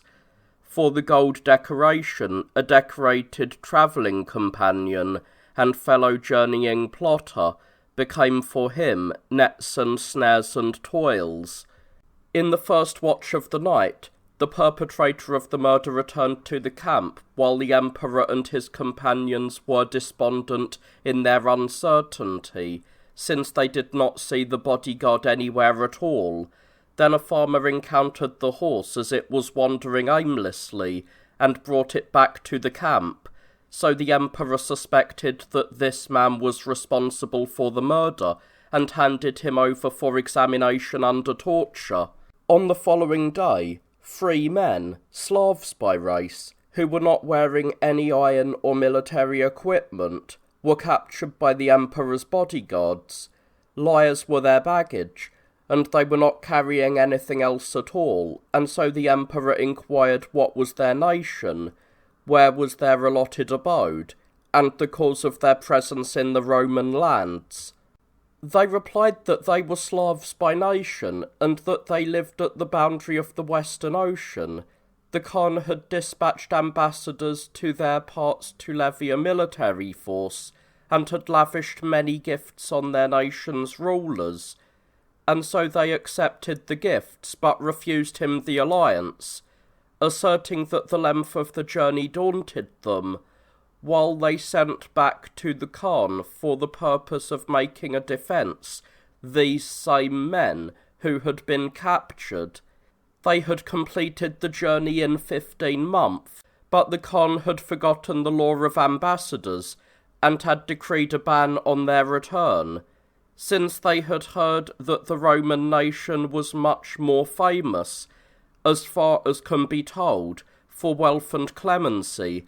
They had exploited the opportunity, and retired to Thrace. They carried lyres, since it was not their practice to grind weapons on their bodies, because their country was ignorant of iron, and thereby provided them with a peaceful and trouble-free life.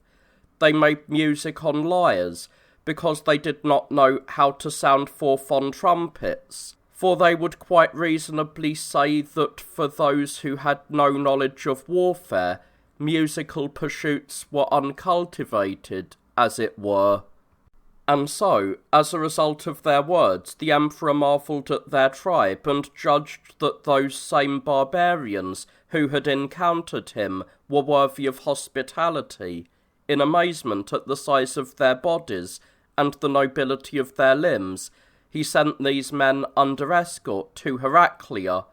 On the third day, ambassadors were dispatched from the royal city, and the request from the Senate came to the emperor.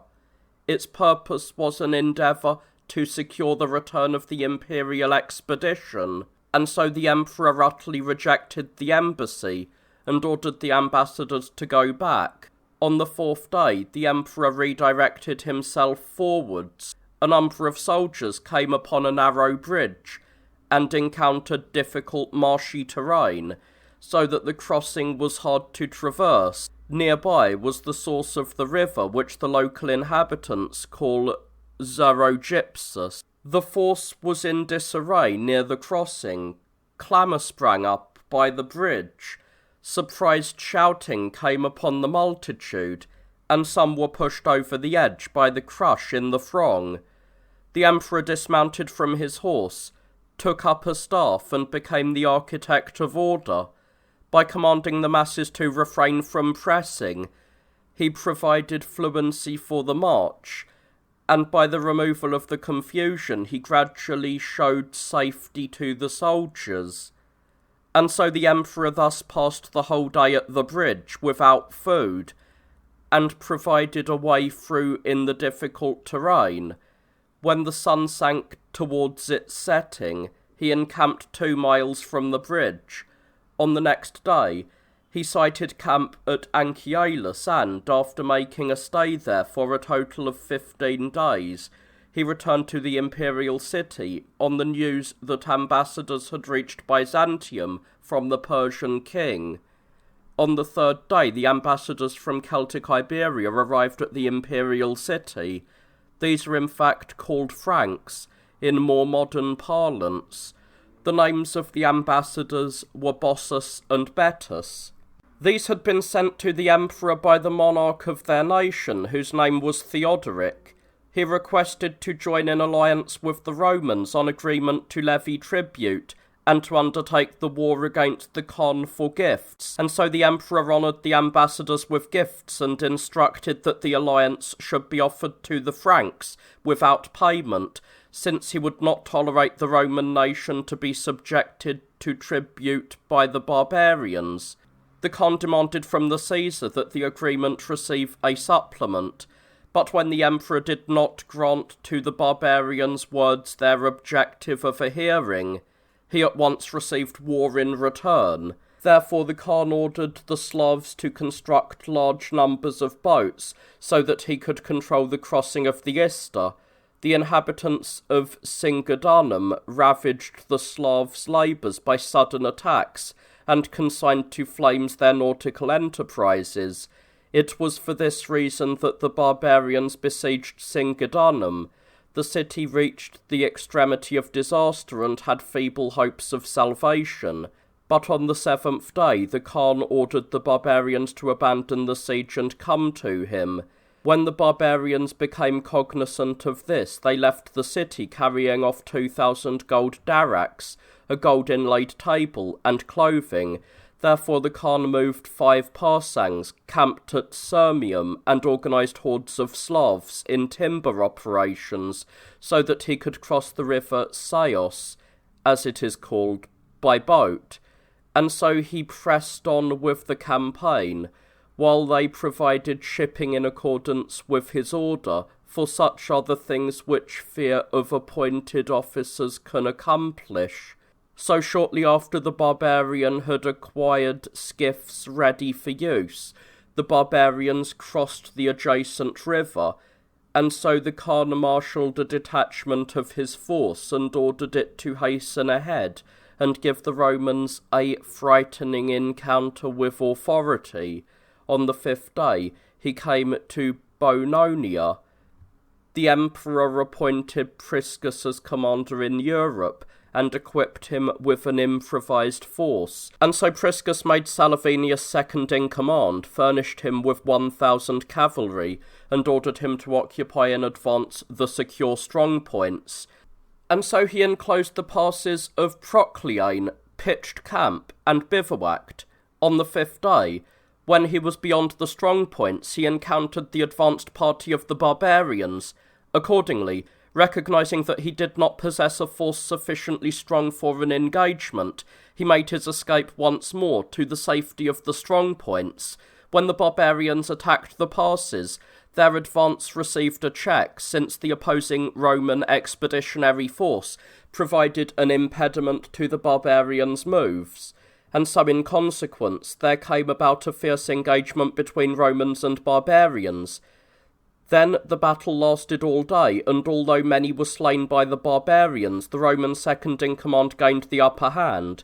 In the first watch of the night, the barbarians came to the Khan and described the outcome of events. Accordingly, in the morning, the Khan equipped Samur with 8,000 men and dispatched him, but the Romans were not astonished by the massive reinforcement, and steadfastly endured the engagement. After the barbarians had been defeated, the Khan took his forces and advanced to battle. But Salvinius was dismayed by the innumerable horde of forces, and in the second watch of the night he abandoned the passes and returned to Priscus. The Khan, after spending 3 days in the region in front of the strongpoints, on the 4th discovered that the Romans had fled. At the first hour on the 5th day, he began his journey and traversed the difficult terrain of the passes. So on the 3rd day he came to the place called Sabulenti Canalin.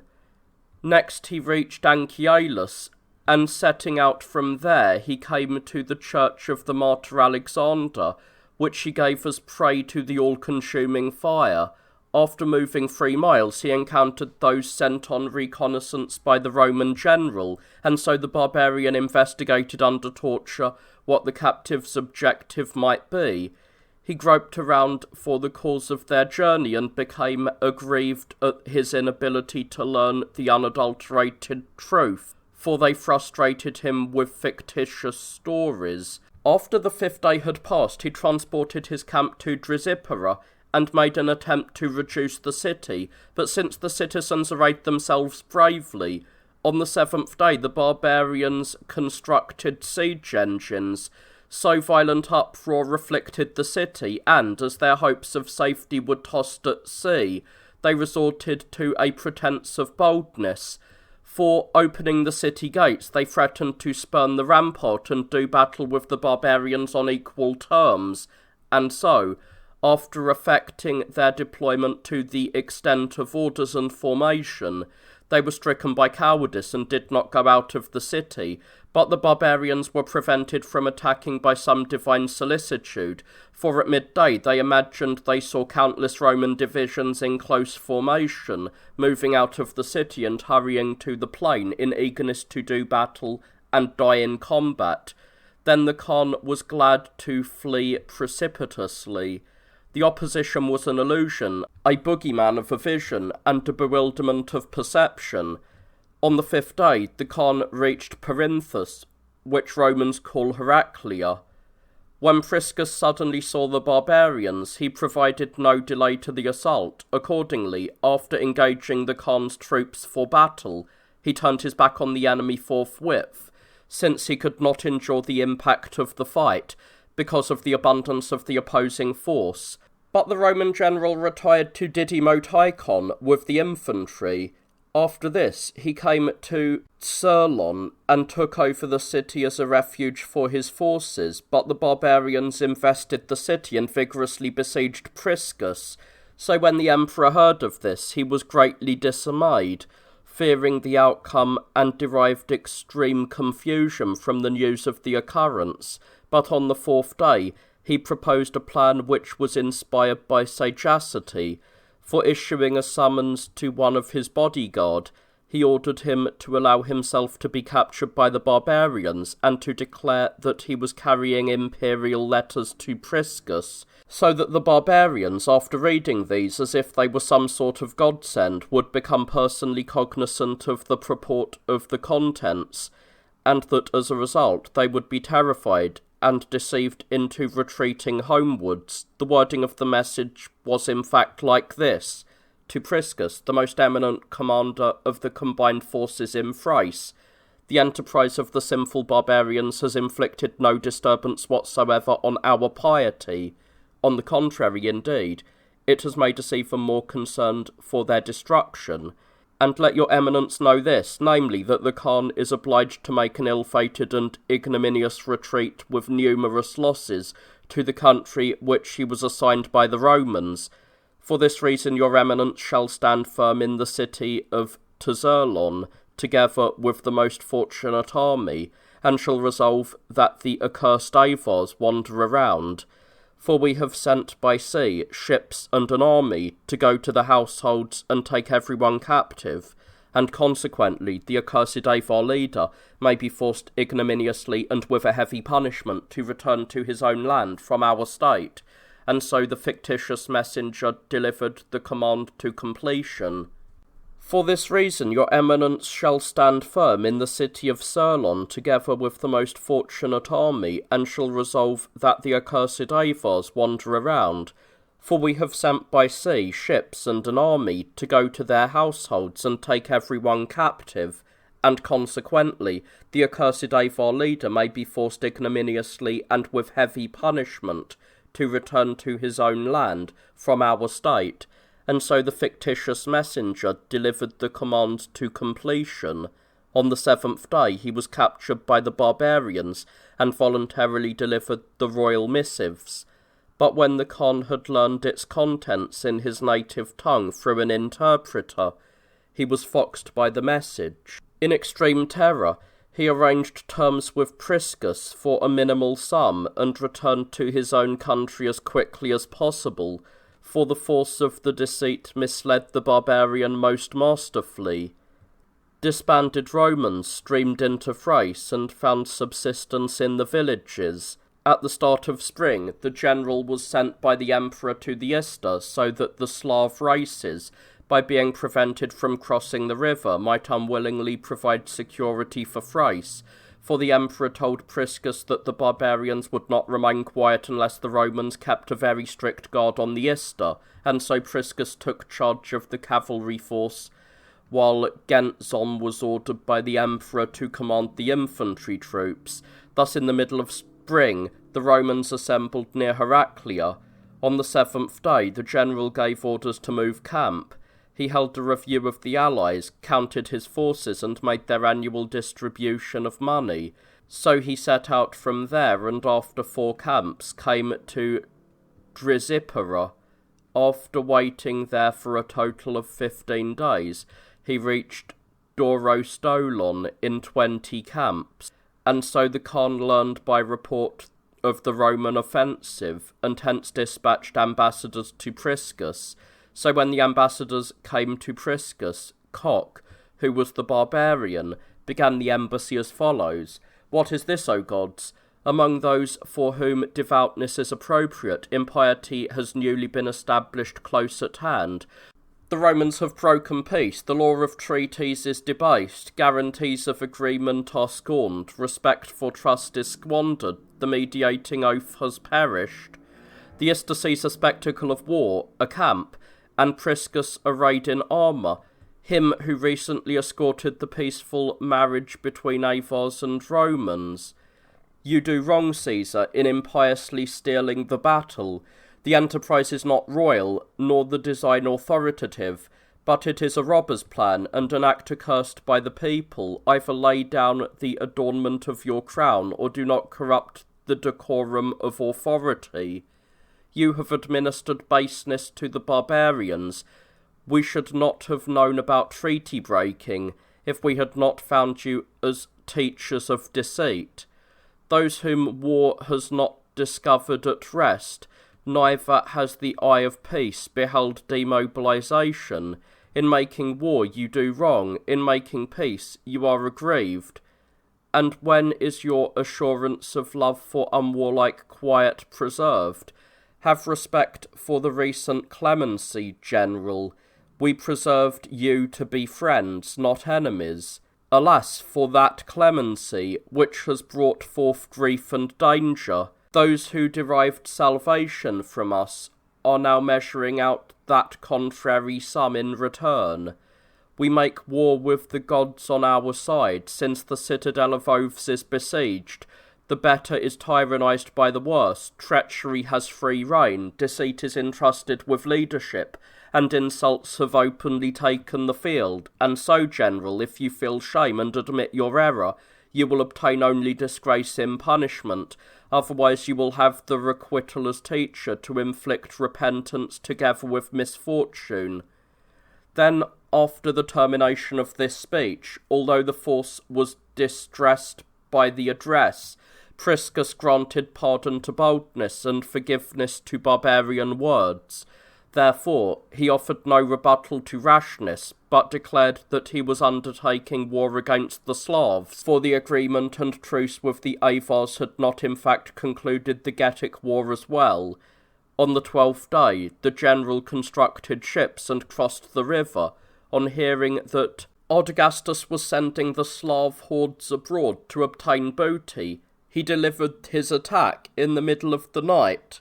And so Ardagastus, bidding farewell to the visions of dreams, and brought round from sleep by the increasing clamour, mounted an unsaddled mare and made his flight.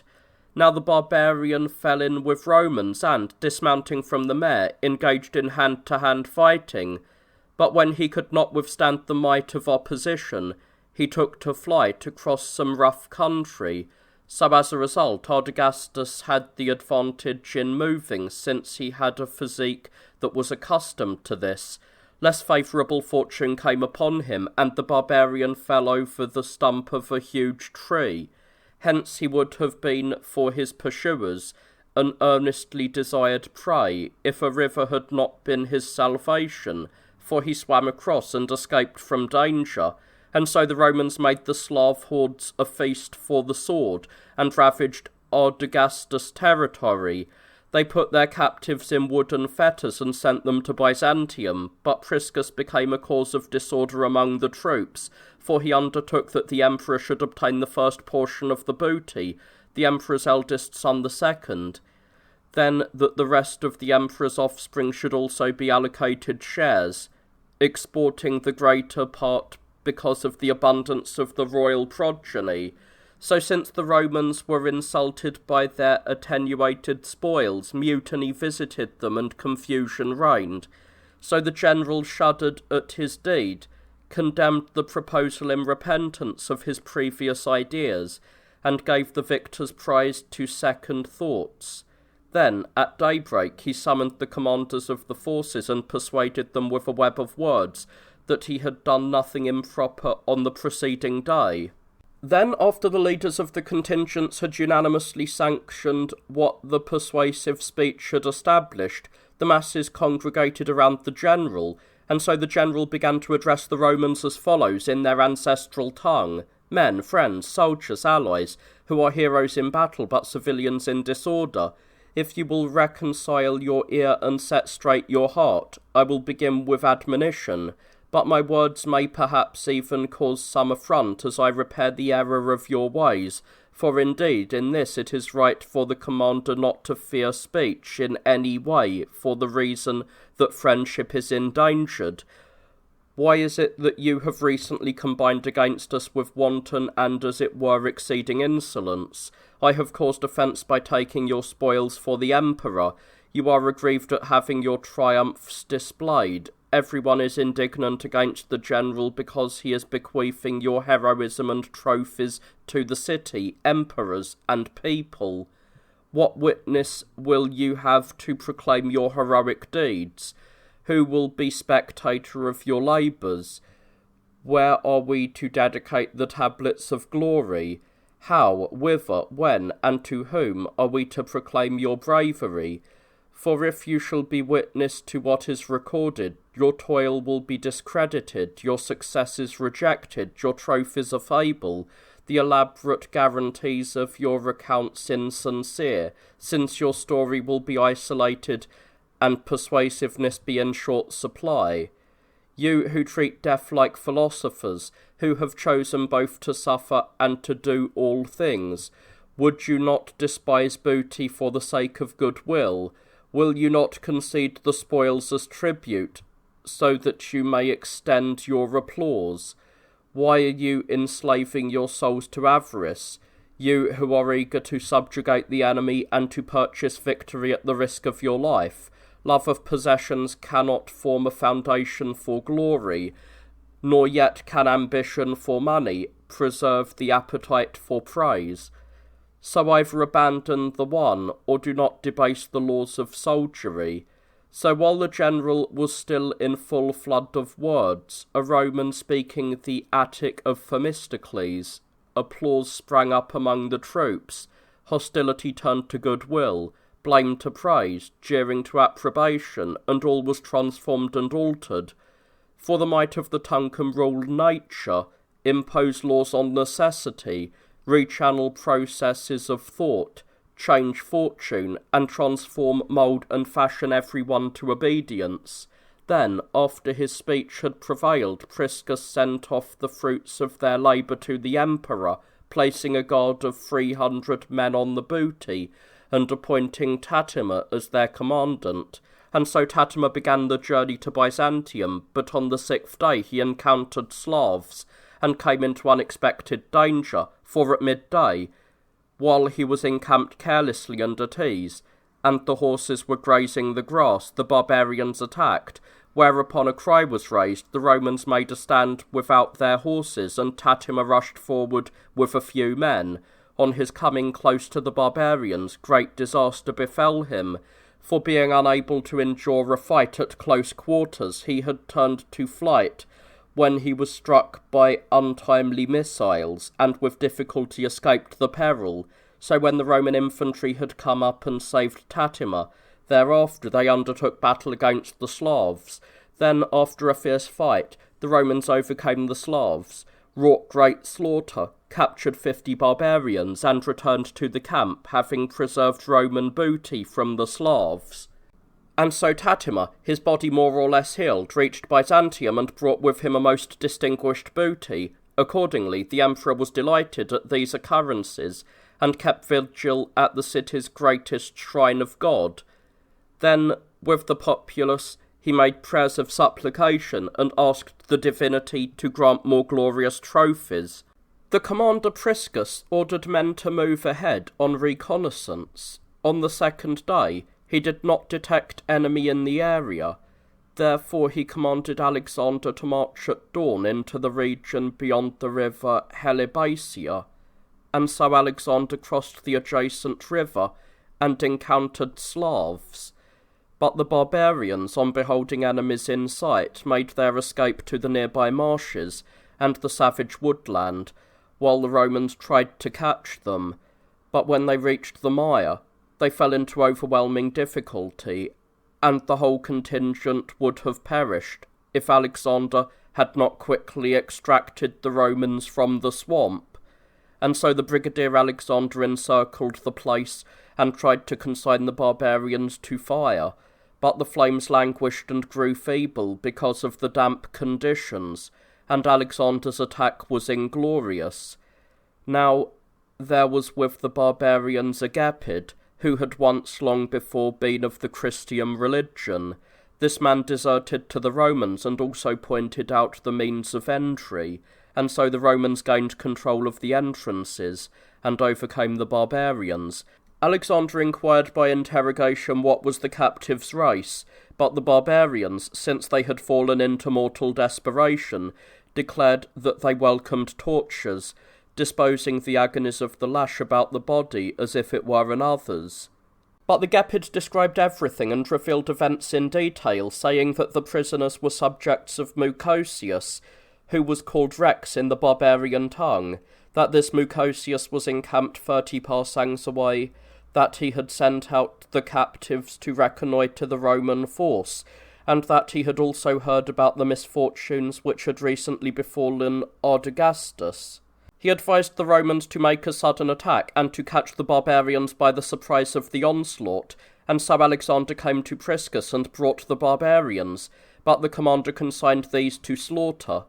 So the Gepid came before the general, described to Priscus the barbarians' intentions, and advised Priscus to attack the barbarian. As a pledge of success, the Gepid agreed to trick the barbarian. Then Priscus joyfully accepted the proposal, and, lubricating the deserter with splendid gifts, and securing him with glorious promises, he sent him to beguile the barbarian. Therefore the Gepid came to Mucosius, and asked to be provided by him with a number of canoes, so that he could ferry across those involved in Ardagastus' misfortunes, and so Mucosius, regarding as a godsend the plan woven against him by deceit, provided canoes so that the Gepid could save Adragastus' followers. Then, taking a total of 150 skiffs and 30 oarsmen, he came to the other side of the river, which the natives call Pasperius. Priscus, in accordance with the agreement, began his march at dawn, but the Gepid man eluded the notice of his companions, and in the middle of the night came to the Roman commander. He asked to be given 100 soldiers, so that he could destroy the barbarian sentries in the jaws of the sword. Then the general marshalled 200 men and gave them to the Brigadier Alexander. When the Romans had come near the river Pasperius, the Gepid placed Alexander in hiding. Accordingly, when night had fallen, the barbarians happened to be heavy with sleep, and, since they had been drinking, they held fast to their dreams, whereas the Gepid dismounted so as to destroy the barbarians. In the third watch he moved away a short distance, came to the hiding place and led Alexander out of the ambush, and so he directed the Romans to the river Pasperius, exchanged signals, and came to the barbarians. Then, since the barbarians were still consorting with sleep, the Gepid gave Alexander the foresleep. When he had gained control of the skiffs, he dispatched messengers to the general to increase the impetus of the attack. Priscus took 3,000 men, divided them between skiffs, and crossed the river Pasperius. Next, in the middle of the night, they provided the introduction to their attack. Now the barbarian was drunk and debilitated by liquor, since on that day there had been a funeral celebration for his departed brother in accordance with their custom. And so great panic ensued. Then the barbarian was taken captive, while the Romans revelled in a night of bloodshed. As day grew bright, the general put a stop to the slaughter. At the third hour, the general ferried across the equipment and forces. Then the Romans grew overconfident at events and inclined towards high living. Subsequently, they were sewed up in liquor, and, adulterating their success with drunkenness, they disregarded sentry duty, which Romans are accustomed to call skulka in their ancestral tongue. And so the vanquished assembled and measured out a return attack for the Romans, and the repayment would have been harsher than the success. If Gentzon had not deployed the infantry forces and been victorious in the battle, at dawn, Priscus impaled the officers of the watch, and in addition severely flogged some of the soldiery. The emperor sent Tatima back to the commander carrying royal missives. The missives required the Romans to pass the winter season where they were. Then, after Tatima had arrived, and the royal utterances became known, the army was kindled by commotion. Then the Roman troops rejected the emperor's words and mutinied in an attempt to pass the cold season at home, for they refused to encamp in barbarian territory, since they claimed that the cold weather was insupportable, and the hordes of barbarians irresistible. But the general mitigated the army's insubordination with regulating persuasion. When the forces became obedient, the Roman commander broke camp in barbarian territory.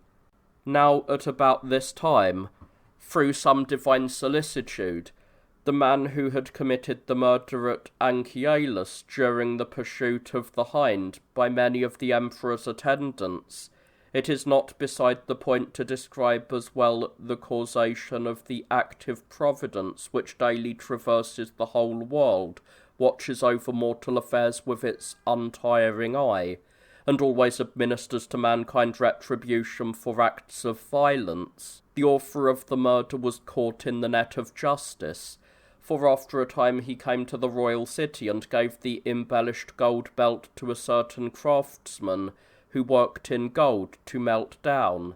And so the craftsman, after observing the highly distinguished components of the belt, the violent manner of its removal, and the barbarian quality of his features, suspected that some theft had been committed by the man. Then he sent for 7 men from the praetor of the people, as he is called, and handed the barbarian over to the court. And so they brought the barbarian to the courthouse, swaggered and vehemently resisting, brought forward an interpreter, and inquired where he had come by the raiments of the remarkable and exceedingly magnificent belt. And so the murderer, who was in fact a Gepid, produced a very clever defence. What he said is as follows. Alberus had obtained the leadership of the Lombard nation. This man fell in love with a certain girl. The girl was in fact the daughter of Conimundus, the leader of the Gepids. When he was unable to persuade by speech, he proceeded by action of force. Accordingly, the lover organised an ambush, and in a surprise attack snatched the maiden. From this, the war took its origins, and so the Lombards had the upper hand in the war. It was for this reason that Conimundus dispatched ambassadors to the Emperor Justin the Younger, begging him for his assistance. The victim sent magnificent gifts to the Caesar to ensure that the embassy's business would meet with the emperor's respect. The emperor marvelled at the generosity of his supplicant and inclined to pity. He composed a letter which ordered the general Baduarius to collect the forces in Scythia and Mysia and to aid Conimundus. Then, when this was announced to Albius, he trembled at the Roman forces. He requested with covenants and splendid gifts to be reconciled with the injured party, as it were, and pleaded that the marriage link might be made according to marital customs. But Conimundus would not tolerate the stinging insult, and demanded that the insult find resolution in hostilities. Then the engagement ensued. The Romans were victorious, and the victors took possession of the spoils. Hence, he said, the acquisition of this splendid belt. Then he was examined by the attendant officialdom of the court. And who was this man who was wearing this conspicuous belt? And he rejoined one fabrication to another, and said, it was in fact a bastard son of the Lombard Rex, as he is called, who was wearing this conspicuous belt. After slaying him and looting the corpse, I received the belt as reward for my perils. And so the barbarian thus devised an exceedingly clever story. His account gained credence, and for a brief space he concealed the murder. Accordingly, he was released from the charge, but, after he had been dismissed, a certain man among the praetor's attendants intelligently examined his story, and attempted to ascertain the time of the events narrated by the Gepid. For this reason, those in the court ran to catch up with the barbarian and forced him to return once more to the court. So when the barbarian had entered, the leader asked the time of the events recounted by him. Then, since it was an exposition of quite ancient events, it was recognized that the story had occurred 30 years previously, and that this man was not as old as the events he had described. The president of the court put the barbarian to torture. Then his tongue created contradictory statements, and, as the torments pressed the barbarian towards verisimilitude, the murderer became self-confessed and laid bare the misdeeds of his acknowledged undertaking, and so that the barbarian murderer had to pay the penalty for his savagery, it was voted that he be consigned to the teeth of beasts, and next he was offered as victim to all-consuming fire. In this very year, strange prodigies were born in the vicinity of the city, a 4-footed child and another with 2 heads. Those who have diligently composed histories say that the appearance to cities of portents does not signify good, and so the prodigies were exhibited to the Emperor Maurice and consigned to slaughter.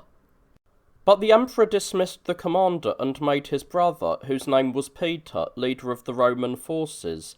Now Priscus had not yet learned of this.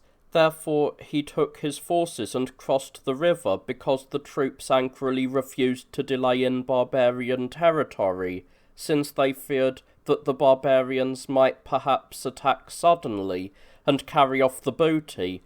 But the Khan was greatly amazed when he heard of the Romans' departure, and he next dispatched messengers to Priscus in his eagerness to discover the cause of the retreat, and so Priscus deceived the Khan with the most plausible arguments possible.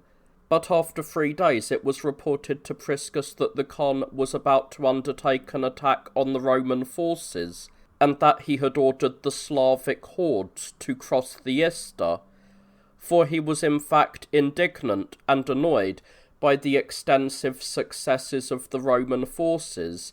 Now Targitius and the barbarian elite urged the Khan to put an end to the war, for they said that his indignation against the Romans was unjustified. Then Priscus magnanimously dispatched to the Khan an ambassador, whose name was Theodore, a man clever and shrewd by nature, a doctor by profession, and a free man in speech. This powerful man came to the Khan, and so the barbarian became overconfident at what had befallen him and swaggered exceedingly, declaring that he was the master of every nation, and that there existed no one, even as far as the sun extended its gaze, who would be able to confront him. For this reason the ambassador, whose grasp of history was great, humbled the barbarian's bombast with precedence. It is not inconsequent to tell the history as well, for he said, "Listen, Khan, to an ancient and very wise tale," and when the opening had made the barbarian attentive to instruction, the narration of the history received no hindrance. They say that there once lived a man, Sestoris, who was exceedingly fortunate and most eminent in the kingdom of Egypt. Ancient legend tells that this man prided himself on his wealth, and that his forces were completely invincible. But he became so besotted, so to speak, that the barbarian constructed a gold-inlaid carriage, wreathed it with precious stones, and sat in this. He bade farewell to mares and mules, but encircled the necks of conquered kings with its yoke, and the unfortunate kings drew the chariot of Sestoris to the forum. Then the Egyptian king did not behave moderately in success, but frequently and conspicuously reproached the defeated with their misfortune. They say that at a great and famous festival, when crowds of Egyptians had congregated, one of the kings subjected to the chariot yoke would not draw the chariot, and repeatedly twisted backwards and observed the motion of the wheels. Then the haulage became inharmonious, since those appointed for this purpose were not acting with one accord, and the Egyptian king said to one who was repeatedly twisting around, Man, why are you shifting your gaze backwards? Why are you examining the wheels? What do you expect to achieve by gaping? But he said to Sestoris with great wisdom, I have been marvelling at the movement of the wheels. It has an inconstant motion. Now the part of them in the air comes back again to the earth, while again the part on the ground is subsequently exalted. Wherefore Sestoris, they say, on hearing this, was taught not to be arrogant, and he decreed that the royal necks be released from the yokes, and that thereafter the haulage be entrusted to mules. Let this be your lesson, Khan. Nothing is less reliable than success. And so the Khan, in amazement at the man's good sense, reproved his arrogance, checked his boldness, and rearranged matters into a peaceful state. Accordingly, after being silent for many hours, he said to Theodore, I know how to master even a swollen spirit. I know how to keep even wrath in line, although there is occasion for grievance. Theodore, I have made peace with Priscus, but let him, too, be a just friend to me. Let not the Khan remain without due share of the booty. He has attacked my land and wrought injury on my subjects. Let the results of success be shared. On these terms he bestowed favours and sent Theodore to Priscus, and so Theodore reached Priscus and recounted to him the barbarian's words, but Priscus convened an assembly on the next day, and recommended the Romans to make the barbarian too a partner in the spoils. But the Romans for a time did not accommodate themselves to expediency, and rebelled against the general. But with the aid of many subtle and unexceptionable arguments, the general persuaded the forces to give the barbarian some of the booty. Then the Romans handed over the barbarian captives to the Khan and settled the dispute, although they left him without a share of the other spoils. Then the Khan was pleased by the return of the barbarians and gave ground at the crossing. And so the Romans, after thus voluntarily ceding 5,000 barbarians to the Khan, came to Drizipara. The general reached Byzantium. Accordingly, Maurice reproached Priscus and imputed errors of simplicity to him, since he had foolishly surrendered the booty to the barbarians. And so Priscus was thus demoted, while Peter, who was in fact Maurice's own brother, was proclaimed as commander by the emperor. Then Maurice inscribed royal letters, delivered these to the general, prepared for him to depart from the city, and ordered him to go to the camp. Now, one clause of the royal letters deals with military pay. The clause proposed that payment would be organised in 3 parts, by clothing, equipment, and gold coin. Then the general departed from Perinthus, and came to Drizipara, and leaving Drizipara, he reached Odessus. And so the camp gave the commander a most distinguished welcome on his arrival at Odessus, but on the 4th day, the commander attempted to publicise to the troops the royal dispatches, and so the troops contemplated agitation, for they had previously heard the royal command. Then, after the general had hurriedly arranged a united assembly of the forces, and had made the congregation listen to the emperor's utterances, the army shied away, and abandoning the general in disgrace, they pitched camp in uproar 4 miles away. But Peter, being faced by revolt, concealed the most irksome parts of the royal commands. He also had to hand one of the royal ordinances, which would be beneficial to the warring masses, and demanded that this be publicly proclaimed to the Roman troops. And so the Romans assembled and reviled Maurice, but the commander intelligently and persuasively soothed the wrath of the camp, and publicised to the men-at-arms the more pleasing of the emperor's letters. They contained the following generous provisions: that Romans who had acted heroically and encountered some misfortune as a result of their courage in danger, should thereafter receive a respite, that those demobilized soldiers in the cities should be fed at imperial expense, and that servicemen's children who had lost their fathers in war should be enrolled for war in place of their parents. Accordingly, when he had put these proposals to the army from a lofty rostrum, he converted them, and persuasively reduced them to submission. Hence their folly was also altered, and each reverted to goodwill towards the Emperor Maurice. Accordingly, the Caesar was praised, being released from their recent slanders, for the masses are unstable, and have never adopted a fixed position, but are transformed randomly and fortuitously by incidental pronouncements. And so the general was thus reconciled with the camp regarding their grievances. On the 4th day, after he had acquainted the emperor with the mutiny of the forces, he set out from Odessus, and moved towards the regions on his left. On reaching Marcianopolis, he ordered 1,000 men to advance beyond the camp.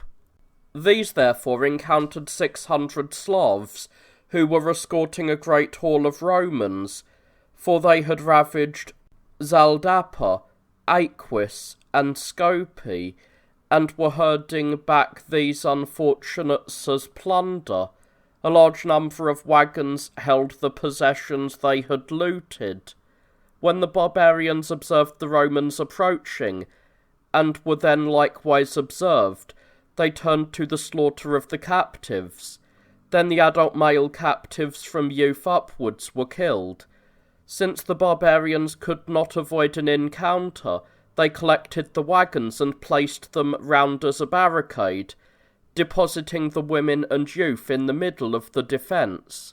The Romans drew near to the Getae, for this is the older name for the barbarians, but did not dare to come to grips, since they were afraid of the javelins which the barbarians were sending from the barricade against their horses. Then the captain, whose name was Alexander, commanded the Romans in the ancestral Roman language to dismount from their horses and grasp the enemy danger at close quarters.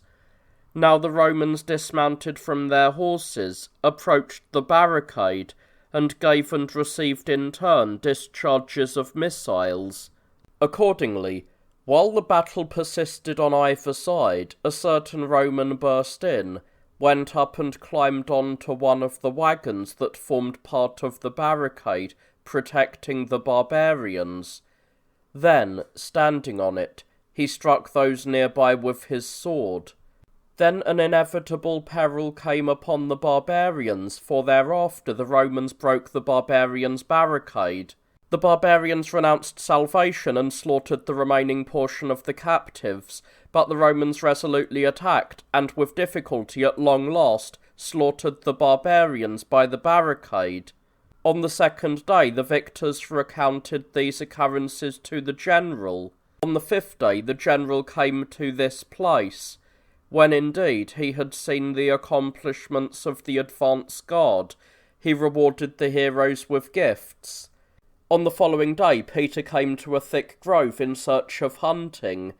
Now there was an enormous boar lurking deep in this vale, and, as the barking of the dogs grew loud, the beast raised himself from his lair and made for Peter. The general wheeled his horse in flight, but crushed his left foot by dashing it against a lofty tree. Accordingly, Peter was convulsed by unendurable pain, and remained in the place, most grievously stricken by his accident. But the Caesar was angered by the general's delay, and in astonishment at his military inactivity, he addressed written insults to the general. Then Peter did not tolerate the emperor's epistolary denigration, and moved camp, although he was still sorely oppressed by his affliction. After 4 changes of camp, he reached the habitation of the Slavs. On the 10th day the Emperor Maurice dispatched to his brother a royal letter to remain in Thrace, for Maurice had heard that the Slavic hordes were directing their thrusts towards Byzantium. Consequently, the general came to the fort at Pistus, and subsequently arrived at Zaldapa. On the second day he reached the city of Latrus, and next, after marching past the fort at Latakium, encamped at Novae. Then, when the inhabitants heard of the general's imminent arrival, they came out of the city, provided him with a most distinguished reception, and begged him to join the celebration for the festival of the Martyr Lupus, for that day was the festival feast for the Martyr Lupus. And so the general said that he was unable to spend the day in the place because of the urgency of his march, but the citizens amplified their request with superabundant pleas, and compelled the general to take part in the festival, and so Peter, after being 2 days in the city, set out from there and pitched camp at Theodosiopolis. At the first hour he reached the place called Chariska. On the third day he established his quarters at the city of Asimus, but when the inhabitants of the city had learned that the general was expected, they came out of the city to meet Peter, and made his arrival at the city splendid. From bygone times a garrison had organised this city for the protection of the citizens, since the barbarians swooped down like lightning around this city quite frequently. Accordingly, when the garrison stationed in this city learned that the general was about to arrive, they took up the standards, which Romans call banda, and went out of the city, arrayed in armour. They welcomed the general most gloriously, and so Peter, on seeing the magnificence of the city's soldiers, attempted to remove them from the city, and include them amongst his own forces, and so the citizens and the city garrison produced a decree of the Emperor Justin, which granted the city this successive armed protection.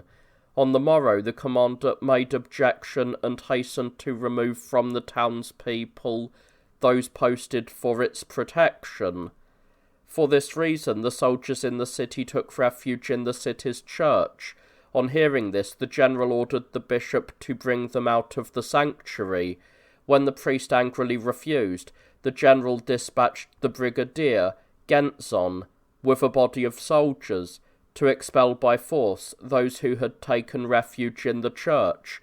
On hearing this, those who had fled to the holy seats arrayed themselves in arms and blockaded the church's doors from all sides. And so Gentzon, observing the opposition inside the sacred precinct, recognised the outrageousness of his task, and at the same time respecting the sanctity of the church, departed without success. But the general was infuriated at this, and demoted Gentzon from his command.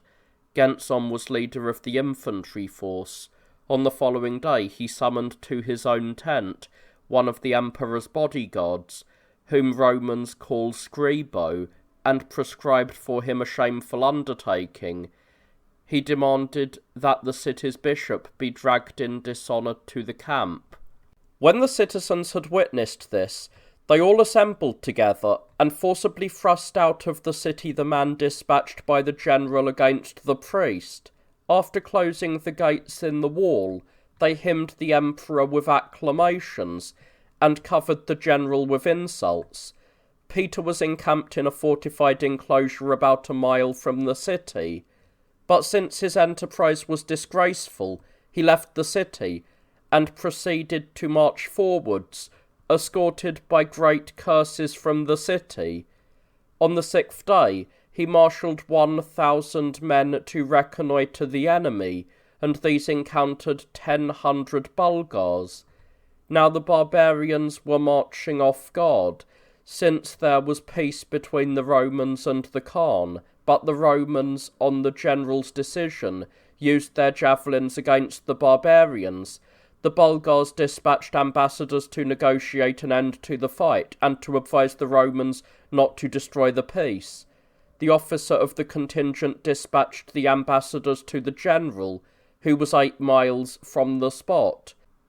Peter therefore spurned their peaceful words and instructed the advanced guard to put the barbarians to death by the sword forthwith, and so the Bulgars formed up for battle as best they could, came to grips, and after joining combat most heroically, compelled the Romans to turn away in flight. After these events, the barbarians also retreated a short distance, oft turning back as one small step replaced another, to blend a touch of the Homeric poem with our account, since they feared that a supplementary force might perhaps join the vanquished and rally for battle again. And so Peter, since his plan had failed, stripped the clothing from the brigadier of the advanced guard and scourged him like a slave.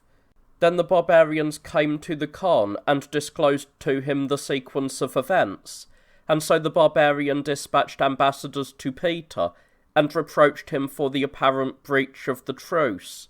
But Peter beguiled the ambassadors with plausible arguments and alleged ignorance of the misdeed. Then, with splendid gifts and a forfeit of booty, he converted the barbarian to good humour. On the fourth day he came near the neighbouring river, assembled 20 men, and sent them to cross the river and observe the enemy's movements, and so these crossed the river and were all captured. The manner of their capture was this. It is customary that those detailed for reconnaissance always make their way by night, but consort with sleep during the light of day. These men had completed a long journey on the previous day, then at daybreak, being physically exhausted, they turned to rest in a certain nearby khor. At about the 3rd hour, when they were all asleep, with no one keeping watch, the barbarians approached the khor. Then the Slavs dismounted from their horses and proceeded to refresh themselves and give their horses some respite. Accordingly, the Romans were detected by accident.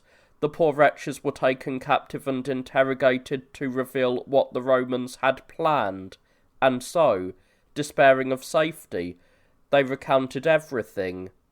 But Periogistus, who was the tribal leader of that barbarian horde, took his forces, encamped at the river crossings, and concealed himself in the woods like an overlooked bunch of grapes on the vine. But the general, the emperor's brother, consequently rejected the idea that the enemy were present and ordered the army to cross the river. Then, after 1,000 men had traversed the river, the barbarians slaughtered all of them. When the general realized this, he pressed the troops not to make the crossing piecemeal, lest by crossing the river gradually they should fall victim to the foe. Then, after the Roman formation had been organised in this way, the barbarians drew up on the river bank, and so the Romans let fly at the barbarians from the rafts, while the barbarians, unable to endure the mass of discharged missiles, left the banks deserted. Then their brigadier, whom the story has already declared to be Periogastus, was killed, for he was struck in the flank by a missile, and death took him in hand, since the blow had reached a vital part. Therefore, after Periogistus had fallen, the enemy turned to flight. Then the Romans became masters of the river bank. Next, encircling the barbarian hordes, they forced them to flight with great slaughter, but they were unable to press their pursuit very far because of their lack of horse, and they returned to camp. Then, on the following day, the army's guides made a great error, with the result that a water shortage beset the camp, and the misfortunes increased. Then the soldiers, intolerant of the dearth of water, assuaged their thirst with wine. On the 3rd day the trouble intensified, and the whole army would have perished if a certain barbarian prisoner had not pointed out to them the Helibasia river, which was 4 parsangs distant, and so, in the morning, the Romans encountered water. Then some inclined their knees forwards, as it were, and gulped down the water with their lips. Others stooped down and drew up water in their hands, while others decanted the stream in pitchers. On the opposite side of the river there was a leafy vale. Barbarians were lurking therein, and greatest outrage came upon the Romans, for with javelins the barbarians struck the men drawing water, therefore great slaughter ensued from concealment. Then a choice between two alternatives was necessary, either to refuse the water and relinquish life through first, or to draw up death too along with the water.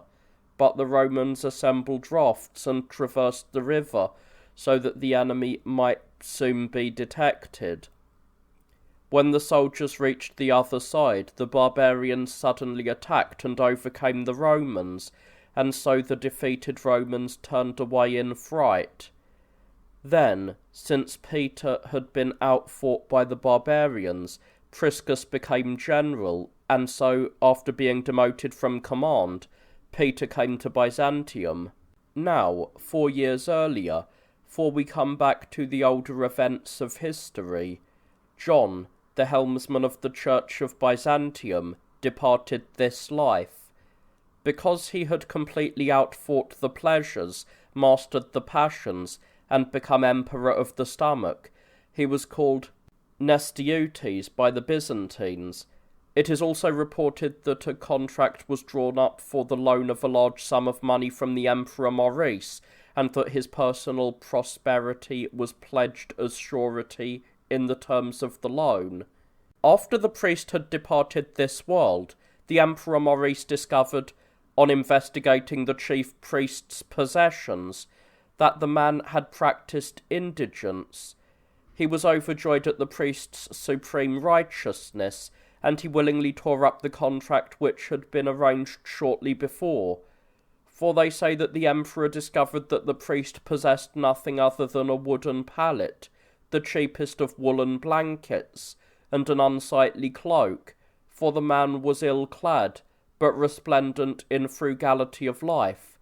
These things, then, these the Emperor Maurice valued more than he would have great wealth and Indian stones, and he conveyed them to the palace. Accordingly, while exulting in the vernal feasts of the Christians, the emperor dismissed gold and gem-studded couches and serric threads, and passed the night on the priest's wooden bedstead, as if he thought that he would partake of divine grace thereby. During this period, the Marusi in Libya conspired together against the Romans. When the hordes had congregated, the Carthaginians became greatly afraid.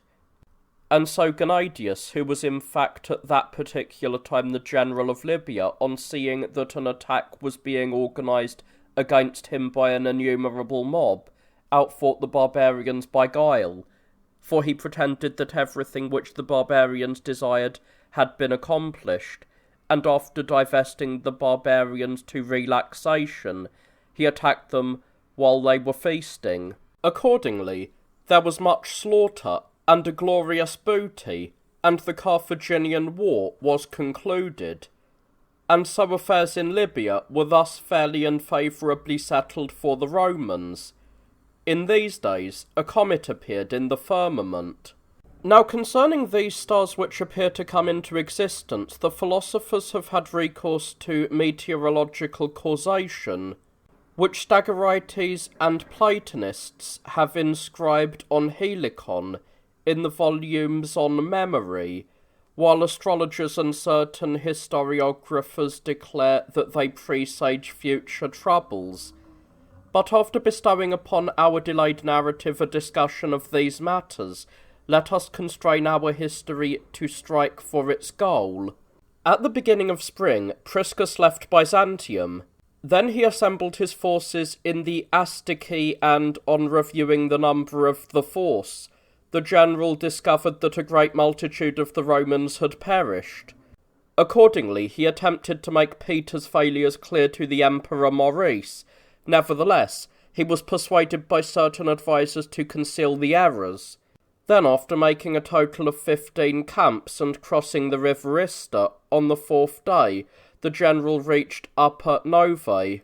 On learning this, the Khan dispatched ambassadors to Priscus and sought to discover the reason for the Roman arrival. The general said that the regions were naturally suited for hunting, being good for riding and extremely well watered.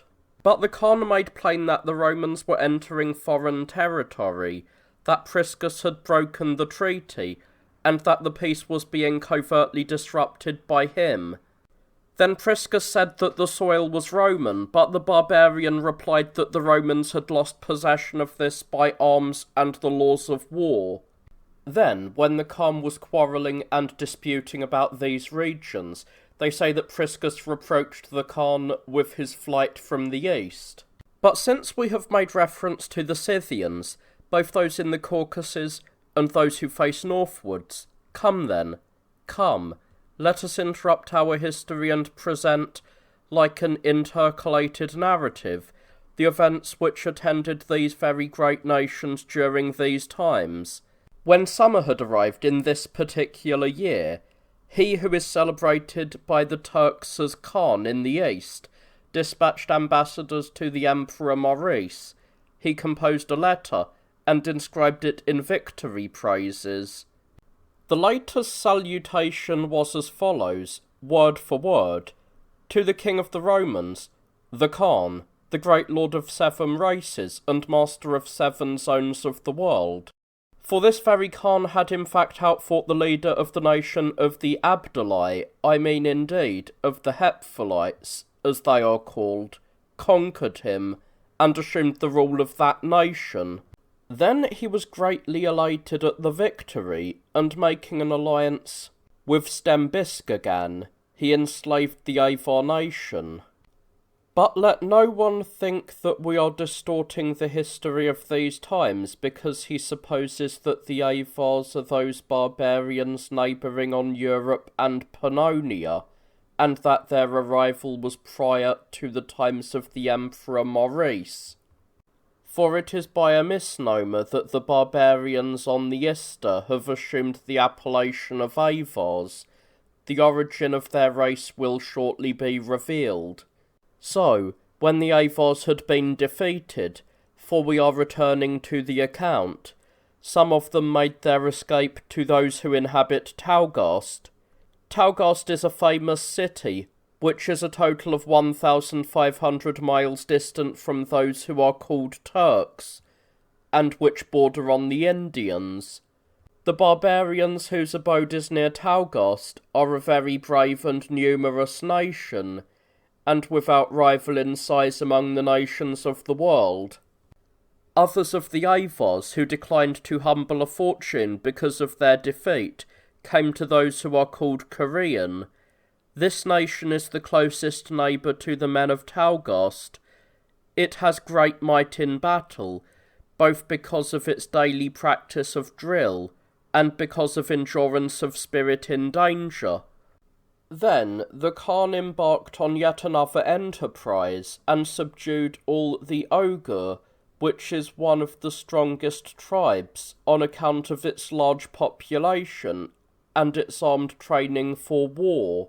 These make their habitations in the east, by the course of the river Til, which Turks are accustomed to call Melas.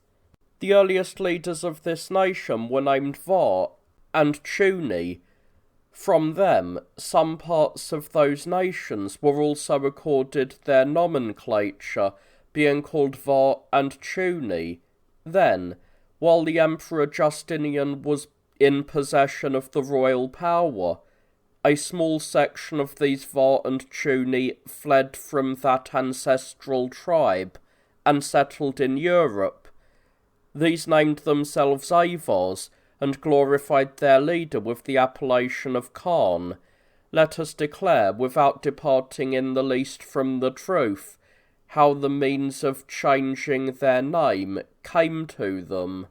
When the Barcelt, Onagurs, Sabir, and other Hun nations, in addition to these, saw that a section of those who were still Var and Chuni had fled to their region, they plunged into extreme panic, since they suspected that the settlers were Avars. For this reason they honoured the fugitives with splendid gifts, and supposed that they received from them security in exchange. Then, after the Var and Chuni saw the well-omened beginning to their flight, they appropriated the ambassador's error and named themselves Avars, for among the Scythian nations, that of the Avars is said to be the most adept tribe. In point of fact, even up to our present times, the pseudo-Avars, for it is more correct to refer to them thus, are divided in their ancestry, some bearing the time-honoured name of Var, while others are called Chuni. But since we have, as it were, summarily detailed this information about the pseudo-Avars, let us move our exposition towards the continuity of our narrative. Then, after the ogre had been quite soundly defeated, the Khan handed over to the jaws of the sword the ruler of the nation of Kolk. Then 300,000 of this particular tribe were slain in the battle, so that the continuous line of fallen corpses extended for a 4 days' journey, while indeed victory was thus gloriously smiling on the Khan. The Turks clashed in civil war. A certain man, named Taram, who was connected to the Khan by birth, revolted and collected great forces. When the usurper's party had gained the upper hand in battle, the Khan sent an embassy to 3 other great Khans. These were their names: Sparzagan, Kunazolan, and Tuldik. Then, after their whole array had assembled at the Ikar, this is a place enfolded in great plains, and their opponents had valiantly arrayed themselves in opposition at that particular place, the usurper fell, and his allied forces veered away. After much slaughter, the Khan again became the master of his own territory. The Khan had made a declaration of these triumphs to the Emperor Maurice via the ambassadors. The Ikar is 400 miles distant from the mountain called Golden. This particular mountain is located to the east, and is called Golden by the inhabitants, partly because of the abundance of the fruits growing on it, partly because it is rich in flocks and baggage animals. It is customary for Turks to cede the Golden Mountain to the most powerful Khan. The Turkish nations take pride in 2 things above all, for they claim that from the very beginning of time they have never witnessed an epidemic of plague, and that there is a dearth of earthquakes in their land.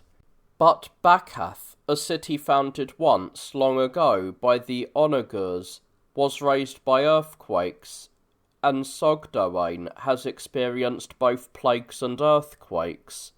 Now the Turks honour fire to a quite extraordinary degree. They revere air and water, and they praise the earth, but they only worship and call God, him who made the heaven and the earth. To him they sacrifice horses, cattle, and sheep, and they have priests who, in their opinion, even expound the prophecy of the future. At that time, the Tanyak and Kotsagar, who are also from the Var and Chuni, fled from the Turks and, on reaching Europe, united with the followers of the Avar Khan. It is said that the Zabenders also originated from the race of the Var and Chuni. The additional force which accrued to the Avars was accurately assessed at 10,000, and so, after concluding the civil war, the Khan of the Turks managed affairs prosperously, while he made an agreement with the men of Tawagast, so that he might bring insecure peace from all sides and make his rule unchallenged.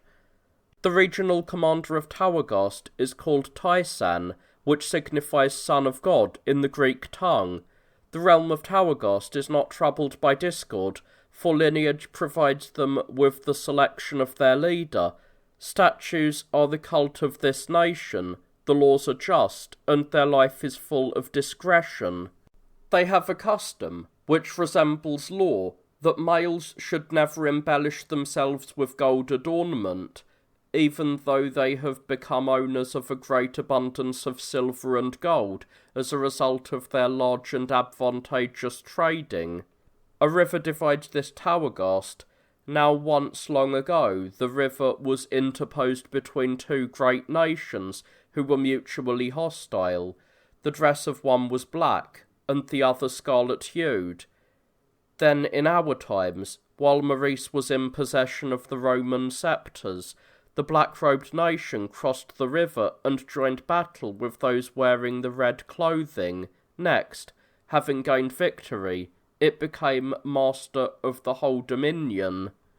This Towergast, in fact, the barbarians say, was founded by the Macedonian Alexander when he enslaved the Bactrians and those of Sogdiana, and burnt 12 myriads of barbarians. In this city, the rulers' wives have carriages made of gold, each of which is drawn by one bullock lavishly decorated with gold and precious stones, and even the oxen's reins are gold inlaid.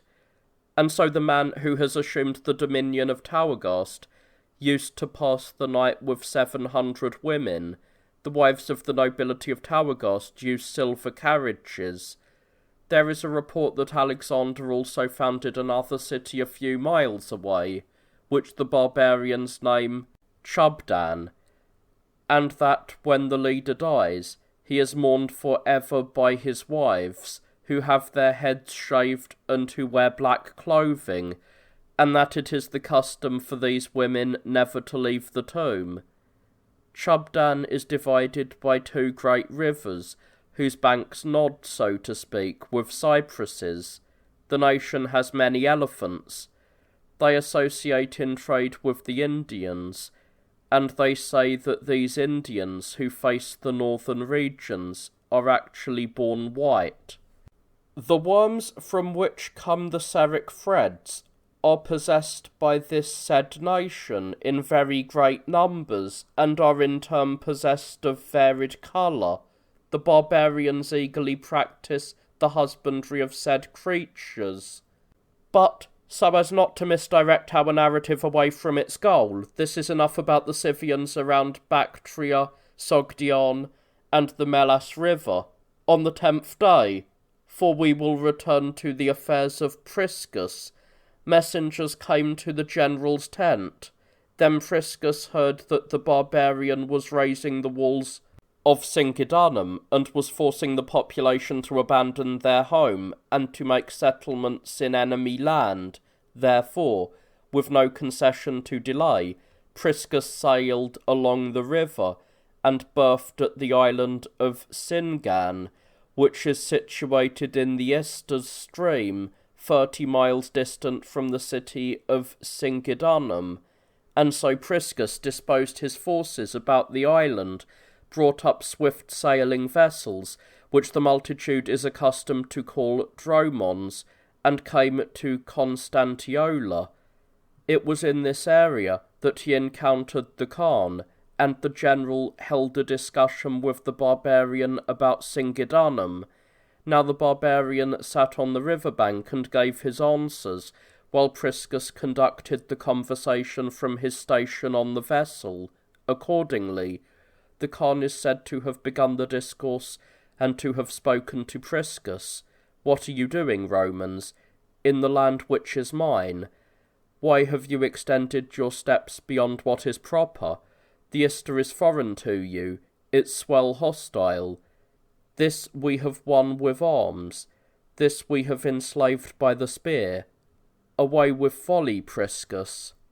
Do not destroy a peace which was transacted for you with numerous gifts. Respect the treaties, feel shame for the surety of the oaths. Let good counsel lead the understanding, and expediency the design of actions, lest we be brought to counsel after suffering. Let there be counsel before the design. You are injuring actions by rashness. The undertaking first harmed the one who took ill counsel. You are stealing the war, General. You have adulterated peace with confrontation by making agreements like a friend and grappling like an enemy. Now either abandon the one, or do not disrupt the response. The barbarian also said this, word for word, "May God judge between Con and between Maurice the Emperor. May the recompense that is from God at some time demand an account." The story is that Priscus addressed these words to the Con by way of reply. "You are wronging the city of Singidunum, my man. Why are you pulling down the walls and directing it into a miserable exile? You are a tyrant, and make accusations that you are being wronged. You use force and spread rumours that you are being abused by Romans. Leave an unfortunate people in peace. Keep away from a city where the billows of misfortune surge around. Pity the city which has frequently been ravaged by you. On your greed, place boundaries. Create for it a no-man's land. Teach it to pursue the mean. Command it to halt at some limit." I believe that many worlds would not suffice for its appetite. Boundless ambition does not obtain unshaken power. Nothing insatiable is steadfast. That which is not measured in moderation does not have a capacity for ownership. The infinite is unattainable. The irreconcilable breed strife. Place a terminus on passion. Manage the ungovernable with satiety. The greedy eye always has some new ailment. Actions are measured out in return for men. Fate sounds a response to changes. There is nothing more fluid than good fortune. Victory prides herself on her wings, and the feet of triumphs slip. The nature of trophies is not immortal. Today you behold the day smiling down, rosy and saffron-hued, all gleaming and resplendent, so to speak. Tomorrow you will behold this same day at once glowering and ill-clad, besprinkled with thick mist, and, to sum up, darkened to ugliness by compounded clouds. Accordingly, in a rage, the Khan interrupted the discussion, and threatened, in addition, to destroy many cities. And so the barbarian left his seat and returned to his own tent, while Priscus had Godwin summoned, equipped him with a force of Romans, and ordered him to assist Singidunum. Now Godwin sailed to Singidunum, for Singidunum is embraced by two rivers, the Saios and Draios. When the barbarians at Singidunum saw that the Roman forces had constructed ships, they fortified the city by assembling the wagons in front of the town. Then the barbarians did not wait for the Roman onset, but, since they were also terrified of the city's population, they turned away in flight, and so in this way Priscus rescued an unfortunate people. On the second day the Romans encircled the city with walls. The Khan was infuriated by these events, and, mortified to the heart, he dispatched messengers to Priscus and publicly dissolved the treaties. On the 10th day, the barbarian collected his own forces and mobilized the trumpet against the Ionian Gulf. Near these regions, the country of Dalmatia is situated. Then, after several camps, the barbarians came to the place called Bonches, and, when indeed they had reduced the city with the siege engines, he sacked 40 forts. When the general heard of these terrible events, he equipped Godwin with 2,000 soldiers and dispatched him to reconnoitre these actions, and so Godwin took the men picked from the army and began his march. Accordingly, Godwin veered aside from the highways and made his way through rough country and unknown tracks, so that he should not come into extreme danger if an enemy sighting should appear and draw on him hordes of barbarians. Therefore, when he was near the barbarians, from a hidden vantage point he observed hordes of troops marching past. Then he sent out 30 foot soldiers with orders to track down the enemy, and so the Romans made their way by circuitous routes. Accordingly, at the second watch of the night, they lay in wait, as if in a corner, and kept track of the barbarians. Accordingly, they hid in the woods, and, When the night passed as far as the middle signs, the Romans advanced with courageous spirit on the barbarians while they slept. 2 miles away they encountered 3 drunkards, who were thoroughly intoxicated, took these captive, and by thorough interrogation they discovered all the enemy's intentions, and so the Romans put them in chains and dispatched them alive to Godwin. When the Brigadier Godwin learned from them that the Khan had marshalled 2,000 troops to guard the booty, he was delighted at the news. Therefore he concealed himself in a ravine, and so in the light of day the barbarians were escorting the plunder, but Godwin came upon their rear, and in a sudden attack destroyed them all with the spear. He recovered the booty, and conveyed it to Priscus with magnanimous intent. But the Khan was cast down in great despair when he learned of this particular reverse. Accordingly, for 18 months and more, nothing worthy of record was accomplished by the Romans and barbarians encamped on the Ister. In the course of the 19th year of the Emperor's rule, a prediction of the future occurred and acknowledged the universal sufferings of the world. For a certain man, who had severed himself from the present world, participated in the mysteries through the practice of contemplation, and retired to the solitary life, unsheathed a blade, and, after running with sword in hand from the Forum, as it is called, this place is one of the city's landmarks, as far as the place called the Palace Vestibule, he prophesied that the Emperor together with his children would die slain by the knife. There is a story that in the season of summer, Herodian publicly predicted to the Emperor Maurice his misfortunes. The man asserted that the prophetic message had been manifested to him not without divine utterance. And so at this time the man honoured among the Avars as Khan collected his own troops, moved into Thracian Mysia, and then appeared before the city of Tomi. On learning this, Priscus approached the outraged city. Accordingly, the Romans and barbarians encamped in the vicinity of the city of Tomi and, when the winter season arrived, made no move to break camp. As spring appeared, famine beset the Romans. With the imminent arrival of the great feast of the Christians, which celebrates alike the passion and resurrection of God the Saviour, when famine was pressing hard on the Romans, the Khan, with strange providence, sent the Romans an embassy whose mission was to put an end to the famine, and so Priscus was doubtful and distrustful at the novelty of the mission.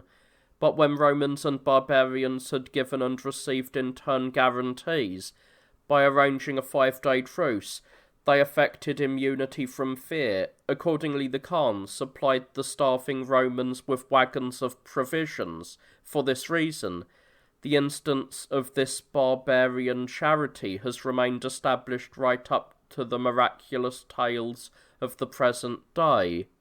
On the 4th day, when the Roman force was thriving with life from the vital necessities, the Khan dispatched ambassadors with a request that he receive Indian spices from Priscus, and so the general attended to the barbarian's request, and dispatched pepper, the Indian leaf, cassia, and the thing called sauceria. The barbarian accepted the Roman gifts, and was most joyfully delighted to be made scented with spices. Then there was an armistice until the Romans had completed that great public festival. Accordingly, the opposing armies camped together, and there was no fear in either force. Therefore, after the conclusion of the festival, the Khan dispatched messengers to request that the forces be separated from each other, and so in this way the barbarian was parted from the Roman. On the 6th day, when the Khan had heard that Commenthiolus was moving his forces, and was about to arrive at Nicopolis, he collected his army and took the field against Commenthiolus. When Commenthiolus heard that the Khan had arrived in Mysia, he went to Zycideba and constructed a camp. On the 7th day he arrived at the city of Iatrus. The barbarian was 20 parsangs distant from the Romans. In the middle of the night the Roman general secretly dispatched a messenger to the Khan. Next he ordered the Romans to arm themselves giving the command as if incidentally, for he did not tell the Romans that there would be an engagement in the morning, and so the Romans did not suspect that the general had ordered them to arm for the sake of battle, and they protected their chests with coats of mail, since they thought that the general wished to conduct a review of the army. Then, as the sun cast its rays over the earth, the Romans saw the barbarian drawn up in good order, and assiduously making his deployment against them, and so Commenthiolus' forces cursed their commander, and accused him of responsibility for this unprecedented disorder.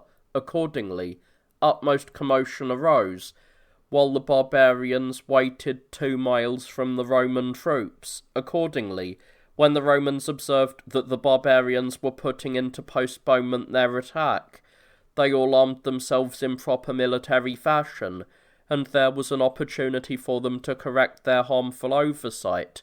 Now Commenthiolus disordered the formations, at one moment transferring the forces from the central division to the left wing, at another moving men from the left-hand forces to the right flank. Then, through the indecisive rearrangement of the formations, he became responsible for great disorder, hence confusion befell the formations. Therefore, the general secretly signified to the right wing of the battle line that they should safeguard the baggage and take to flight at once. Then before long, the recipients of this order took it to heart, and turned away in flight. Hence, on observing this, the remaining Roman forces fell into confusion. Accordingly, as the sun set, the Romans made camp 2 miles away and bivouacked in this particular place, but the Avars did not move from the place where they had taken up positions on the previous day. In the middle of the night, the general formed up picked men on the pretext of being scouts, and ordered them to flee secretly. Next, in the morning, Commenthiolus armed himself with the steel, so to speak, and pretended to be going hunting about 4 miles away. It was on this account that he made his escape as fast as he could.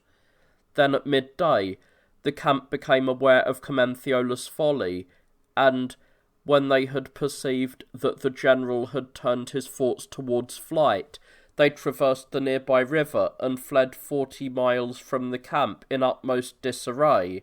Since their retreat was leaderless, they fell into extreme panic. The barbarians marched behind and crossed the river called Iatrus. Then, when the enemy attacked the Romans, helplessness and fear overtook the Roman army. Then the headlong flight of the Roman troops ensued. Hence the barbarians blockaded the strong points of the passes, which Romans are accustomed to call Clysore in their ancestral tongue. But many Romans were killed. Since the slaughter of the Romans continued, the army formed a phalanx and dislodged the barbarians by force. Then the Avars withdrew from the passes under the weight of the attack, and so the Romans thus regained the defiles at great peril. But Commenthiolus reached Drizipera in ignominious flight, approached the gates of the town, and asked to be granted entry, and to cleanse himself in warm water. But the townsmen sent off the non-combatant general with insults and stones, and Commenthiolus came to the long walls. But the barbarians gradually approached Drizipera, since the Romans were turned to the rear, sacked the city, and destroyed with all-consuming fire the church of Alexander, glorious among martyrs. On discovering the martyr's grave, which abounded in silver, they impiously pillaged it. By eviction outraged even the body lying in the tomb. And in their excessive pride at their victories, they revelled in an orgy of festivals. Accordingly, in these days our Jesus, in whom we trust, whose power extends over all the nations, who received from the Father as his inheritance the inhabited world, and the ends of the earth as his possessions, by no means allowed his kingdom to be unwitnessed by the Khan. for the barbarian hordes were stricken by a sudden visitation of plague, and their trouble was inexorable and would not admit any artifice. Accordingly, memorable penalties were exacted from the Khan for his dishonour of the martyr Alexander, for 7 of his sons were afflicted by swellings and a raging fiery fever, and departed this life on a single day, and so in this way the Khan had ill-fated good fortune in victory celebrations, for in the place of paeans, songs, hymns, clapping of hands, harmonious choirs, and waves of laughter, he had dirges, tears, inconsolable griefs, and intolerable punishment. For he was assailed by angelic hosts, whose blows were manifest, but whose array was invisible. Then, while Commenthiolus resided in the royal city, tumult also resided in his company. The city surged with clamour, perils were embellished by expectations, and every man while awake dreamt in imagination of ominous fortunes. Then the affairs of the Byzantines reached such a degree of misfortune that they even resolved to abandon Europe, cross into Asia, and migrate to Chalcedon. The city of Chalcedon is situated on the opposite shore from the royal city, for Chalcedon was regarded as a conveniently situated station for the Byzantines. But the emperor took with him the bodyguards, whom Romans designate excubitors, assembled the army, and garrisoned the long walls. He also had with him a very large portion of the factions of Byzantium. On the 8th day the Senate advised the Caesar to dispatch an embassy to the Khan, and the emperor summoned Harmaton, appointed him ambassador, and dispatched him to the Khan, and so Harmaton came to Drizapera, bringing his sons, and the injury to his forces. The ambassador remained 10 days, and did not receive an audience with the Khan, since his grief was bitter and his disaster indivertible. On the 12th day the ambassador was admitted to the barbarian's tent, and so the ambassador flattered the barbarian with soothing words, but the Khan would not endure to receive the royal gifts, all but uttering the phrase of the tragedy, "Enemies' gifts are no gifts, and bring no benefit." And so by means of a long speech the ambassador persuaded the barbarian to accept the honour of the gifts. On the following day the barbarian arranged the peace, and contemplated retreat.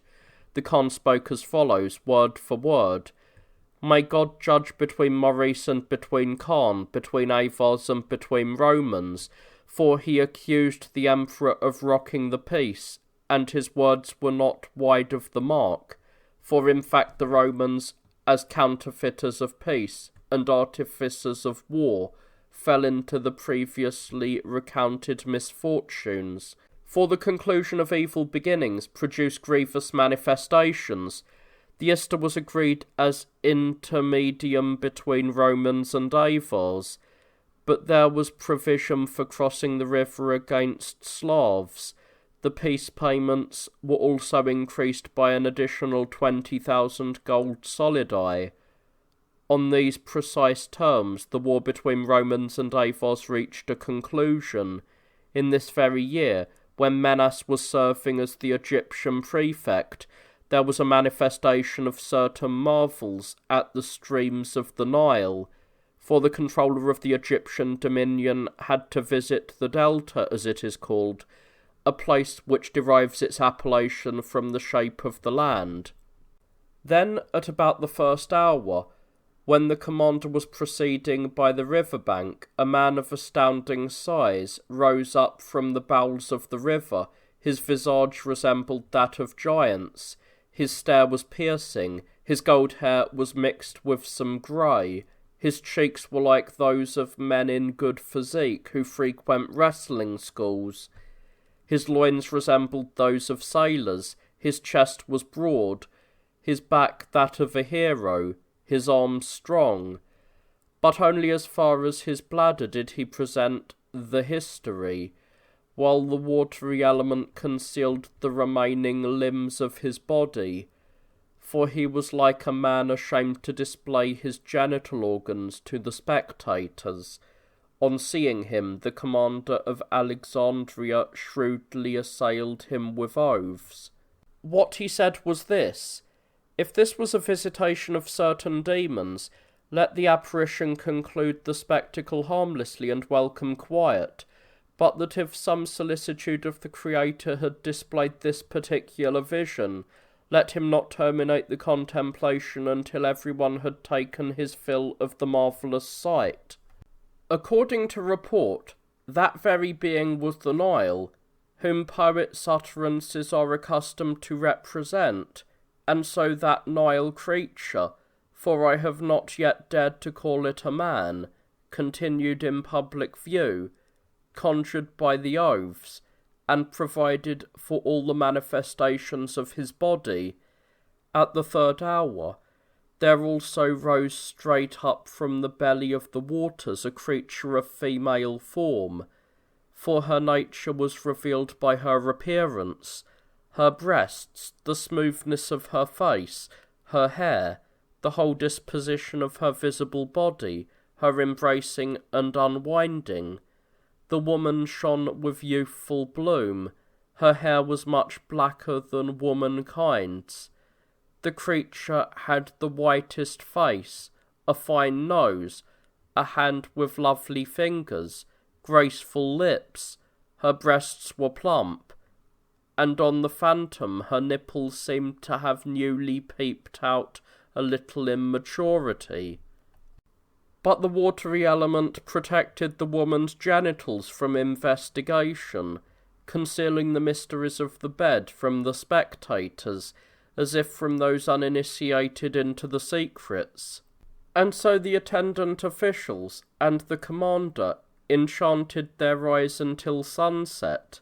At sunset, the vision sank into the primal depths of the waters, having arranged their display without speech, for in voiceless silence they displayed their story to their admirers. But we should not overlook these particular marvellous descriptions which our predecessors as well have excellently devised about this very river, for since we derive our birth from there, it is natural and not unsuitable that we should have an affinity for the description of the Nile. Concerning Apis, one must concede to the inquisitive Herodotus, while there are records by the ancients as well, concerning the anthropomorphic Nile creatures.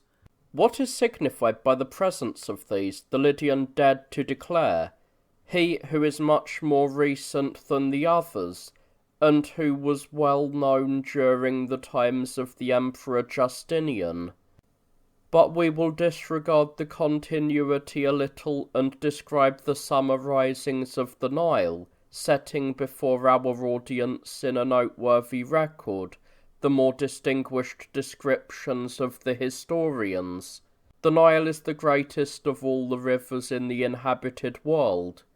It flows past the territory of many men, Libya, Ethiopia, and India itself, surpasses the Ganges and Indus in size, and conceals its source from men's vision. Now in the height of summer it receives augmentation, which is contrary to the nature of the other rivers in the inhabited world, but we are introducing in the present history, word for word, the reasons which have been expressed by the many and set forth by the ancients.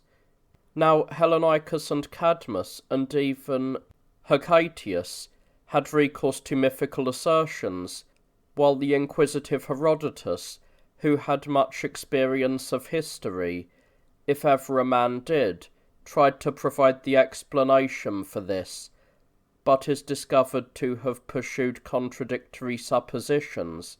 But Xenophon and Thucydides, who are praised for truthfulness, preferred to avoid these investigations.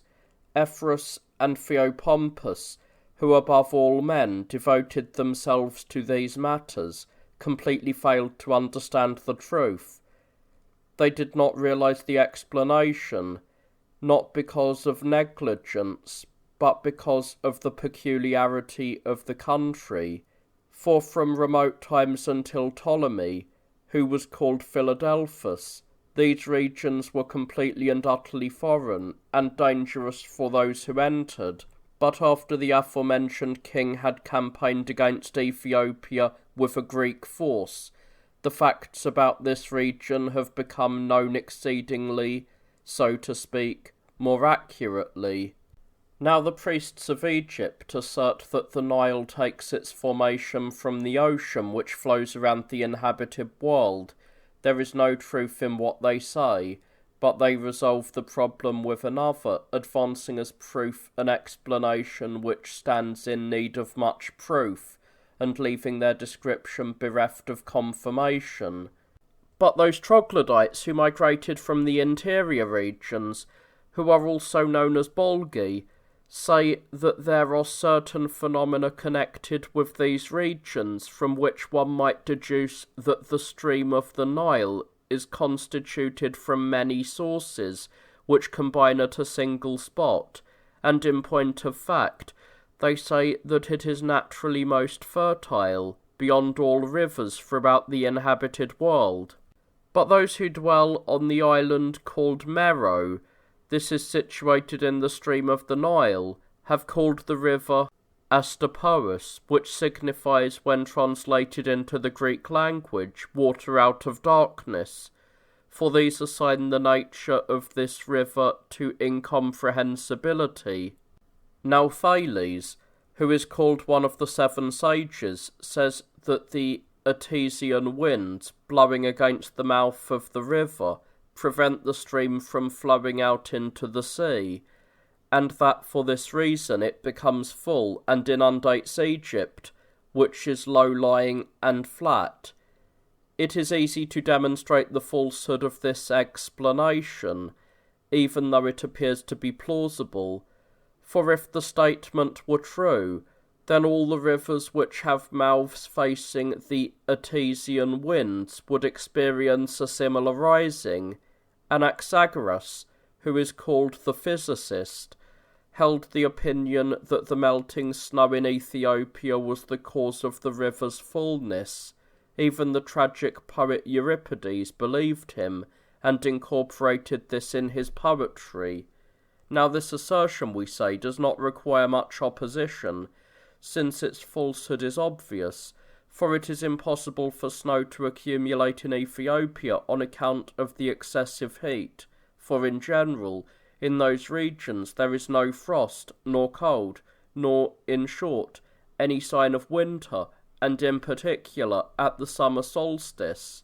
And even if someone were to say, by way of concession, that there were quantities of snow in Ethiopia, then again, the inadequacy of the aforesaid explanation is proved most surely, for it is agreed that every river which receives superfluity from snow gives off cold breezes, and also naturally thickens the air, but in the vicinity of the river Nile it is impossible to find formation of cloud or cold breezes, or the nature of the air being thickened.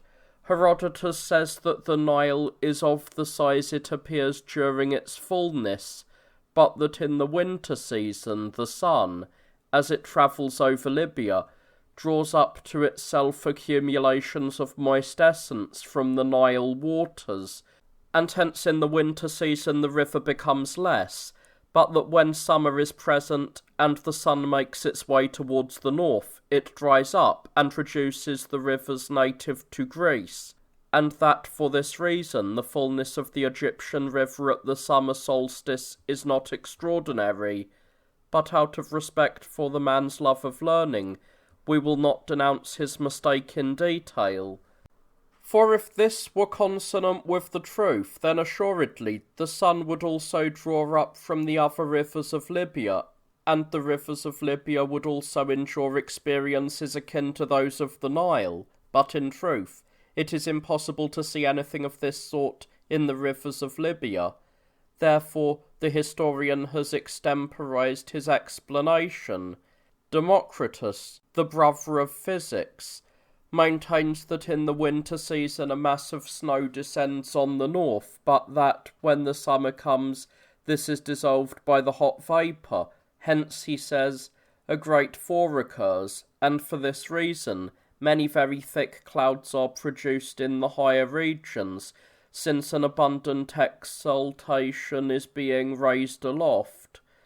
These clouds are driven by the Etesian winds until they strike the highest mountains in the inhabited world, which are those in Ethiopia. Then somehow, being violently shattered on such heights, they produce enormous downpours, from which, he asserts, the river grows full at the blowing of the Etesian winds. However, one should not believe him, for the Nile begins to grow full practically at the summer solstice, when the Etesian are not yet blowing, but it ceases after the autumnal equinox, when the aforesaid winds have long since stopped. And so one must acknowledge Democritus' inventiveness, but one should not believe his words at all. Ephorus adduces a strange explanation. He says in fact that the whole of Egypt is alluvial soil, and indeed cold as well, furthermore, that its nature is like pumice stone, and that it has large and continuous fissures. Through these it takes up into itself a mass of moisture, and during the winter season confines this within itself. But at the start of the summer solstice a sort of sweat subsists from it on every side, and for this reason it fills the river. Now it is clear that Ephorus has not only not seen Egypt, but that he has not even learned attentively from those who have seen the state of this land. For first of all, if the Nile derived its increase from Egypt itself, it would not grow full in the interior regions where it is born through a rocky and solid country, but in fact it has its increase before it touches Egypt, while it flows through Ethiopia for more than 6,000 stades. Second, if the stream of the Nile were lower than the crevices in the alluvial earth, it would have come about that the fissures were on the surface, over which it would be impossible for such a great mass of water to cross. But if the river occupied a position higher than the crevices, it would be impossible for the conflux of waters from the lower hollows to the higher surface to occur.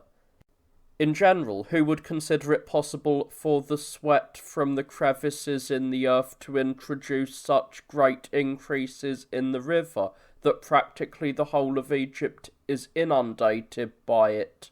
For I disregard the lie about the alluvial earth and the waters which melt away in the crevices, since the refutation is manifest from the following. For the river Meander in Asia has created much alluvial land, and yet you do not observe any occurrence whatsoever of the events associated with the overflowing of the Nile. But also, in Acarnania, the river called Achilles, and in Boeotia, the Cephisus, have deposited a considerable quantity of earth from the Phocians. From both these cases, the lie of Ephorus is clearly refuted. So much for Ephorus. But some of the sages in Memphis have attempted to adduce the following explanation for the filling up.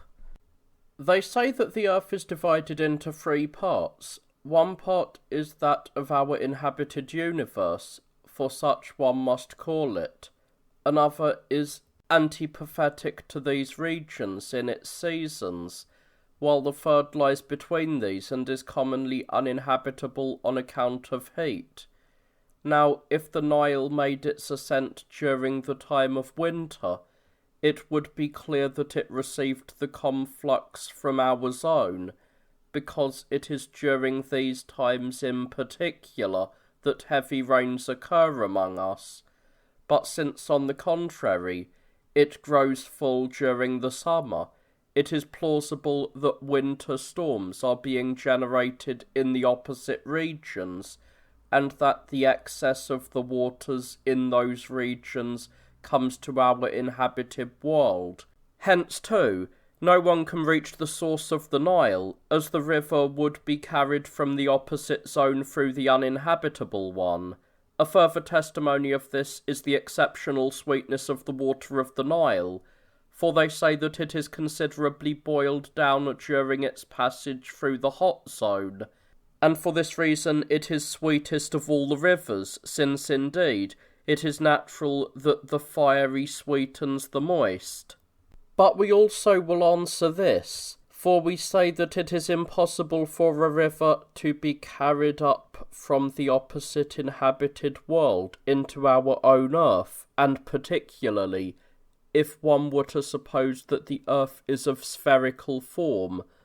For how could the Nile alone be carried from that inhabited world to our region? For it is probable that there are also other rivers, just as there are with us as well. Furthermore, the reason for the sweetness of this river is totally absurd and completely unproven, for if the river were sweetened by being boiled down by the heat, it would never have been fertile, nor have possessed diverse varieties of fish and beasts, for all water that has been transformed by the fiery element is incapable of generating life. Therefore, since the nature of the Nile is completely reversed by the postulated boiling, one must consider false the suggested causes of the filling up.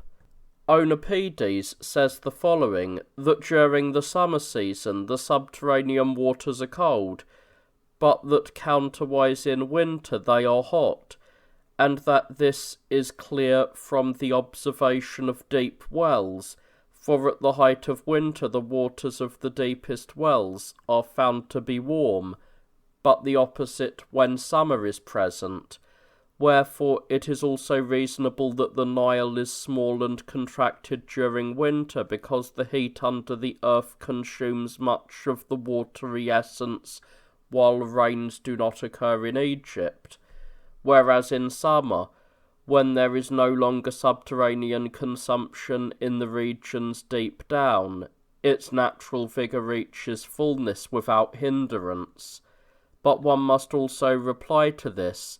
Many of the rivers in Libya have mouths similarly located, and take analogous courses, but do not rise up in a comparable manner to the Nile, for on the contrary, since they are full in winter, they cease in summer.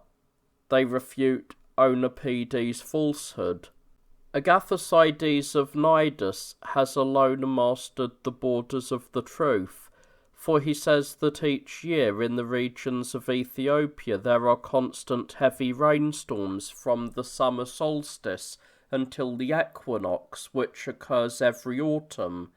So it is reasonable that in winter the Nile contracts, when it has its natural course derived from its own sources alone, but that in summer it receives its increase because of the rains which are poured forth. As testimony for his statements, the occurrences in central regions of Asia are also advanced, for in the regions of Scythia, which are towards the Caucasus, when time has made way, each year there occurs exceptional snowstorms, and this happens continuously for very many days, while in the parts of India turned towards the north, there are also at certain fixed seasons falls of hail, greatest both in size and quantity, but also near the river Hydaspes continuous rains occur at the start of summer, and in Ethiopia the same happens some days later. This cyclical condition always causes severe storms in the contiguous regions, so it is not at all surprising that the inhabited area of Ethiopia above Egypt as well sees constant rains beating down on the mountains, making the river full in summer, particularly since its very self-evidence bears witness by means of the barbarians who inhabit the region. But if the statement is of a nature contrary to what happens among us, one should not disbelieve for this reason, for indeed the south wind among us is stormy, but in Ethiopia it produces a clear sky, and the northern blasts, which are vigorous in Europe, are in that land gentle, vigorless, and altogether feeble. And as the sun inclines towards the North Pole, it happens that rains come upon Ethiopia during our summer, and thence the Nile receives its increase, and on the other hand, when it withdraws towards the South Pole, the Nile looks to contraction. And so this is enough concerning the filling up of the river, lest we adulterate the goal of our history. Now we must goad our account to submit to the subsequent parts of the narration. Then, on his return from Alexandria, Menas wrote to the Emperor Maurice about the manifestation of the anthropomorphic Nile creatures.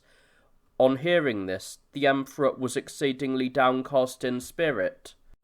In these very times, Chosroes, the king of the Persians, tried to defile the peace. The barbarians' reason was in fact roughly this: many different nations are native to Arabia, whom the masses are accustomed to call Saracens. Some of these particular nations were Roman allies.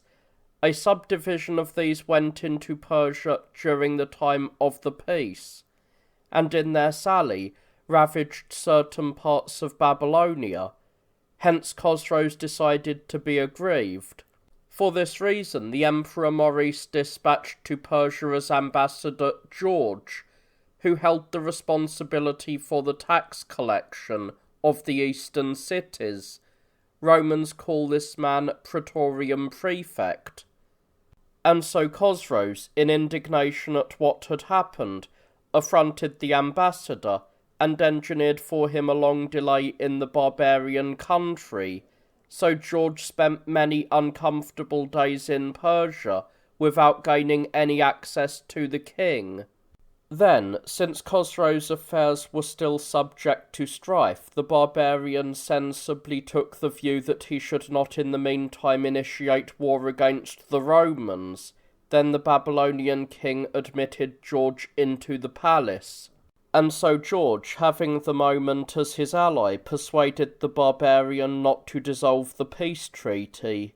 And so, in this way, Chosroes willingly, but with reluctant heart, as the poet says, welcomed quiet. And so the ambassador reported in detail to the emperor all that had occurred, but his exposition of the conversation did not gain a beneficial outcome, because in addressing the emperor, George said, "The king of the Persians spoke as follows in the hearing of the satraps: On account of the ambassador's excellence, I am putting a stop to the war."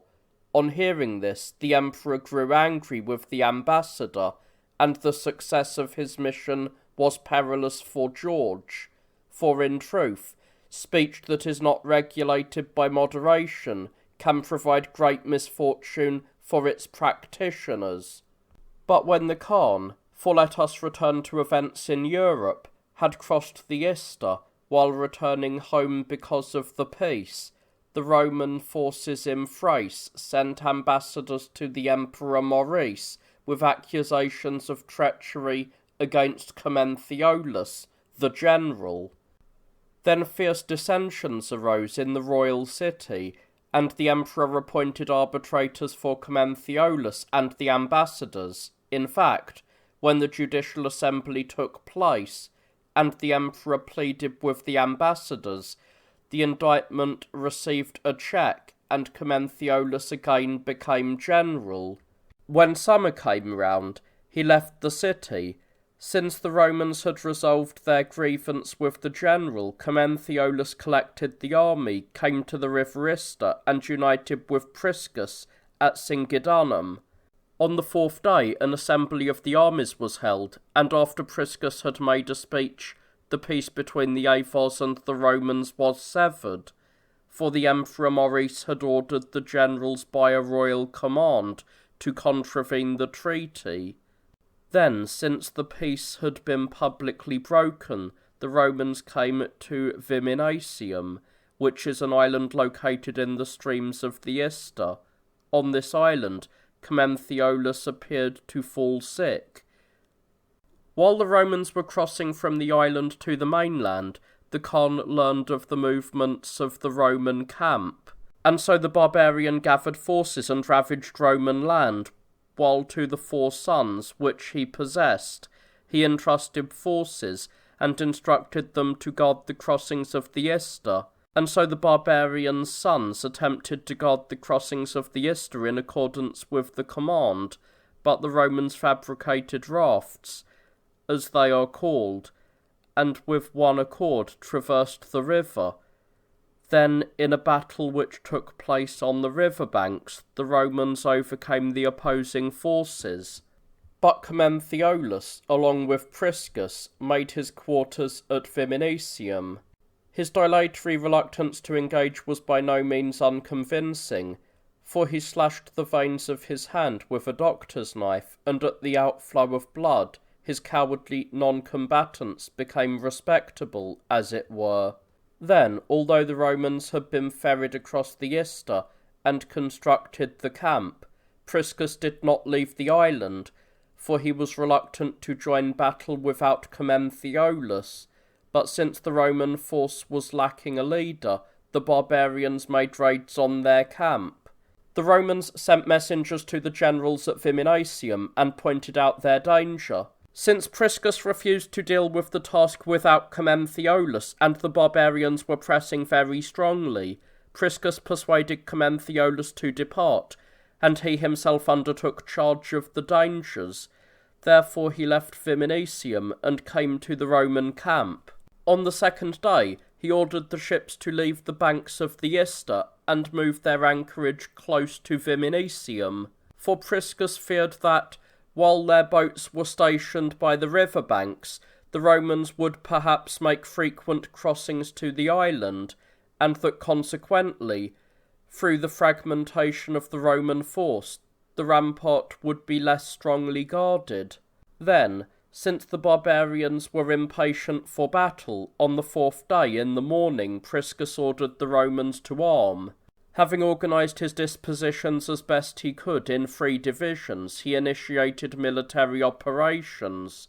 And so the Romans laid aside their bows and combated the barbarians at close quarters with their spears. The Avars had equipped their disposition in 15 companies. The Romans had arranged their disposition in a single conjunction, both from fear about the camp, and so as to fight in square formation. Hence they provided security for the camp. The battle continued in progress for many hours, but as the sun sank, the battle also sank with it, and the turn of the battle was favourable to the Romans. Although 300 Romans were killed, 4,000 of the Avars perished. So when night had come, the Romans returned to the camp. On the 3rd day, the barbarians organised another battle. So Priscus marshalled his army as well as possible, and in the morning moved to the engagement. Then he strictly marshalled 3 forces from the Romans. Next he firmly committed the wings to split apart at once, and thus admit the Avars, so that the barbarians would be cooped up in the middle of the forces, surrounded by cavalry, and would fall into unexpected disasters. Then, in such a manner, the barbarians were outgeneralled, and 9,000 of the opposing enemy force were slain.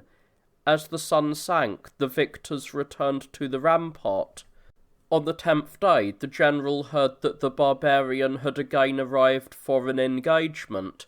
When day grew light, he equipped the Romans, drew them up in good order, and moved to battle. And so Priscus mobilised his forces in 3 divisions again, whereas the barbarian moved against Priscus after forming a single division. And so Priscus occupied the advantageous land in the locality, and having the might of the wind as an assistant, he clashed with the Avars from a height, and with his 2 wings outfought the enemy. Since a swamp was spread below the locality, he drove the barbarian towards the waters.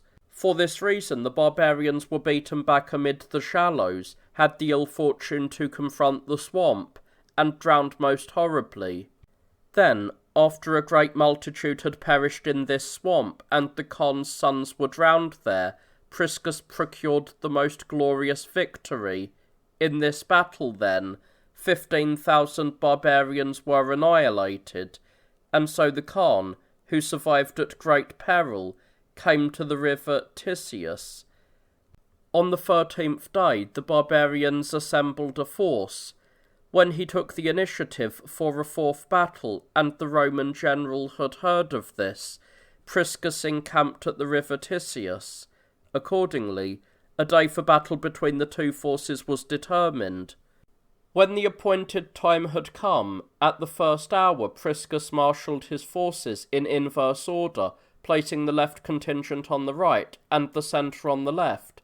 The barbarian deployed for battle in 12 companies. And so the Romans endured the conflict with greater heroism. Then they outfought the barbarians by their resolution, and a very large number of the enemy perished in this battle as well. Then the Roman army won this even more glorious crown of victory. Priscus marshalled 4,000 men and ordered these to traverse the Tisius and investigate the enemy's movements. And so the men dispatched by the general crossed the nearby river. Accordingly, they encountered 3 Gepid settlements. The barbarians knew nothing of the previous day's events, had arranged a drinking session, and were celebrating a local feast. Then they had entrusted their cares to drink, and were passing the night in festivity. But in the twilight, as it is called, when remnants of night still remained, the Romans attacked the drunken barbarians and wrought extensive slaughter. For 30,000 barbarians were killed. After securing a very large booty of captives, they recrossed the river and escorted the booty safely to Priscus. On the 20th day, the barbarians again assembled forces near this particular river, and for this reason, Priscus returned to the vicinity of the river Tisius. Accordingly, there was in this place a very great and most noteworthy engagement, and so on this very day the barbarians were mightily outfought, so to speak, and they drowned in the streams of the river, and a very great portion of the Slavs also perished along with them. After the defeat, the barbarians were taken prisoner. 3,000 Avars were captured, a total of 6,200 other barbarians, and 8,000 Slavs. And so the prisoners were thus consigned to chains, while the general dispatched to the city of Tomi the barbarians taken as booty. But before the emperor came to know anything of these events, the Khan sent ambassadors to Maurice in an attempt to regain the captives. Maurice, being shaken by the barbarians' threats and deceived by his words, ordered Priscus by courier to give up the captured Avars to the Khan, and so the barbarians were thus delivered to the Khan from Tomi, but Commentheolus, as if he were with difficulty coming round from lengthy dreams, appeared to be released from his illness. Accordingly, he reached Novae, assembled some of the inhabitants, and demanded to be given a guide by them, so that he might pass across the track of Trajan, as it is called, for he was hastening to Byzantium to spend the winter season, and so the inhabitants dissuaded Commentheolus from this particular path. Enraged at this, he executed 2 of those who were dissuading him.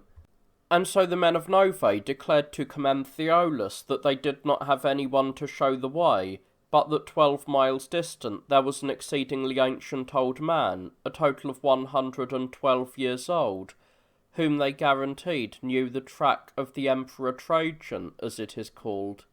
Then the general Commentheolus came to that place, and demanded that the veteran act as guide for the journey, but the old man was perplexed and distressed. He predicted to the general the extreme difficulty of the enterprise, and described in detail the difficulty of the terrain, the wintry conditions, and the wilderness of the track, for this track had not been traversed for 90 years. Then the general opposed the old man's words, and after the worst plan had prevailed, the Roman troops began their journey.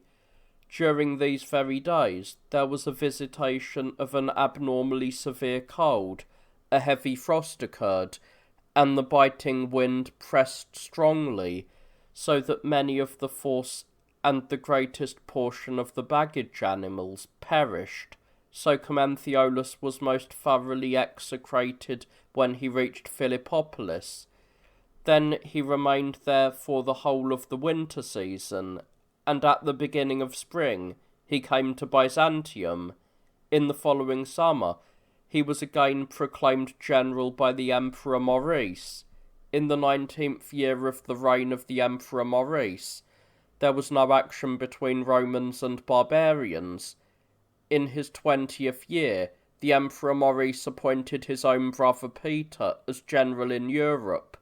Before this year, the emperor's son, Theodosius, was escorted as bridegroom, and his father gave to him in lawful marriage the daughter of Germanus, an exceedingly distinguished man, who was a most illustrious member of the Senate. Then, some days after the marriage, in the season of winter, a shortage of food afflicted the people of Byzantium. This in fact turned into famine, and when the 40th day came around following the birthday festival of the great God Jesus, whom the nations in the inhabited world honour as Christ, the masses rioted against the emperor. It is the custom for the emperor to celebrate the feast with the people. Then, while the emperor was making supplication in company with the throng, some of the multitude revolted, cursed Maurice, and dispatched stones against the emperor. And so Maurice commanded his bodyguard to make threats against his assailants with their iron maces. These are in fact called distria in the Roman tongue, and commanded them to put on a display of pretended aggression. But Germanus hid Theodosius under his cloak and secretly withdrew him from the litanies, and escorted him to safety through the Hilarus, as they are called. This is a place in the city. Therefore the emperor, without making an interruption to the litany, was kept safe by his bodyguards. Next they came to the church of the Mother of God, which Byzantians honour with the name of Lacernae. This precinct is one of the most venerated, and is especially revered by the city, for it is said that the robe of the Virgin Mary, whom we Romans honour supremely and alone as Mother of God, is deposited in a gold-inlaid casket here. Accordingly, after the emperor had performed the entire celebration of holy mysteries in this very church in accordance with custom, he returned to the palace. On the following day, he disciplined the more eminent of the rioters with minor punishments, and banished them from the city. But the banishment was of brief duration, for the emperor soon reversed his anger and gave those banished authority to enter the city. Now indeed, the general Peter collected his forces, moved to the Ister, and arrived at Palestolon. He made a camp, and thus passed the summer season. At the start of autumn, the general took up position in the Dardanian province, for he had heard that the Avar hordes were assembled at the place called Cataracts, and that Apsich was encamped there. Then, after the Romans had arrived there, the general Peter exchanged discourse with Apsich, the second in command of the Avar force. Apsich was attempting to win control from the Romans of the place called Cataracts. After the general had angrily refused to kindle the spark of peace on those terms, the two forces separated. The Khan moved to the place called Constantiola, while the Romans returned to their stations in Thrace. As summer was hastening on, word reached the Emperor Maurice that the Khan was cunningly providing a respite for warfare, so that when the Roman troops were wandering at random, he might, in a surprise move, assault the vicinity of Byzantium. Therefore he ordered the general to leave Adrianopolis, and commanded him to make the crossing of the Ister. So Peter prepared to move camp against the Slavic horde, and wrote to Bonosus. This man was a distinguished member of the imperial bodyguard, whom the masses are accustomed to call scribo. At that time, this man was under obligation to assist the General Peter. The purport of the letter was that he should furnish the Roman ferry boats for the forces, so that they might cross the river. Peter appointed Godwin as second in command of the army. Then Godwin crossed the river, destroyed hordes of enemies in the jaws of the sword, secured a large body of captives, and acquired great glory. And so the Romans tried to return to their own territory across the river, but Godwin for a time prevented them from doing this. But the Khan, when he had learned of the Roman incursions, dispatched Apsich with his soldiers to destroy the nation of the Antes, which was in fact allied to the Romans. In the course of these very events, large numbers defected from the Avars and hastened to desert to the emperor. So the Khan was thrown into confusion at the news. He became greatly terrified, imploring and devising many schemes to win back the force which had defected. Then, when the autumn season was present, the Emperor Maurice insisted to Peter that the Roman forces should pass the period of winter in the territory of the Slavs, but the Romans were troubled by the Emperor's purpose, both because of the booty itself and because of the exhaustion of the horses, and in addition, because hordes of barbarians were surging around the land on the opposite bank of the Ister. When the general confirmed the royal command, a serious mutiny arose among the soldiers, and so with frequent missives Maurice instructed Peter that the Romans should do this, whereas the Romans resisted with an intensified refusal, wherefore they crossed the river on their march. When this had happened, they reached Palestolon with their spirits intoxicated by extreme rage. Peter was camped about 10 miles distant from the rampart. The general, therefore, in indignation at the forces, turned to senseless folly and resolved not to camp with the army. On the third day he spoke to Godwin, and what was said was this, that it had seemed in a dream that royal missives had been sent to him, and that the salutation of the letter was this, word for word: Our Lord Jesus the Christ, the true God, the divine grace, the leader of the churches, accomplishes what is lacking for the advantage of everyone, and for the present promotes the master of the revolt. Then Peter was perplexed and distressed. In his anguish he was utterly distracted and confounded as to what would be the result of the dream which had appeared. And so Godwin continued in silence, dismayed by the confusion among the troops, and by the pronouncements of the dream. But on the following day the forces moved camp, and by passing Azimus, which is a fort, they came to Cariska, from where they were intending to ferry themselves across to the encampments of the barbarians, for they had altered their arrogance a little. So during these days they constructed vessels, but while this was in fact happening, they were beset by furious storms, and also assailed by an onset of cold. For this precise reason the troops mutinied again in their unwillingness to cross the river. Then the Romans sent 8 ambassadors to Peter, who was located 20 miles distant from the camp. One of the ambassadors was in fact the most cruel tyrant, Phocas. Their request was that the force should be dismissed homewards to endure the winter season.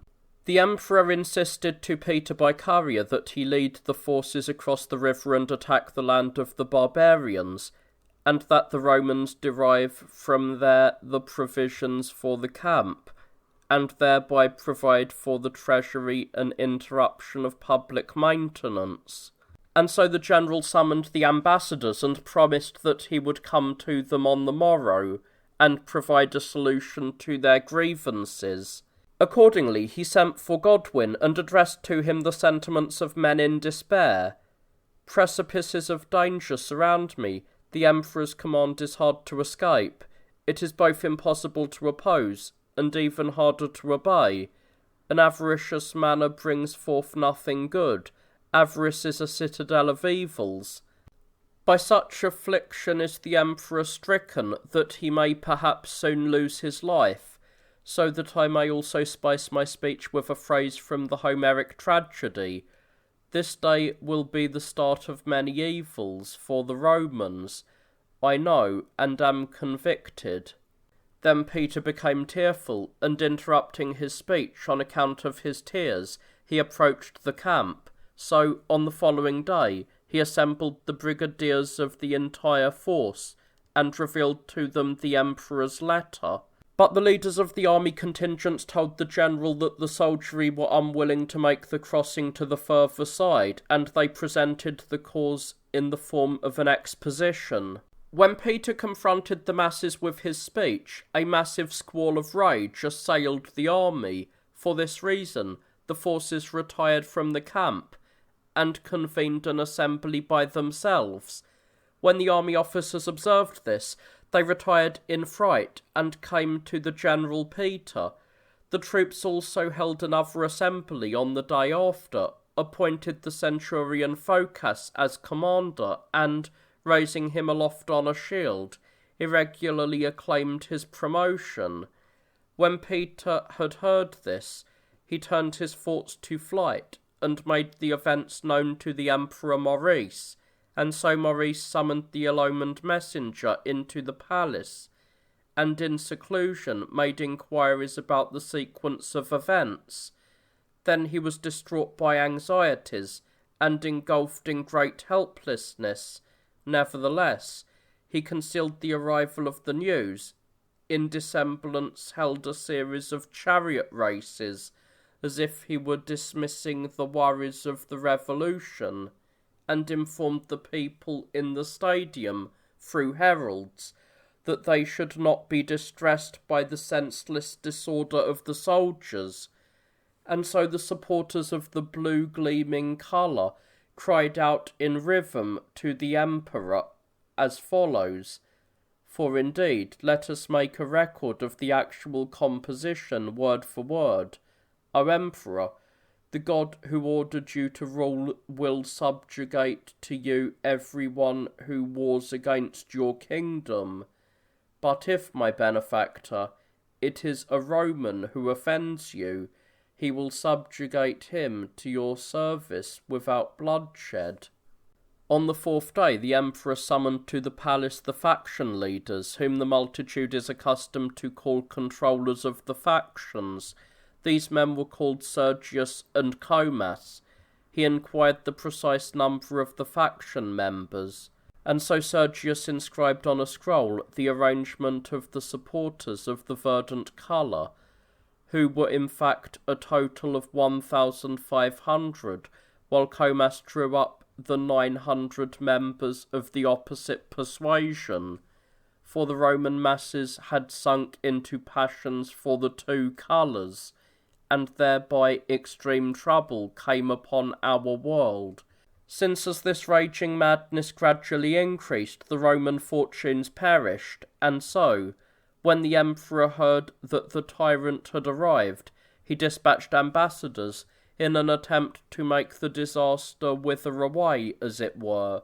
But the tyrant acted haughtily at these moves, grew frenzied for revolution, and dispatched the ambassadors unsuccessfully.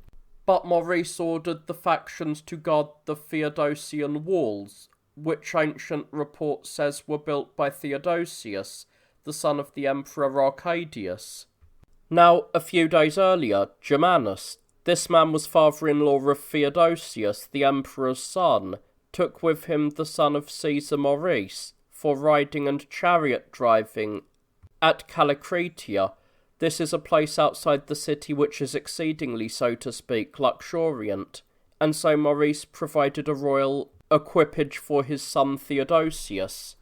While the young man was engaged in hunting, free from care and exceedingly absorbed, a messenger came to him from the Roman fighting force, and presented a letter addressed by the army to Theodosius, the son of the Emperor Maurice.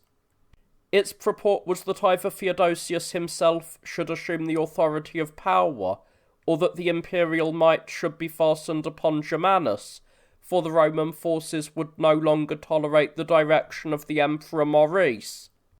Then this was revealed to the Emperor Maurice, and so, when he had learned this, the Emperor at once recalled his son to him by letter. The following day, in great distress, the Emperor ordered Commenthiolus to take charge of the guards of the city walls.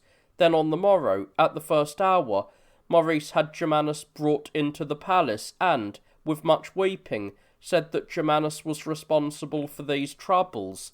As proof of this suspicion, there was the fact that the forces, by means of a courier, wished to make Germanus emperor, and second, that when the mutinous mob was plundering all the horses grazing outside the city, Germanus' horses alone had been preserved unmolested.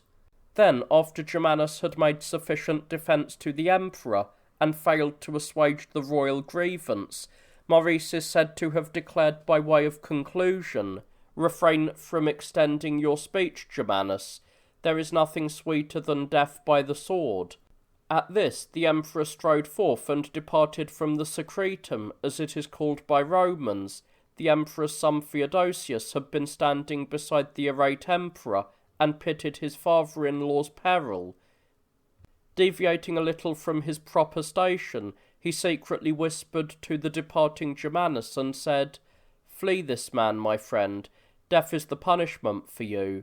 And so Germanus came to his own house by means of the highway, which the masses call Messi. But in the afternoon he collected his personal bodyguard, and approached the holy precinct of the Mother of God, which unerring report has established was built by the Cyrus who lived under the Emperor Theodosius. At that time this man had ascended to the rank of consul.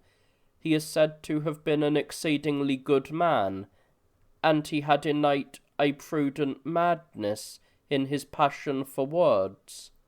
When the sun had set, Maurice heard that Germanus had taken firm hold of the altar rails. For this reason he ordered Stephen, his own son's tutor. This man was one of the most distinguished of the imperial eunuchs, and was exceedingly illustrious in the palace, to approach Germanus, in order to lead him from the holy precincts by persuasion. And so, when Germanus' companions saw the imperial eunuch seeking to lead Germanus from the sanctuary of the Mother of God, they opposed Stephen, and thrust him away, clothing him with abusive insults. When night had come, Germanus withdrew from the precinct and moved to the great shrine of the city, which had been founded with extreme munificence and expenditure by the Emperor Justinian. The Byzantines call this the Great Church, and so Maurice thrashed his own son Theodosius with a staff, because he claimed that the latter had conveyed the secret to Germanus. During these events, the Romans continued their march and intensified their rush towards Byzantium. Germanus, with a guard of soldiers, kept tight hold on the shrine, but the emperor dispatched a number of bodyguards in his eagerness to bring Germanus from the church. Hence great rage beset the city. Then Germanus was persuaded to withdraw from the precinct. Then the city populace gathered at the forecourt of the shrine, and a certain man, Andrew by name, who was one of those employed in the Holy Litany, shouted at the top of his voice, "Run back to the shrine, Germanus, save your own life, death is the thing devised for you." And he persuaded Germanus to pass back into the inner recesses of the church. But the assembled masses reviled the emperor, hurling the greatest insults at Maurice, and arraying him in the register of the Marcionites. This heresy is absurd and ridiculous, with a foolish reverence. Accordingly, as the commotion swelled, the faction members who were guarding the walls heard this, and abandoning the watch, mingled with the rioting people. Accordingly, the trouble surged around the city on all sides, and on a senseless impulse the masses madly burned down with all-consuming fire the house of Constantine, who was called Lardes. This man was in fact a very distinguished member of the Senate, who was invested with the patrician rank, and who some time before had received from the emperor control of the taxes of the East, the position which Romans are accustomed to call Praetorian Prefect. This man Maurice had retained among the foremost men of power. Accordingly, in the middle of the night, Maurice divested himself of the royal apparel and donned the garb of a commoner. He brought up the dispatch boat, which the masses are accustomed to call a dromon, placed money in it, embarked on it together with his wife and children, and, taking Constantine with him, looked to flight. But the masses lapsed towards tyranny, and spent the night revelling in wickedness and declaiming insulting chants against Maurice. They also mocked the chief priest of that time, whom Romans are accustomed to call Patriarch. This man's name was Cyriacius, for in truth the multitude is uneducated and is frenzied by changes for the worse, being difficult to correct and utterly uninitiated in expediency. Accordingly, since a tremendous squall arose and an abhorrent south wind blew up, with difficulty Maurice reached safety at the church of the Martyr, Autonomous, about 150 stades from the city of the Emperor Constantine. The disease of gout assailed him. An ill-fated abundance of this disease is constantly established among the inhabitants of the royal city, but I will not describe the reasons, lest I should deform my narrative. Then Maurice dispatched Theodosius to go to Chosroes, beg the barbarian for an alliance, remind him of everything that Maurice had discharged for him in his misfortune, and request that the reciprocal favour be weighed out in return, since his whole house had fallen into great danger. Maurice also showed him his ring, and committed him not to effect his return on any account, unless perchance he should again behold the ring. And so Theodosius came to Nicaea, but Constantine, whom the masses call Lardes, was also his travelling companion. During this night, an eminent faction member, whose surname was Hebdomites, together with other supporters of the verdant colour, opened the gate in the wall, and came to the tyrant. But Germanus had sunk into passion for monarchy. He sent Theodore. This man had been arrayed in the court of Silentiaries to Sergius. At that time this particular Sergius was in fact faction leader of the Green Mob, and asked the faction to fasten on him the royal crown upon certain conditions and written agreements. And so in the morning Sergius conveyed Germanus' words to the senior members of the faction. Then the men called Greens were enraged, and rejected his request with these words: Germanus would never make a change of preference, nor alter his opinion, because of his exceedingly passionate commitment to partisanship for those called Blues. And so the Greens thus vetoed Germanus' hopes. But Germanus, once his plan had failed, changed to goodwill for the tyrant, and paid homage to the man to whom fortune had, so to speak, migrated. But the Greens came to the place called Rhegium, extolled the tyrant with acclamations, and persuaded Phocas to approach the Hebdomon, as it is called. This is a place 7 miles from the city. On that day the tyrant had dispatched the Secretis Theodore, a distinguished member of the royal stenographers, to the church called Great, in order that the Byzantine people should bring the chief priest and the senate, and come to him. And so Theodore arrived at the city's great precinct, which was erected by the Emperor Justinian, ascended the lofty pulpit, The masses call this ambo, and communicated the tyrant's order to the people. Accordingly, when everyone had come before the Chalcedonian tyrant, the centaur, who most brutally ravaged the chaste purple, for it is fitting that Phocas be so named, the mongrel barbarian tyrant, feigned a pretence for wanting to proclaim Germanus. Then, as the factions were applauding the tyrant, and everyone was eager for change, the evil was proclaimed, the tyrant was appointed Lord of the Sceptres, disaster overcame prosperity, and the great and, so to speak, distinguished misfortunes of the Romans took their origin.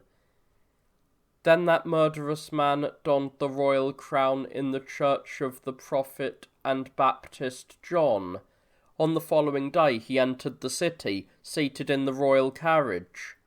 And so the tyrant, drawn by 4 white horses, thus made his famous and glorious entry into the palace, and he showered those he met with a disbursement from the royal treasuries that rained down like a golden cloud. Loud applause, prayers, and acclamations from the factions followed around the tyrant's ears. When he had entered the palace, the masses were entertained with chariot races in celebration of this ill-fated proclamation. On the following day he gave the soldiers gifts to mark his accession to the sceptres. The tyrant also had a wife whose name was Leontia. He placed the royal crown on her head. Since it is customary for emperors to proclaim their consorts with processions as well, the tyrant openly honoured the custom and decided to lead the Queen Leontia in triumph. On this day, then, there was a conflict between the factions about their station, since they contested the arrangement of places, for the Greens wanted to take up the station in the Amphilion, as it is called. This is a forecourt of the emperor's dwelling, and to serenade the Queen with the customary applause, but the Blue faction objected, for they regarded this as contrary to custom and alien. Accordingly, since very great commotion arose, the tyrant sent in Alexander to quell the strife of the disputants.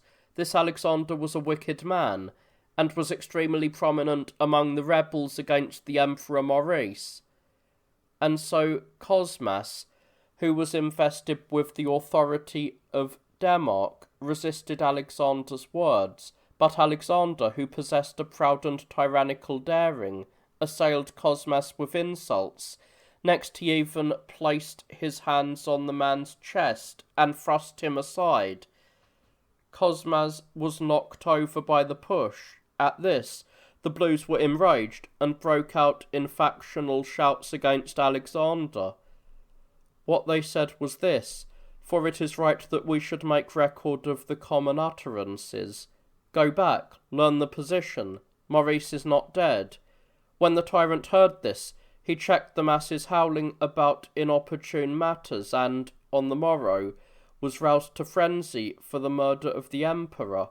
Now Maurice, in repentance, philosophically accepted the danger, sent his ring to his son Theodosius, who had reached the city of Nicaea, and commanded him speedily to return to him. And so Theodosius thus became obedient to his father, volunteered for the disaster, became intent on return, and arrived for his slaughter. Then the tyrant dispatched soldiers to the coast opposite the Queen of Cities, where the city of Chalcedon is also located, and slew Maurice in the harbour called that of Eutropius. Accordingly, the male children were slaughtered first before the emperor's eyes, hence, by putting his kin to the sword, by the slaughter of his sons, the murderers inflicted advance punishment on Maurice. And so Maurice, accepting the misfortune philosophically, called on the supreme God and repeatedly uttered, "Thou art just, O Lord, and thy judgment is just." So he too became a victim of the sword by undergoing severance of the head, and was allotted his own subsequent slaughter as if it were an epitaph for his children, after he had first demonstrated his courage in the magnitude of the disaster. For after the nurse had secretly stolen one of the royal infants and provided her own suckling for slaughter, true report proclaims that Maurice declared the secret to the murderers, revealed the concealment of the child, and asserted that it was not right to prevent the murder by the secret theft of his son, and so the emperor thus became superior even to natural laws, and exchanged his life. It is said that sometime before his slaughter, the Emperor Maurice had by letter supplicated in the more venerable churches of the inhabited world that the Lord Christ, one of the Supreme Trinity, might exact repayment for his misdeeds in this present mortal and perishable world. But we will not omit to include in our narrative as well the contents of his testament, as it is called. For at the beginning of the reign of the Emperor Heraclius, a document enclosed by the seals of the Emperor Maurice was discovered, in which he had in fact set out his provisions for procedures after his death. For Maurice, after encountering serious illness, had, in the 15th year of his imperial authority, disposed his power in writing. His eldest son Theodosius he established as Lord of Constantinople, and invested him with charge of the East, but Tiberius he appointed as Emperor of Old Rome, and gave him Italy and the islands of the Tyrrhenian Sea. The rest of the Roman state he sliced up among his other sons, and as guardian of the immature youth of his sons he appointed Domitianus, who was connected to Maurice by birth. This man had been accorded the honour of the chief priest of the famous church of Melitene. He was a man skilful in action, but more skilful in planning. Therefore, on account of the loftiness of his intellect, he had been entrusted by the emperor with the more distinguished actions of the Roman state. And so, concerning this man's excellence, it is not now the moment to construct the account more completely, but lest by expanding the account of this man we can cast an incourageous delay on matters more seasonable for description, come, let us steer our history towards the continuation of the narrative. And so the bodies of the dead were hurled upon the waves of the sea as a pitiful toy, and one could behold the marine current, so to speak, now bestowing the newly slain bodies upon the dry land, now enfolding them with eagerly returning counterthrusts towards the receptive sea. Then the royal disasters, or to put it more appropriately, the calamities for the inhabited world, were exhibited to the crowds. The shores of Chalcedon were filled with the crowds, who received the narrative of their own folly as they gazed at the sea waves' naked exhibition of the emperor's bodies, like depictions of misfortune. When, after the tyranny had ended, these very events were recited in the pulpit by the historian, the assembly was filled with tears, as the royal disasters seemed virtually to be before the eyes of all. For this reason, when the father of the narrative saw that the whole audience was bathed in tears because of their lamentation, he interposed in his description an interruption, and with impromptu mourning presented the following words to the gathering: "Let theatre and rostrum and free speech join me in mourning this day. Let tragedy and weeping hold festival. Let lamentation leap forth and dance in reverence and honour for a festival of such gloom. Let speech be shorn of applause, the muses of praise, Athens of the white cloak, for the virtues are widowed, and are searching for their own charioteer, since some furious envy has shattered that man's axle. Spectators, but would that you had not been witnesses of such ills. An Iliad of woes is my subject. Orynes are choruses for my speech. As setting for the drama, I have a distinguished tomb. And so Lilius, for this man had been entrusted by the tyrant with the emperor's murder, ferried across to the tyrant the heads of the slain. Then, on the plain which extends at the place called Hebdomon, and which Romans name Campus, he publicly displayed the emperor's slaughter to the tyrant's armies, for it was necessary that the inhumane army also share in the pollution through observation, so that the evil-hating and impartial judgment of God might also net in the toils of retribution all those who had raged in this cause. For all members of those murderous camps departed this life after falling into manifold grave troubles.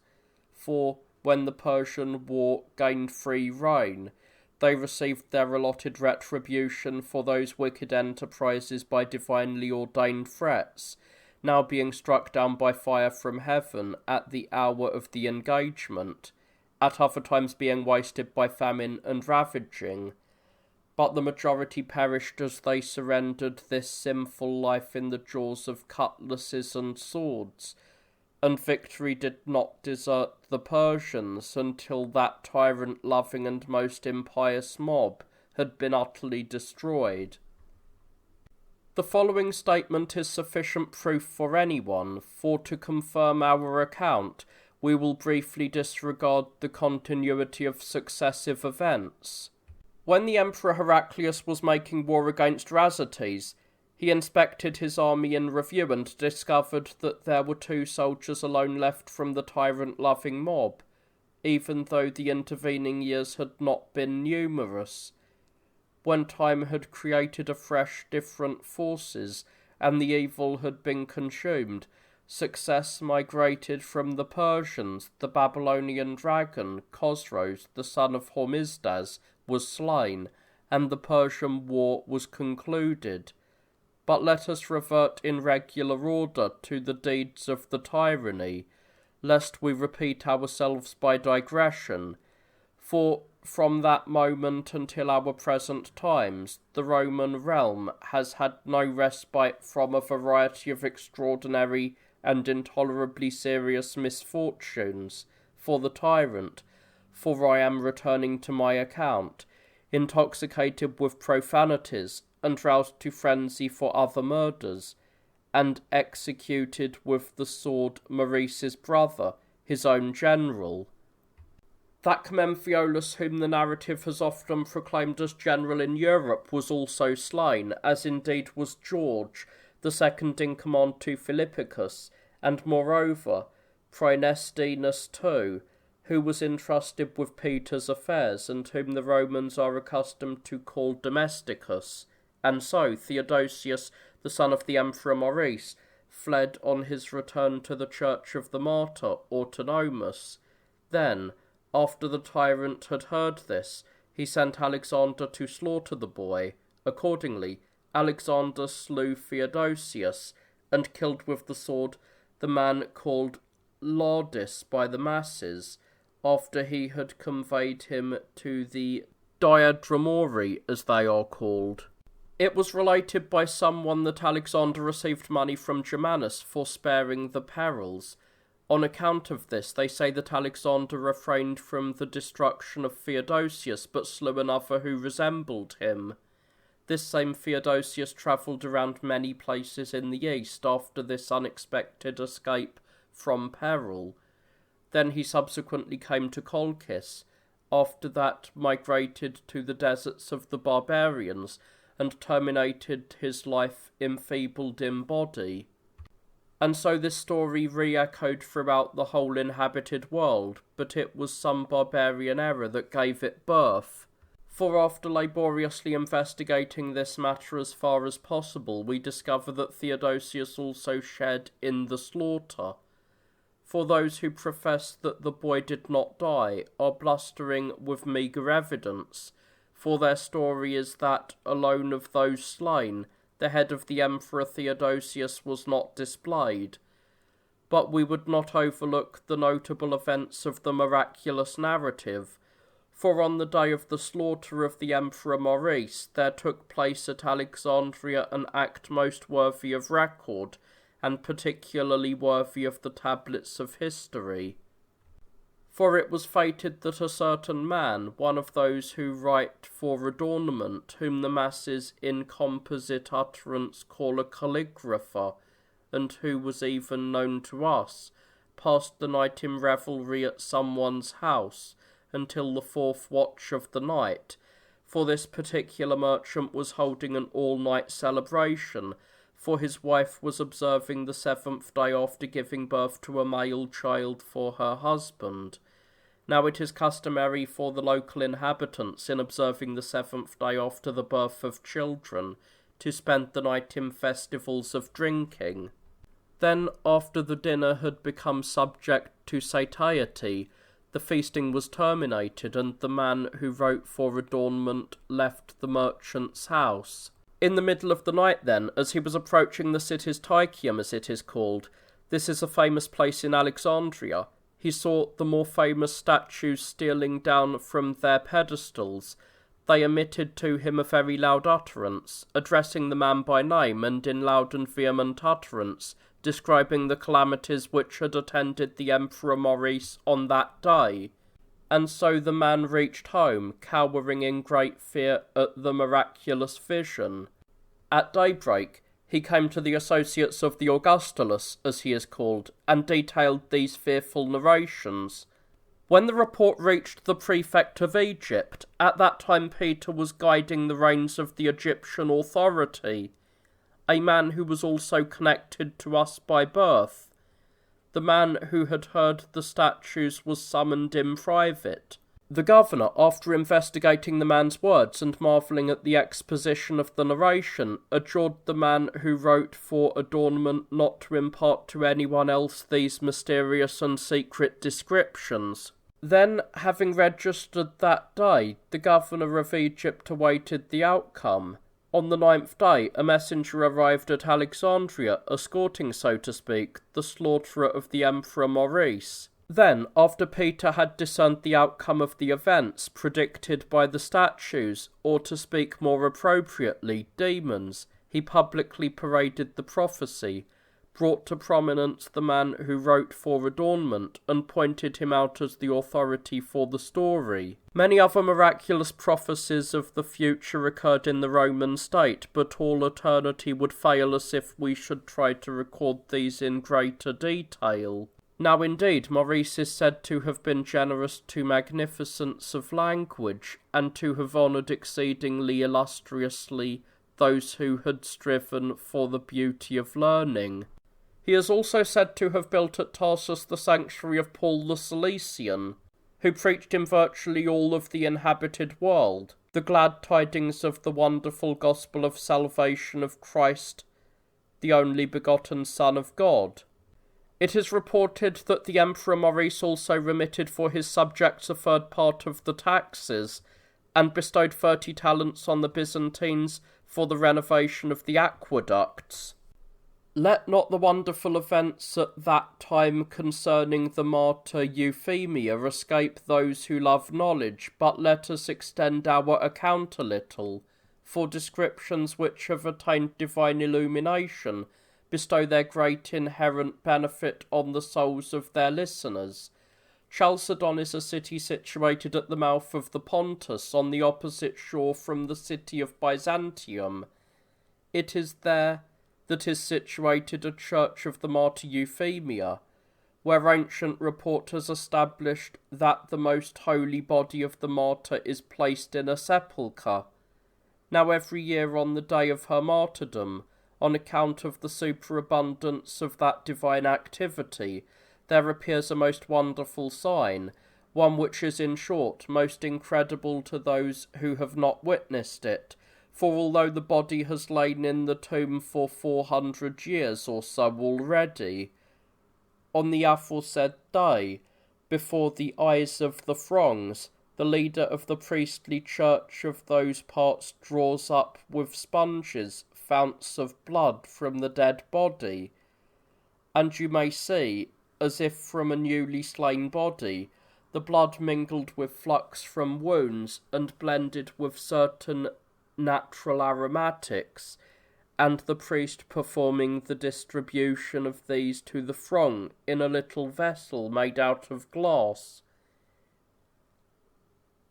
Then there rashly occurred to the Emperor Maurice, in the 12th year of his imperial power, a certain notion concerning the divinity of the soul. He belittled the miracles, rejecting the wonder outright, and attributed the mystery to men's crafty devices. Accordingly, the grave was stripped of its silver ornament, and the tomb was guarded by seals, for such was the counsel of bold disbelief.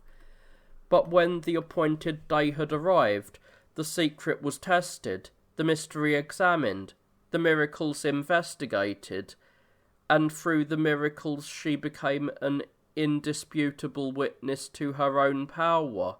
Once again, rivers of aromatic blood sprang from the tomb. The mystery gushed with the discharges. The sponges were enriched with fragrant blood, and the martyr multiplied the effluence. For when God is disbelieved, he is not accustomed to begrudge knowledge, and so in this way the martyr educated the emperor's disbelief. But the emperor sent in return for the gushing forth of blood an inundation of tears, and repaid the effluences of aromatics with a shower from his eyes, saying, God is wonderful in his saints. But now that we have attended most sensibly to this digression, it is time to recollect the return as well, and to record in greater detail the events connected with the tyranny. Accordingly, the tyrant subjected to confinement Constantina, the daughter of the Emperor Tiberius, together with her 3 daughters, in a private house. The dwelling was called that of Leo.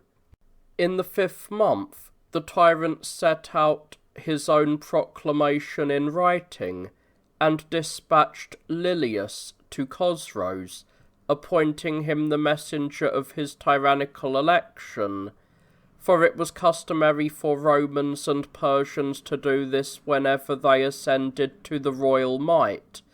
Lilius came to Darius, carrying regal gifts. He was received with exceptional splendour by Germanus, who was adorned with the rank of the consuls, and had been allotted the charge of the camp arrayed there, for shortly before the time of the tyranny, when Chosroes, king of the Persians, was angry with the commander Narses, the Emperor Maurice had relieved the leader Narses of custody of Darius, and had elevated Germanus instead. Maurice intended thereby to soothe the Babylonian anger. Now, while Germanus and Lilius were out riding, forming a pair, at the 3rd hour a military man struck the mounted Germanus with a sword, and so Germanus dismounted from his horse, and arrived home on a litter. But since the consequences of the sword thrust did not gain influence in a vital place, Germanus was cured of the blow in a few days. Next, after he had been made better by medicines, he gave an exceedingly distinguished feast for Lilius, and sent him on to Chosroes. And so Chosroes exploited the tyranny as a pretext for war, and mobilized that world-destroying trumpet. For this became the undoing of the prosperity of the Romans and the Persians, for Chosroes feigned a pretence of upholding the pious memory of the Emperor Maurice, and so in this way the Persian war was allotted its birth, and Lilius remained among the Persians in great hardship. In these days error came upon the inhabited world, and the Romans supposed that Theodosius was not dead, and this became an opportunity for very great evils, and this false superstition contrived an abundance of slaughters. When the rumour spread to the palace, the tyrant was greatly distressed, and destroyed Alexander with the sword, for it was necessary for Phocas to destroy his co-partner in the tyranny, and to escort to extraordinary deaths his fellow allies in the evil. for collaboration in evil is incapable of establishing the firm friendship of like minds,